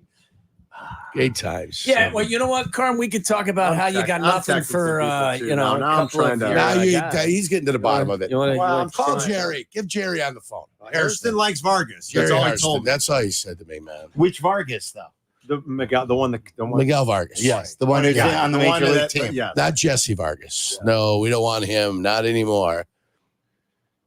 But here's the thing. When do you ever remember a trade being publicized? Now, it hasn't been by the teams, but all the insiders have given you the names, and none of them have said, hey, but stay tuned. There are going to be more prospects known from the Cardinals organization shortly. Okay, I'm trying to understand. Everyone What did has the said Cardinals give up? Tommy Edman, who hasn't played. He hasn't Maybe played. Chris He's got a Getz was wrist injury. Just floating this out there to see what There's The trial balloon. Yeah. So what'd you say The about the trial, names? but the Cardinals are getting the crown of the trade. And Eric Fetty is. Yes, the crown jewel. Well, you're Like, telling me why they, would the Dodgers agree to this? It seems like they would step in and say, "Wait a minute, why are we giving up everything?" I'm baffled. What do I know Have about the all White of this? Sox But like, I'm confirmed this? baffled. Or have they taken the temperature of the public and they won out? Yeah, I don't know. I would have thought, in my opinion, humble opinion, my humble opinion, that Fetty, as well as he's pitched this year and a cost-controlled pitcher for next year, would have netted you by himself 2 or 3 prospects. By himself, if not a top-tier prospect out of any organization. Okay, and if not a top tier, maybe a couple of middling, right? Like, yes. 2 or 3 prospects on his own. Right. You gave up Fetty. You gave up your closer. Debated. He stinks, For all you want what Kopech is. Yeah. But you gave up Kopech and you gave up a bat. So I'm saying, what so are the you gave up other assets and you still only got three prospects? It really can't be, because what are the Cardinals giving up here? The Says Dodgers, Tommy Edman. The Dodgers gave up a couple of prospects because they're acquiring Michael Kopech for their bullpen. And Tommy Edman. Yes. Tommy Edman's going there. Right. The And Tommy names. Edman's going there, but that doesn't benefit. But What are the names, Carmen? The names have all changed since we've been around. What hurts more, the 27 wins or the 28 losses over 2 losing streaks? Yeah, or this trade. How are you, Well, sir? if this is the trade, I got to Wait till say you this see is what a head scratcher. Wait till you see what he gets for Garrett Crochet. You're going to trust him now? With Who's Crochet? trusted him? I mean, Guy, Littlefinger. has anybody trusted Littlefinger to begin with? Littlefinger. I think that was the question weeks ago. I mean, Yeah. you have 2 of the prime candidates It's got to be be more traded, names, guys. and I'm convinced. I mean, Where's your Mellor, level can of- this be the trade? I mean, No, well, Sylvie said something in our meeting, and I kind of refused to buy into what he was asking, because I just thought there has to be more coming back. plus cash. There's more. What did you say, Sylvie, in the meeting? I'm trying to remember. I just thought, to get the 16th and 18th ranked prospect, plus a guy who at one time was one of their top prospects, but is now, I think, has over 400 plate appearances. Vargas has played last year. But he's a bench piece on the Dodgers. Right. He's not. You're not buying at his height of him being a prospect. Now, hopefully, with more playing time, he'll develop with the White Sox. Right. I would have thought alone Fetty would have fetched you that. That's just I thought Fetty was going to be a great piece in any trade alone. That couldn't have been the best offer, right? If that's all. And then I was wondering, why are the Sox getting in? Is that the question? Why the Sox have to make this even more complex with a 3-team deal? Why not just take Fetty and shop him and get the best offer out there? Baltimore was interested. Well, they already made their deal. Okay, but Yes. other teams have been interested. Milwaukee has always been tied to him. Can't you just let one team fleece you? Why do you That's have to some get a Royals third fans team out involved? front. I mean, Why do you does think it he take totally another did he team to make totally a bad misplay? deal? Yeah, they Did he both got in totally together. misplay his hand? Like when other teams on Friday started saying, forget it, we're gonna just make our own. We're gonna go get Elflin now. We're gonna. He folded like I do in a trivia contest. Like a cheap tent. He panicked and he's like, I don't have a lot of time to make all And- these trades. Yes, okay. I'm going to give all my chips up in one trade. He's like, this boy. is too much for me.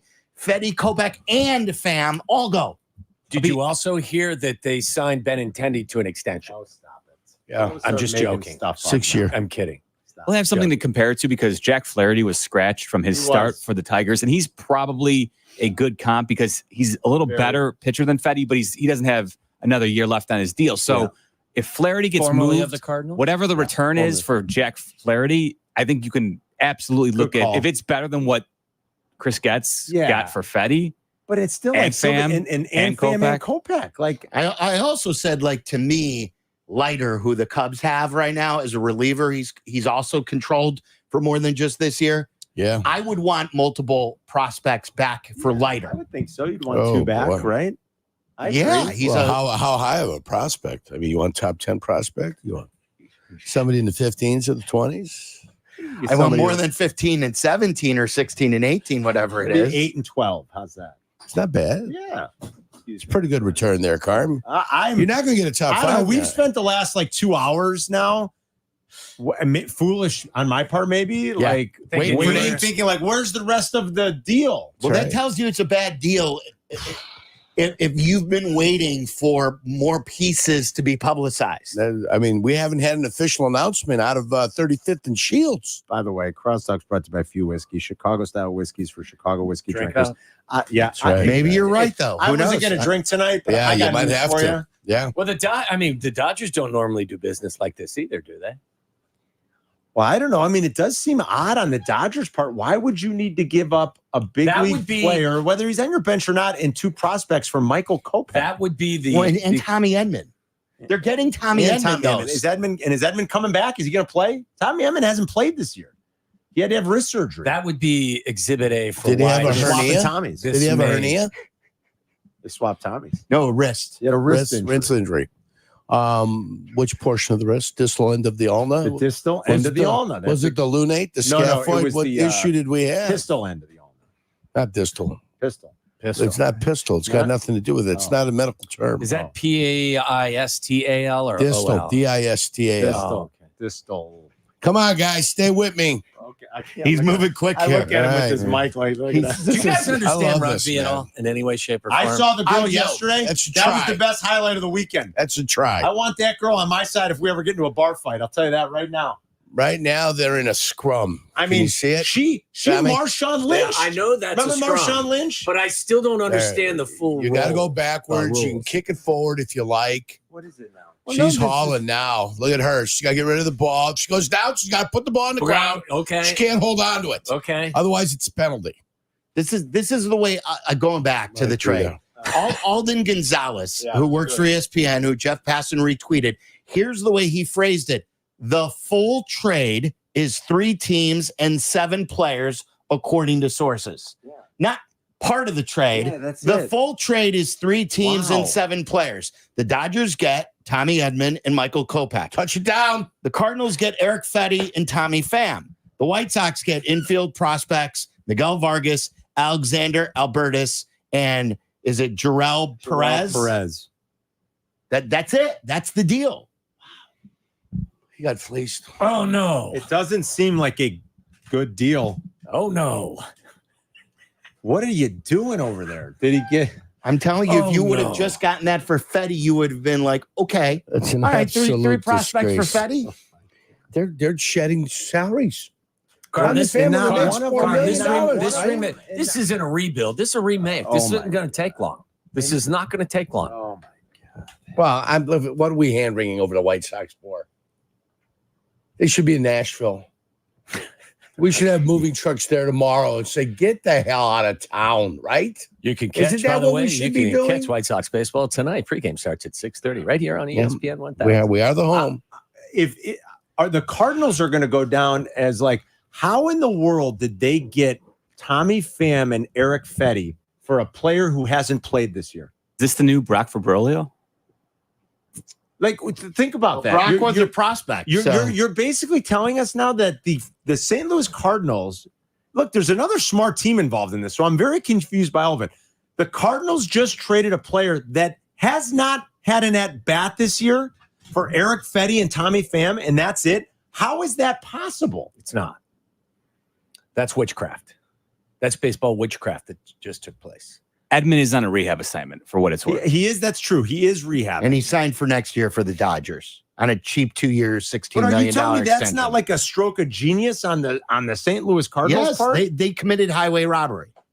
How can we're not even smart over here on this side of the table, and the two of us That's know true. that is like a Yeah. horrible trade. We don't know anything about baseball. We know that's terrible. I mean, how did they not know that that's terrible? Littlefinger, he got the ear of Jerry Reinsdorf to get the job. That's what he did, Chris Getz. What's the that? best from Littlefinger's the Game of Thrones. He was the He's the one that was always in the shadows, working all the deals the behind the conniver scenes. and the behind. Yeah, The conniver. Thank you. Good, So good when he term. called him last year, when He called cried him when I called him Littlefinger because he had I to was hear off. Jerry. I was off, and Jurko was working, and I started my phone started going off. They're like, "Do you hear what Jurko's calling Chris Getz?" And I went and I said, "No." They're like, "He's calling Littlefinger," and I lost it. But it's true. He got the job because he was chewing on Reinsdorf's ear, lambasting, not lambasting, but whatever What he did you was. say? He was putting thoughts in his mind, and he convinced him in their private conversations that he was some sort of genius. This is the guy that was running the minor leagues for the White Sox. Couldn't produce a player for the life of them. Nobody comes up And with all of a quicker sudden, he's insults the guy. than Jurko, though. That's Oh, what's so he's brilliant. the guy that's gonna make it happen. He said something. I don't remember if it was about you or me. I can't remember. It was definitely about me. He took one last week, and I'm like, boy, I got to give you credit. And I they don't know hit how home. you do it so quick. They hit home too. Oh my God! They go straight to the heart. I mean, just like Listen, my mind is it's Soft. nonstop. Yeah, it's Jello right now. It just works. It's not Jello. Oh, it is right now. You've It's had so much booze running through your system the last 3 days. but it's Swiss cheese-esque. I mean, I know there's holes there, but I don't know, guys. they seem to be working. The synapses still seem to be firing. But the part that isn't holes is still very works. tasty. Still works. Thank you. Yeah. Well, I Yeah. appreciate that. Yeah, man. So, yes, it's a compliment coming from you. You guys going to be up at Hallis Hall tomorrow? We'll be there. We'll be there Nice. at House Hall. What Not do in you the guys parking think? lot, right? No, not in the parking Well, lot. they told we're me using- we're I using had your to be there by studio. 7 a.m. to be able to get in. We're using the Joniak studio. So that's a little bit early for me. But, I'm a duck hunter, so we get up early in the morning. You're a It's not duck hunter? Is that what you said? Yeah, I've hunted ducks in the a.m. 4:30 Don't forget a.m. they're protected draw. over there at Well, Hell. it's not hunting season either. September 1st is early. It's early duck, and no, it's early goose and teal season on September 1st, and Early it's also goose. You can shoot as many, not as many, 3 goose, but you can start shooting them geese. Let's face it, they're eating up the lawns and they're crapping everywhere. Terrible. You know Right. what you may see up there? Get the oil out of there. Get the oil. A lot of deer are up there too. At 7 a.m., there's a lot of the sandhill cranes. Oh yeah, tons. You know what they call them in Texas? Flying T-bones, baby. Flying They eat them? T-bones. They shoot them in Texas. You bet they Really? do. Are they Yeah, meaty sandhill enough? crane. Yeah, absolutely.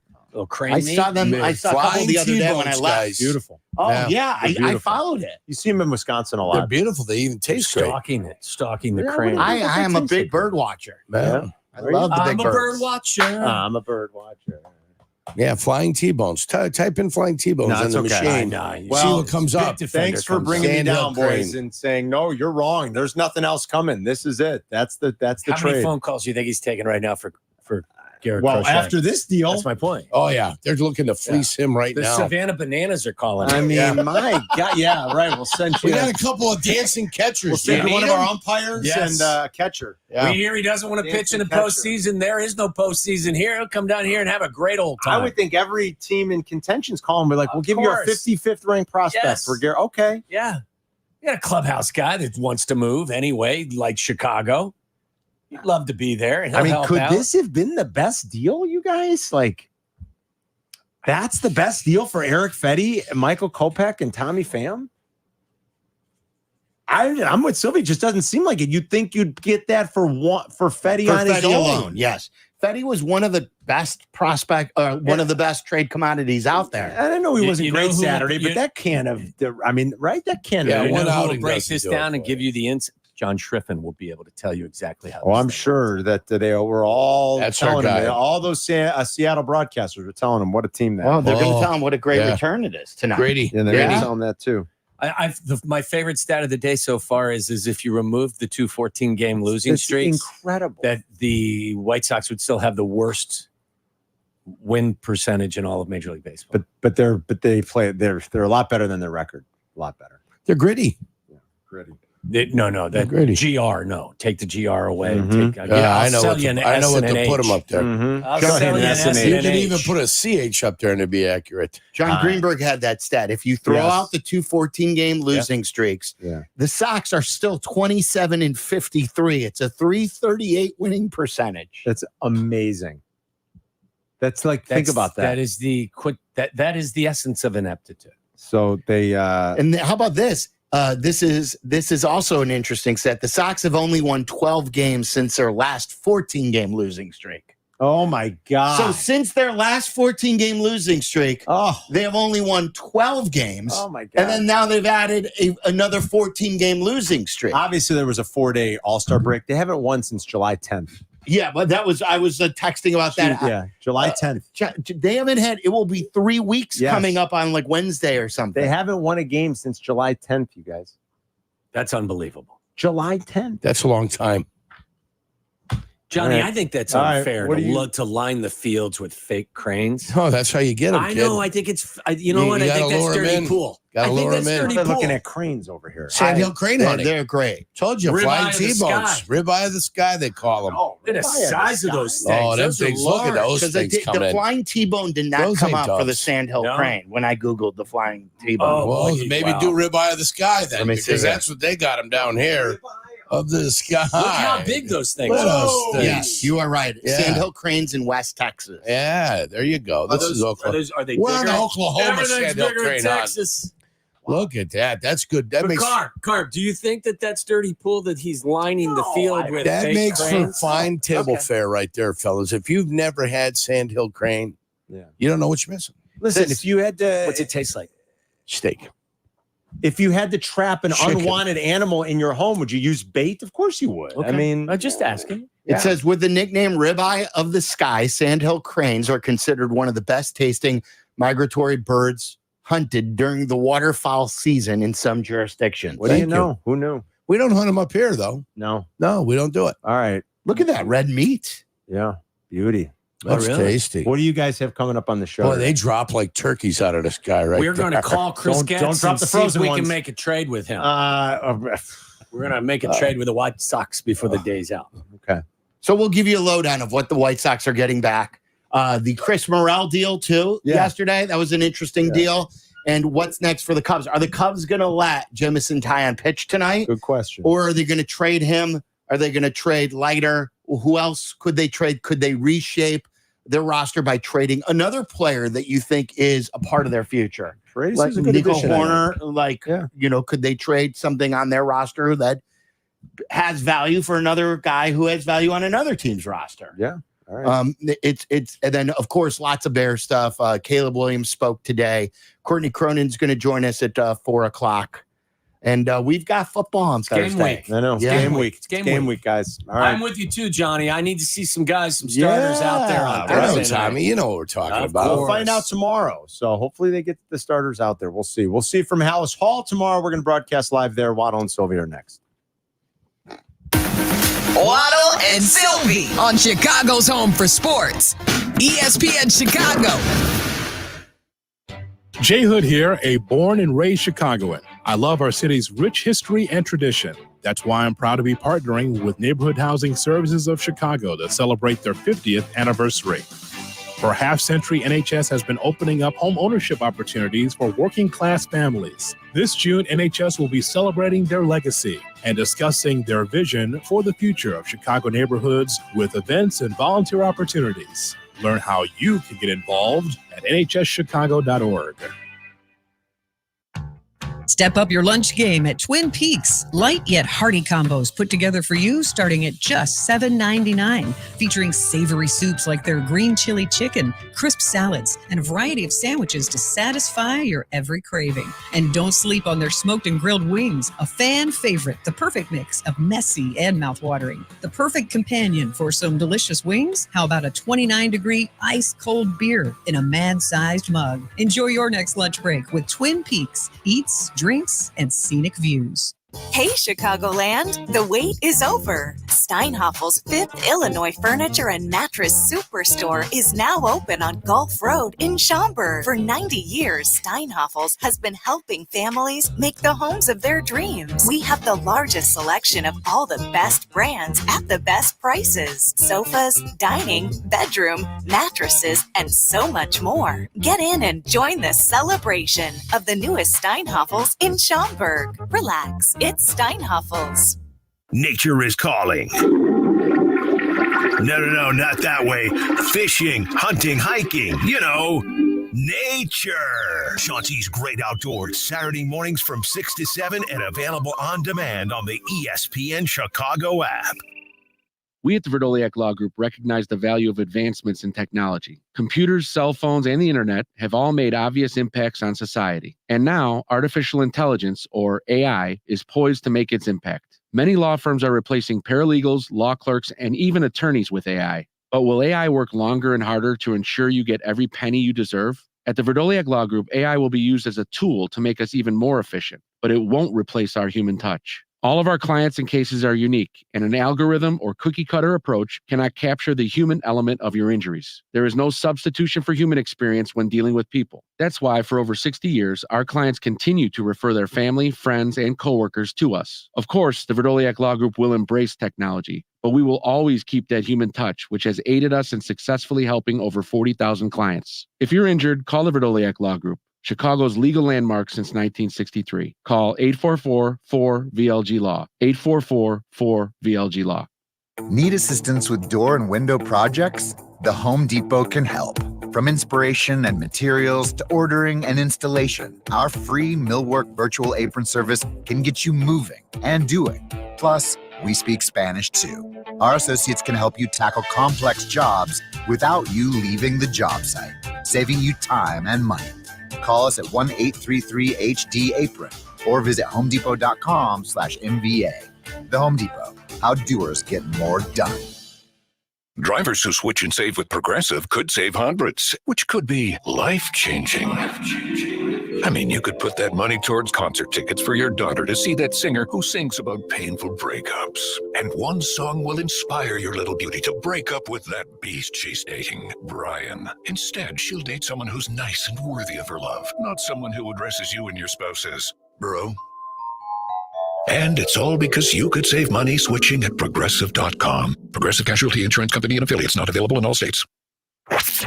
Live from State Street in the heart of Chicago, you are listening to the new home of the Chicago Bears, ESPN Chicago. And this is Waddle and Silvy, WMVP, WTBC, HD2 Chicago, a good Karma Brands radio station.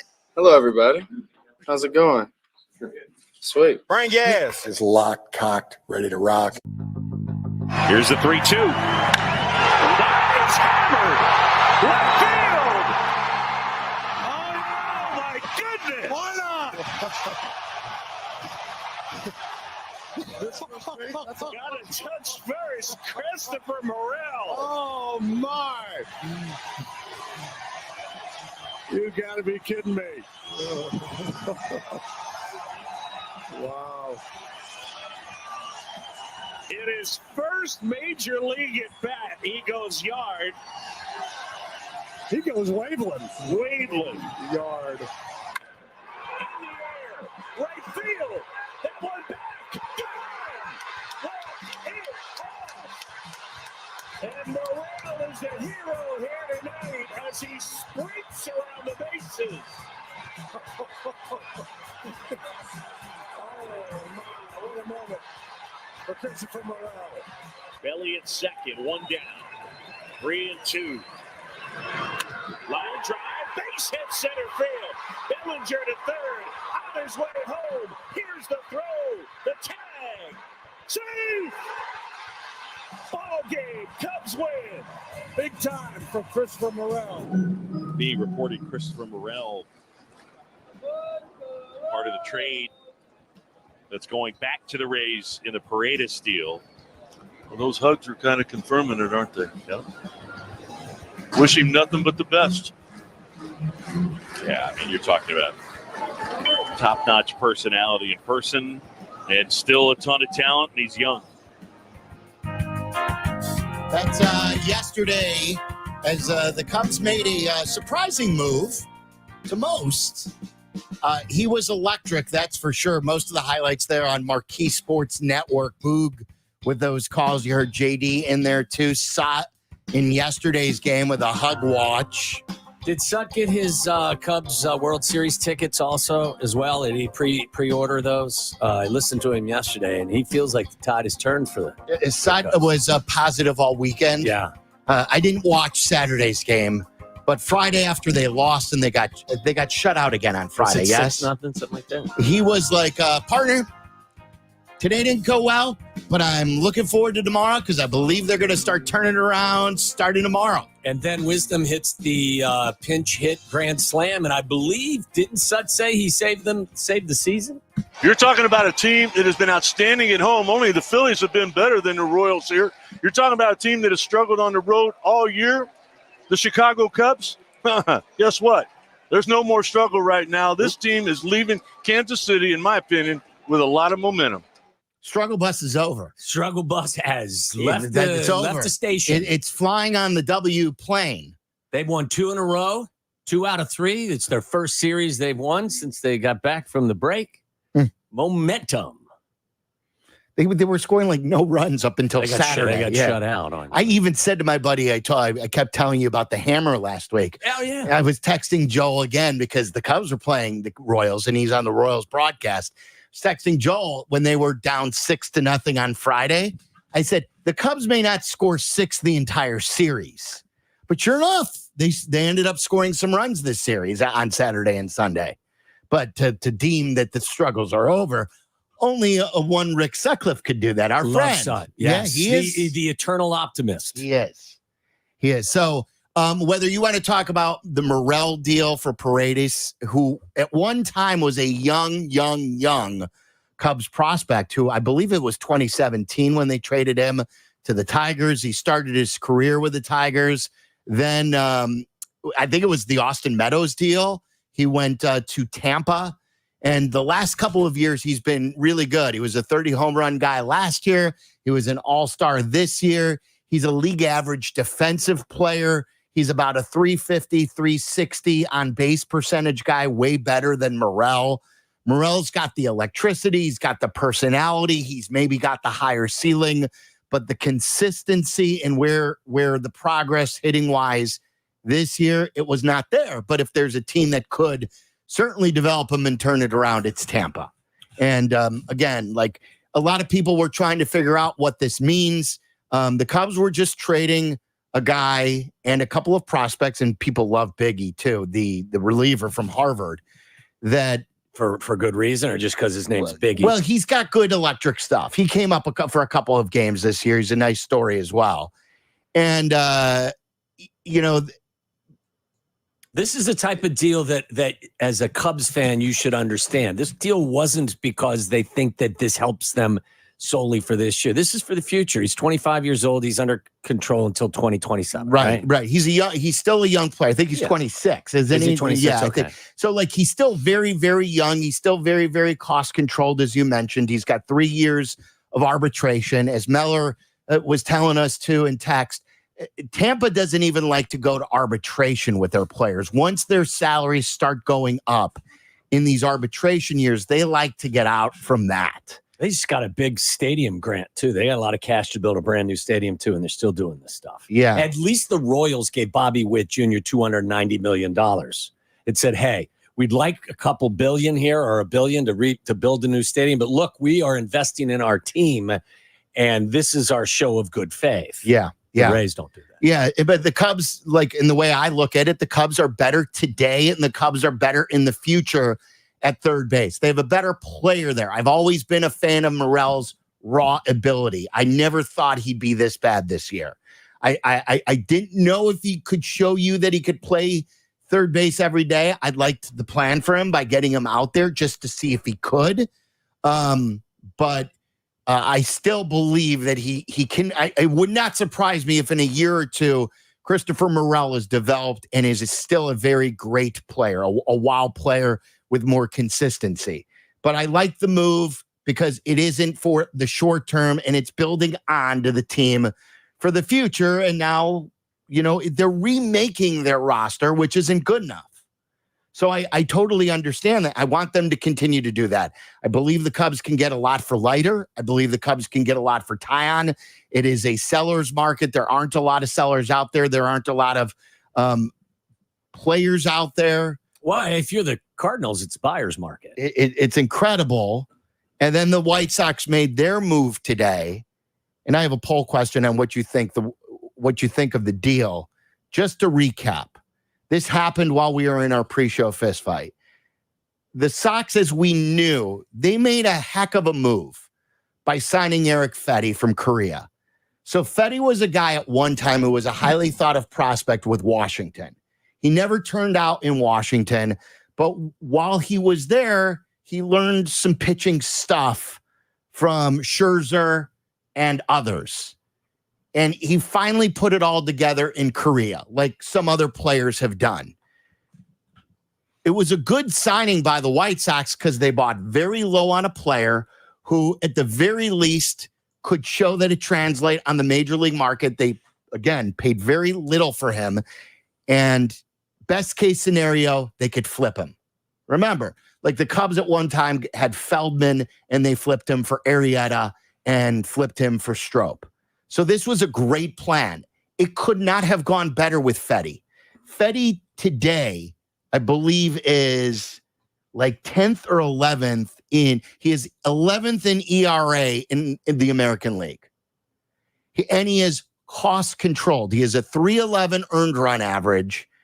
And the Cardinals did not want to spend any salary on acquiring a new pitcher.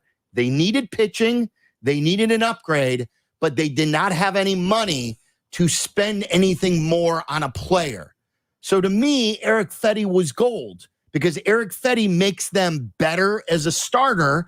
And not only are you getting a pitcher this year, you're getting a very cheap pitcher for next year too, who happens to be 11th in ERA in the American League. Little did they know, not only were they not going to have to pay anything, they weren't going to have to give up much. And that's the thing. And so to me, you should be able to get a lot for Fedde because he is good and he is cheap.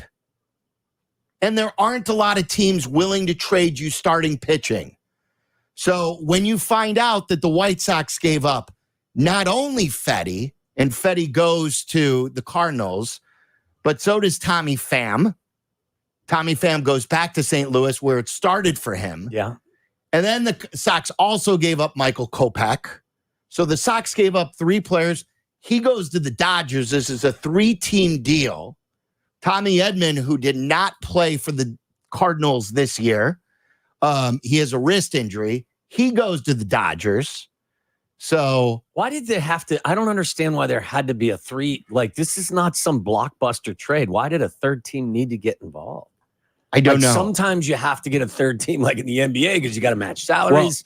And financially, you got to do stuff. This doesn't make any sense. Conventional wisdom is that when you're selling, generally your best move, if you want the best return, is that you're going to break apart your pieces. And when you package them together or you bundle them together like Getz did in this case in the same deal, then you better be getting back some very high-end prospect that you deemed, okay, we want this guy.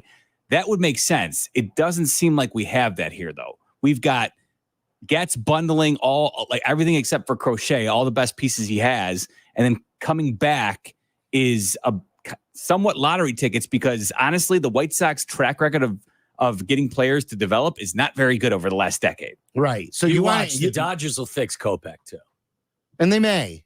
And not that Kopech is worth a ton, but again, he still was a chip on in a market where bullpen pitching is necessary. For every team is looking for bullpen arms, and he's got electric stuff. But again, to me, I thought they could have gotten that return for Fedde alone. And they didn't. It's not like they made this right at the deadline where they still had time. Do you want me to read you who the Sox are getting here? Yes. This is according to The Athletic. So this is the way they characterize what the White Sox are getting. So they get Vargas. Vargas, as they describe, is a 24-year-old hitting prospect who, while flashing at times with the bat, never found a true home in Los Angeles. The club made Vargas its opening day second baseman in 2023, but a series of hand injuries sapped up his offensive production. He had a 672 OPS, and he was sent back to the minors by the All-Star break. That was last year. This year, Vargas largely saw time in left field, but was taking ground balls at third base and appeared close to swapping positions once again before he was moved. In 80 plate appearances amidst sporadic playing time, Vargas hit 239, 313, 423. So again, he's not done a lot on the major league level. There is nothing promised with Vargas. And he's really the top guy. The other two guys are a long way away. Perez is the Dodgers' 16th ranked prospect from Keith Law. He is a 264, 381, 461 slash line in 74 games in Class A. So he's again a long way away in Both Class of these A. guys are 19 years old. 19 years old. Albertus, another 19-year-old infielder, is a combined 298, 420, 409 in 51 games between rookie ball and Class A. Two guys, 19, long way away, along with a player right now who hasn't found a position in Major League Baseball. We seen any trade grades sent out yet? I haven't seen the grades yet. What do you anticipate the grade for this being? A D. You think it'll get a D? You think they're going to put it in F? I mean, can you really grade it? Do we know though? Like, but to me, I just think for Fetty headlining the deal, they would have gotten more. You would have gotten a higher top end reward for Fetty, or you would have gotten more of these type of players. The other thing too is I keep looking at this deal, and Eric Fetty was still under your control at a very nice rate for next season. So if you didn't get the absolute deal that you wanted, you were in no need to have to trade him away. You could have waited until the winter meetings and probably recouped whatever you wanted in, very similar fashion. Like there was to trade away Eric Fetty, just Chris Getz did not have to do it at this moment if he didn't like what he was hearing. Well, there's no uncertainty about him either. Like if you want to talk about Crochet, I don't think there's a ton of uncertainty about him either, but Fetty didn't carry that issue with him at all. So like you said, if you didn't get what you wanted, you could have definitely taken this to the offseason and not worried about anything from here to the end of the year. Right. Like say what you want about Jameson Taillon's deal, whether you think it's cheap or expensive, but I think after this year, he's owed like $18 million over the next couple of years. You still got to pay over $40 million, counting this year, of salary left. Fetty is what? 7.5. He signed a 2-year, $15 million deal. So you're getting a pitcher with an ERA of 3.11 who has figured it out now in Korea and in the American League. He has not been brought down by the worst team in baseball, a record-setting team. Yep. Yeah, 21. He's not been brought down by the poison that is the White Sox. He's shown you that he could survive in that clubhouse. And yet you only got that in return for 3 players, 3 major league players who are going to help 2 teams in contention. And you got 2 teenagers and a player who is what? Questionable at best. Hasn't reached any type of, consistent success. I'm interested to see what the trade grade is. Usually they come out pretty quick. So I've got some from The Athletic. Okay. 3 different writers have given their grades for the White Sox. I see a B, and a C+. Okay. All right. Well, and I think reading through some of it, a lot of them are just higher on Vargas. It seems like they think that he can be a piece for the future. And if you can go out and sign someone in the offseason who was pretty much worth nothing, like Eric Fetty was, and turn him into something that may be a future piece, that's really the impetus for why they are graded as highly as they are. I think Vargas was a top 10 prospect at one time in 2022. So fairly recently. And the Dodgers are so loaded at a lot of different positions that if you don't hit the ground running right away when you get a chance, they're quickly moving on to some other vet. Sure. So that I think that's the case for why Vargas could maybe turn into something. Is Vargas's comp similar to Michael Busch? Yes, I think that's absolutely a great one. Because actually, Vargas has at times, just like Michael Busch, played second base from time to time. He's played third base from time to time for the Dodgers. He's not a great glove guy, but he's blocked everywhere in the Dodgers system. So the problem with that is, and again, like what the Cubs gave up low-level prospects for him, for Busch. Yes, a low-level pitcher for him who may turn out, but again, they gave up. The guy 3 major league players for these guys. What'd you say? Fetty had the 11th best ERA in Major League Baseball? In the American League. 3.11, 311. Yeah, it doesn't seem like the Hall. Like, yeah, they didn't get the Hall. The Hall bell was not ringing. Well, and like originally, Passan thought the Sox were getting a Hall. And now, but again, the Athletic, maybe they don't rank it as poorly as a lot of people think. Jesse says the deal is getting panned by others. Here's what our listeners think. You can vote on my Twitter handle. I simply ask you this question. Did the White Sox get fleeced? Today's poll question brought to you by your local Chicagoland Toyota dealers. Toyota, let's go places. I do give you 3 answers, though, not just 2. Yes, no, or who the heck knows? Like, who's to say that they got fleeced? Everyone can be an expert and say, oh, they got fleeced. And then who knows? 3 guys turn out. Fetty stinks with the Cardinals and the White Sox in 2 years are saying, look at what we turned this trade into. It's hard to determine that right now because 2 of the guys are 19 years of age. Yeah.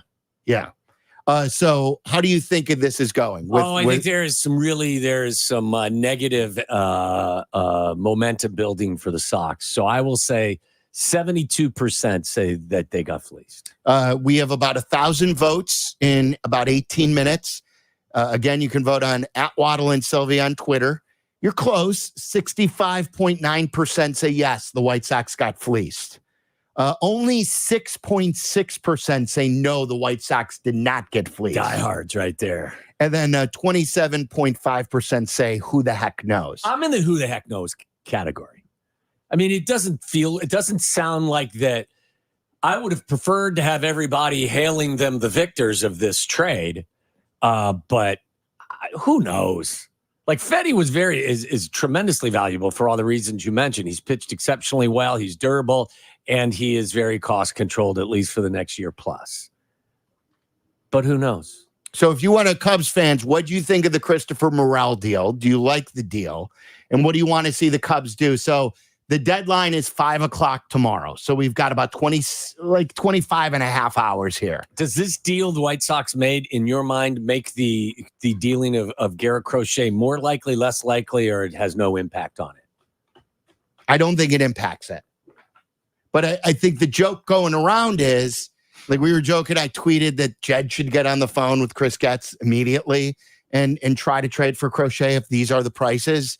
And then like my friends at Bleacher Nation said that Chris Getz got text bombed by 27 other teams since this deal. Say, oh, this is what the White Sox are asking for their stuff. Maybe we could get Crochet. In all seriousness, call about Luis Robert. In all seriousness, it would inspire me to call them. Sure. And have a conversation. Chris, this is the first time Chris Getz has been in this role. Like I think when you have the assets in a trade market that he has, I think if you're a White Sox fan going back weeks ago, you had to be a little bit itchy and scratchy that he's doing this job for the first time with 2 or 3 of the more valuable commodities in all the trade market. I don't know if fleeced is the right word, but I think the White Sox should have gotten more. Well, if you look at this deal, and you guys have said this a bunch, there's no doubt who was the big winner of the 3, right? St. Louis. The Cardinals. Still don't know what the Dodgers were thinking, and they're still to be determined with the White Sox. And truth be told, I think I've seen a lot of people too be critical of the Dodgers and what they're giving up and only getting back in return, Edman and Kopech. So it seems like, the Cardinals are the only ones who everybody seems to love their return. Jimmy on the north side, you're on ESPN Jimmy! 1000. What's up, Jimmy? What's up, fellas? How you guys doing? We're good. Hey, by the way, we are going to do an interview with, we're going to talk with Kevin Warren tomorrow at 5. Is there any 5:30 tomorrow. 5:30. Is there any question that you would like us to ask him before you get to your White Sox thought? Oh my goodness, where do I start? I'd like to ask him why he believes that the Chicago rich heritage needs to keep the stadium downtown. Okay. That's just about as much as I can fathom as, general enough, but that guy should be fired. You guys know I think that. But anyway, speaking of hiring and firing, there was a story about AJ Pierzynski potentially being in the running for Pedro Grifol, the stroke job. And, I really think that he would be the one chance to make this franchise respectable. I mean, of course, they got kind of fleeced. I don't really know, but they're terrible. They're essentially trading a top left-handed pitcher in the major leagues at 24 years old. Like, how does that make any sense? But one thing that AJ said before and on this show is you have to spend money in the modern major leagues in order to be competitive. So unless the White Sox at any point in time have the interest in spending money, potentially they could be competitive. But I mean, until then, these deals are going to keep going on, and it's just going to be the same old crap.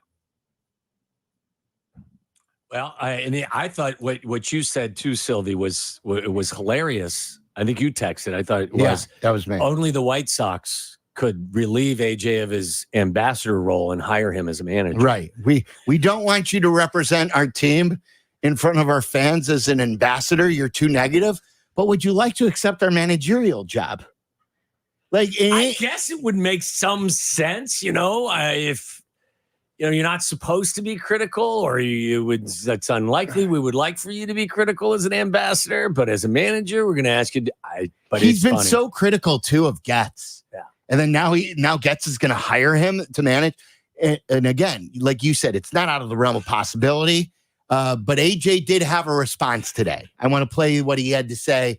This is from Bob Nightingale. When it comes to managerial stuff in the White Sox, Bob Nightingale has proven to be a trustworthy person. Usually spot on. Yeah. The White Sox have made the deal official. We'll tell you everything in the deal. But Sox fans, how do you feel about this move? Do you think that this is a good trade? Does this make you lose even more confidence in a rebuild? Or is it just too early to judge anything when you're trading for prospects? Carmen's also reached out to a buddy who knows the Dodgers system, and he did have something positive to say about it. So we'll tell you about that. And then Cubs fans, how are you feeling right now? You traded Christopher Morel at the beginning of the year. He was the one guy, one of a few who we were very positive on and that we thought could really develop into a carry the team type of guy. And it hasn't gone that way. So what'd you think of that move? 312-332-3776. Courtney Cronin will give us an update from training camp. Is the defense still way ahead of the offense? Players hitting Caleb Williams during drills, which is a no-no. Another player that has not been available is unavailable again in Bears camp. So much to get to. The trade deadline just a little over from 24 hours away. We have a very busy week. It's Waddle and Silvy. You're listening to Waddle and Silvy on ESPN 1000, Chicago's home for sports. White Sox baseball on the ESPN Chicago Triple Play. The White Sox host the Royals. Coverage begins tonight at 6:30. Hey guys, it's Silvy. You've heard me talk about my windows from Window Nation for a while now. But if you don't take my word for it, how about Forbes? You trust them, don't you? They've listed Window Nation as the best window installation company out there. So call my guys at Window Nation, 866-90Nation, 866-90Nation. Right now, they've got a hot deal for you so you could save money on your energy bill. New energy efficient windows that work perfectly and look great too. Buy 2 windows, get 2 free. Plus, you'll have no interest payments for 24 months. Call my friends at Window Nation, 866-90Nation, 866-90Nation. I have new windows, and it is saving me money. 30% to be exact, year over year, because it keeps the hot air out and the cool air in. So call them today, 866-90Nation, or go to windownation.com and let them know that Silvy sent you. Bet like the pros with the world's largest sports book right at your fingertips. Circus Sports is now available in Illinois. Hi, I'm Derek Stevens. I've been a lifelong sports bettor, and I'm the owner of Circus Sports. We're excited that the Circus Sports app is now ready for action. Experience big app bets with high betting limits, tight money line splits, and more. Now you can download, fund, and bet like a pro from anywhere in Illinois. Download your new bookie today at circusports.com. If you or someone you know may have a problem with gambling, call 1-800-GAMBLER or text ILGAMB to 833-234.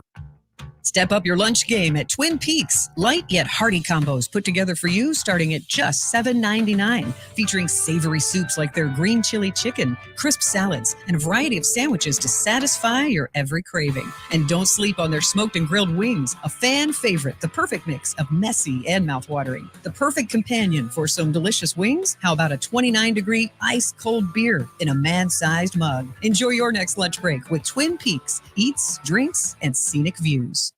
Guys, it's Carmen, and I love my new Land Rover Defender 130. It's got the third row. It's key. It allows me to get the kids to all their sporting events and activities. Plenty of room for carpooling, seating for 8, and all the seats are climate controlled. Don't need a third row? Drop it down. You got space for groceries and trips to the hardware store. Towing capability of up to 8,000 pounds. It's a tank, but it's an incredibly smooth ride. I love everything about it. Best part, I got it from my friends at Howard Orloff. They'll treat you like family. You got to see it for yourself. Check out the showroom right there on Armitage off the Kennedy or visit orloff.com. Texting enrolls you in a recurring automated marketing text messages. Consent not required to purchase. Message and data rates may apply.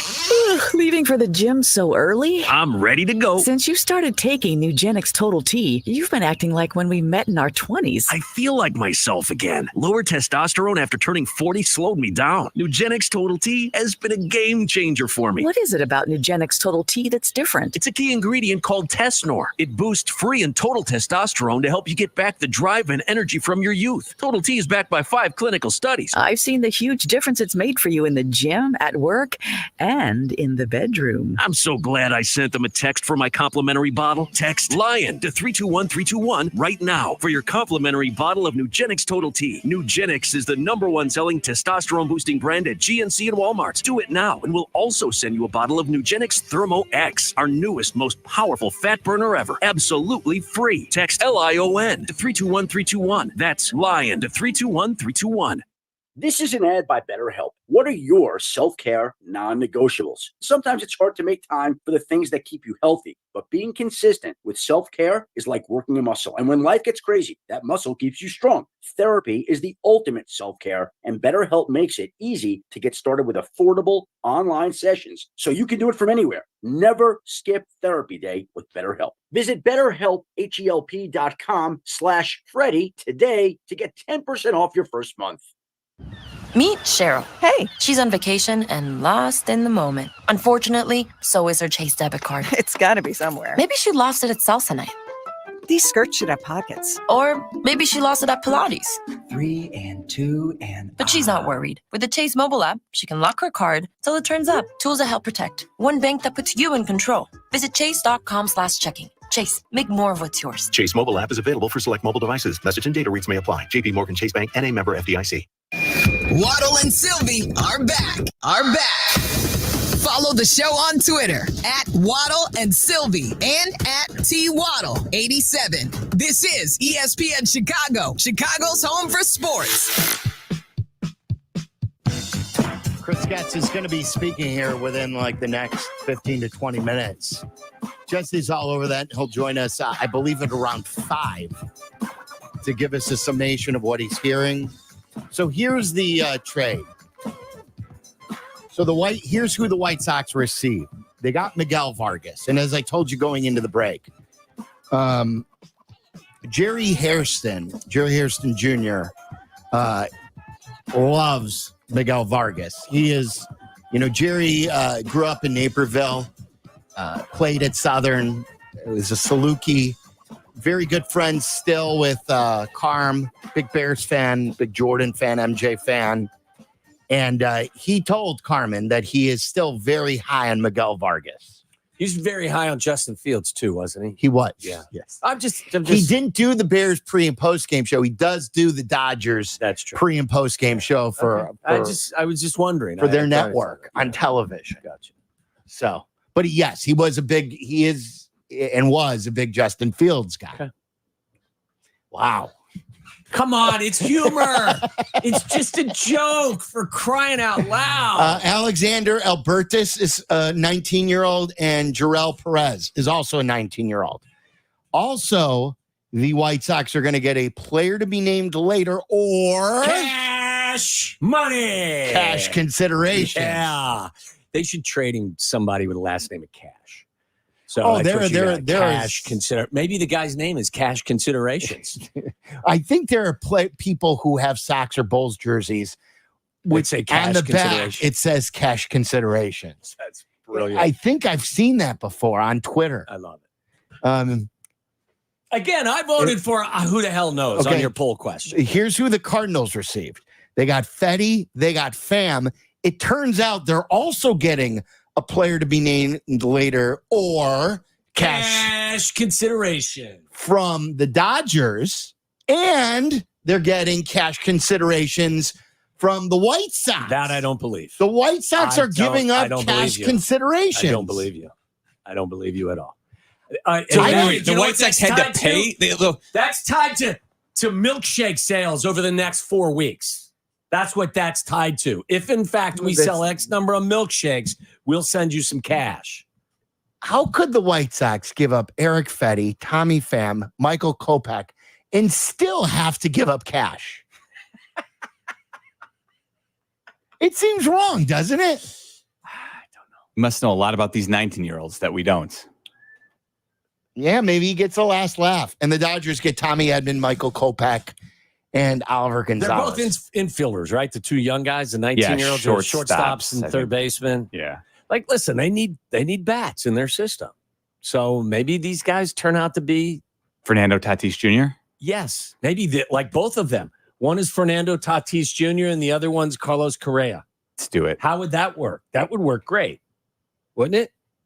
I'm taking and then you trade them right before they're ready to get paid. I'm taking the bat out of Getz's hand, and I'm just saying, look, you don't get a swing at the Garrett Crochet deal. We're giving him his money. We're going to pay him, and we're going to make him a centerpiece. Michael Kopech was a big piece in the Chris Sale deal. He's getting moved. Yohan Moncada continues to have setbacks. He's the other big piece in the Chris Sale move. Dylan Cease, the big piece in the Quintana deal. He's just threw a no-hitter for San Diego. Eloy, he can't run because he keeps breaking down. He stinks. You can't get a bag of baseballs for Eloy these days. You thought if I told you a year and a half ago Eloy would be untradeable, what would you have said back then? It's incredible. Like you thought, again, it looked like such a one-sided deal. And Quintana, again, I'll go to bat more for Quintana than other Cubs fans. He gave them a lot of innings, pitched a lot of big games, pitched in playoff series. But it still looked like, as usually it does, a team that is selling won the deal. Usually the seller is going to win a deal.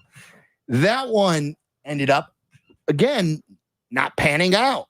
And at one time it looked like it did. So, like, you really have to hit a home run to win on Crochet, especially if he continues to pitch like he's pitching now. Where's your level of trust that deal will be a home run for the White Sox? 1 to 10. Level of your confidence that they will get a deal done. If in fact they do get a deal done for Crochet, will you say that was a 4? Like, is it because do you consider that maybe Crochet doesn't turn out to be as good? Like maybe Crochet just never is as good as he was this year, and he's more of a strikeout guy and just doesn't win as many games, or his ERA goes up. I think he is good. I think he showed you he can be great before he got hurt, when he was the reliever going from college straight to a pennant race. Not many guys can do that. And now he came out of the injury and he went on his own recommendation right into the starting rotation. And again, he survived the dumping ground that is the White Sox. Those are guys I want on my team. And if you're not going to get a huge tax on trading a superstar, then don't trade him and pay him. We need to get a White Sox breakdown from Tommy Pham, an exit interview with Tommy. Do you think he would call us? Probably not. But if we could, I think that is there anybody out there that's more honest with his evaluation of stuff in the world of Major League Baseball than a Tommy Pham? Like, he would tell you how he felt, right? Maybe he'd tell you he loved the people. I don't know. Yeah, maybe he said his White Sox experience was a good one. Yeah, but wouldn't you like to hear from someone like Tommy Pham who has a history of telling it straight to you? As Sox fans, I'm just happy we'll always have the moment where he challenged every player from the Brewers. That's right. That's my favorite moment. That. That's the highlight of the season. For we got to put together our top 5 White Sox Did he highlights. bob and weave too? Did he was shadowboxing in the outfield? Yeah, when they broke it up, because nobody would fight Tommy Pham. What was that over again? It's just because Contreras he got thrown out at the plate. Yes, he was sliding into home plate. And he was kind of an odd slide. It wasn't dirty. He was a bad. Remember, it was a bad send, wasn't it? It was a bad send. Terrible send. Yeah. Yes, it was. I believe he called it. And he called them out, right? Yes, he did about the send. Yes. Can we hear that again, just for fun? Can you pull that up? You want me to play AJ here? I promised AJ. Then I'll play you the Pham stuff. So, Bob Nightingale in USA Today, in his notebook, when he was going around the trades, was saying that he's hearing that AJ is becoming maybe a favorite. Is that the way he phrased it? That he's becoming, a lot of people are believing that AJ could be the future manager of the White Sox. AJ Przinsky.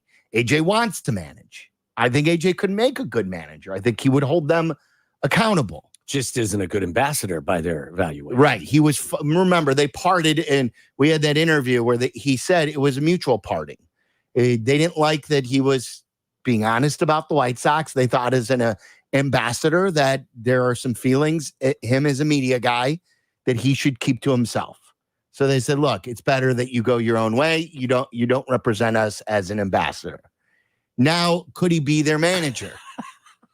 This is him on Foul Territory, which is a very, very good, not only podcast now, but television show. It's on TV these days.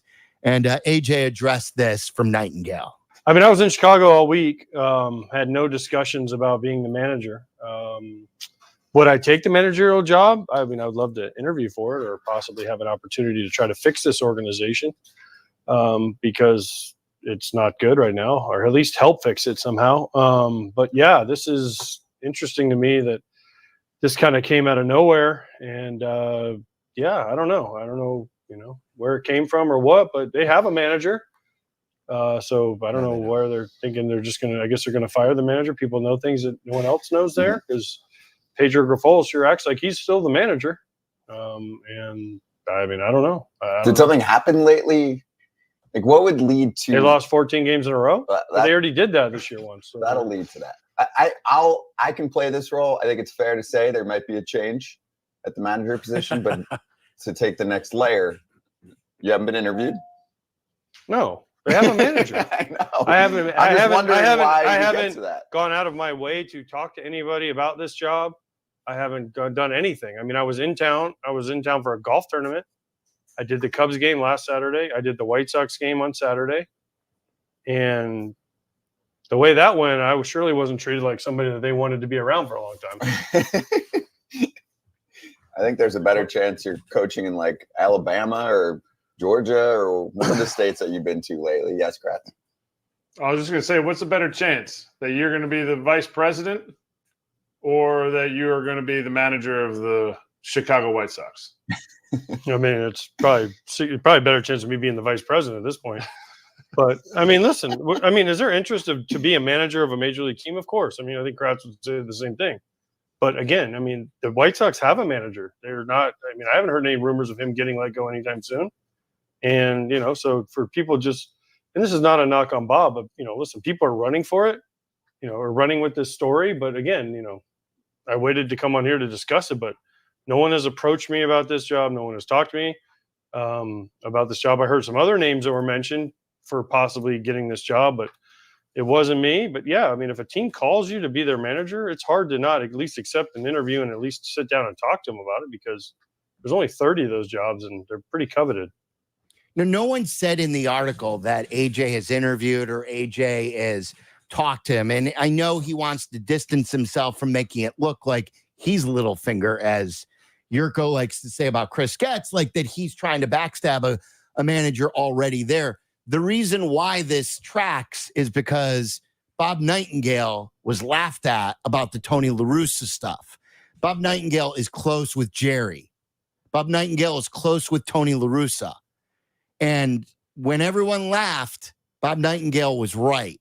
So while AJ may not be saying anything or may not be interviewing, maybe Tony or maybe Jerry's going around saying, you know, who may be able to fix this? We need a hard ass. Or we need a hard ass like AJ. You know, I mean, there have been plenty of other managers who were catchers who never had coaching experience, who worked in the media. He follows it every day. And boom, you are hired to be a manager. David Ross did that. Joe Girardi did that. There were many guys who didn't coach and can do that. I do know, I told you last week that I do know there are people within that organization, people high up, not on the baseball side, who want Terry Francona. I don't know if that's a pipe dream or not. He's retired. Cleveland, though, keeps on winning with their new manager vote. Again, I don't know how healthy Francona is. At one time, remember, he was within their organization when he was managing the Birmingham Barons. But that's a guy who's been there, who's done that, who's managed on a high level. I don't know if a year away he'd want to come back or not. You know what? I would like to see the AJ Pierzynski managerial project. I think he'd be good at it. I don't have any evidence to say that, you know, with a tremendous amount of confidence, but at the very least, I think it'd be interesting. I know what you're getting. You're getting a guy who would give you everything he's got, and he would tell you everything he's thinking at the same time as well, which would be great. Problem is, though, if I was AJ Pierzynski and you heard him talk about it, he's talked about in the past, he does seem like someone who wants to manage. I think he's told us that, right? Like when he was on with the guys, he wants to be a manager. The problem is, and I think there's a very decent chance, as you laid out, Silvy, that Bob Nightingale may know more than AJ does right now, because they don't want to put him in that position until Pedro's officially let go. But at the same time, you hear him say he's interested in it. This is not a good job, though. I was just going to say, Meller, like, could this be a career killer? But he said he would want to do it. That's the thing. But he said he would want to do it. He would want to help this team. But that's the thing, is it's not set up to turn this around quickly. He would need, a long leash, I think, be given some real leeway here to get it turned around. Some resources, because that's the problem, is the roster is just really bad right now. Yeah, and like I would hope that if he is interviewed, that he would say, look, as much as I want to manage, I'm not just going to take the job if you offer it to me. Here's what I need, not just for my contract, but here's the promises that I need from the organization in order to do the job and do it well, in order to succeed, not just take the job. 312-332-3776. Would that interest you, Sox fans? 332-3776. Courtney Cronin going to join us at 4. Cubs fans, what did you think about Christopher Morel? Was the news, were you happy they got a good bat for him? For a guy who is struggling? Are you upset that they gave up on him? And then what do you think they're going to do? A lot of baseball news, and then Courtney talks Bears with us in 15 minutes from now. You're in the middle of the Waddle and Silvy Show, ESPN Chicago. It's Hall of Fame week. ESPN Chicago celebrates the newest class of the Pro Football Hall of Fame. Devin Hester, Steve Mongo McMichael, Julius Peppers. Congratulations from the new home of the Chicago Bears, ESPN Chicago. Hey, it's your buddy Tom Waddle here, and I want to let you know that at Great Clips, they know you live a full life, and that is why they are full of ways to make getting a great haircut easier for you and the entire family. With online check-in, Great Clips works on your schedule. New features, you can see where you are in line. You'll get a Ready Next text so you know when to go to the salon. And they also have a haircut reminder feature that lets you know you haven't been in quite some time. And with Clip Notes, they save your haircut details, so you're going to get the same great look you love from the skilled stylist each and every time. And yes, it is nice to be on the same page when it comes to your haircut. And even when you're not thinking about your next haircut, Great Clips is. And when you choose Great Clips, it's going to be great. Download their app today. Also, if you're interested, join a salon team. Visit jobs.greatclips.com. When it comes to hard work, there's one important rule. Pick the right tool for the right job. That's why Chevy offers a family of Silverado pickup trucks designed just for the job. Go to ChevyDriveChicago.com. Put a Silverado in your toolbox. Matt Coker here from West Coast Men's Health. Guys, if you're taking Viagra or any other pill for ED, I want you to ask yourself this question. Do I want to continue to do this for the rest of my life? If you're like most men, the answer is no. Here at West Coast Men's Health, we can restore blood flow naturally without pumping your body full of chemicals like you've been doing. Guys, you need to come in today and fix this problem now. Why are you putting this off? Viagra's not going to magically start working next week, and you don't want to use shots or go under the knife. Call us today and speak with our clinic manager. Ask him any question you like, how it works, the science behind it, and even the cost. Change your life today like the thousands of men who already have. If you're tired of dealing with ED or Peyronie's disease, then call West Coast Men's Health. With clinics in Hinsdale and Deerfield, call 630-425-5033. That's 630-425-5033. 630-425-5033. Online at westcoastmenshealth.com. Howard, what are the odds a friend, family member, or even me will be injured someday in an accident? I don't know about the odds, Cap, but this is what I know. It's important to be prepared in case you're injured. And that's why I am prepared by putting your number, 312-6-million, in my phone. That's the smartest move, Cap. Anyone can be injured at any time. It pays to be prepared. Hurt? Call me. That's why you're my guy. Howard Enkin is the attorney for the Cap and J. Hood Show, weekday morning, 7 to 10 on ESPN 1000. IKEA invites you to the Family Summer Barbecue on August 2nd. ESPN Chicago's David Kaplan and Jonathan Hood will join in on the fun. Plus, local mascots, family fun activities, and more. Stop by IKEA Schaumburg or Bolingbrook between now and August 2nd and register for your chance to win a suite for a Sox game, where you can bring yourself and up to 15 friends. IKEA Schaumburg and IKEA Bolingbrook's Family Summer Barbecue, August 2nd. Don't miss it. Hey, it's your buddy Tom Waddle, and I drive a Hawk. Find your next car at hawkauto.com. Choose from Ford, Chevy, Chrysler, Dodge, Jeep, Ram, Fiat, Subaru, Cadillac, Mazda, Volkswagen, and Nissan models, and a huge selection of pre-owned vehicles. Save with 0% financing for 72 months or make no payments for 90 days. Shop 13 brands at 9 convenient locations and find your next car at hawkauto.com. Drive what I drive. Drive a Hawk. HawkAuto.com. $13.89 per month per thousand financed on select models with approved credit. Hey, this is Chauncey. For 25 years, I've been your host of Chauncey's Great Outdoors. Clever name, huh? I came up with it, and I stand by it. Chauncey's Great Outdoors, Saturday morning from 6 to 7 on ESPN Chicago. Discover the greatness within Elijah Craig Small Batch Bourbon. Elijah Craig Bourbon never settles for less than the best. Every bottle of their award-winning small batch carries a signature warm spice and subtle smoke flavor. It's exceptionally smooth and well-balanced, whether with friends or family. Drink it neat, on the rocks, or in an old-fashioned. Enjoy the greatness within. Elijah Craig Kentucky Straight Bourbon Whiskey, Bardstown, Kentucky. 47% alcohol by volume. Elijah Craig reminds you to drink wisely. Do you have 3 ex-wives and your current trophy wife wants a life insurance policy 3 times the size of the policies you had to purchase for your previous mistakes?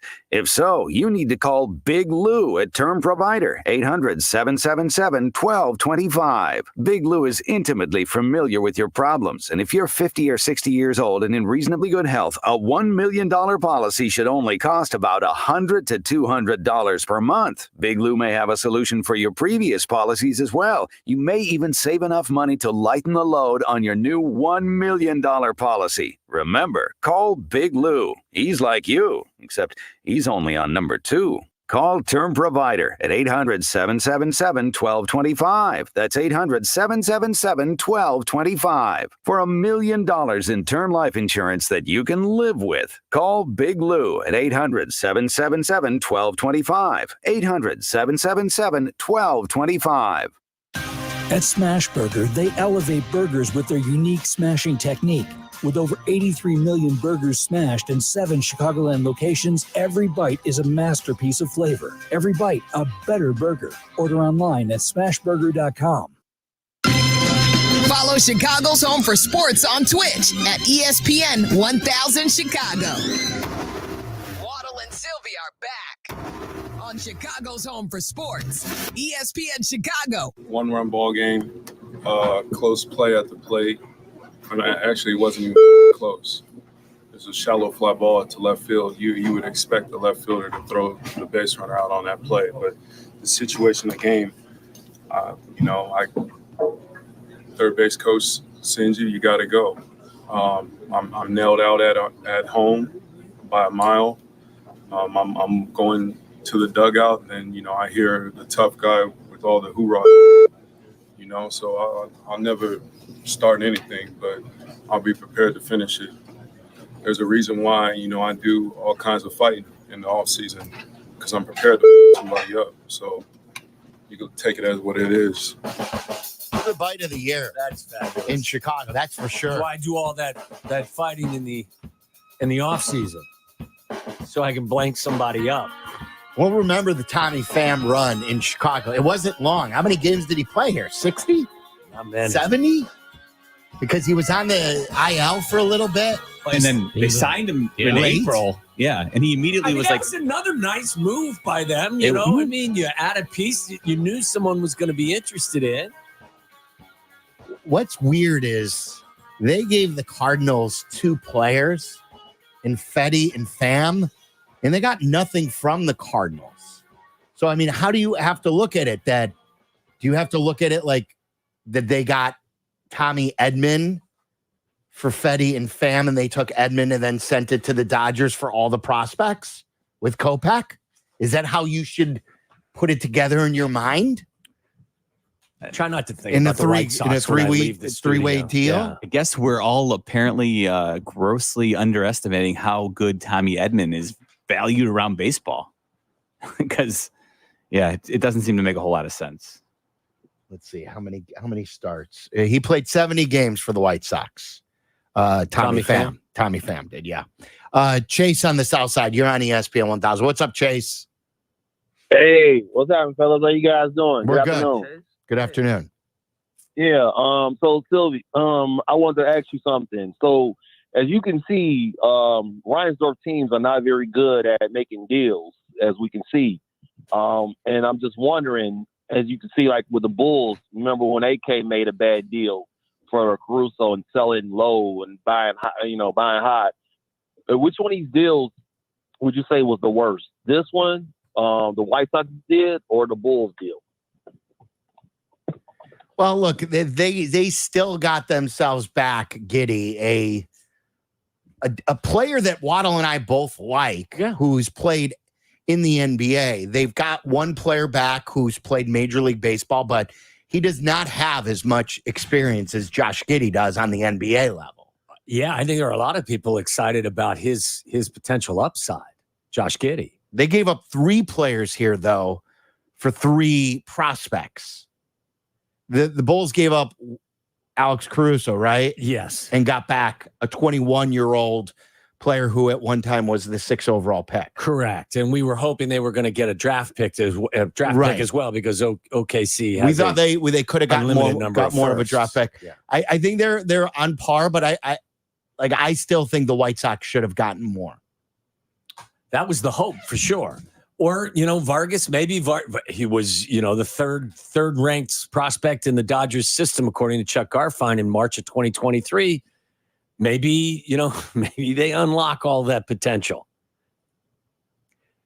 How the hell do I know? Was that your third answer? I say yes, no, or yeah. How the hell do you know? Yeah, I don't. You may not. No, I'm in the how the hell would you know category at the moment. Demetrius on the West Side. You're on ESPN 1000. What's up, Demetrius? Hey, good evening, everybody. First up, I'm a diehard Cardinal fan, but I live in Chicago, up here, so I root for the White Sox. And right now, today is a day of just wishful thinking. So let's say AJ is the new manager or will be announced as the manager. Wouldn't it be cool if he had sole ownership of bringing us our own entire staff in. He brought Ozzie in as his as his bench coach, and made the Big Hurt his hitting coach. Would that be an option? Would that be something we could actually get behind and actually put a ray of sunshine on the White Sox? Like we said, That's it, Chuck is the first base coach. Yeah, if you're going to take the whole post game and pregame show, take Chuck and make him the first base Potts coach. is going to be your fielding instructor, right? Sure. Good glove man. Gordon is base coach. What is he? He's going to be be your third base coach. Gordon Beckham. Yeah, and he's going to be the team stylist too because he's got a great head of hair. I don't think Ozzie is going to join anybody's staff as a bench coach. I think if Ozzie gets back in the game, it's going to be as a manager. Yeah, right? why put in all that time to not be the manager? Right. But they are close. It's not a terrible thought. I would not dismiss the AJ stuff. Not when it comes from Nightingale. And he did tell you he's interested. All he told you was he has not told them or is negotiating behind his back. If AJ had even preliminary discussions with the White Sox, don't you believe that he would say, hey, may have had a few talks with them? Because AJ's not one, I think. I think AJ would tell you. So this is going to be interesting for sure. All right. Courtney Cronin joins us coming up next. Are the Bears going too far when it comes to hitting Caleb Williams in practice? Did one veteran take it too far? And speaking of veterans, is there one guy who's proving that you just can't count on him? We'll talk to Courtney coming up next. You're listening to Waddle and Silvy on ESPN 1000, Chicago's home for sports. The CDGA Golf Show, your local immersion into the Chicagoland golf scene and beyond. Host Tyler Rocky and Mike Elligan have your Chicagoland golf plans covered all season long. The CDGA Golf Show, presented by Glenview Park Golf Club, Saturday morning 9 to 11 on ESPN Chicago. Swannies is here with a fresh take. Performance-based materials are a given these days, but if you're looking for the stretchiest and most lightweight pieces that deliver a look that says, I'm here for a good time, then take a walk on the Swanee side. With fabrics sourced from recycled plastics and designs sourced from our very own weekend warriors, Swannies is looking out for both our planet and those that need a little style to boost their drive an extra 15 yards. Eco-friendly and fashion-forward gear now available at swannies.co. Feel the boom. The Schaumburg Boomers are back at beautiful Wintrust Field August 2nd through the 4th. Friday, August 2nd is Marshmallow Fight Night. Be a part of the world's largest marshmallow fight. Saturday, August 3rd is Back to School Night presented by Harper College. The first 1,500 fans receive a Boomers backpack. Stick around for a post-game fireworks show both nights. Sunday, August 4th is Bark in the Park. Bring your pooch to the ball game. Get your tickets now at boomersbaseball.com. Feel the boom. Few Whiskey. Have you met us? Few is born of defiance and comes from Evanston, the town where the temperance movement started and prohibition lasted until 1972. Here at Few, we make whiskey the only way we know how, our way. We use an iconic 70-20-10 mash bill. We mash, ferment, distill, bottle, and age all right here in Chicagoland. Few makes Chicago-style whiskeys for Chicago whiskey drinkers. Few Spirits, Incorporated 2011, 46.5% alcohol by volume. Evanston, Illinois, 60202. What's up? It's Jay Hood. Visit Ameristar East Chicago this summer for exciting live sports action. We've got the biggest screens around, and ESPN Bet is live in Illinois and Indiana. Penn Play Rewards members can win up to $500 Penn Cash every week. Visit PennPlaySports.com/cover5 today and register for your chance to play and win. Not a member? Get the Penn Play app today. Ameristar East Chicago is your live sports headquarters. Bring your crew for all the action. Must be 21 or older to gamble. If you or someone you know has a gambling problem and wants help, call 1-800-9-WITH-IT or text INGAMB to 53342. Dear Summer Vacay, load up on fun in a new Toyota. 4Runner's an off-road icon. Tundra hauls it all with its tenacious twin-turbo engine. And Tacoma takes adventure straight to the top. Want to ride with sizzling hot style and efficiency? The all-new all-hybrid Camry is revving and ready. Soak up summer fun in a new Toyota today. Visit Toyota.com or your local Toyota dealer. Toyota, let's go places. Texting enrolls you in recurring automated marketing text messages. Consent not required to purchase. Message and data rates may apply.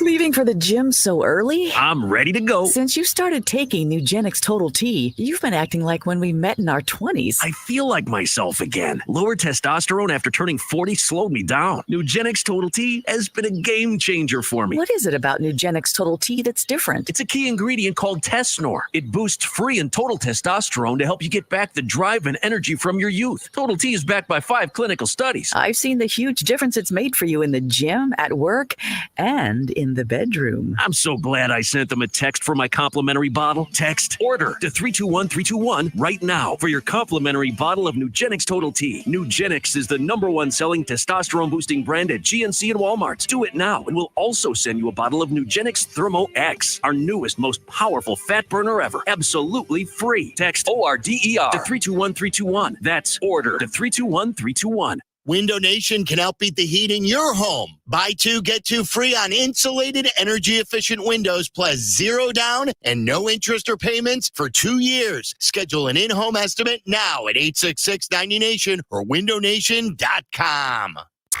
Live from State Street in the heart of Chicago, you are listening to the new home of the Chicago Bears, ESPN Chicago. And this is Waddle and Silvy, WMVP, WTBC, HD2, Chicago, a good Karma Brands radio station.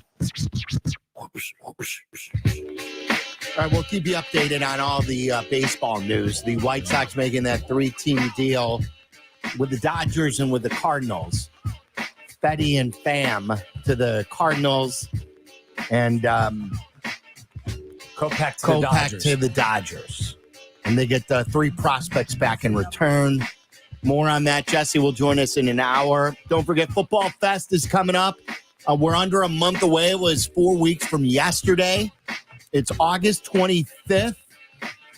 The doors will open at Hard Rock Casino, Northern Indiana. We love that place. They absolutely roll out the red carpet for us, for all of our fans, and it's a great entertainment place to be. Again, August 25th, 11 a.m., doors will open up at the Hard Rock Casino, Northern Indiana. Adam Schefter headlines the event. Waddle will be there. Jurko will be there. I just saw Jason McKee today. He was just at practice over the weekend, was telling me about that. The other guys from the Bears Radio Network, Joniak and Thayer, who are calling a game in Canton, will be there that day as well. Thayer got his first taste of the Football Fest last year and loved it. He loved it. Yes. So this is in celebration of fantasy football and gambling and Chicago Bears football.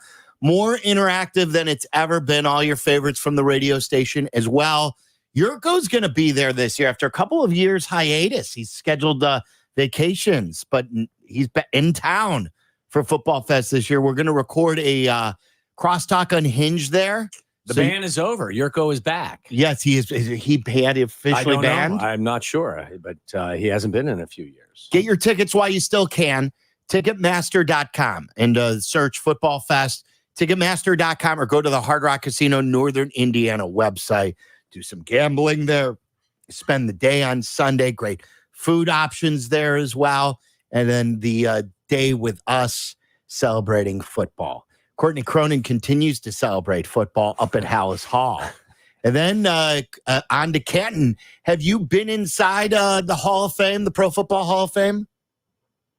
I have not. I've never been to Canton before. So Thursday will be my first experience with the place that is, I'm excited to see the Hall of Fame Museum, get to see all of those, just all of the memorabilia. My friend Catherine Terrell, she covers the Saints for ESPN, but she did a big Hall of Fame piece up at ESPN.com today about how the memorabilia is chosen for the Hall of Fame. It's such a fun story, just like hearing kind of how they go about curating this collection. So I'm excited to see it. And then, of course, cover the game and cover the weekend. That will be, pretty special for the Bears with 3 going in. What was the coolest thing that you saw there when we took the tour when Urlacher went in? Probably the behind the scenes thing where one of the historians showed us where they keep all of different news clippings and that was really cool. I don't know what you would call it. It's like a library of football. We saw, didn't we see the card that the Patriots turned in for Tom Brady? Yes. They took out Courtney, if you can, because you've got pull too. If they can show you some of the stuff that they put, a lot of the stuff is not even on display. Right. Most of the stuff is just in their library. Yeah, it's really cool. Mm-hmm. Yeah, no, I mean, it's such a wealth of, football history. I think of the Naval Library over at, in the Army, the library at West Point, the Naval Library, where Bill Belichick's father basically has the first books on football that exist, and they're very rare and very hard to find. I've always wanted to go there and tap into that and get to see what those look like and, kind of touch football history. And I think you can do it in Canton too, to a different degree, but it's neat. So I was talking with Tony Medlin for this story I'm writing on Devin Hester's, even the 92-yard kickoff return in the Super Bowl. And I remember he told me, Bears longtime equipment manager, just about how that football, after he scores the touchdown, the first thing that T-Med's thinking is, I've got to get that football for him. Because I believe it's now in the Hall of Fame, but it's those sorts of relics that are tied to certain plays, tied to certain iconic moments in the NFL that when you see it in person, I'm curious to see how I'll react to it, because there's just so much there that tells the story of this great game. And I'm in the speeches are always incredible. So Saturday is going to be a fun day, and I'm very excited to see JP give the induction for Mongo. I think that's going to be really powerful on top of all the other ones, but specifically that one. Courtney, are you expecting to see Caleb Williams in uniform and under center Thursday night in camp? I'm not. And I know that initially we thought maybe he'll go a series, maybe it'll be just limited reps, but just kind of from what I'm hearing right now, it's not likely that the primary starters will be playing on Thursday. Now, obviously, if something changes, I would be a little surprised, because they know their plan going into the week. And remember, they've got to practice on Wednesday. They leave Wednesday as later in the afternoon after practice. So I think that will probably be the last work that the starters will get in until they get back on the field Saturday. But I was looking back at the numbers. We haven't seen a first overall pick at quarterback play in the Hall of Fame game since David Carr did it in 2002. I think Lamar was the last first round quarterback to do it, period, in 2018. But if, they've got to factor his reps in, because what we heard from Flus a couple weeks ago was 45 to 55 reps in the preseason. Well, how are they going to divvy that up with the Buffalo game and then the Cincinnati Bengals game coming off of one day of joint practice, and then that final game of the season against Kansas City? I'd imagine the most we're going to see of Caleb Williams in the preseason will be against Buffalo and Cincinnati, because of how Flus talked about those joint practices and the reps that he's going to get there, a live look against another defense that you won't see as much detail from in a preseason game. That Thursday practice is probably going to account for a significant portion of the work that they want to see Caleb get in the preseason. And if he's only going for a series, even though we've seen this before. I remember a couple of years ago when Justin Fields was in his second year, we were wondering, did he play enough in the preseason in terms of getting the cadence down in the operation, and hearing from Shane Waldron that that's the area that he thinks that Caleb needs to, grow the most in. They'll still have time, because they've had all of these extra practices, which is a benefit in its own right to getting Caleb up to speed so he's ready for week one. My question, if I got a chance to ask Coach, would be why not? Because I agree with the stuff that you're saying, Courtney, I don't think you're exposing him to unnecessary injury. It's football, and you don't have to have him throw it 40 times. You could drop back and hand it off 3 times in the first series and 3 times in the second series. We'll be up there tomorrow to kind of get our eyeballs on it, but hasn't, pre-snap issues. They've reared their ugly heads. And what better way to get through all of the procedural stuff than to just go out there and do it for the first time, because he didn't do it in college. Of course. And I'm with you on that. The logic of, don't you think more reps equals more experience is the right play? But I'll say this about coaches. When we, whenever we hear game time decision or stuff in season about, he's, questionable to play, usually players know by Tuesday whether they're playing in the following game that weekend. If they're nursing an injury, if there's some question about their status, they'll know because coaches have to game plan for what the practice reps look like throughout the week, who's taking, the bulk of the reps. If there's an injury at a specific position, how does the depth look like there? So I would imagine this is something, as much as, we've heard the last couple of weeks from Matt Eberflus that, we're talking through it. Like I'm talking to Ryan Poles, talking with the coaching staff. We'll let you know Tuesday. They've known their plan now for at least a couple of days, and we'll just publicly, officially hear it tomorrow. So in your opinion, Courtney, if he doesn't play, who are like some of the top players closest to first teamers that do play?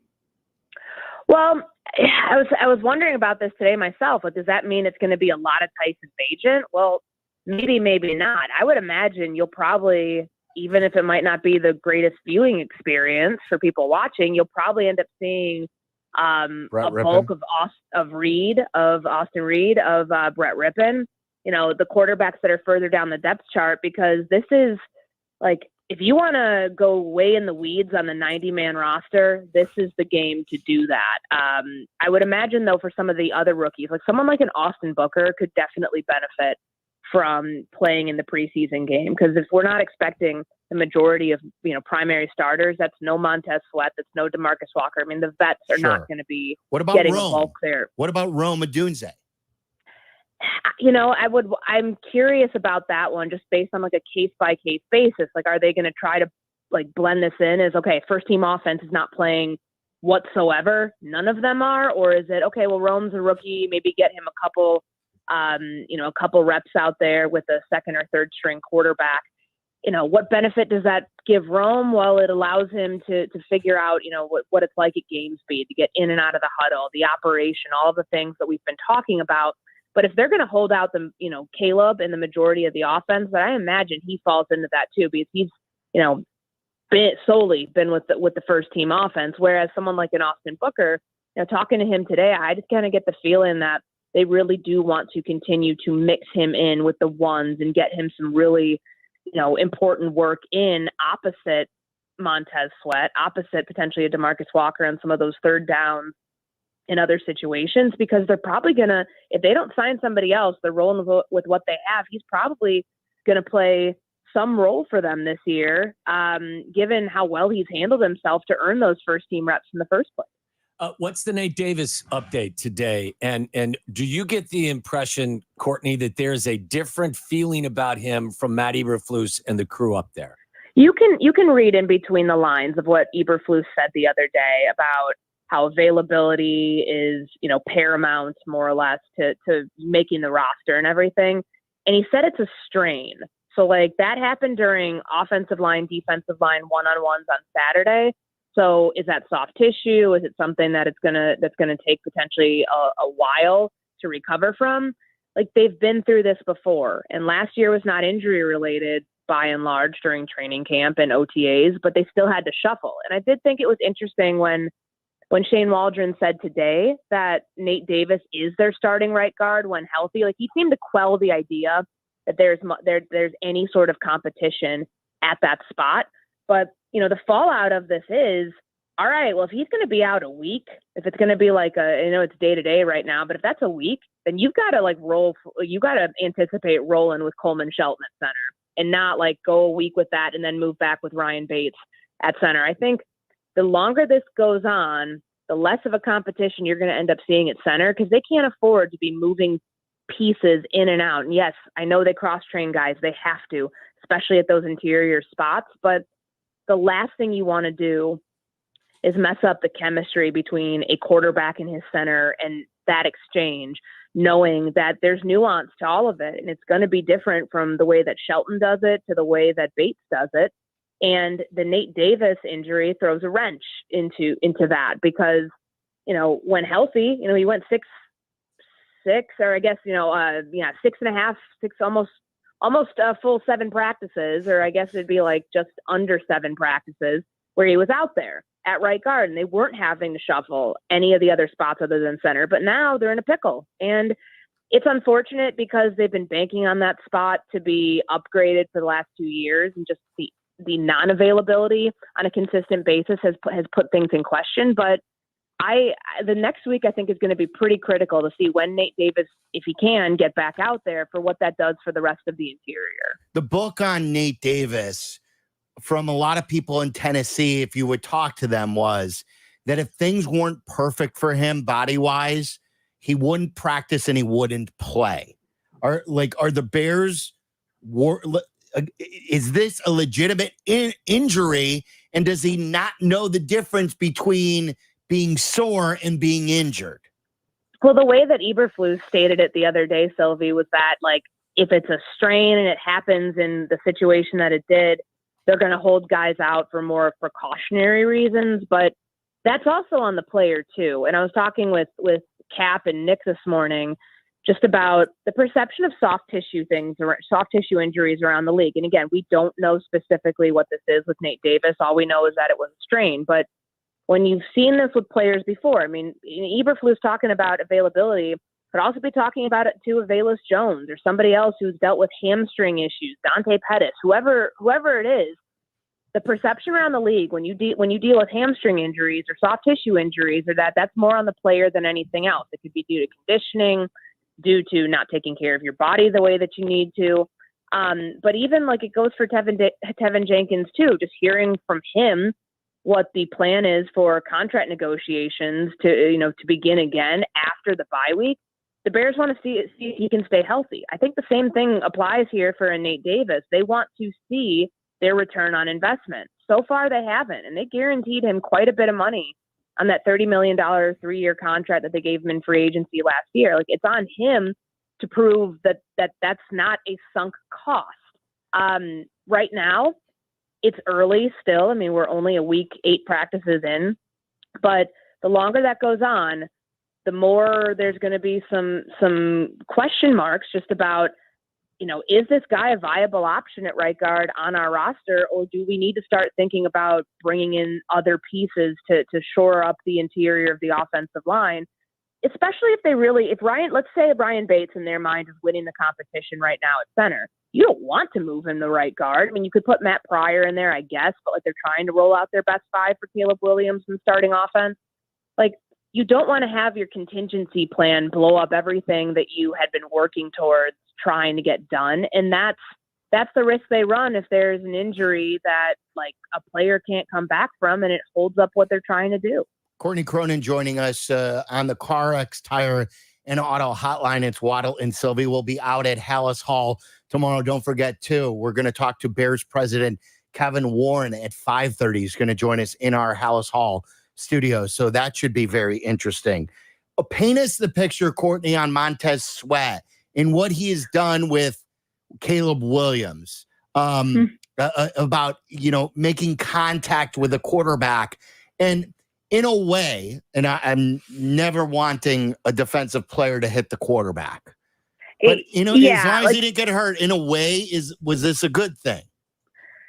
I could see where you're going with that just because he has been the most consistent, best player out there on a day in and day out basis, which you expect from your highest paid player on the roster, bar none.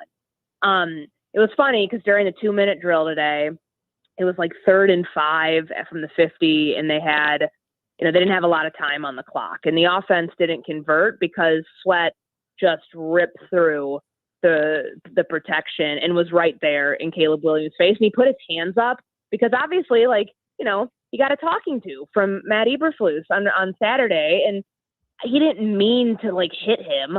Obviously, there was nothing malicious about the intent, but you got to be smart about that. And from my angle, because I was standing behind Keenan Allen and DJ Moore on the sideline on Saturday, and I saw the ball get knocked loose.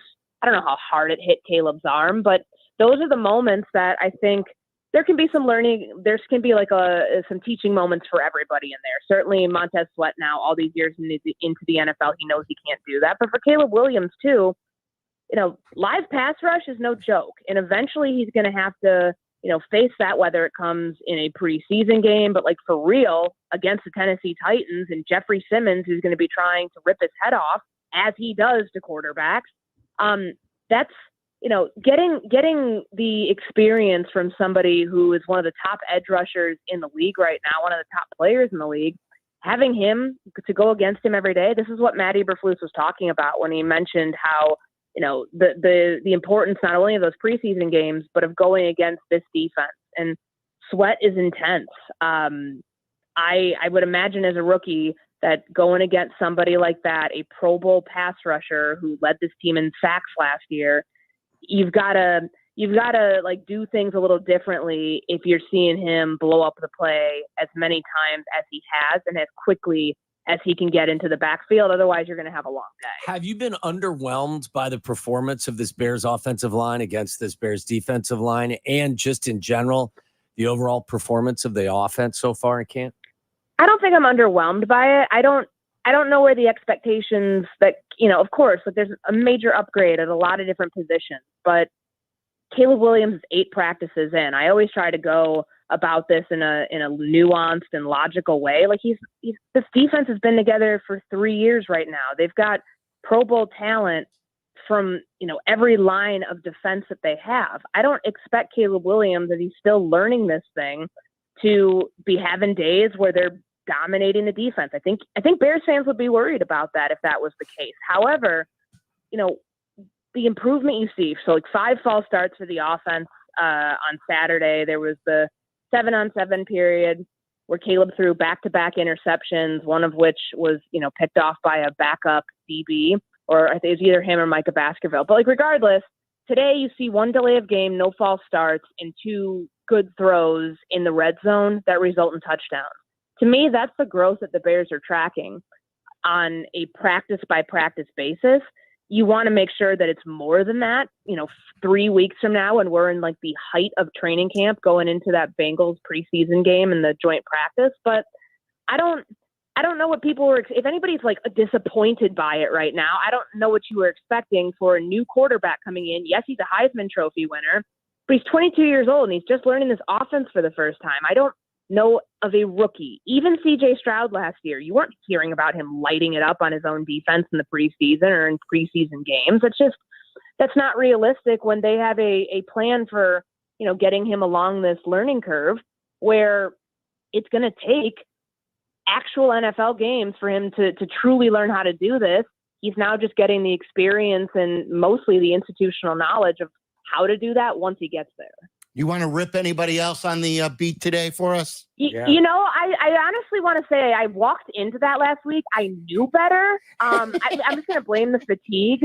I should have said, I'll come up with a better answer next time because I'm hosting again in August. So like next time. Oh yeah, we had him on Friday. Next time someone irritates me, I'll just like try to mute them like in real life. But don't. I thought Pat handled it very well. Yes. Like I think he's an absolute champion. He's one of my favorite people on the beat. It's out of love that I want to mute him. Yeah, Who's your least favorite person on the beat?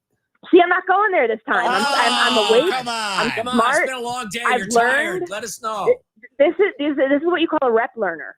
This is my second time doing this, and I'm not going to make the same mistake twice. It sounded to me like you said Dan Wiederer there. I think I heard that. Guys cannot walk me into that trap. Yeah. Dan Wiederer is a good man, and I'm not going to disparage his name on the show. Right. All right, Courtney, good stuff. Thanks, We'll see Courtney. you tomorrow Thanks, up guys. there. All right. I'll see you tomorrow. All right, Take there's care. Courtney Cronin. Listen, I don't expect the offense to look great either, but I don't want to see tomorrow. I want to see our offensive line getting just bulldozered by our defensive line. Right. When you hear Montez Sweat keeps coming free, Yeah. I know he's good. Yeah. Block someone. Yeah. Because there's really no one on the other side of him at this particular time that should be drawing your attention. So keep my quarterback clean. Yeah. So also, too, to start Waddle's world, if we could, Jesse just tweeted this. Yeah. So is Chris Getz. We have the audio. We have the audio. We'll Good. play We it, can yeah. play the audio. Is Chris Getz picking a fight the White Sox don't need to be picking? Again, like this is what Jerry's teams do. They pick fights with their own guys. And is this something they should not be wasting their energy on? They have a blueprint for this. Yes, they do. They have a very good blueprint. But unfortunately, it hurts their teams. So we'll tell you what we're talking about. They didn't make a big deal today. Cubs made a big deal yesterday. We'll start that off in Waddle's world, and we'll get the full report from Jesse at 5. This is Waddle and Silvy on ESPN Chicago, Chicago's home for sports. Here comes the ball. Touchdown! Touchdown Bears! The first game of the 2024 football season is on ESPN Chicago. Join us Thursday for the Pro Football Hall of Fame game. Bears versus Texans. Pre-game begins at 3. At 7, Jeff Joniak and Tom Thayer bring you the live call from Kent. Bears football is back. This is the new home of the Bears, ESPN Chicago. Summer's just getting started, so fill your cooler with the smooth and refreshing taste of Twisted Tea Hard Iced Tea. It tastes like real iced tea because it's made with real brewed tea. And with a 5% kick of alcohol, Twisted Tea is perfect for the beach, the lake, or wherever you're hanging out and day drinking with your friends. Look for the bright yellow cans. Twisted Tea Hard Iced Tea. Keep it twisted. Twisted Tea Brewing Company, Cincinnati, Ohio. Please drink responsibly. Get in zone, AutoZone. Welcome to AutoZone. What are you working on today? Starting trouble. No one likes that. We can get you set up for some stronger starts. You might just need a fresh charge, and we can take care of that free of charge. But if it is time for a new battery, we've got replacement batteries that'll fit your needs, starting at just $79.99. That's what makes us America's #1 battery destination. Get in zone, AutoZone. Restrictions apply. Matt Coker here with West Coast Men's Health. In the past 5 years, we've seen thousands of men at our clinics. Most guys tell us the same story, that in their early 50s, it's not that they couldn't function, they just needed help. They started taking Viagra, and it worked great at first. But after a few years, it stopped working. The problem is that their arteries had become more restricted since they started taking it, because Viagra does not unclog arteries. Here at West Coast Men's Health, we use acoustic wave therapy to target the real problem. We break down plaque and clear up the arteries so blood can flow like it did in your 20s. This restores function. And guys, listen to this. You won't have to take a pill anymore. So if this sounds like you, give West Coast Men's Health a call today and see how we can help. With clinics in Hinsdale and Deerfield, call 630-425-5033. That's 630-425-5033. 630-425-5033. Online at westcoastmenshealth.com. Smashburger is smashing the burger standard. Over 83 million burgers smashed by Smashburger's culinary creators. They take pride in their craft, utilizing their special smashing technique. Every bite is a better burger at Smashburger. Smashburger delivers that mouth-watering caramelized taste every time. Order online from one of their 7 Chicagoland locations and find out how you can smash it with Smashburger. Smashburger, every bite a better burger.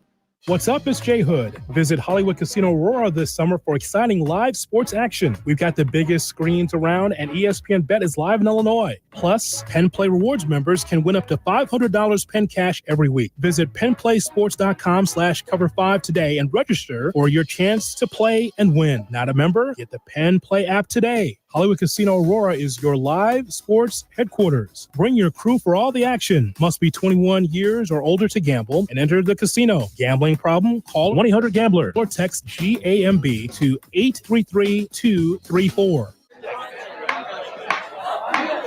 When your cat's a me, then your dog is too. And it's hard to know what's fake or true. Just raise a glass with a friend or two. You tell them more, tell them more, tell them more, do. When the online trends keep getting worse, And you lost your keys in the metaverse. Now your right swipe just went left on you. you tell them more, tell them more, tell them more, do. It's a crazy world, so what do? You tell them more, tell them more, tell them more, do.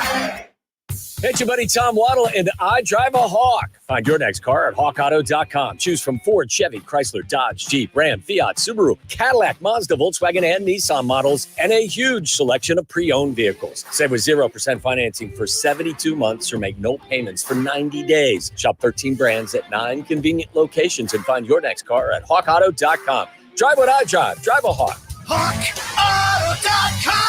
$13.89 per month per thousand financed on select models with approved credit. Something amazing is happening in business. More companies are turning to Mac. From finance to fulfillment, CDW will seamlessly support Mac integration into your organization. With the power of Apple Silicon, best-in-class security, and compatibility across your favorite apps, your team will have the performance they need and the tools they love. Make amazing happen. Mac and CDW. Learn more at cdw.com/Apple. Summer's just getting started, so fill your cooler with the smooth and refreshing taste of Twisted Tea Hard Iced Tea. It tastes like real iced tea because it's made with real brewed tea. And with a 5% kick of alcohol, Twisted Tea is perfect for the beach, the lake, or wherever you're hanging out and day drinking with your friends. Look for the bright yellow cans. Twisted Tea Hard Iced Tea. Keep it twisted. Twisted Tea Brewing Company, Cincinnati, Ohio. Please drink responsibly. This is Waddle's World. And in Chicago, Tom Waddle. He can't run, he's not fast, but he gets open. Bears legend. Amazing. 9 career TDs in the NFL. He caught everything that was thrown and took every hit that they could give him. Tom Waddle. Are you not entertained? Are you not entertained? It's time to find out what's on Tom's mind. Is that why you are here? As we go inside Waddle's World. Table's shaking in here. Chair We won't got roll. some faulty equipment in the building. I just crushed a cracker below me too, so now it needs to be swept out of here. Waddle want a cracker? I ate a bunch of them. You're a saltine guy, aren't you? I am, yeah. Not a lot of nutrition in there, but it's kind of good if you've got Tastes a little good. achy belly. You have an achy belly again? Oh, I did this morning because I had 2 beers. This morning? Scotch, Dude, 2 wines last night. Are you back off the wagon or out? Oh, I fell off the wagon and hit every rock along the trail. Saturday, So you're off Friday the wagon. and Saturday in Cincinnati. Actually, I was asleep by because we took a run to Taco Bell at 12:30 on Friday night. Oh, a Taco Bell run I haven't back been with your hometown guys? I have not been. It was me, Greg Hudson, Joe Novello, and Chris Bazzelli. Joe Novello, we were staying at his house. He goes, "It's not time to go home. It's time to go to Taco Bell." And the other 3 of us were like, "No chance." Wow. That's It's going to late. screw your It's too stomach up late. for Yeah. years. I actually was okay. We roll in, 15 tacos, 4 double burritos with everything and extra sour cream. Wow. I think I had 2 or 3 tacos, hard shell tacos. But I made it through okay. I haven't had Taco Bell in years. It was delicious. But I hadn't had it probably 20 years. Yeah, it's been a while. I used to love Taco Bell. But I think the menu has probably evolved since I've last seen it. Yeah, it's much, I much was better. just soft taco supreme guy. See, I was a hard taco shell guy. Yeah. Yeah, don't you want the Dorito? The Locos tacos. There you go. Ooh, really? Those are the best. When was the last time you guys were there? I had this conversation with someone very recently. We had this. That's I think. right. Yeah. Uh-huh. And I haven't had it since my kids were born. Really? But the conversation I had with Tyler on more than one occasion over the last few weeks has had me thinking about making a run for the border. Make a run for the border. You should. Do they still have, I think I asked you guys this the last time we discussed Taco Bell a couple years ago. Do they still have the cinnamon crisps as I a think dessert? So. Yeah. Last time I was there, they did. I used to love that. 15 years ago. Oh, I could go for some of those now. Someone head to the border for me and drop me off some cinnamon crisps. What do they call those? Cinnamon twists. Cinnamon twists. Okay. I was expected to be admitted to the Greater Cincinnati Hospital the following morning after having that, but my system handled it quite well. You need to I will say that I won't give you a name, but on the following day we played golf. What do you mean you won't give me a name? Well, I'm saying somebody in our group had to actually relieve themselves on the course in the woods. That was you. No, it was not. I think that's you. I swear You're to you. covering. That's the old. I swear I'm not going to tell you Nope. which friend it was. No, it's not But true. meantime, it's you Yeah, I swear dumping to in you, the I woods. swear to you, like it a was bear. not me. There's a bear blank in the woods. I swear yes, to you, it was Tom not Waddle me. blanks in the woods. I did not. It was not me, but I will tell you this. I saw my friend go back into the woods. I didn't. I heard it before I saw him. No way. You heard it? It sounded like a truck tire exploded. No. Yes. It was basically the funniest thing of the entire weekend, but yes, it was someone who participated in the late evening eating festivities. It was not me. There was no porta potty. There was no bathrooms on the course. Why? I don't know. It was really interesting. You're in Cincinnati? I don't know. I mean, the clubhouse was beautiful. Everything was nice, but for whatever reason, they There was usually there's one on the front side, one on the back side. Yeah. Nothing. So he just tremendous quad strength to get that thing done, I think. I don't think I could do it. Did he have napkins? Yes. Okay. Yeah. He had a breakfast sandwich and a loaded hot dog at the turn. Oh, geez. After having probably 6 tacos and 2 double burritos the night before. I think this is you. I swear to you, it was not me. What do you guys think? Do you think there's any chance this is No, that's a lot of inventory going in. I think you're smarter than that. Yes. I can basically take care of like that situation won't happen for me because I'm all grown up and I know not to put myself in harm's way in that manner. But it sounded like an 18-wheel truck tire exploded on it. Yeah. Anyway, on to more important things. The White Sox made a real big trade today, and I guess Chris Getz has something to say about it, and of the potential of trading Garrett Crochet. Well, more specifically, not so much about the trades that was interesting, but the most interesting part that came from Chris Getz meeting the media after the trade was that he offered up how Garrett Crochet's request that we got word of last week, that he wanted an extension to pitch into October, and he was not willing to pitch out of the pen as a reliever going forward if he was traded. That is what Chris Getz wanted to address. Communication had been very strong between Garrett and I and his agency. And I was a little surprised and taken back by how they went about it. Considering that I had a conversation with his agent, the night before, I didn't, that's not exactly the tactic that I would have taken, even being a former player, quite honestly, just because the dialogue had been so honest and real and careful and mindful of his career, because, I've known him since we got him. So I was a little surprised by it. I was. I think most people, most fans, and even players, without knowing everything, it makes sense. I think we understand, why a stance would be taken like that. Now, how you go about expressing that is what was, a bit hurtful, quite honestly, considering I felt like we could have handled it a little bit differently, and still, I think everyone accomplished what they wanted to accomplish. But Garrett's a very talented arm, and he's just getting his starting career going. He's looking out for his long-term well-being. We fully understand and support that, and will continue to do so. But the belief that we didn't have his best intentions in mind, I think was what I was a little surprised by with how it was handled. But we're Garrett and I are fine. We are good. I'll continue to be one of his top supporters.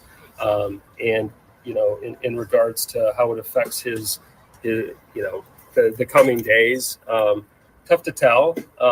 Is it fair to say that some teams have backed away because of the rhetoric? I think that it created some questions, in which sometimes I'm able to combat some of that just because of the relationships I have with other clubs. But it definitely created some questions. The short-term and long-term consequences are unknown. Is this microphone on? He took you behind the curtain, didn't he? I don't understand what he was saying, though, that he didn't have Garrett's best intentions in mind. I thought this only had to do with if he's traded, that he won't pitch into October. Is there a part of this story that I'm not aware of, or that he is alluding to? Now, if that was never made public. That part of it. That was never even implied by the reports that we got, that Crochet wanted an extension if he was traded to pitch into October. But that has nothing to do with the White Sox having his best intentions in mind. He Not at all. alluded there to saying that we've always had Garrett's best intentions in mind. I wonder, what part though, of that story is he alluding to? See, and this is where I wonder. We heard the question at the back end there from Bruce about have teams backed away now? And I think this is where you can say whatever Garrett Crochet and his team had in mind, it seems like mission accomplished because I don't think teams wanted to trade for Garrett Crochet and also give him a big money extension to get him to pitch into October. And I think this is where Chris Getz is probably a little perturbed because his biggest asset, his biggest trade piece available now might not be getting the return that he was hoping for. And that's not Garrett Crochet's problem, unfortunately. Well, the alternative is that Garrett Crochet stays with the White Sox. Is that something that you truly believe that's what Garrett wants? Maybe he does, but well, I think Garrett Crochet just, he's an athlete who's had serious injuries. He's come back. I think he would like to get a big contract, don't you? Of course. So he needs to stay healthy for 2 more years in order to do that. My point is that if in fact what he put out there, which I think was reasonable, turns teams off, the alternative is he's going to be with the White Sox. Or worst case scenario for Garrett Crochet is he gets traded because he never makes a public statement. And then the team that trades for him is very upset because they don't know that he has these parameters in mind. I just was surprised that Chris Getz decided to have that conversation with everybody. I'm not, because like I've always documented with you, this is in the water in Jerry's teams. He, for whatever reason, tolerates this. No team fights with their players or managers or coaches like Jerry's teams do. It's not a coincidence, guys. Like, all I hear is that Jerry's loyal. Jerry's not loyal, and especially not loyal to his good players. Like, Jerry Krause fought with MJ and Phil and Scotty and Horace. Kenny fought with Frank Thomas and Ozzie Guillen and Chris Sale. And then Pax fought again with D. Rose and Jimmy and Tibbs. And now they're picking a fight. Garrett Crochet is one of the best young arms in baseball. And this guy, who's not even qualified to be a general manager in Chris Getz, is starting a fight with Garrett Crochet in CAA. CAA is one of the most powerful agencies out there. They already don't do business with Boris clients. And this guy is going out in front of a microphone saying, this isn't how I would do business. You have 27 wins. You have your second 14-game losing streak. Who are you looking to win over in front of a microphone by airing these grievances? I don't see how it serves any purpose for anybody. But this is what Jerry's teams do. They love to fight. They don't like to win. How do you believe Garrett Crochet and his representatives would respond to this?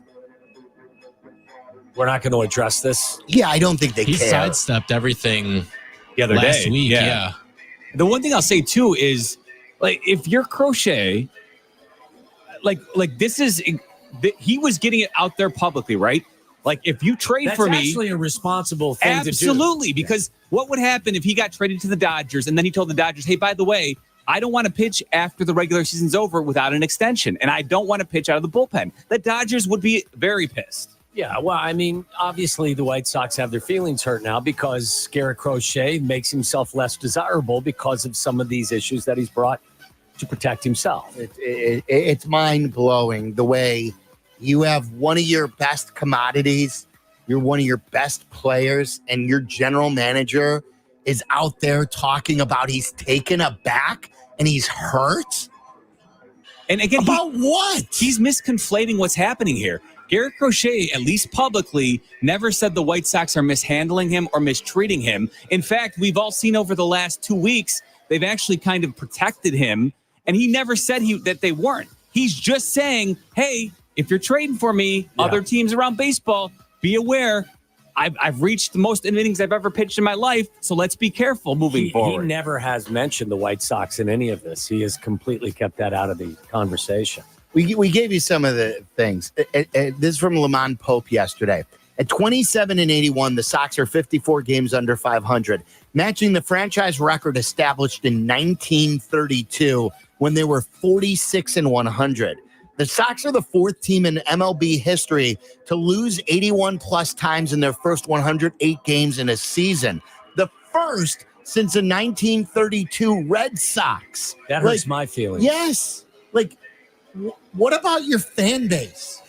What about all these people who care about this club? And Chris Getz is hurt about Garrett Crochet's agency?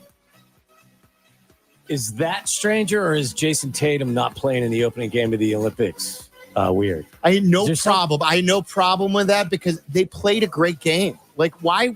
Who cares that Jason Tatum didn't play? He will see the floor in the second Olympic game against South Sudan.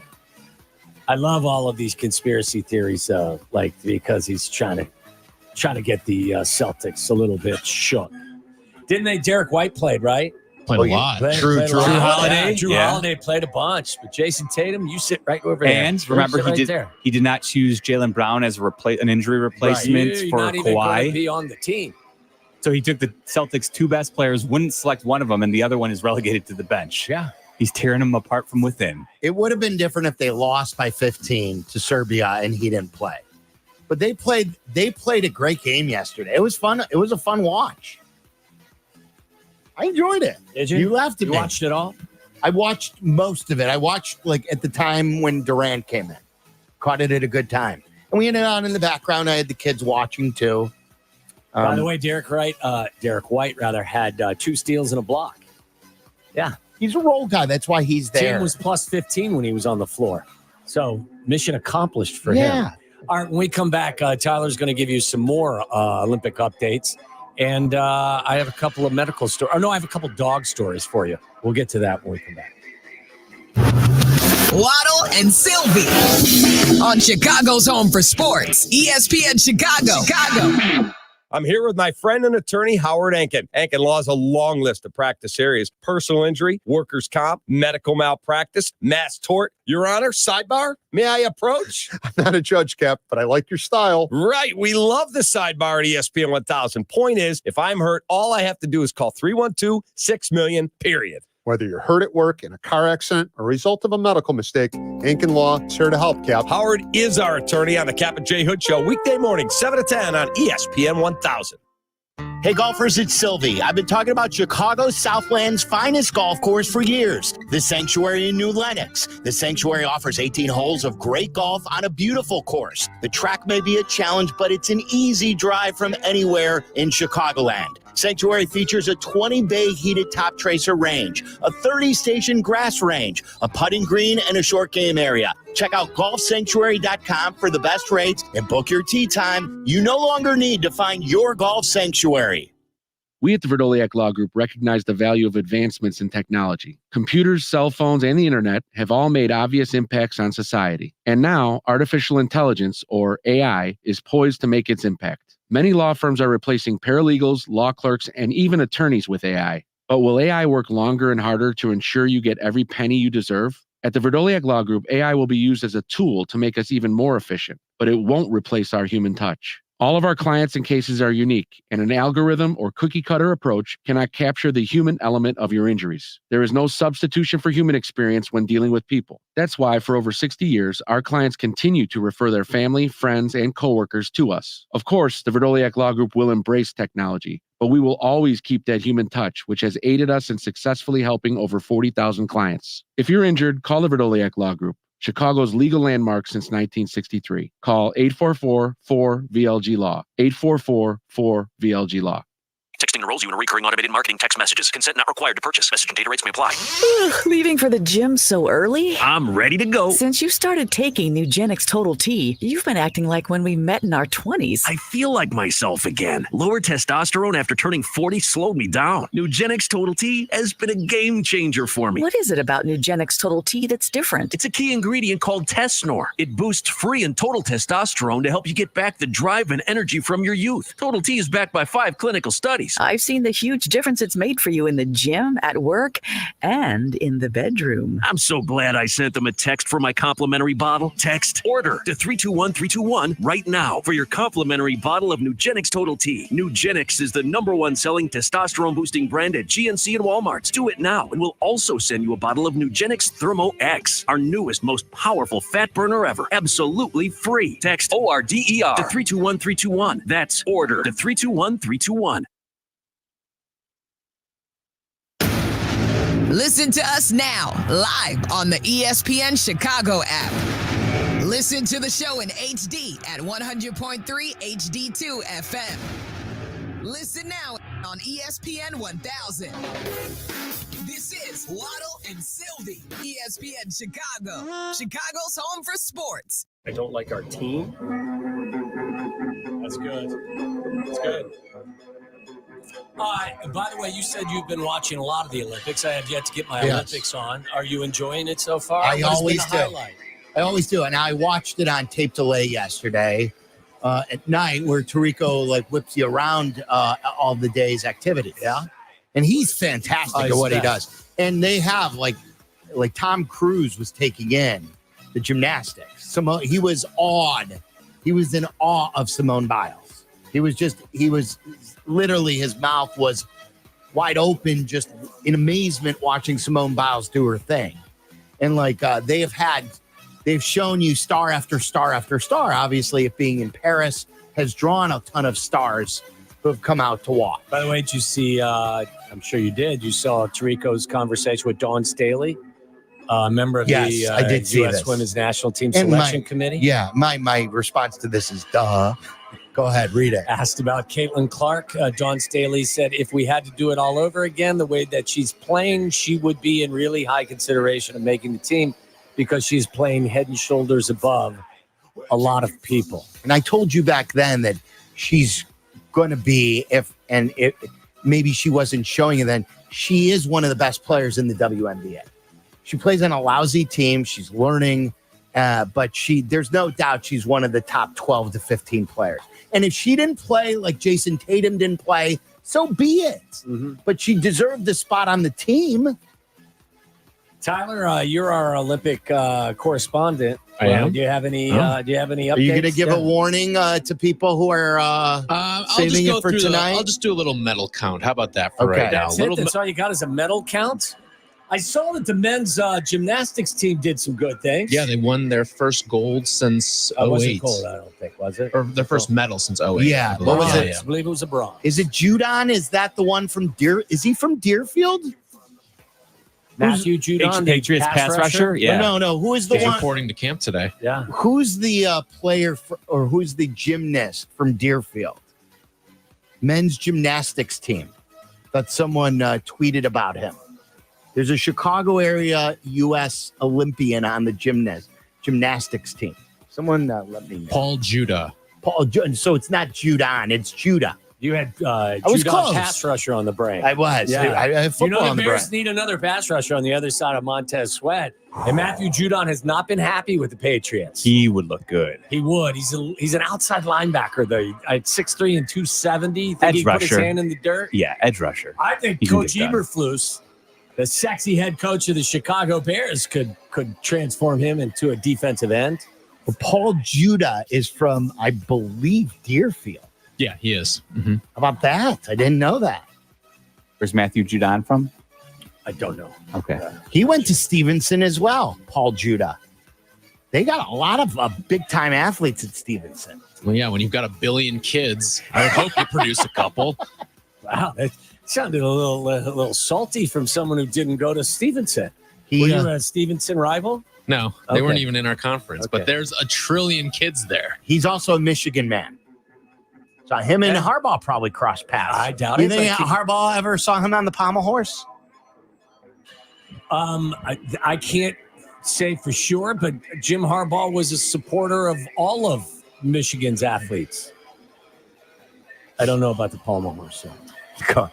Go ahead, Tyler. What's the medal? All right, so the What, U.S. No, what's that, Miller? What? Oh, Is that, I can't remember. Matthew Judon is from Baton Rouge. Okay, thank you. No Thank problem. you. So the United States currently with the most medals Yeah, damn with right 20. they do. Yeah. USA! USA! USA! USA! Take that, Jack McGrath. You know who's got the second most? Can you guess? The United States of Illinois. China. It is not China. They have the fourth or tied for third most. Germany. It is not Germany. Japan. Japan is tied with China for the third most. It is the host nation, France. What are they doing? What? What are they? They're winning medals. What are they winning? Well, They won a big swimming they event took gold in yesterday. smoking. Yeah, that guy's awesome. Go USA. Thank you, Coach. That was a big swim. I watched that yesterday. Did somebody say something in smoking? Yeah, I said France took the gold medal in smoking.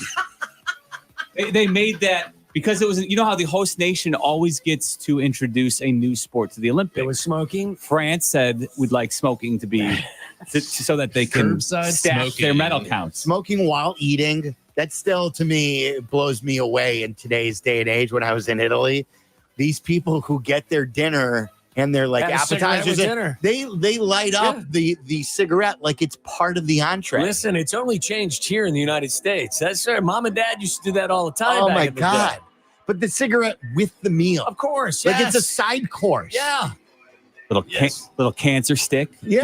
Meanwhile, on the side of a cancer stick. Meanwhile, all of a us. cancer stick and a big tall glass of liver ruiner. Meanwhile, all of us in America. Well, what do you mean? Well, Why? I don't know how much that's Really? A full bottle of Pinot Noir is not going to harm you? About 5 in 5 consecutive nights. Well, no, speak for yourself. I'm just asking or saying. Okay, sorry, Mallory, what'd you say? Anything Oh, no, else, I'm just Tyler? saying, like, there's something to be said for a smoke after dinner. What is the big, what's the big event for, like, tonight's tape delay viewing, if that's what you I'm not sure. do? I don't watch a lot of Olympics. I don't either. But it We'll doesn't mean say you shouldn't. the big thing last night was, did you see Suni Lee trumped Jordan Childs, the other American who finished 4th in fencing in overall to qualify? So Jordan Childs, another American gymnast, she finished 4th overall, but she does not get to compete in the all around because each country can only send 2 max. So is she pissed? It kind of sucks because, she's really good, but she doesn't get a chance to compete because her 2 teammates, Simone Biles and Suni Lee, That's right. were better than her. Go USA. Go USA. We're beating our own. See, this is what I mean. Go USA. Okay. Sports term, Waddle. Go USA. All right, that's all I got. That was Eberflus. That's Eberflus, yeah. He was Go USA. He's getting his Olympics on. By Go the way, USA. I saw the Cubs game yesterday, and I think Boog was saying that Craig Counsell told Dansby Swanson that if his wife Mallory scored a goal, when he sent out the lineup for the next game, it would say Mr. Mallory Swanson. Very good. Yeah. I've seen a lot of prop bets on them. You want me to fill you in next? Sure, Okay. yeah. So there you go. There's Waddle's World. We'll get you up to date. The White Sox have made a trade today. Pretty big trade. I don't like our team. But did they get the return that Sox fans were expecting? And then now they're picking fights with Garrett Crochet and his agency. Play you that again. I have a Packer question for you later, too. Oh, no. That's banned. No. Yeah.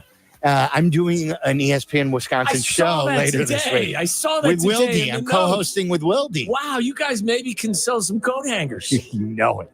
You know it. I'm going to ask him all the things he's selling on in the Facebook marketplace. And then the Cubs made the Morel deal. If you want to weigh in, 312-332-3776. The afternoon drive is easier with Waddle and Silvy. Chill out. They're coming right back. ESPN Chicago. Have you heard? ESPN Chicago's Football Fest is back Sunday, August 25th, 11 to 3 at Hard Rock Casino, Northern Indiana. All of us will be there, so come out and let's celebrate football together. Here comes football. Get your tickets now at Ticketmaster.com or Hard Rock Casino, NorthernIndiana.com. Guys, right now I want you to all download the Circa Sports Illinois app. Whatever you want to play, they're going to give you the best lines out there. It is the most fair place to gamble. Derek Stevens has brought the Circa Sports Illinois app to life here in Chicago and the entire state. The same place where you have fun in Vegas at Circa Sports is now available in Illinois. Also going on in Nevada, they've got a couple of great contests, but you got to go to the hotel to compete. How about this? They've got the Circa Millions and the Circa Survivor Pool. $6 million in guaranteed prizes, $1,000 per entry. This is for the million, with a maximum 5 entries per person. You pick 5 teams against the spread every week. Keeps you engaged. It makes it fun, gets the adrenaline going, and you can win lots of money The winner will take home $1 million. There are quarterly and season-long prizes. The entry that does the worst, how about this? They have a booby prize, is $100,000. And then there's a Survivor contest, which has a $10 million guarantee to the winner. That's also $1,000 per entry. Again, you've got to sign up in Nevada. So at all their places in Nevada, whether it's in Vegas, Henderson, or in Reno, check it out today. And then you can fill out your entry per proxy. But Circus Sports, that's the place to play.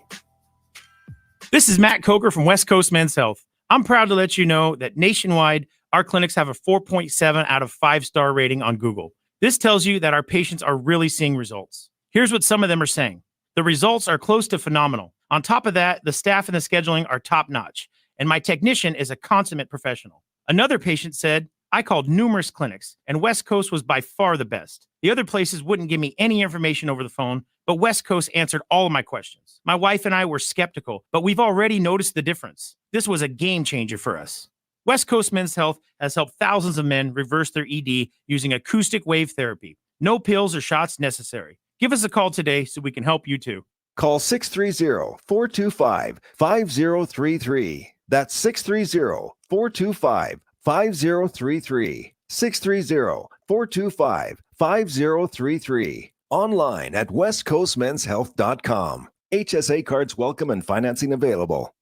If you're the one always sneaking swing oil past the marshal and serving up birdie juice for no actual reason, we might have a match made in golf heaven. Swanee's Golf is a brand dedicated to suiting you up in the best feeling, best looking, and best made golf gear available. We believe pars are cause for celebration, and that looking like $1 million shouldn't cost $1 million. From polos to hats, layers to shorts, Swanee's has the freshest looks that easily transition from regular life to the course, or course to life. Instantly upgrade your style at swanees.co. FinishingChicago.com's decorative finishing contractors can transform your commercial spaces for staff, tenants, and customers alike. Our contractors' dedication to safety ensures everyone, including the assets of your building itself, are taken care of from start to amazing finishes. Visit FinishingChicago.com for your free list of decorative contractors specializing in decorative painting, wall covering, drywall finishing, glass systems, and custom signage. For a great finish, start with FinishingChicago.com.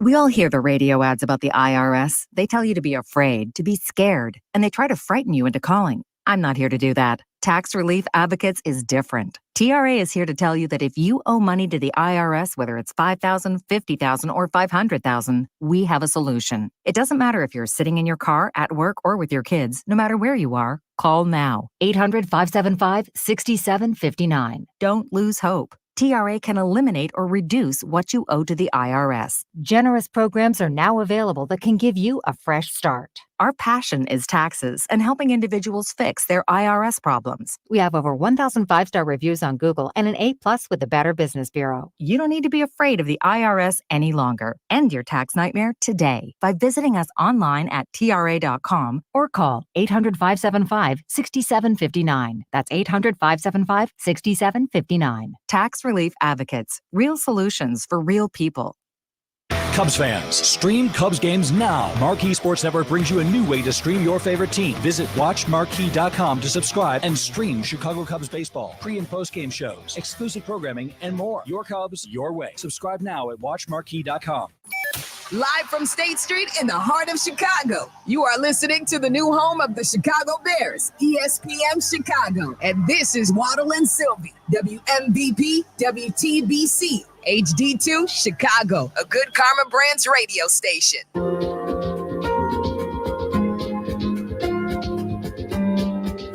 Hope your weekend went well.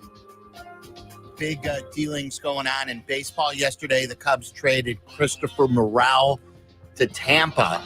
And today, the White Sox traded a few of their pieces in one deal to two other teams. It was a three-way trade between the White Sox, the Cardinals, and the Dodgers. Here's the way it laid out.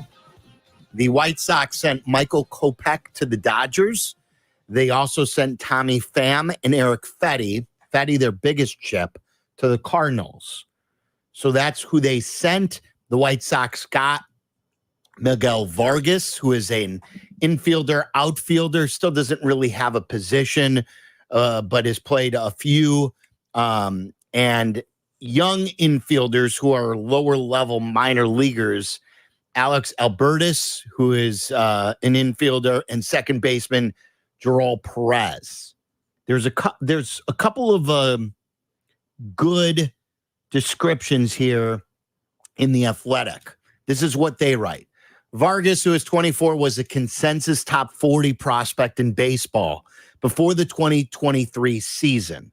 Perez is a 19-year-old infielder from the Dominican Republic. He's posting an 800 OPS in low A and appeared in the Futures game this year. He originally signed with the Dodgers for a reported $400,000 in 2022 when he drew high marks for his bat speed and power potential. Albertus is a 19-year-old infielder who has bloomed from an interesting prospect after initially signing for just $75,000 out of Aruba in 2022. He has 107 walks against just 75 strikeouts since entering professional baseball, and he's added strength to a 6'1" frame. The plate discipline is a trait to build on. So those are sort of a thumbnail on each of the three guys the White Sox have gotten. Vargas is the big one here. What a lot of people, including us, have wondered, though, is Fetty was supposed to be a chip where you would get 2 or 3 prospects alone. They sent Pham and Kopech in the same trade, and they still only came away with 3 prospects, all from the Dodgers, nothing from the Cardinals. Could they have gotten more in this package? A lot of people seem to agree. And while the Athletic didn't pan the signing or the trade for the White Sox, they did get the lowest grade out of the 3 teams in the trade. I believe that ESPN has graded the trade a D. Yes, that is correct. Now, somebody we know. These nuts. That's Jeff Mallard, ladies and gentlemen. Well played. Somebody that we know, a good friend of Carmen's, texted, and who has knowledge of the Dodgers minor league system, is fond of the 2 19-year-old guys that they got in the trade, right? It's more about Vargas. Okay, and Vargas. Hairston texted me and he said he actually really likes Vargas. Okay. Jerry Hairston Jr., for those who know, obviously his dad played for the White Sox, and Jerry does the Dodger games pre and post game show out there in LA, and he loves Vargas. He likes Vargas. Yes. Okay. So to be determined to see how it goes. Yeah. Crochet next. Yeah, and then there was the stuff. Let me play Chris Getz again. They're 54 games under 500. As I mentioned before, they're 27-81. They have their second 14-game losing streak. The White Sox aren't winning any sympathy from anybody. I don't know if this is the time to start picking a fight with an agency at the start of a rebuild or one of your top players, who happens to be Garrett Crochet, and has 2 years of control after this year. I always happen to think that you should build around a star pitcher like him. He's, as Getz says in this bite, he's just starting his starting career. If he doesn't like the way Crochet and his agency have handled this, do what you're preaching and handle it internally. I don't know why, when surrounded by Jesse Rogers and Bruce Levine and Daryl Van Schouwen and Merck, that you find the need that you've got to air your grievances. I think that's dumb. I don't think that's wise. And I don't know who you think you're helping here. Again, you just created you make it look like the White Sox are a toxic culture. And this happened with Chris Sale, with Kenny and Rick, where he was traded and they were fighting with him at the end. There's no reason to make this more difficult than it is. The White Sox fought with Ozzie and his kids. The White Sox, as I mentioned, fought with Frank Thomas. The Bulls have fought with Derrick Rose and Jimmy Butler and Tibbs and Michael and Scotty and Horace and Phil and on and on. This has been something that Jerry tolerates, and I don't understand it. And here's a young player who has completely made a name for himself this year. He's a homegrown guy, And Chris Getz, on the day that he made this deal, thought he should go on a 2.5-minute rant about Crochet and his agency. Communication had been very strong between Garrett and I and his agency. And I was a little surprised and taken back by how they went about it. Considering that I had a conversation with his agent, the night before, I didn't, that's not exactly the tactic that I would have taken, even being a former player, quite honestly, just because the dialogue had been so honest and real and careful and mindful of his career, because, I've known him since we got him. So I was a little surprised by it. I was. I think most people, most fans, and even players, without knowing everything, it makes sense. I think we understand, why a stance would be taken like that. Now, how you go about expressing that is what was, a bit hurtful, quite honestly, considering I felt like we could have handled it a little bit differently, and still, I think everyone accomplished what they wanted to accomplish. But Garrett's a very talented arm, and he's just getting his starting career going. He's looking out for his long-term well-being. We fully understand and support that, and will continue to do so. But the belief that we didn't have his best intentions in mind, I think was what I was a little surprised by with how it was handled. But we're Garrett and I are fine. We are good. I'll continue to be one of his top supporters. In regards to how it affects his the coming days, tough to tell. Is it fair to say that some teams have backed away because of the rhetoric? I think that it created some questions, in which sometimes I'm able to combat some of that just because of the relationships I have with other clubs. But it definitely created some questions. The short-term and long-term consequences are unknown. Bruce asked the question, as you just heard there, is it fair to say that this is, made teams reluctant to want to trade for him? I would also ask the question, a follow-up question, by saying, why are you looking to trade Garrett Crochet? You just admitted that he's very talented and his starting career is just beginning. Why isn't that a player that you're looking to keep rather than trade? I don't think I ever heard Garrett Crochet or anybody representing Garrett Crochet ever say anything about the Sox not having his best interests in mind. He has not spoken. No. And maybe that's about the agency going to the media and putting it out there, as we know they do. But still, I don't think this is the place to vent. You're not gonna get any favors when you're 54 under 500. Who's gonna feel sympathy for you? You're looking to trade one of the best arms in baseball, who is young and dynamic. And sometimes it's just best to say nothing at all. Yeah. Say, look, we're dealing with stuff internally, and we're handling our business. We've got We'll issues. make the right decisions for this organization going forward. Right now, I really don't have anything further to say about it. It's so broken. It is so broken. Tyler, you've got Aki's A-list, and then we'll talk to Jesse about this coming up at 5:30. As of now, though, we have no news on Tyon, right? Their game is starting soon. Yeah, it's less than an hour, and he's still supposed to be the pitcher, so I'd imagine he will end up being the guy who takes the mound. Which I don't like, and I'm on record as a Cubs fan that I believe they should 100% trade Jameson Tyon. He is not a front-end pitcher like Garrett Crochet. It's different in that regard. This is a guy that you're trading high as a number 3 or 4 pitcher. I believe they have some good pitching coming too. I believe you can replace him, and I believe for what's out there, you should be able to get some stuff back in return. And I would like to see them trade Jameson Tyon.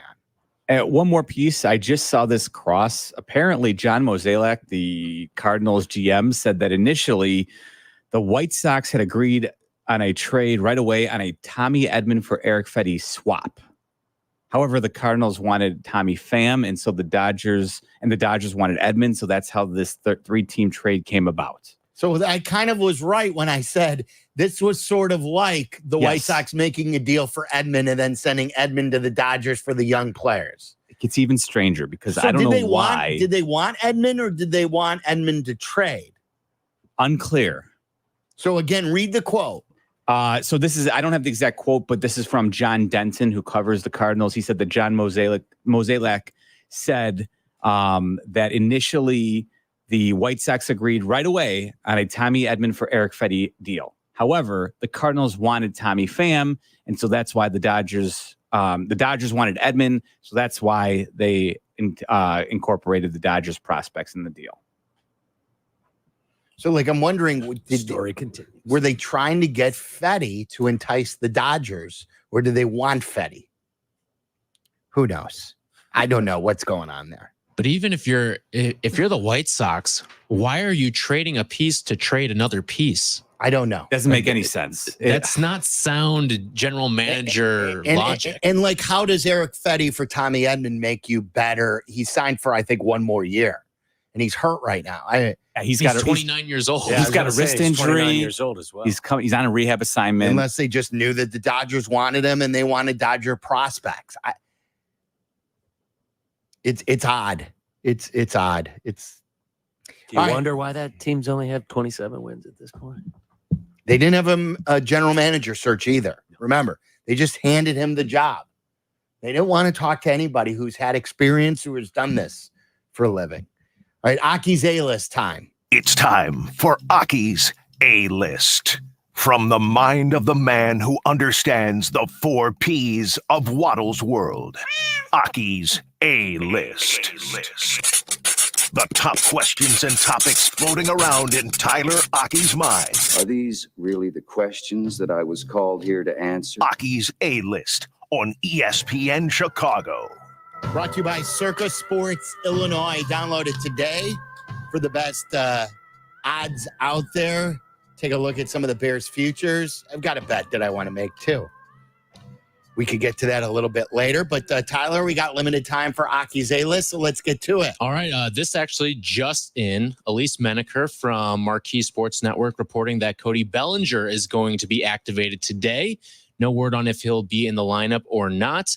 However, with the MLB trade deadline at tomorrow, will Cody Bellinger still be a Cub by the time the team comes home to face St. Louis? I think so. He'll still be a Cub. I think there's too much money coming off the injury. And you guys are still in this. Oh, yeah. You know it. They're just getting hot. They're peaking at the right Get time. Sut on line one. He'll talk you into this team being a World Series caliber squad. Yes.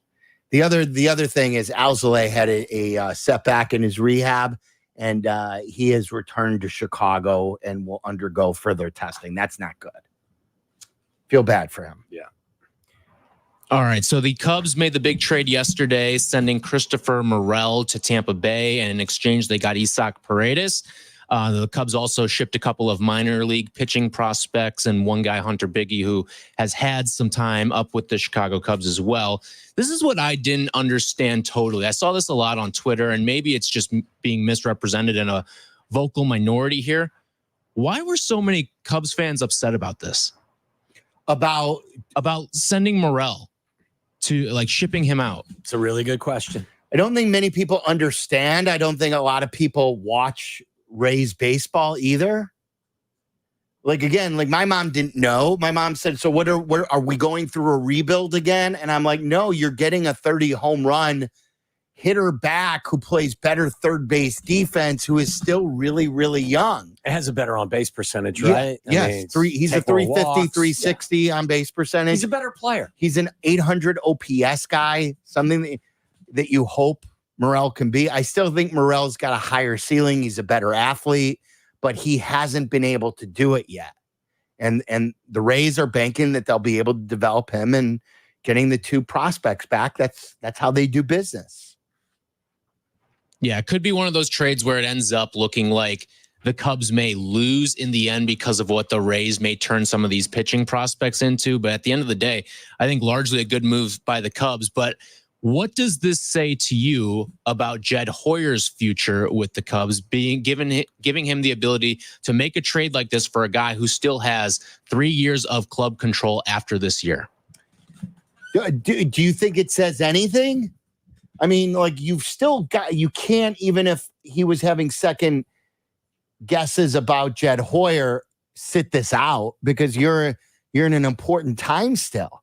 And as I've mentioned before, Jim Hendry was very active and was told by Tom Ricketts, we're going to get rid of you. You need to sign the draft picks and make some deals here before you leave. What's Jed got? 1 more year left on his deal? Uh-huh.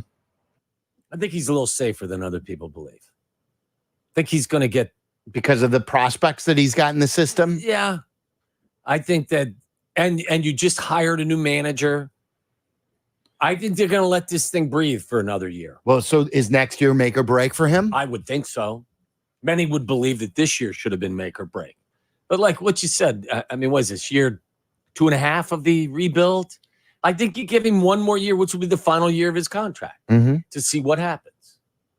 I'm trying to think through, like, in the last, 40 years or so, the greatest teams in this city, or the greatest, like, runs that some of these teams have put together in this city, all but the Bulls, I believe, did not have the GM that acquired most of the pieces there for the championships, right? Like the Blackhawks, the Cubs, and the Bears.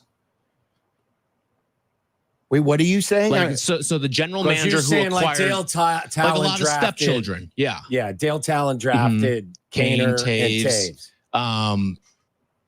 And then Scotty, Jim Hendry Yeah, did but a lot of the work. Theo did most of the work. It was who were Jim Hendry guys? Contreras and Baez. Yeah, that was that's about it. Wasn't Bryant as well? No, that was a Theo guy.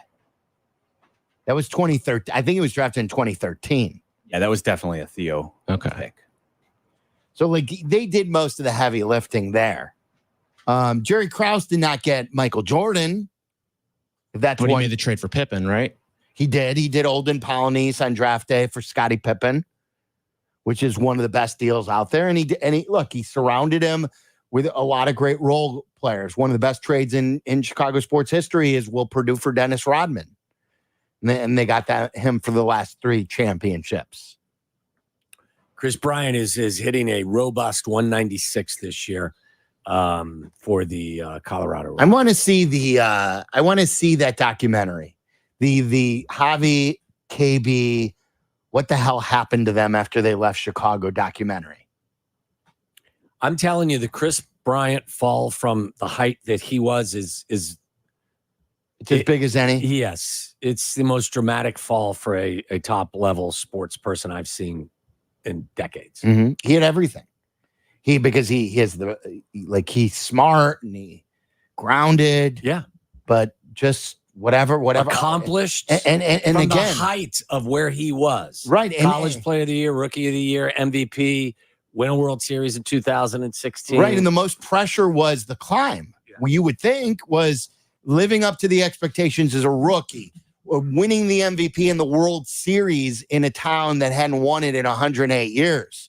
You would think then, I know it's tough to stay at top, but to fall the way he's fallen is just crazy. He's hit 17 home runs as a Colorado Rocky. By the way, speaking of Chris Bryant, did you see what number Isaac Paredes is going to wear with the Cubs? Yep, 17. The first since Chris Bryant. Do you think there will be any social media bullying? Like Derrick Rose in the number 1? And Michael Carter Williams? Yeah. I doubt it. How many people will even remember who are Cubs fans? Chris Bryant? No, know the number. Yeah, I know. But I think. Do you think so? Plenty of people, like Derrick Rose? You think they would really say, care? When I go to Cubs games, the most common jersey of like that run that I see there is Chris Bryant still. Really? Yeah. More than Rizzo. Wow. More than I don't think anyone's going to give a rat's ass. I think you're right. No. I don't know why. Maybe this is just a product of my age, but I still think because he had a longer career of Mark Grace as number 17 before. And Chris Bryant still has a mural in Wrigley. I know, but I'm just saying, like, You Mark said a Grace had a urinal? decade. What? Actually, A didn't mural. Sylvie, didn't Mark Grace lead the 90s in hits or Yes, something like that? yes. Like, he had the most hits in the in National the League, decade. maybe. I'm trying to think if it was in baseball or in the National League, but yes, it was something pretty Like a huge accomplishment. Yeah, for big the decade. Yeah. That's what I'm saying. So, like, people could bully Isak Paredes all they want. It's not like I doubt Brian There was should ever be no getting his number bullying going retired. on. I got a better question. How are Chicagoans going to pronounce this young man's name when he gets here? And I Isaac. know he was here before. Let's go, Or Isaac. was a product of the Cubs system, but Ike. Isaac Paredes. What's up with this Isaac guy? Didn't the Cubs have him at one time? Yeah, Tyler, I'm not sure anybody really going to care that he's wearing 17. Do you think people will? Yeah, there's a lot of sensitive people online. Really? I think there will be. I think it'll be a little weird seeing it, but I'm still trying to figure out. Chris Getz thought like a fair compensation for Eric Fetty was Edman. Like he called the Cardinals. He had Mazalik on the phone. He's like, It's giving you a headache. okay, isn't it? here's what I could have. Give me Tommy Edman, and we'll call it a day. That's originally the deal. For whatever intention he had down the road with Edman, he thought fair compensation for for Eric Fetty, who has a 311 earned run average and has another year control. Give me your guy with the bad wrist who hasn't played anything, and we'll call it a day. I think that Chris was preoccupied with the dirty pool that was being played by Crochet's agent. So he was a little bit, distracted. remember last year's trade deadline embarrassment for the White Sox, where we found out on the Marlins radio broadcast from Kim Ng that Kenny Williams just did the Jake Berger trade without Rick Hahn. Yeah. They were Zero working the trade phone deadline. separately. Yes. Zero trade deadline since last embarrassment for the White Sox. And by the way, it is even for whoever wanted Tommy Edman, is he some sort of prize at the age of 29? He's okay. He's like, who said it earlier? He's a Cardinal. He's such just a Cardinal. classic Cardinal. Yeah. He's like a David Freese or all these spawns. They spawn all these guys. Brendan Donovan. Yeah. All these guys. They're the same. Who's the center fielder who played for the Yankees? And Bader? Harrison Bader. He's like a Bader. Yeah. Yes. They're all the same guy. Yeah. Nasty. Bader. Yeah.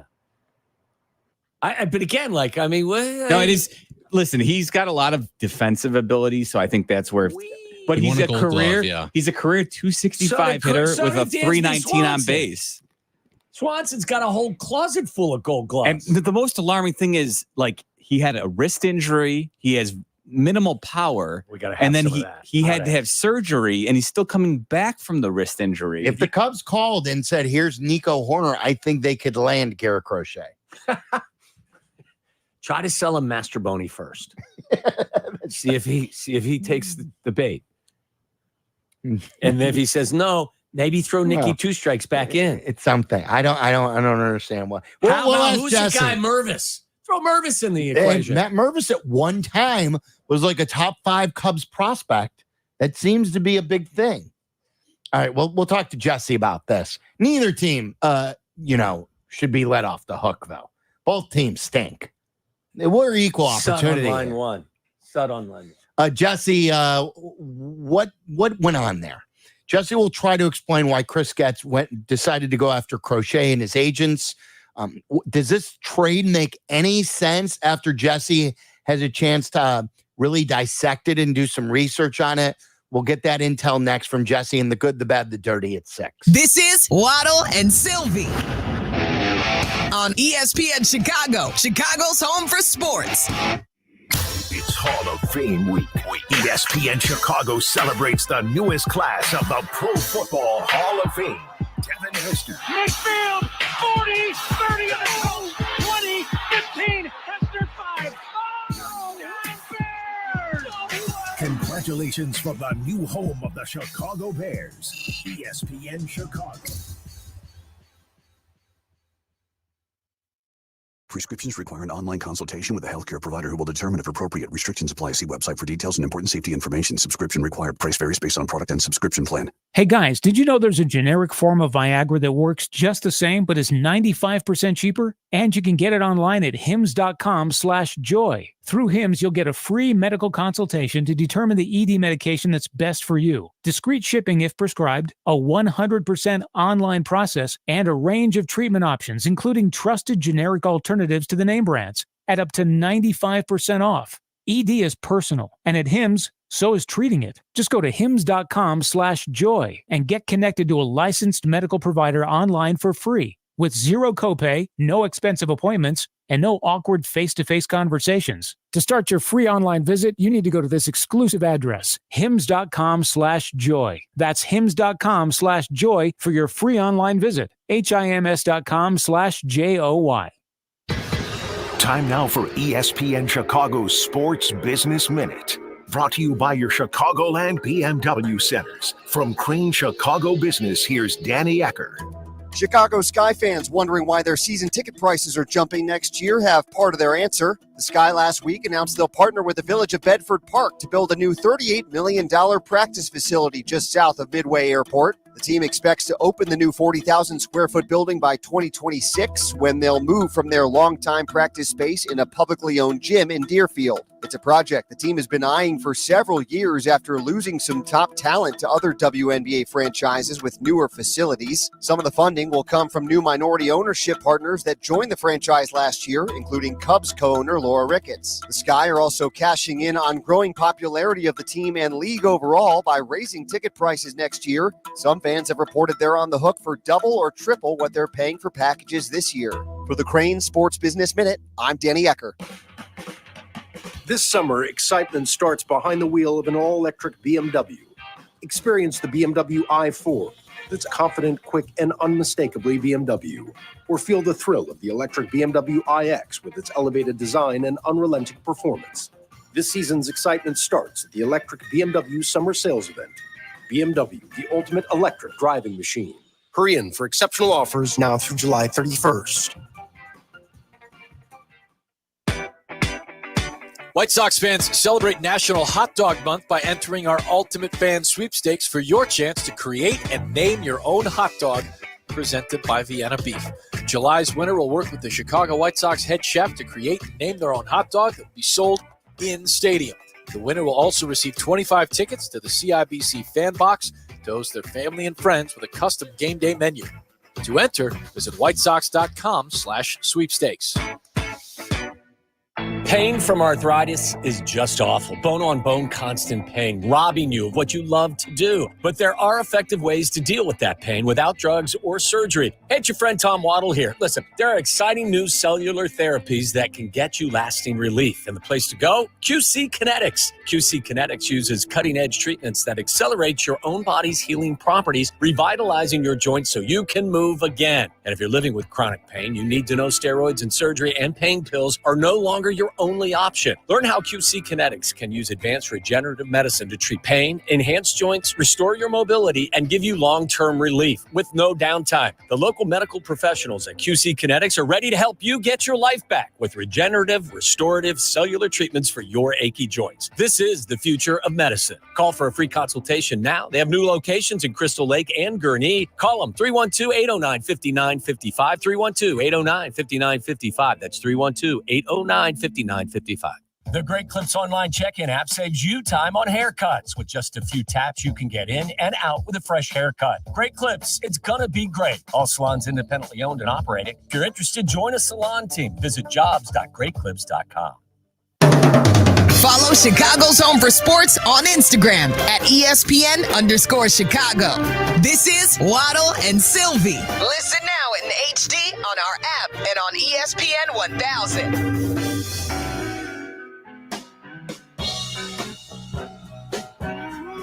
Let's go to Guaranteed Rate Field.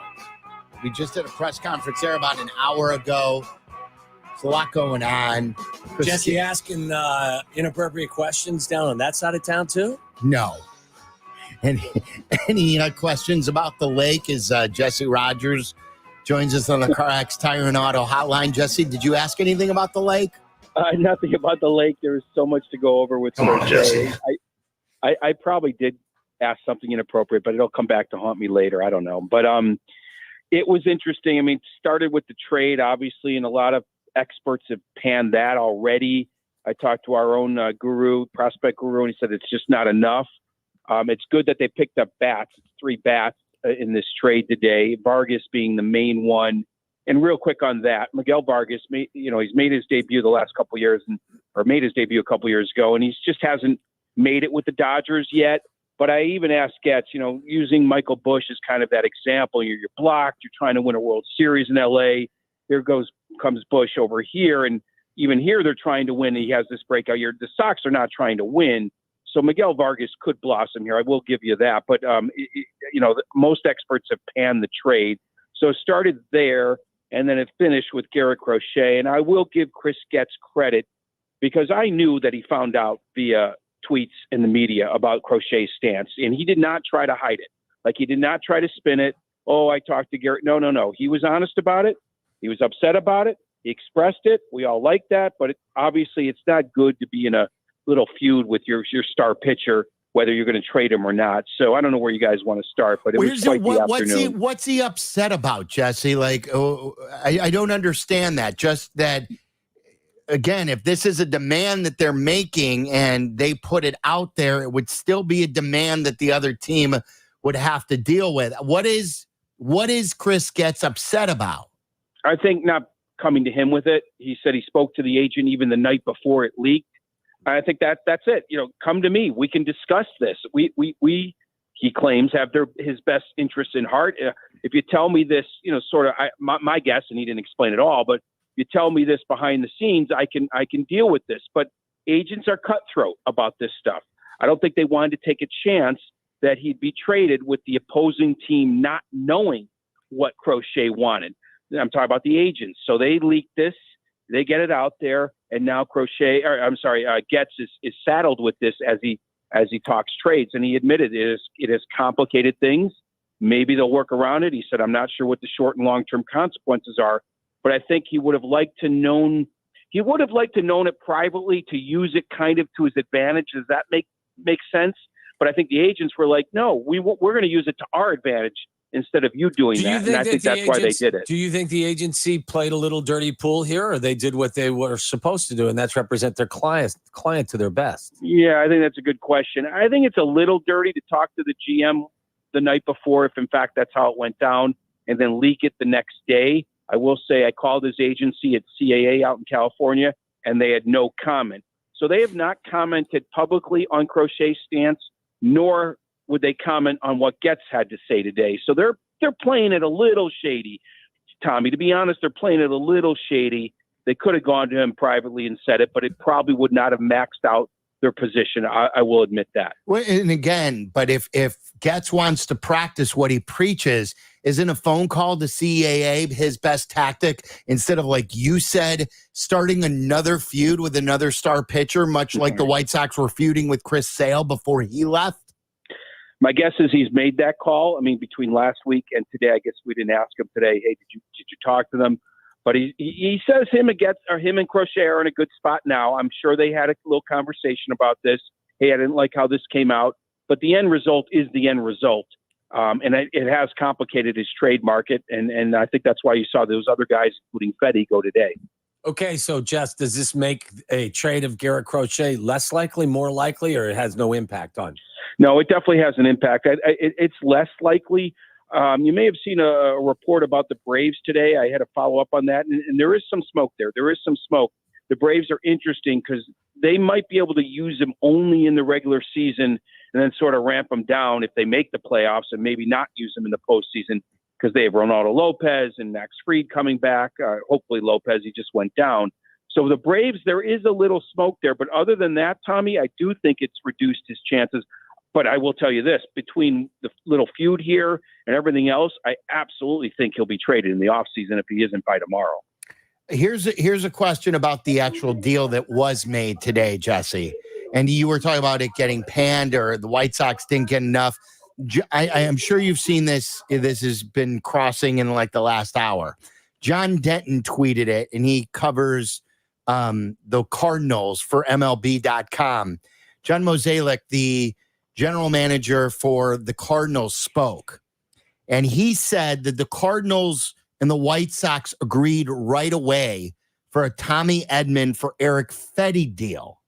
However, the Cards wanted Tommy Pham, and the Dodgers wanted Edman. Incorporating a third team and prospects took additional time.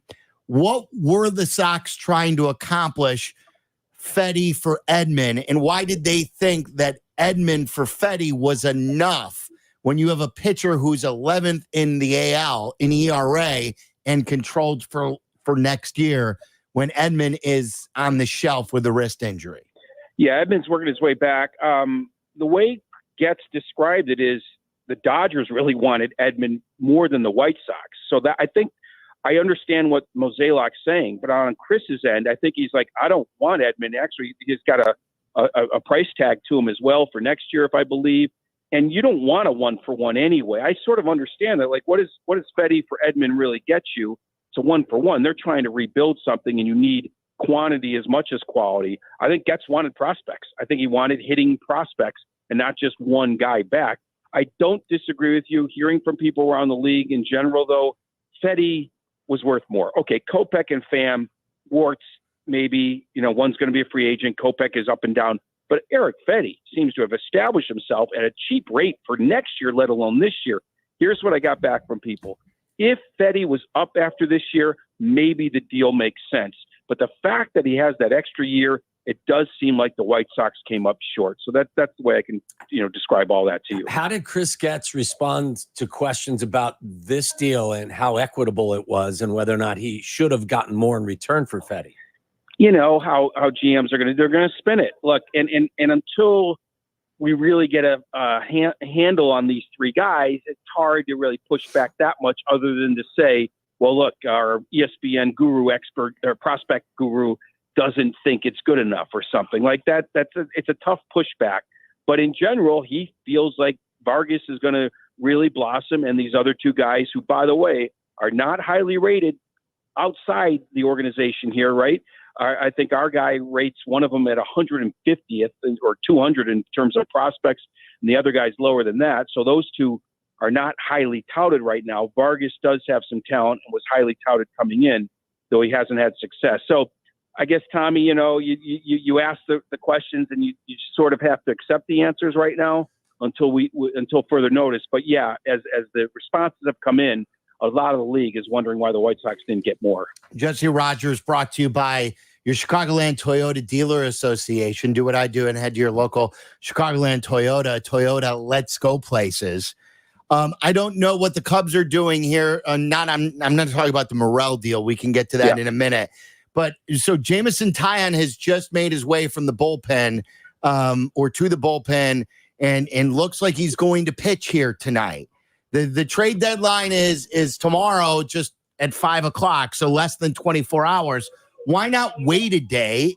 Because you're taking a chance with his health. Something could happen, or does this mean that they're not going to trade Jameson Taillon? Well, I'll tell you this. It means they're not close. It means they're not close. It could also mean somebody wants to take one more look at him. You never know with that. But I think I understand, like, if you're not close, you're just going to continue like they are somewhat in the wild card race, right? You're not just going to give away a game just in case something comes to fruition. So that's what it tells me. They are just simply not close. And remember, if it wasn't for, scouts and things telling us that he's on the market, we wouldn't even think of him being on the market. Usually you're not trading a guy with 2 years left under his contract and you're trying to win and stuff. Like the Cubs aren't in rebuild mode right now. They're trying to win, even though it's not happening this year. So, let's pretend like he's not on the market. He'd be pitching today. It's not like a pending free agent. So I get it. If you're not close, continue to play baseball. That's why I was a little surprised Fetty pitched Saturday and Crochet Sunday. As it turns out, 2 days later, they do trade Fetty. That was a little surprising because they had to be close. You just mentioned Mozeliak talking about Fetty for Edman. So they're just not close. Simple as that. They're not close, and they may not trade him. He has a 10-team no trade clause. So everything would have to happen quickly tomorrow if one of those teams they want to trade him to is on that list. but doesn't feel like they're going to trade him. Obviously, there's going to be some more moves for the Cubs. I shouldn't say obviously. I think there are going to be. I think everyone's talking about Mark Leiter and the way the relievers were traded this weekend and what these teams got back for him. The Angels got a huge return. The Rays got a really good return. There's no reason the Cubs should hold on to Leiter, and I love the guy. I know the Cubs want to compete next year, but if you can get that kind of return like those teams did, you got to pull the trigger. I expect it to happen. What about Cody Bellinger? Any noise surrounding him? Yeah, there's a little bit of smoke there. There's a little bit. He got activated tonight. I don't know if that's coincidental or not. I mean, council's forecasted this for a while, so it just turns out he's activated the day before the deadline. I'm going to say this. It's not impossible. It's still not likely because of the contract more than anything, but I'm going to say it's not impossible. I assume there's some scouts in Cincinnati just to see if he's healthy and all that jazz. I don't know if you'll be able to see enough in one night, but I'm just going to say it's not impossible.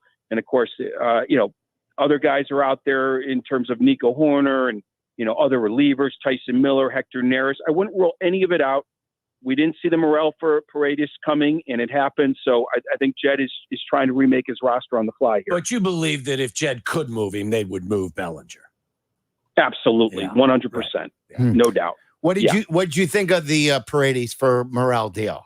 Yeah, it's interesting because it really is a short-term answer for the Cubs. I mean, three years of control. You might sign the guy, but he's just more rounded, a more complete player than Morel is. And they did give up 2 pitching prospects. It was the Rays definitely got some prospects in a project in Christopher Morel. Well, Paredes could help them win in the next couple of years, and I think that's what Jed is trying to do. And it's just so interesting what he's doing. This rebuild and compete on the fly, and then you have a bad year this year, and now you're going to try to retool and compete as soon as next year. It's admirable what he's trying to do. I just don't know if he can do it. And it goes back to things I've said on the air the last couple of weeks of breaking in young players while you're trying to compete. It's all very difficult. Morel did not succeed in this situation enough, right? They moved on from him. So now you have a little bit more of a complete player in Paredes. So I get it. And I get trading from your second-ranked farm system. Maybe in a few years they'll regret it. But right now, Paredes is a better player than Morel. All right, Jesse, anything else we need to know? Well, Getz said he's not done. So whether it's Crochet or not, I do think some of the smaller lesser names, Chris Flexen, Brebbia, Paul DeYoung was kind of asking me today his status. I think there'll be another guy or two. Who knows? Maybe he gets blown away for Robert, and maybe the Crochet thing works out. But I think today was the big one, but he's not done. Okay, good stuff, Jesse. Thank you. Jess, thanks. Okay, guys. Talk to you later. All right. Speaking of stuff that's going on, tomorrow at this time, we're going to be talking to Kevin Warren. Among the big topics, the stadium issue, and I do believe the governor has weighed in on the latest on the stadium happenings for the Bears on the lakefront. So I'll give you his quote coming up next. You're listening to Waddle and Silvy on ESPN 1000, Chicago's home for sports. Here comes the ball. Touchdown! Touchdown, Bears! The first game of the 2024 football season is on ESPN Chicago. Join us Thursday for the Pro Football Hall of Fame game. Bears versus Texans. Pre-game begins at 3. At 7, Jeff Joniak and Tom Thayer bring you the live call from Kent. Bears football is back. This is the new home of the Bears, ESPN Chicago. All right, Chicago sports fans, it is summer vacation season. It's time to get out there, and you can load up on the fun in a brand new Toyota. 4Runner's an off-road adventure icon. Tundra hauls it all with its tenacious twin-turbo engine, and Tacoma takes adventure straight to the top. You want to ride with sizzling hot style and efficiency? How about the all-new, all-hybrid Camry? As it's revving and ready, I drive the Sequoia and absolutely love it. You can soak up summer fun in a brand new Toyota today. So do what I did and head to your local Chicagoland Toyota dealer or go to Toyota.com to find your new Toyota. Toyota, let's go places. Let's get real. It's the slow season for sports betting, but it's peak season for horse racing. The original sports betting. If you want great odds on highly winnable wagers, now's the time to focus on racing, and Hawthorne Racecourse has you covered. They'll even help you win. Our guy Jimmy Miller will give you insights on hot horses, plus easy-to-understand tips for new players. Learn more and download Hawthorne's mobile wagering app at hawthorneracecourse.com. Good luck. If you or someone you know has a gambling problem, call 1-800-GAMBLER to get help. Hey, it's your buddy Tom Waddle, and I drive a Hawk. Find your next car at hawkauto.com. Choose from Ford, Chevy, Chrysler, Dodge, Jeep, Ram, Fiat, Subaru, Cadillac, Mazda, Volkswagen, and Nissan models, and a huge selection of pre-owned vehicles. Save with 0% financing for 72 months or make no payments for 90 days. Shop 13 brands at 9 convenient locations and find your next car at hawkauto.com. Drive what I drive. Drive a Hawk. HawkAuto.com. $13.89 per month per thousand financed on select models with approved credit. Do you know what brand sells the most work shoes in America? Skechers. Why? Skechers has the best looking safety toe and slip resistant shoes around. They've got superior quality and simply incredible prices, but many people get them just for the style. So you can enjoy tough, steel-toed protection and slip-resistant soles anywhere, even if you don't need them for work. And since they're Skechers, you know they're going to be comfortable with Skechers' exclusive air-cooled memory foam. Find your new pair of Skechers safety toe and slip-resistant work shoes at a Skechers store, at Skechers.com, or wherever work shoes are sold. Hear that? The soothing sounds of a bubble bath. And if you were here, you'd smell a single cedar leaf candle. But you're not here. Because your self-care happens out on the road, riding your motorcycle protected by Progressive. So if you ride, get back on the road and enjoy 24/7 roadside assistance from Progressive, America's #1 motorcycle insurer. And then take a shower, because it's fast, like your motorcycle. Progressive Casualty Insurance Company and affiliates. Roadside assistance may require comprehensive coverage, not available in all states. Prescriptions require an online consultation with a healthcare provider who will determine if appropriate. Restrictions apply. See website for details and important safety information. Subscription required. Price varies based on product and subscription plan. Hey guys, did you know there's a generic form of Viagra that works just the same but is 95% cheaper? And you can get it online at hims.com/joy. Through Hims, you'll get a free medical consultation to determine the ED medication that's best for you. Discreet shipping if prescribed, a 100% online process, and a range of treatment options, including trusted generic alternatives to the name brands, at up to 95% off. ED is personal, and at Hims, so is treating it. Just go to hims.com/joy and get connected to a licensed medical provider online for free with zero copay, no expensive appointments, and no awkward face-to-face conversations. To start your free online visit, you need to go to this exclusive address, hims.com/joy. That's hims.com/joy for your free online visit, hims.com/joy. Twin Peaks is the best in the game. Here, the scenic views stick around after the sun sets, and your favorite cocktails keep you company long after overtime. Where else can you unwind with bourbon and late-night bites? Only at Twin Peaks, the #1 sports bar. Follow Chicago's Home for Sports on Twitter at ESPN 1000. This is Waddle and Silvy on Chicago's Home for Sports, ESPN Chicago. This is the latest quote from Governor Pritzker, according to NBC Sports Chicago. He spoke today. Timely for our interview tomorrow. With Kevin Warren will join us in studio at Hallis Hall, at our Hallis Hall studio. 5:30, you'll be able to watch that as well on our YouTube channel, youtube.com/@Waddle and Silvy. You can watch us live, get all of the show's podcasts, highlights, shorts, everything. Lots of fun on our brand new YouTube page. You can watch it on Twitch as well. Grab it, the ESPN Chicago app. Take wherever you are, you can listen to us online as well. So this is his quote, Governor Pritzker, quote, "Well, I've done a lot of research on this topic, but let me be clear, there isn't much change," Pritzker said Monday. I made it clear to the Bears leadership that it would be near impossible to get anything done. If there was a proposal put on my table by them that could get done, you couldn't actually get it done probably during the veto session and would have to wait until next spring. But in reality, there isn't a proposal on the table right now that would be acceptable to anyone that I know in the legislature. So he's saying even if there was something acceptable, There's no time to get it done. You can't do it in the veto session. It would be next spring. But in reality, there isn't even, as far as their proposal, that would be acceptable at all at any time in the legislature. Need to know if there has been a counter proposal from the governor and his group, because the Bears presented their thoughts and ideas about how they would like things to go. Did the governor and his people counter? Yeah. Or did they just say this Pay the isn't good freight. enough? Right. Pay for your safety. Right. Do it yourself. I don't know. Would the governor say build it in Arlington Heights? Or would a lot of the same stumbling blocks happen in Arlington Heights? Not sure. I don't know if the area would assume some of the cost instead of it being a tax burden to Cook County or the state of Illinois. It may be, unique to Arlington Heights. I'm not sure. So don't miss I it don't know how you would tomorrow. fund that. Kevin Warren at 5:30 with us. So check it out. ESPN Chicago streaming on Twitch and YouTube, brought to you by Chicago Ducky Derby on August 7th. Adopt a Duck, support our Special Olympic athletes. It's an awesome cause, so do that. Is there a website that I can check that out for Adopt a Duck, Tyler? Give me more information on that. Yeah, I'll check that. Let me give that to everybody so they can help that worthy cause. Chicago Ducky Derby, August 7th. Special Olympics, which is a great cause.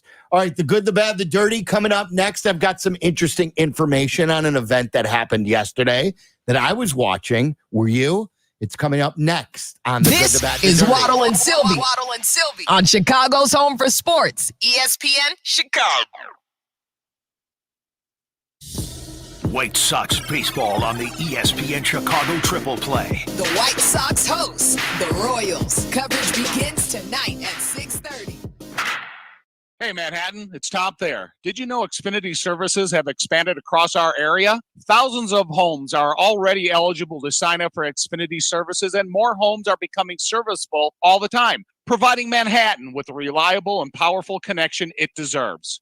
As someone who counts on Xfinity 10G network to keep me connected to all of you, I can tell you firsthand how important a reliable connection is. Whether I'm catching up on the latest games, streaming my favorite shows, or staying in touch with friends and family, I need a network I can trust. And with Xfinity, I get just that. It's a network that can get ahead of problems before they even arise. The Xfinity 10G network is powerful and reliable, keeping me connected to what I love most. Plus, with millions of Wi-Fi hotspots, I can take my connections on the go. Visit Xfinity.com to check out if your home is serviceable today and sign up to receive the latest updates on availability in your area.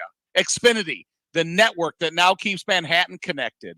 Honey, I'm pregnant. Whoa, Those are exciting words if you're beginning your family or still growing your family. But if your family's complete, those words can come as quite a shock. It was 10 years ago. I got my vasectomy at Vasectomy Clinics of Chicago. With their experience of doing thousands of no needle, no scalpel, in-office vasectomies, I was back to work the same day. 10 years later, I'm back to tell you it was one of the best decisions of my life. No worries or surprises for me and my wife. If your family's complete, you got to call Vasectomy Clinics of Chicago. If your family is complete, log on now to vasectomychicago.com to read the patient testimonials and learn about the no needle, no scalpel vasectomy offered at Vasectomy Clinics of Chicago. 4 locations to serve you. Downtown Chicago at Lake Point Tower by Navy Pier and with free valet parking. Also in Naperville, Tinley Park, and Arlington Heights. Most insurance accepted. Visit vasectomychicago.com or call toll-free 877-877-4VAS. That's 877-877-4827.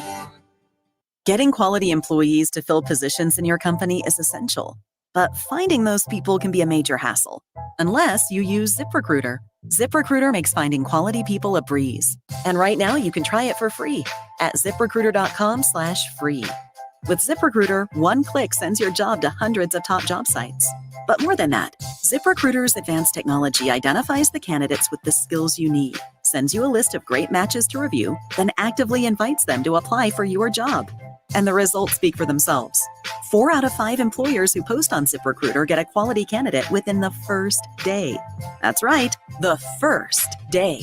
Now you can focus on your business and let ZipRecruiter do the work finding the best people for you. See for yourself. Experience the ease, efficiency, and power of ZipRecruiter for free.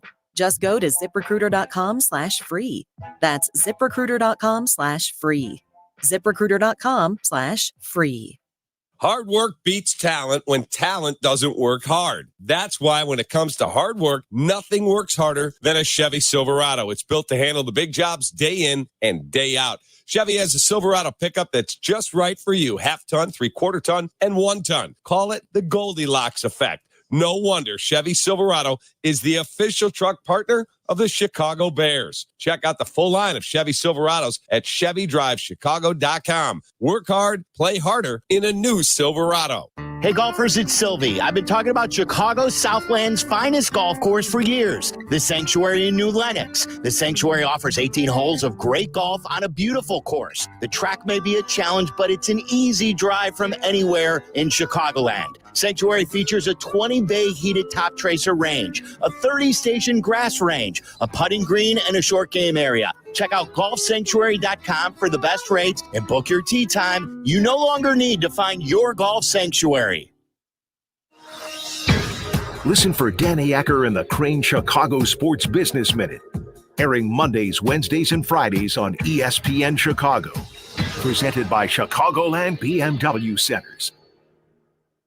We all hear the radio ads about the IRS. They tell you to be afraid, to be scared, and they try to frighten you into calling. I'm not here to do that. Tax Relief Advocates is different. TRA is here to tell you that if you owe money to the IRS, whether it's $5,000, $50,000, or $500,000, we have a solution. It doesn't matter if you're sitting in your car, at work, or with your kids. No matter where you are, call now. 800-575-6759. Don't lose hope. TRA can eliminate or reduce what you owe to the IRS. Generous programs are now available that can give you a fresh start. Our passion is taxes and helping individuals fix their IRS problems. We have over 1,000 5-star reviews on Google and an A+ with the Better Business Bureau. You don't need to be afraid of the IRS any longer. End your tax nightmare today by visiting us online at TRA.com or call 800-575-6759. That's 800-575-6759. Tax Relief Advocates. Real solutions for real people.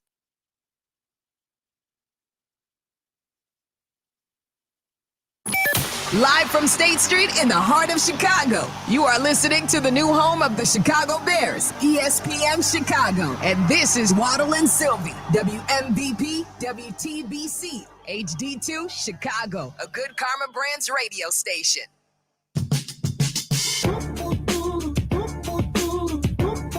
If you're just getting into your car and you missed a lot, you missed the trade of 3 players on the White Sox. They got a 3-for-3 deal. You thought it would be more. The White Sox sent Eric Fetty to St. Louis along with Tommy Pham. And they also sent Michael Kopech to the Dodgers as a 3-way deal. And in return, the White Sox got Miguel Vargas. At one time, he was a top 40 prospect. He's played parts of the last 2 seasons with the Dodgers.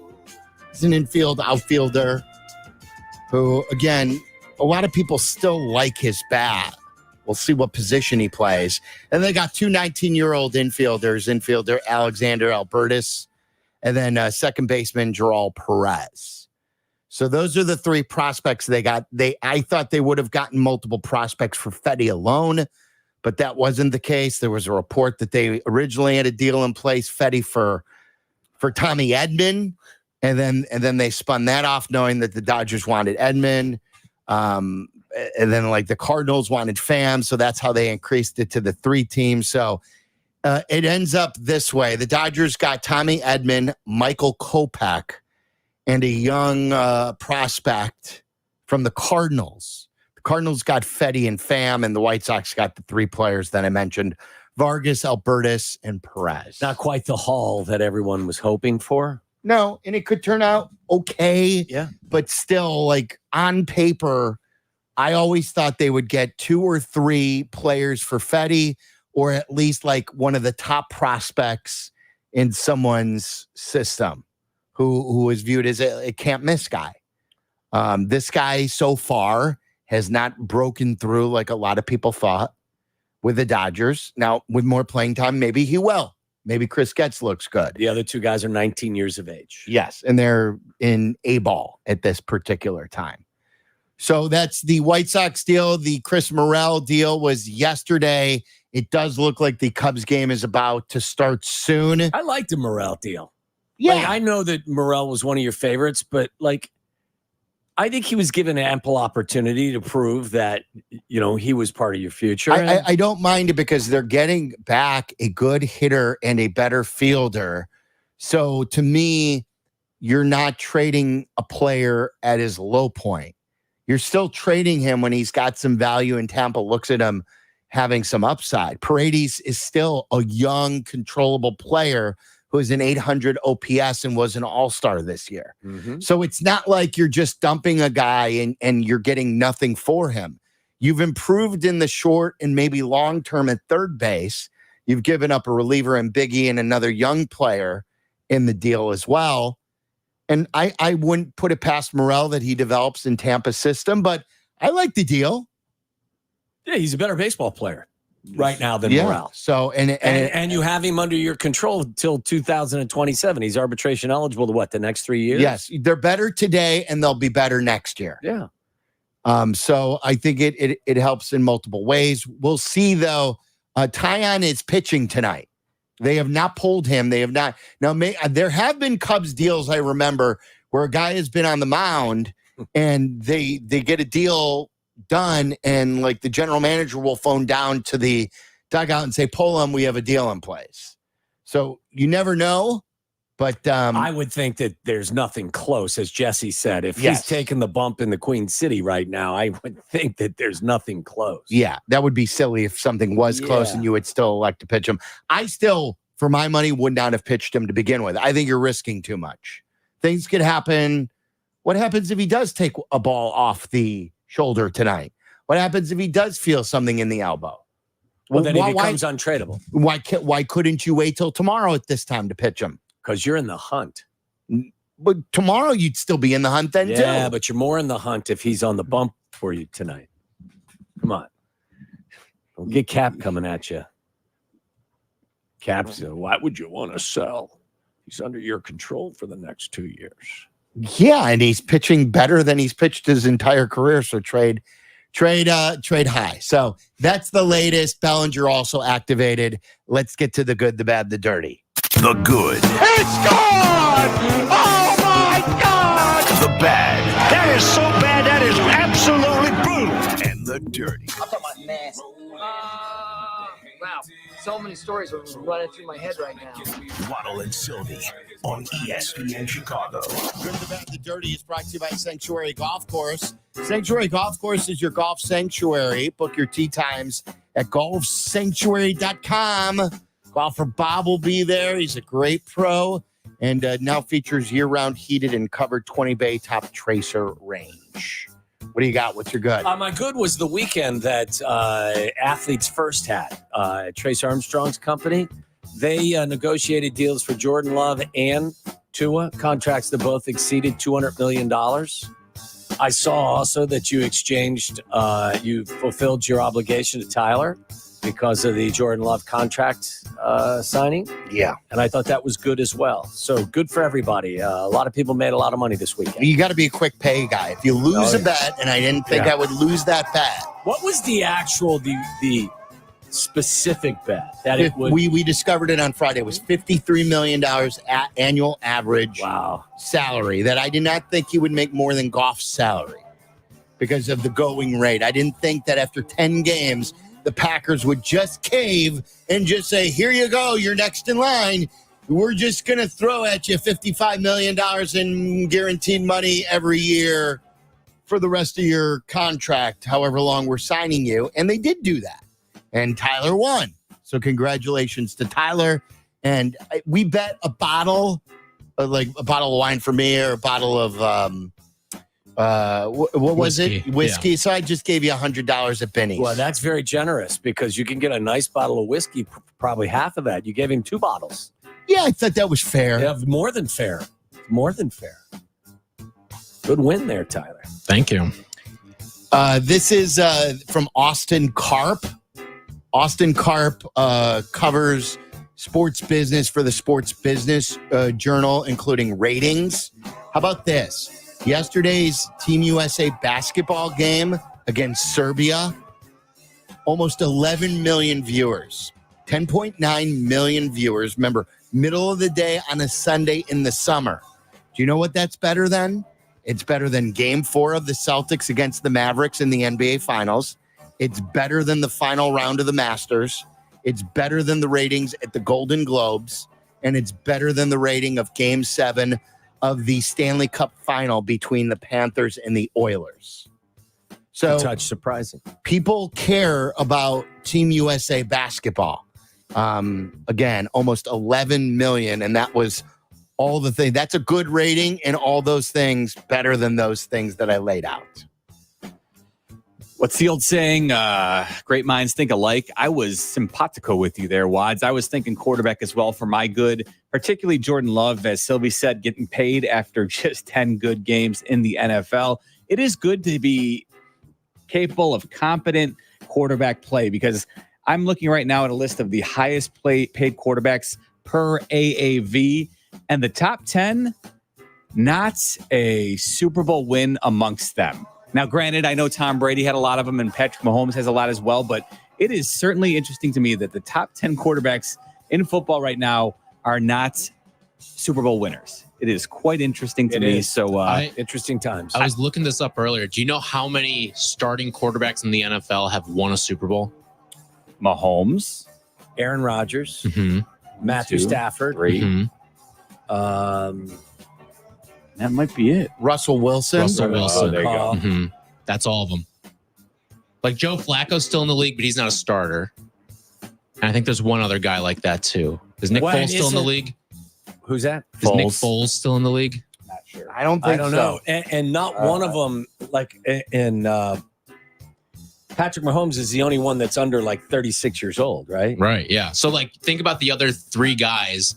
They may not be starters in 3 years. Right. Maybe even 2 years. Look, I understand this, and Shay texted us when Carmen and I were talking about it on Friday, that people are so, it's a scarcity thing, that these quarterbacks are scarce, and they know that they have zero chance if they lose their guy of winning. It's no guarantee that they do win with the current one. Like they know with Tua, they're not sure if they can win one with him, but they know if they get rid of him, that the alternative is not winning. That still, to me, doesn't explain why you make him the top guy. Dude, that's the only thing I don't understand in the whole thing. Here's the other thing. The reason you could quote unquote win with Tua, and whatever win is 10, 11 games and get bounced in the first round of the playoffs. Okay, fine. But then you know what? You were paying Tua peanuts, and now you're going to have to pay Tua, Tyreek Hill, and Jalen Waddle. All of a sudden, you're going to have to make the choice, or you're not going to be able to surround them with any other talents. They already had to, like, exactly dismantle their defense. Yes, that's a problem. So, yeah, I'm with you, Silvy. Like, you shouldn't just be blindly paying guys who are competent at the quarterback position, because you know what? You're going to immediately regret it, like the Giants do with Daniel Jones. Right. Like, I just would think there should be more of a middle class of quarterbacks where like $40 million to me is still a lot of money for a quarterback. And they simply go from making nothing to making close to the top salary in the NFL just because. And I think that's lazy. I think it's like, it's really weird how no NFL player has the power except for the quarterback who's a free agent. That's the only player in the NFL who has power. He has the most power, yes. Like if you're a defensive end and you're a free agent, you've got some power. Right, but you don't automatically become the top paid guy. Jalen Johnson didn't become the top paid corner. He didn't just automatically because he was up and he's closer to the top than some of these quarterbacks are. Yeah. There's nuance in these other negotiations. And with running backs, there's absolutely no nuance. They're just like, hell, you're not worth anything to us, even though we're going to give you the ball 25 times a game, running and throwing you the ball. It's definitely a herd mentality. It's so weird. I don't get it. All right, Tyler, did you go? My good from over the weekend. Do you guys remember the name Chase Budinger? Yes. Have you seen him on the beach volleyball courts for Team USA? I did because I'm all things Olympics. I think this is such a cool story how this guy was once upon a time just basically an NBA flameout, just a guy who could jump out of the gym. He participated in the NBA dunk contest once upon a time, but he started Arizona, then was drafted by Minnesota, didn't really make much in the league, and then all of a sudden just became this unreal beach volleyball player. And like used to play on the like Manhattan Beach and just some of the open runs out there. And now he's participating in the Olympics. It is a great story. remake yourself into a world-class Olympic athlete. It's unbelievable. You know who was the opposite of that, don't you? Who's that? Was a world-class volleyball player, then became a championship basketball player. I do not know. Judd Bushler from the Chicago Bulls. Okay, yeah, that sounds familiar. Yeah. Thought you were going to say Will Chamberlain. Did Will play some volleyball? Pretty sure he dominated, but I don't know if he played at an Olympic level. I'm sure he played every sport. Hide the pickle. He was world champion. I don't think he was hiding the pickle at all. I think he was showing the pickle to everybody. And everybody wanted a taste. Ooh. That bad for us, Waddle? What's that last is line? that your I dirty? think that my dirty could be your last line there. No, my dirty's actually. No, it's good. It's your bad. My bad, yeah. They lost to the Mariners yesterday. Sox have now lost 14 in a row twice. And I saw that stat. I think it was from Greenberg, wasn't it, John Greenberg, that said if you removed both 14-game losing streaks, the White Sox would still have the lowest win percentage in all of Major League Baseball. That's just horrible. It's unbelievable. Beyond bad. It's just, it's horrible. Horrible. So White Sox are my bad. I'm going to do the unthinkable. I am going to go to bat for LeBron James. My bad is all the people who continue to knock LeBron. I don't think that's unthinkable. I think that, what you're saying is very good. I never got this out on Friday, and I wanted to. I saw people were ripping him for being, first of all, the flag bearer for the United States, saying that it should have been someone else, someone who dedicates their life to the Olympics and not a basketball player. In past years, there have been basketball players who have carried the flag. This guy has gone like Olympics after Olympics for the United States men's basketball team. He was part of the Redeem team. He was a very young player on some of the past Olympic teams. He's given up his summers. And LeBron James, even though the headlines in yesterday's game went to Kevin Durant came off the bench, 17 minutes, 23 points. He was unstoppable. He only missed one shot. He was so good.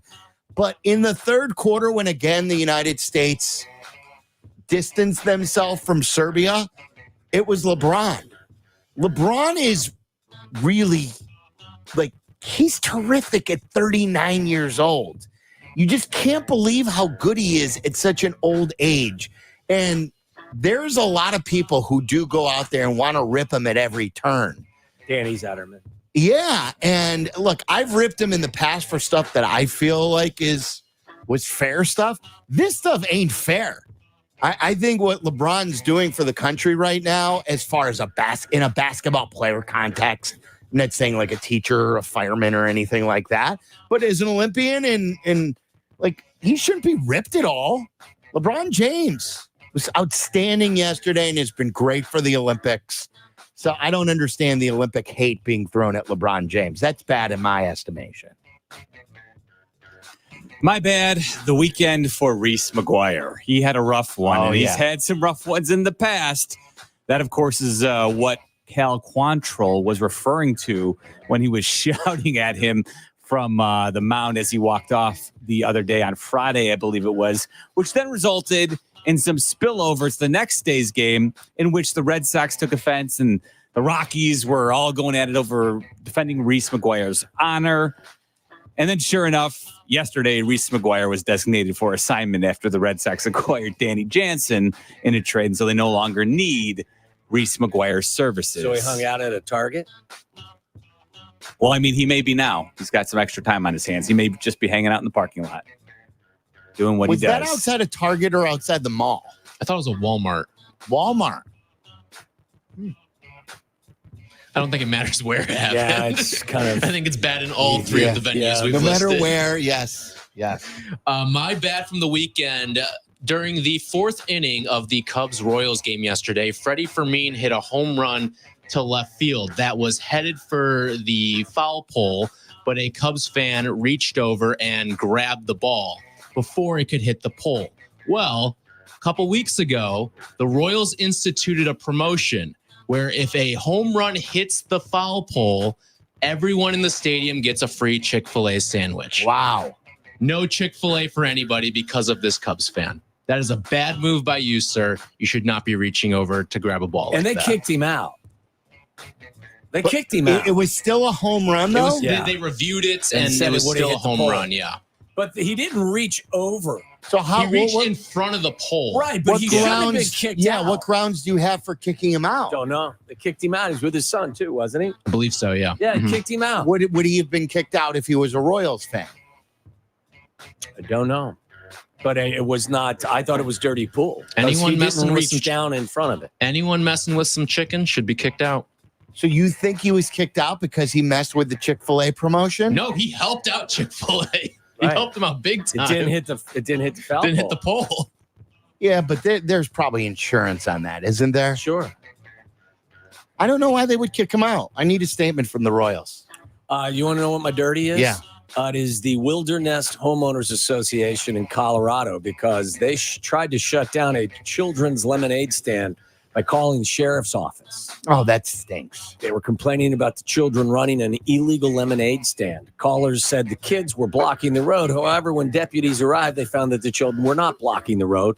They did ask them to move back. That didn't really matter. Things were not settled. The homeowners came out, began yelling at the children, claiming they were on private property. The deputies came back again, found no issue with the kids, and decided that this was a bogus call. These are just kids selling, like the homeowners Lemonade association. stand. Yes. Jeez, get a life. Yes. That's bad. That's That's bad. dirty. Yeah. That's dirty pool. That's Yeah. dirty pool. My dirty is Nate Davis missing more time at Bears camp. It's dirty because this offensive line needs to play together. They need chemistry.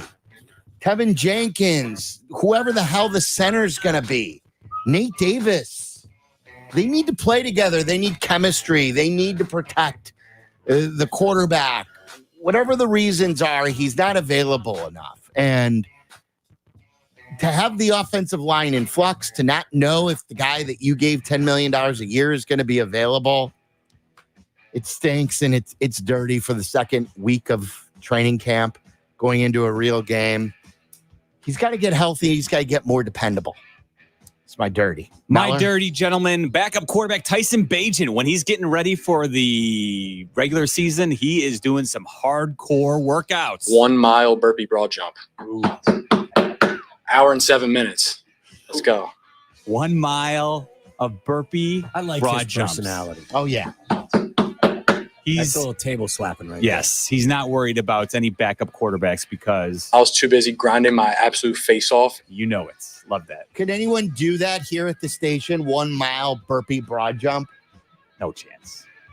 And it took him an hour and 7 minutes. No. So it's That's a burpee and then a broad jump, a Yes. standing jump. For a mile. For a mile long. I mean, someone could attempt it, but they might die in the process of people who work here. I would Could like anyone to here do a half mile? No. 1 mile burpee broad jump. Hour and 7 minutes. Let's go. That's awesome. My dirty from the weekend kind of goes hand in hand with what Meller and Waddle gave up there for their goods. But the 2020 NFL draft quarterback class has now been paid a combined $1.25 billion in new salary. Yeah, here, just take it. Joe Burrow, Tua, Justin Herbert, Jordan Love, and Jalen Hurts. We're not going to Listen, negotiate with you. Yeah. This should be good for you. Like if Jordan Love takes a step back, they're tied to him now. Well, even if this he could is be detrimental. Even if he is pretty good, like they can't afford to buy other players. Yes, I think the more money they spend on the quarterback, the better. I didn't think they'd ever think that they would be in this position either. If Caleb Williams had the year this year that Jordan Love had last year and they were able to renegotiate, would you want the Bears to renegotiate? Well, the good news about that is they can't until 2 more years I know, go by. but if they could, would you be in favor of it? No, because they can't. It's against the rules. Thank you to Jesse Rogers today. Was he our only guest or Courtney Cronin? Thank you. For Waddle, I'm Silvy. It's ESPN 1000. Have yourself a great Monday night.